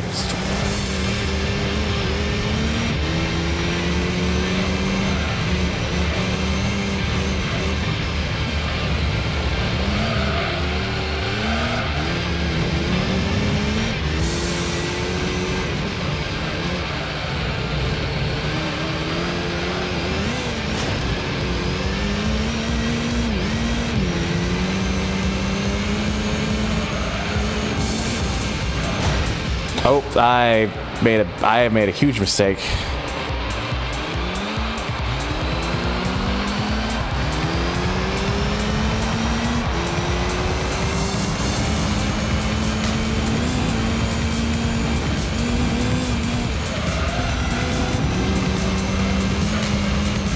Yeah, just I don't know, just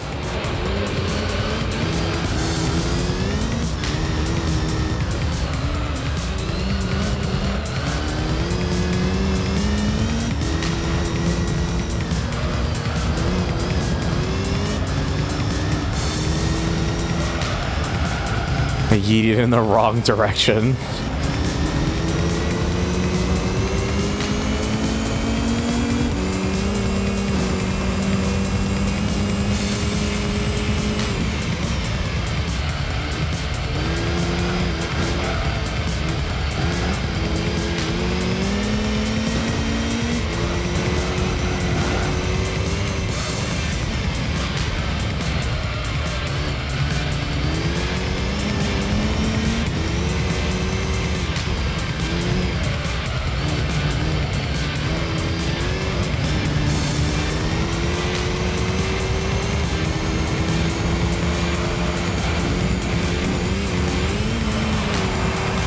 There you go. There's a proper yeet chicane for you,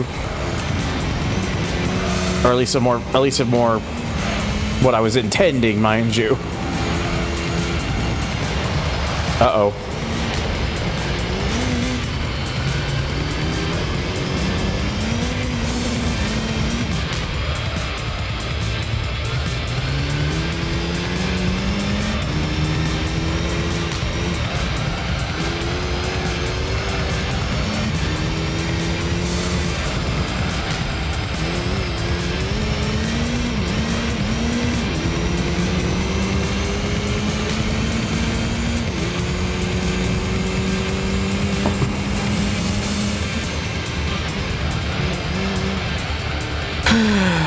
Man.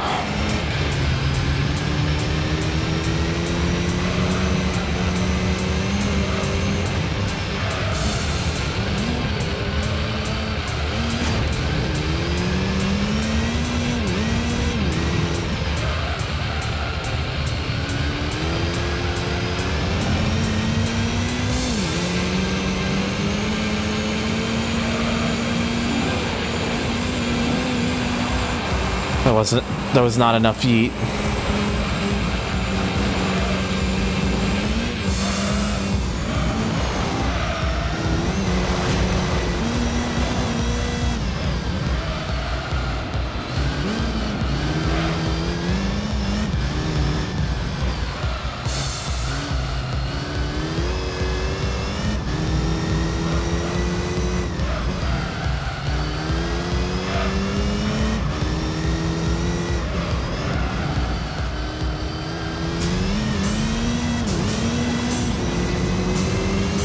I am disappointed in the sloppy driving. Understandable, me too.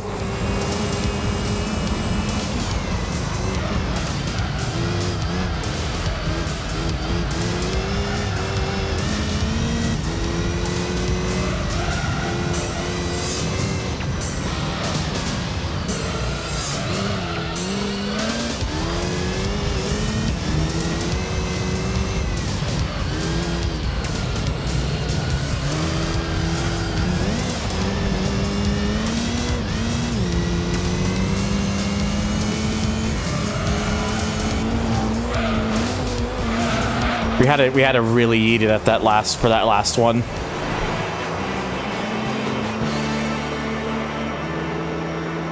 All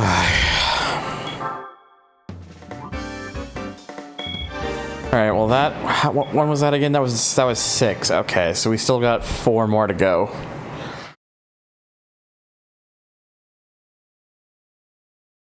Oh my god, excuse me.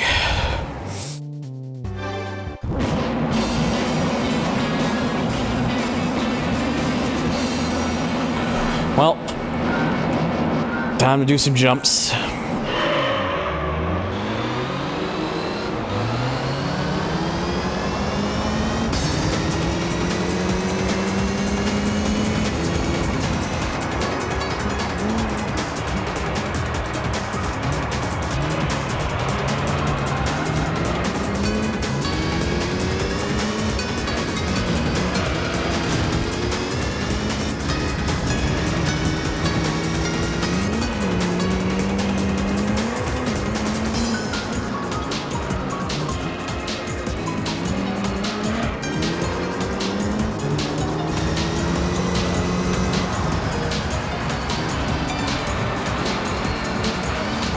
I should sit down and play through the games of this series, but the main barrier is the sheer time investment in my mind. Yeah, these games, in a lot of ways, are kind of like a commitment because of just the amount of time that you will end up sinking into this game, because it's like it's a long-term game, as Lotus says.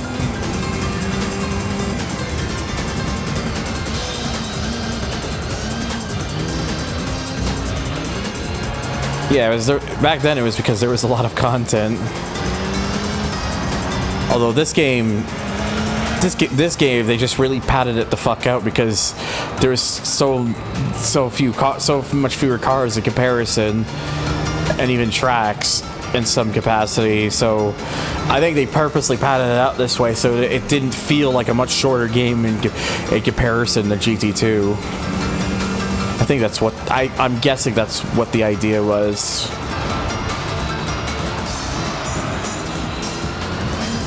My head's at bed that I have to spend more hours configuring Warudo more so my VTuber can be run over by an Isekai Express truck is okay.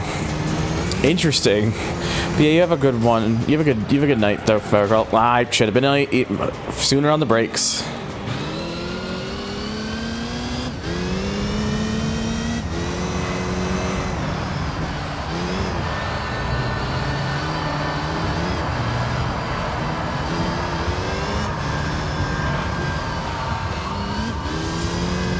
Yeah, that makes sense, Goldie. Did you know you're supposed to yeet around the corner and onto the wall? Right? Damn! I never knew this. This is game changing for me. Whoa!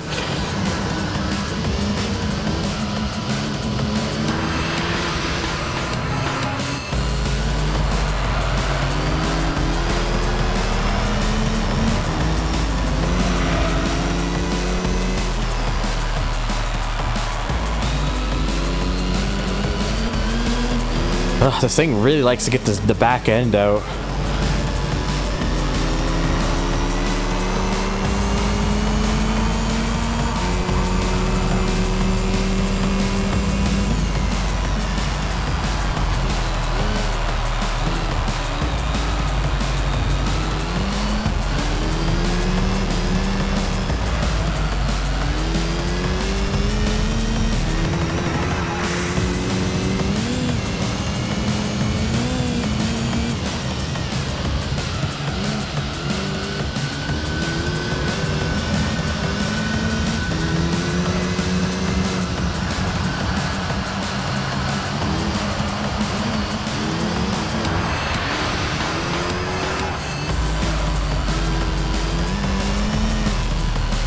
I bet if I like really pushed, I could probably beat one of these games relatively quick though. I mean, you're talking to the guy who clocked 100 hours of Skyrim at launch. Oh Jesus. It's just skill issuing with style. See? They get it. Kongilla gets it perfectly. It's just skill issuing with style. Sloppy driving with style, smile.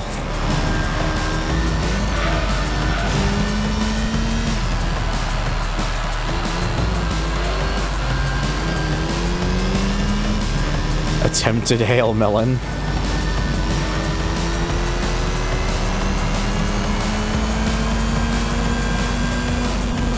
Whoops, I am dumb.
I cover a pedigree of open world games, especially Ubisoft ones, so that speaks volumes, I feel like, TBH. Yeah, Ubisoft open world games are definitely, in some ways, I guess it really depends, right? So you get your good ones, and then you get your trademark Ubisoft quality kind. And then you get like 10,000 different versions of Assassin's Creed released about every 3 minutes. At least it feels like that way sometimes. The poo. Yes, open world poo. Oh Jesus H. Murphy. I can't fucking believe it. It is a birthday Russell raid? The birthday? The birthday? Oh no. No. Shit. Oh no. Fuck. Bad timing. Ah, shit. Sorry. Hi, Russell. Happy birthday, you big fat goober. Hi, my name is Thunder. I am a blue Dirk who is skill issuing with style in racing games, as it appears. And yeah, if you like this just nonsensical yes, why not consider hitting a follow? If not, I hope you had a good time watching the Russ. I'm sorry that I couldn't have been there for. I see was quite a large session with you guys, but I promised my audience I was going to stream today after I originally took this GT3 stream off, because this was meant to be yesterday, and then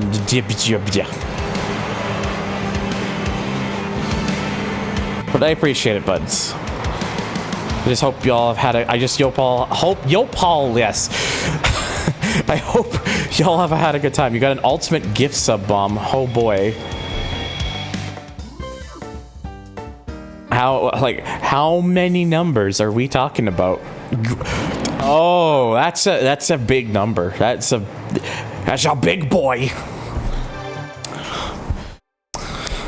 Who knows? We'll have to see what happens come March 29th, 2024. Smile. Because March 29th, 2024 is Durg's. It'll be the Durg day, the birth Durg.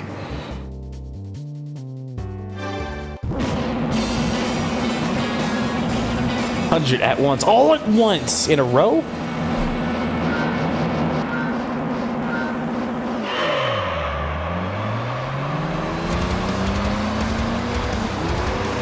I meant that when I said in a row, I knew it was in a row. I just had to say it because of that old reference. But yeah, it's just been me for a while now. I'm kind of like, I will admit, you kind of joined at a better time. I was kind of having a bit of deep talk, and like, yeah, see, Andy gets it. I was kind of having like a deeper talk and stuff, like just kind of a bit of venting and stuff, and just kind of talking about what I kind of hoped for to accomplish, and just trying to fight the sad, trying to fight the sad thoughts in my brain and whatnot, basically. And also just, trying to fight the feeling of loneliness at times. Because I do admittedly at times get a sense of loneliness. It's nobody's fault. I'm not putting it on anybody. It's just the bad chemicals in the brain.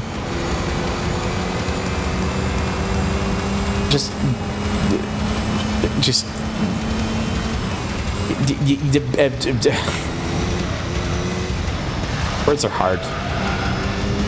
Gonna bop that anxiety demon. Well, can you make sure you bop it really hard, because it's a very persistent demon.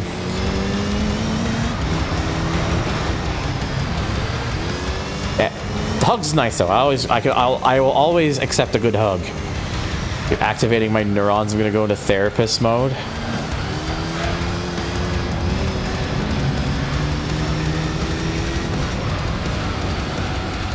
There, well, if the floor is yours,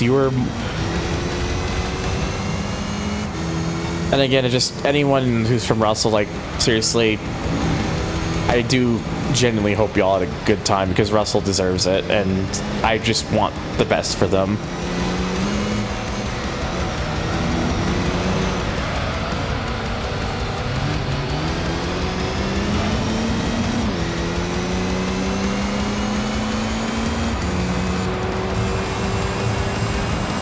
Now, if only I could learn to stop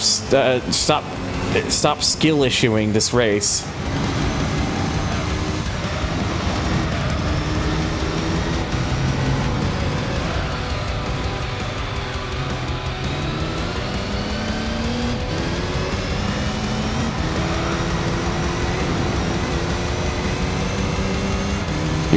You're doing a good job by externalizing your bad emotions into bad brain chemicals. That's an important step. You gotta compartmentalize the bad feelings, and then you start throwing hands. See, that's a saying I was doing for quite a while. Was just throwing. It was gonna throw hands. But yeah, like I get what you mean though. Just it's just like a kind of like a conjure of things that kind of just run through my head sometimes, because it's like I always worry, like I always worry that, like, like I'm kind of like living in the shadow of other people, which is not what I'm trying to do. When I just want to, because at the end of the day, what I'm really trying to focus on more than anything is to build my own audience and to build like a community and a family and all that sort of stuff. Like, and you know, so sometimes, like, you know, there's just the parts of my brain that kind of worries, like it's the inferiority complex feeling, or imposter syndrome. Yeah, that's another term for it. It goes in the box with the rest of the bad brain chemicals. It just sucks. It's like I'm just doing the best I can, and that's, you know, I just hope people understand that, and that I'm not taking that I don't want to take anybody for granted. I care about everybody and just want nothing but the best for all the friendos. And you put that box in another box, then you mail the box to yourself.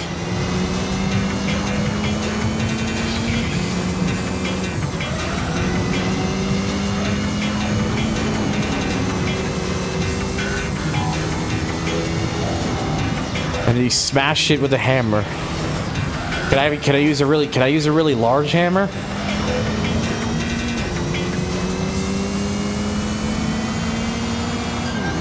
Smash?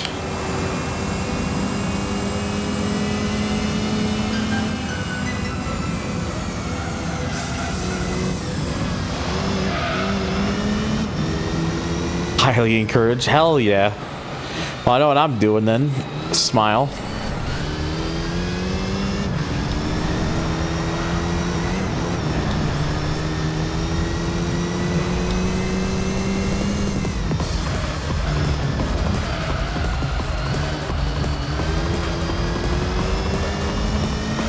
Sadness.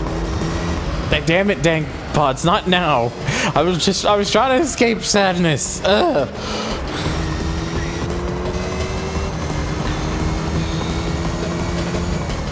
I'm gonna be totally honest, Alethea, I have not watched that movie in over 20 years. So a lot of my memories of that movie have disappeared. Also, I'd like to buy a bowl. Oh god, not Ryan.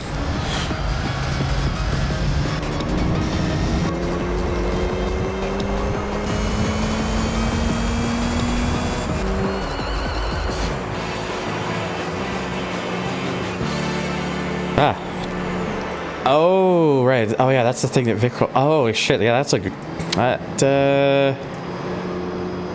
That is definitely a good contender for sweater. Also, another random sound. Yeah! Oh, wait, that's... I pressed the wrong button. Hang on. Here's the actual random sound. Yeah! I'll take the bowling pins. Also, another dank button. You beauty! See? Now that's more like it. Dankpod's calling Russell what they are. A beauty. A beauty! CorvetteRacing.net. Looking unfortunate these days. I know!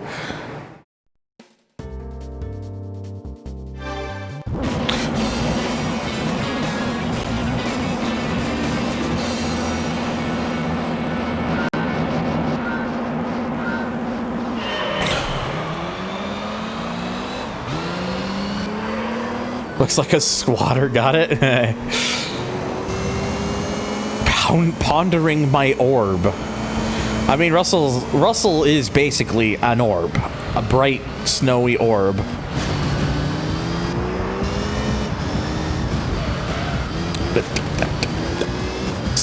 Guys, can I have the space, please? I has a very tail happy American cheese wedge. Pondering my orbs. Getting bullied, SMH. I know, right?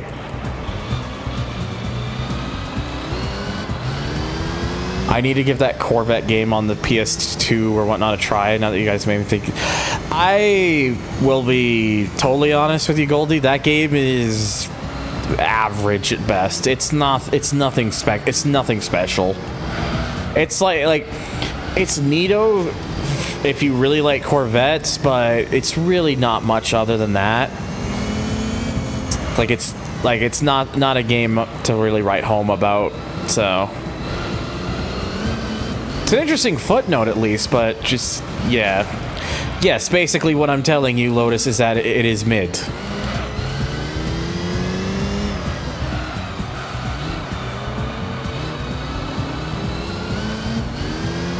Back when the race vet only did 7,000 RPM. Those were the days. People will say those were the days to anything just very dumb.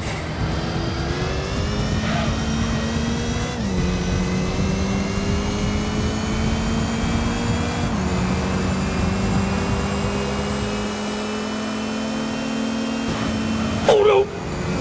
I might have shat the bed there a little bit.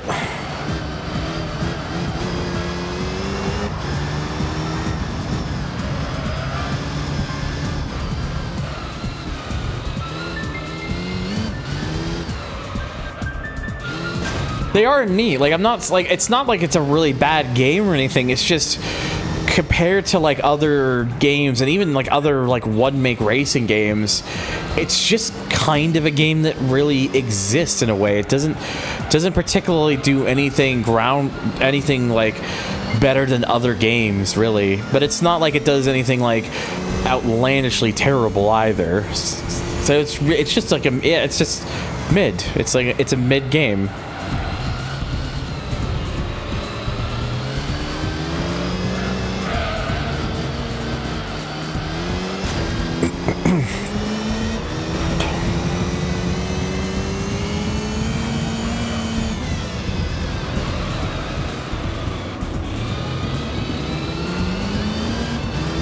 The Dales drove one of these. It was a Dale car. Actually, whoa, actually Dale.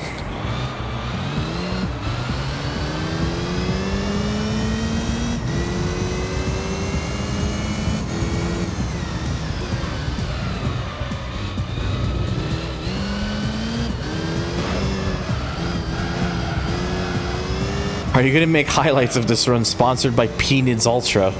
Well, I mean, this is planned to this whole playthrough is like is gonna be archived and into VODs and put on my YouTube channel. So this is all gonna be available for people who want to watch like at any given time.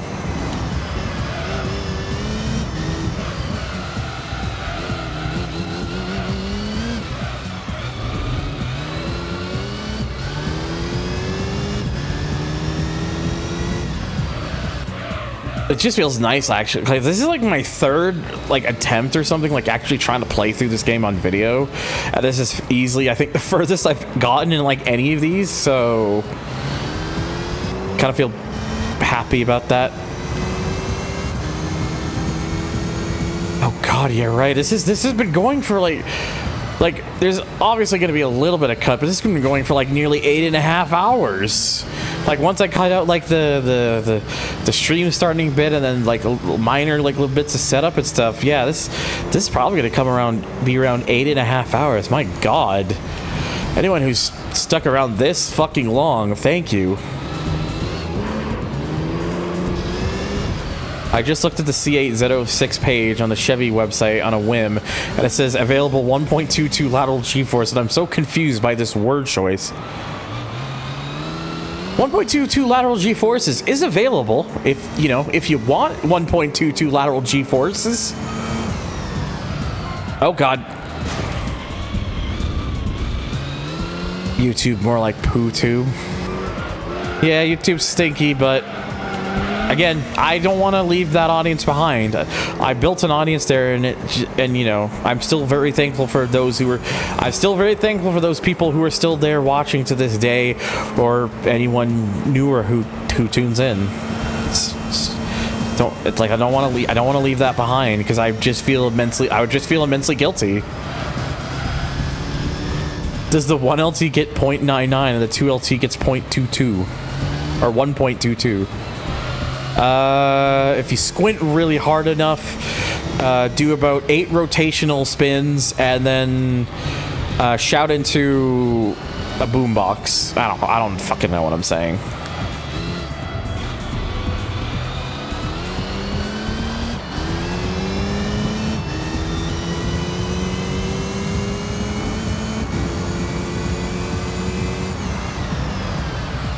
I think people might be watching this back in like 2024 or beyond. Tell us what the future is like. I guess we'll all be living at that point though, so yeah. It's like, man, I want to go back in time.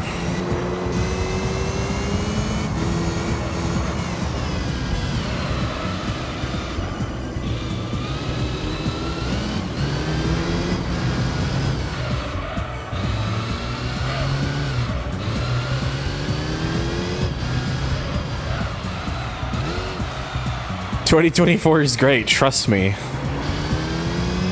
Can you be trusted?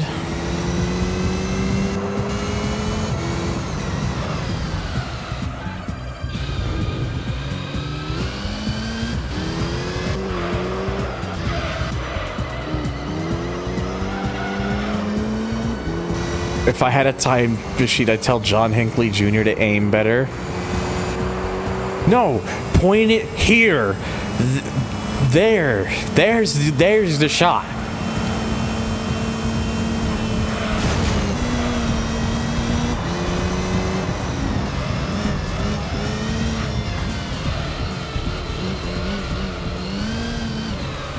I hope so. Hold on. What am I holding on to? I don't want to listen to this. Yeah, that's better.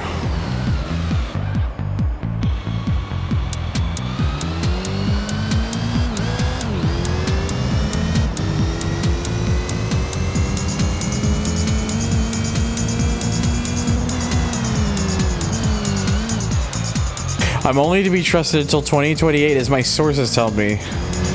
Why specifically until 2028? 2024 is good. 2025, though.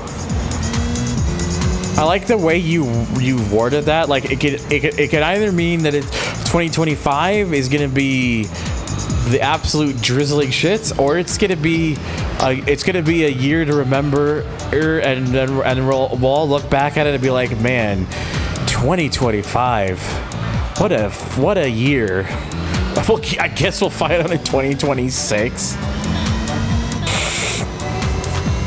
Election year.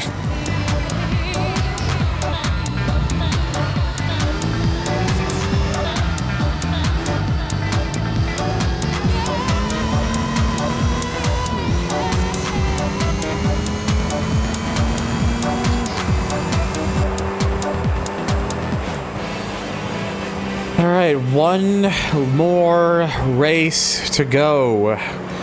One last one to do in the GT World Championship, and then Amateur League is done. Could have used a bat. I do not know what I mean by this, and then just boops the bat. Boops!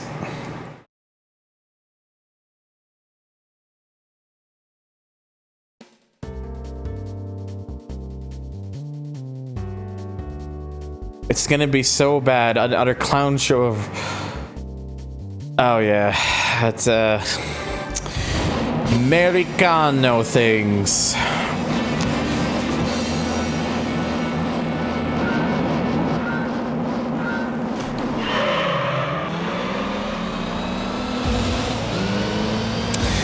Yeah, it's just, I'm worried. Like, I'll put it this way simply. Like, I'm worried for you guys over in America, because like, it's like,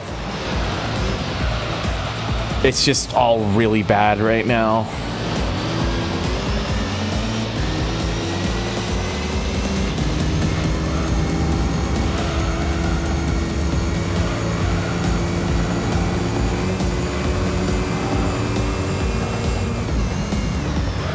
It's frustrating because it's just the state that things are. Can you be me and Russ's hot Canadian boyfriend so we can commit immigration fraud? Look, anybody that I'd be able to bring in, I would.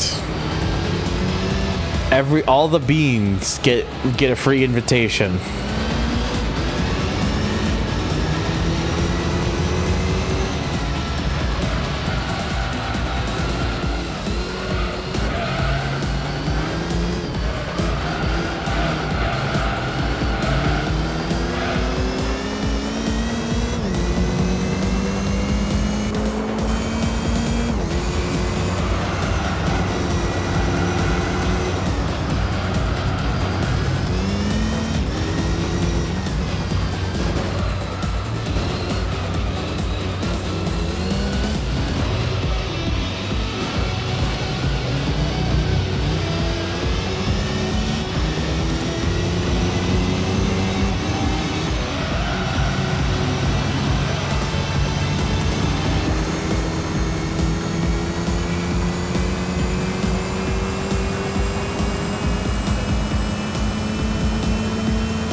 Immigrating to Canada only to smunk.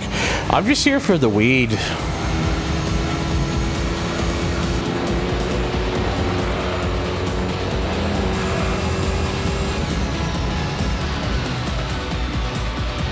Dude, weed, Lamau.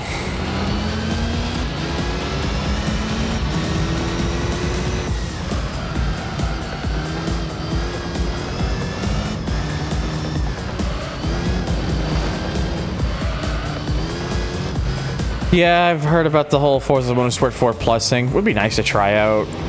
I just have to stop being so pedantic about Xenia. It's also that feeling of I wish my PC hardware was newer and faster, so I'd feel more comfortable using Xenia.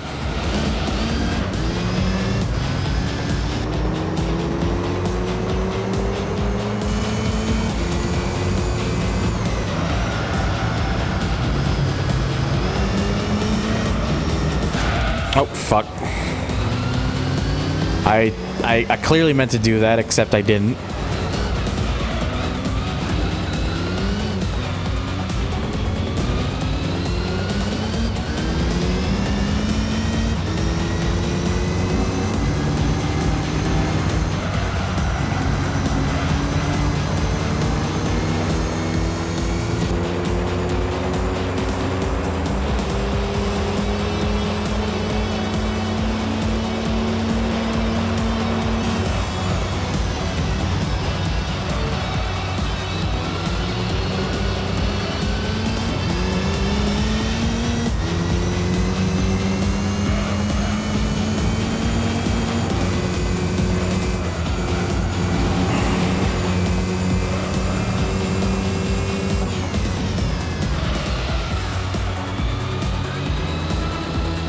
Yeah, it'd be nice. It would be neat to try out. I want to try it out at some point.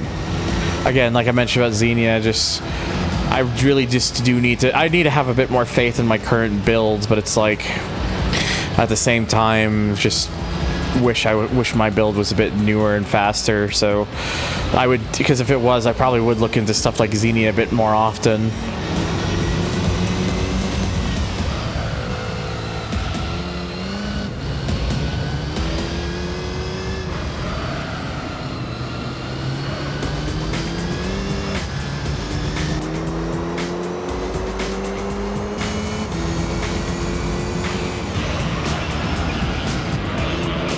And by the way, since I've been here for so long, and I realized I have not done this once throughout the entire stream, but hey you there. If you've been enjoying the stream and you want to watch more of this or catch future streams, please make sure to hit that follow button. It really does help the stream out. And if you want to support the stream even further, you want to hit the subscribe button to become a subscriber today. You get free emotes, and you get free emotes, and also my utmost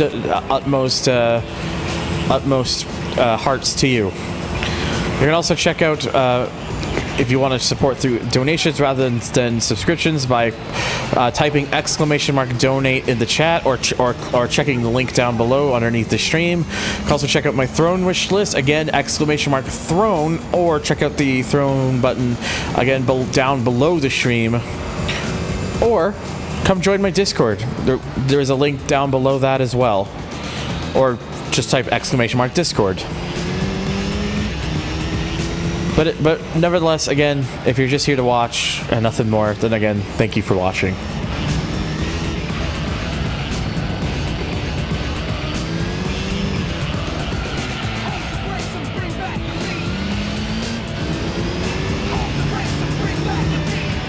I got an annoying itch.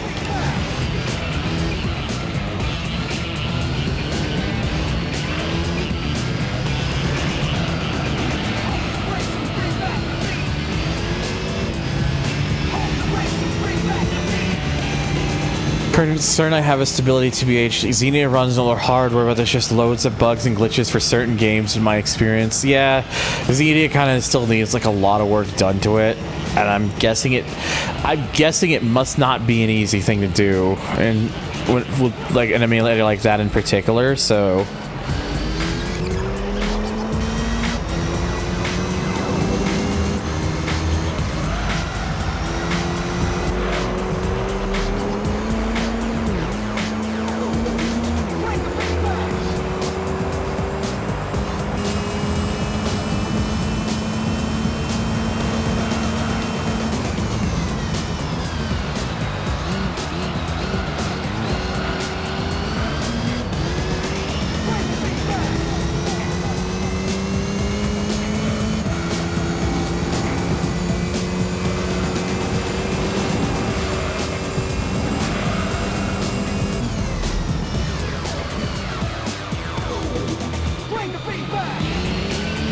Oh, last lap of the Amateur League.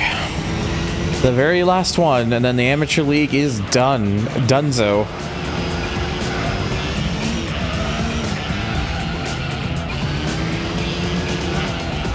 Uh-oh.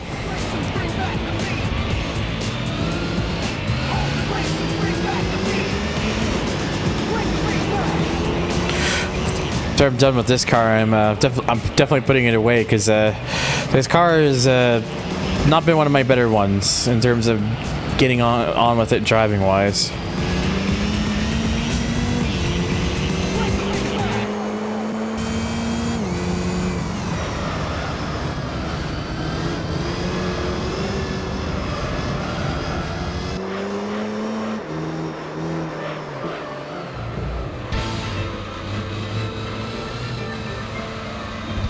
Kind of disappointing that that song plays, one of those songs plays as I'm just about to finish this race. Damn.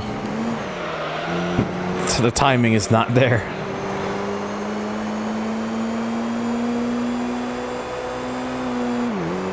But that is it. That is the Amateur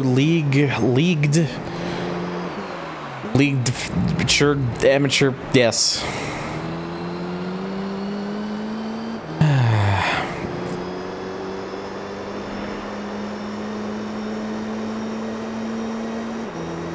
But anyways, of course, another clean sweep.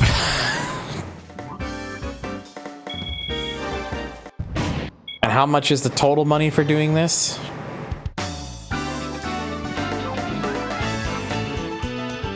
$100 grand, so 200,000 in total for that All right, now cars.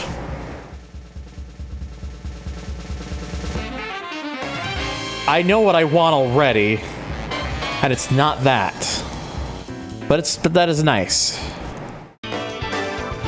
But I think we know what we really want to go for.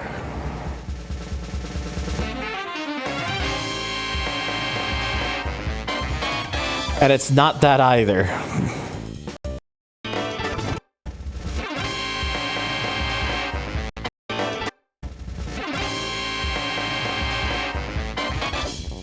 I do like that you can just get like some of these like couple concept cars. There's a GT300 car, and then if I can actually land on the damn thing.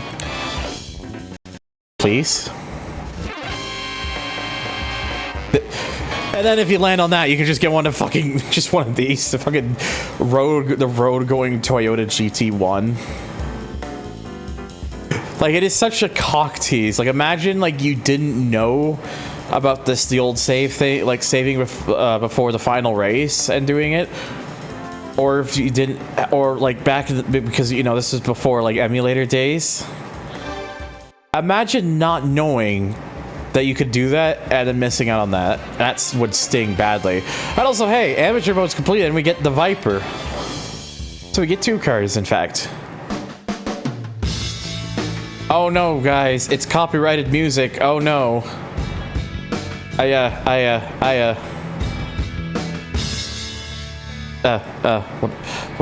got an idea. Hang on. I can't play that music because it's copyright. So let's go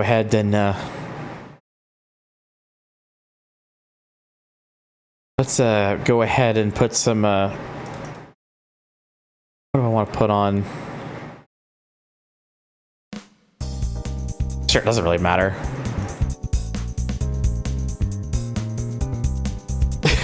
We're gonna get sewer shit! The luggage goes in the fuel compartment. A genuine thing that Toyota said about the GT1 in order to homologate the road car. You know, it can carry luggage just so long as you don't plan to go anywhere with it. Yeah, there are multiple colors for the RX-8 in this game.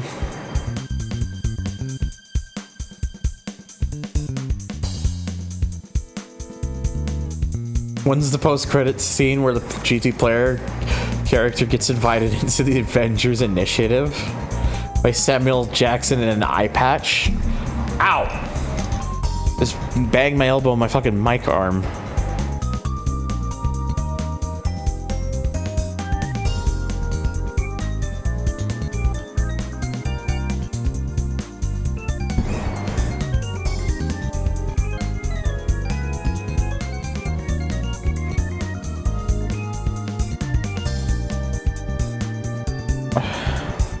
Yep, probably up next after some endurance races. Probably this is bound to take like twice as long as this did. Oh, without question.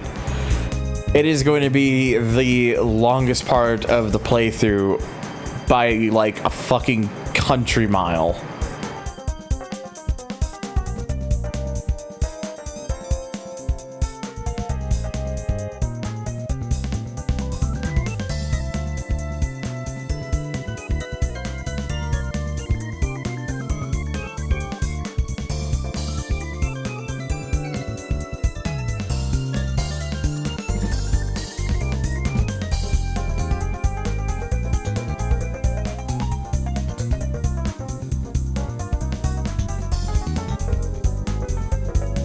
You know, I won't lie, just like watching the footage here like this and just having this funky music, it kind of hits a little different, you know? Kind of has a different, just the vibe it has is good. It's just different.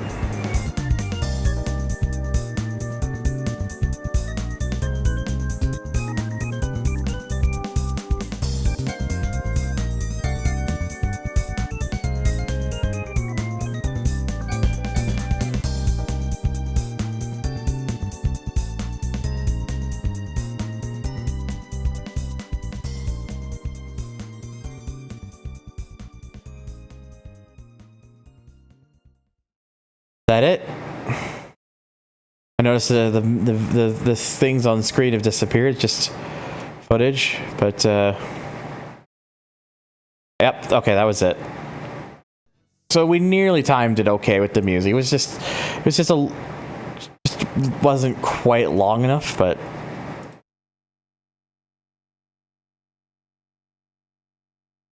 oh, there we go. I was a bit worried that the game kind of froze there or something. But no, we're good. Yeah, so now we're definitely getting some race cars in here. So here's this. Your guess is 56.3%. And of course the Viper as well. It's 56.1. You're close. Just ever so slightly over.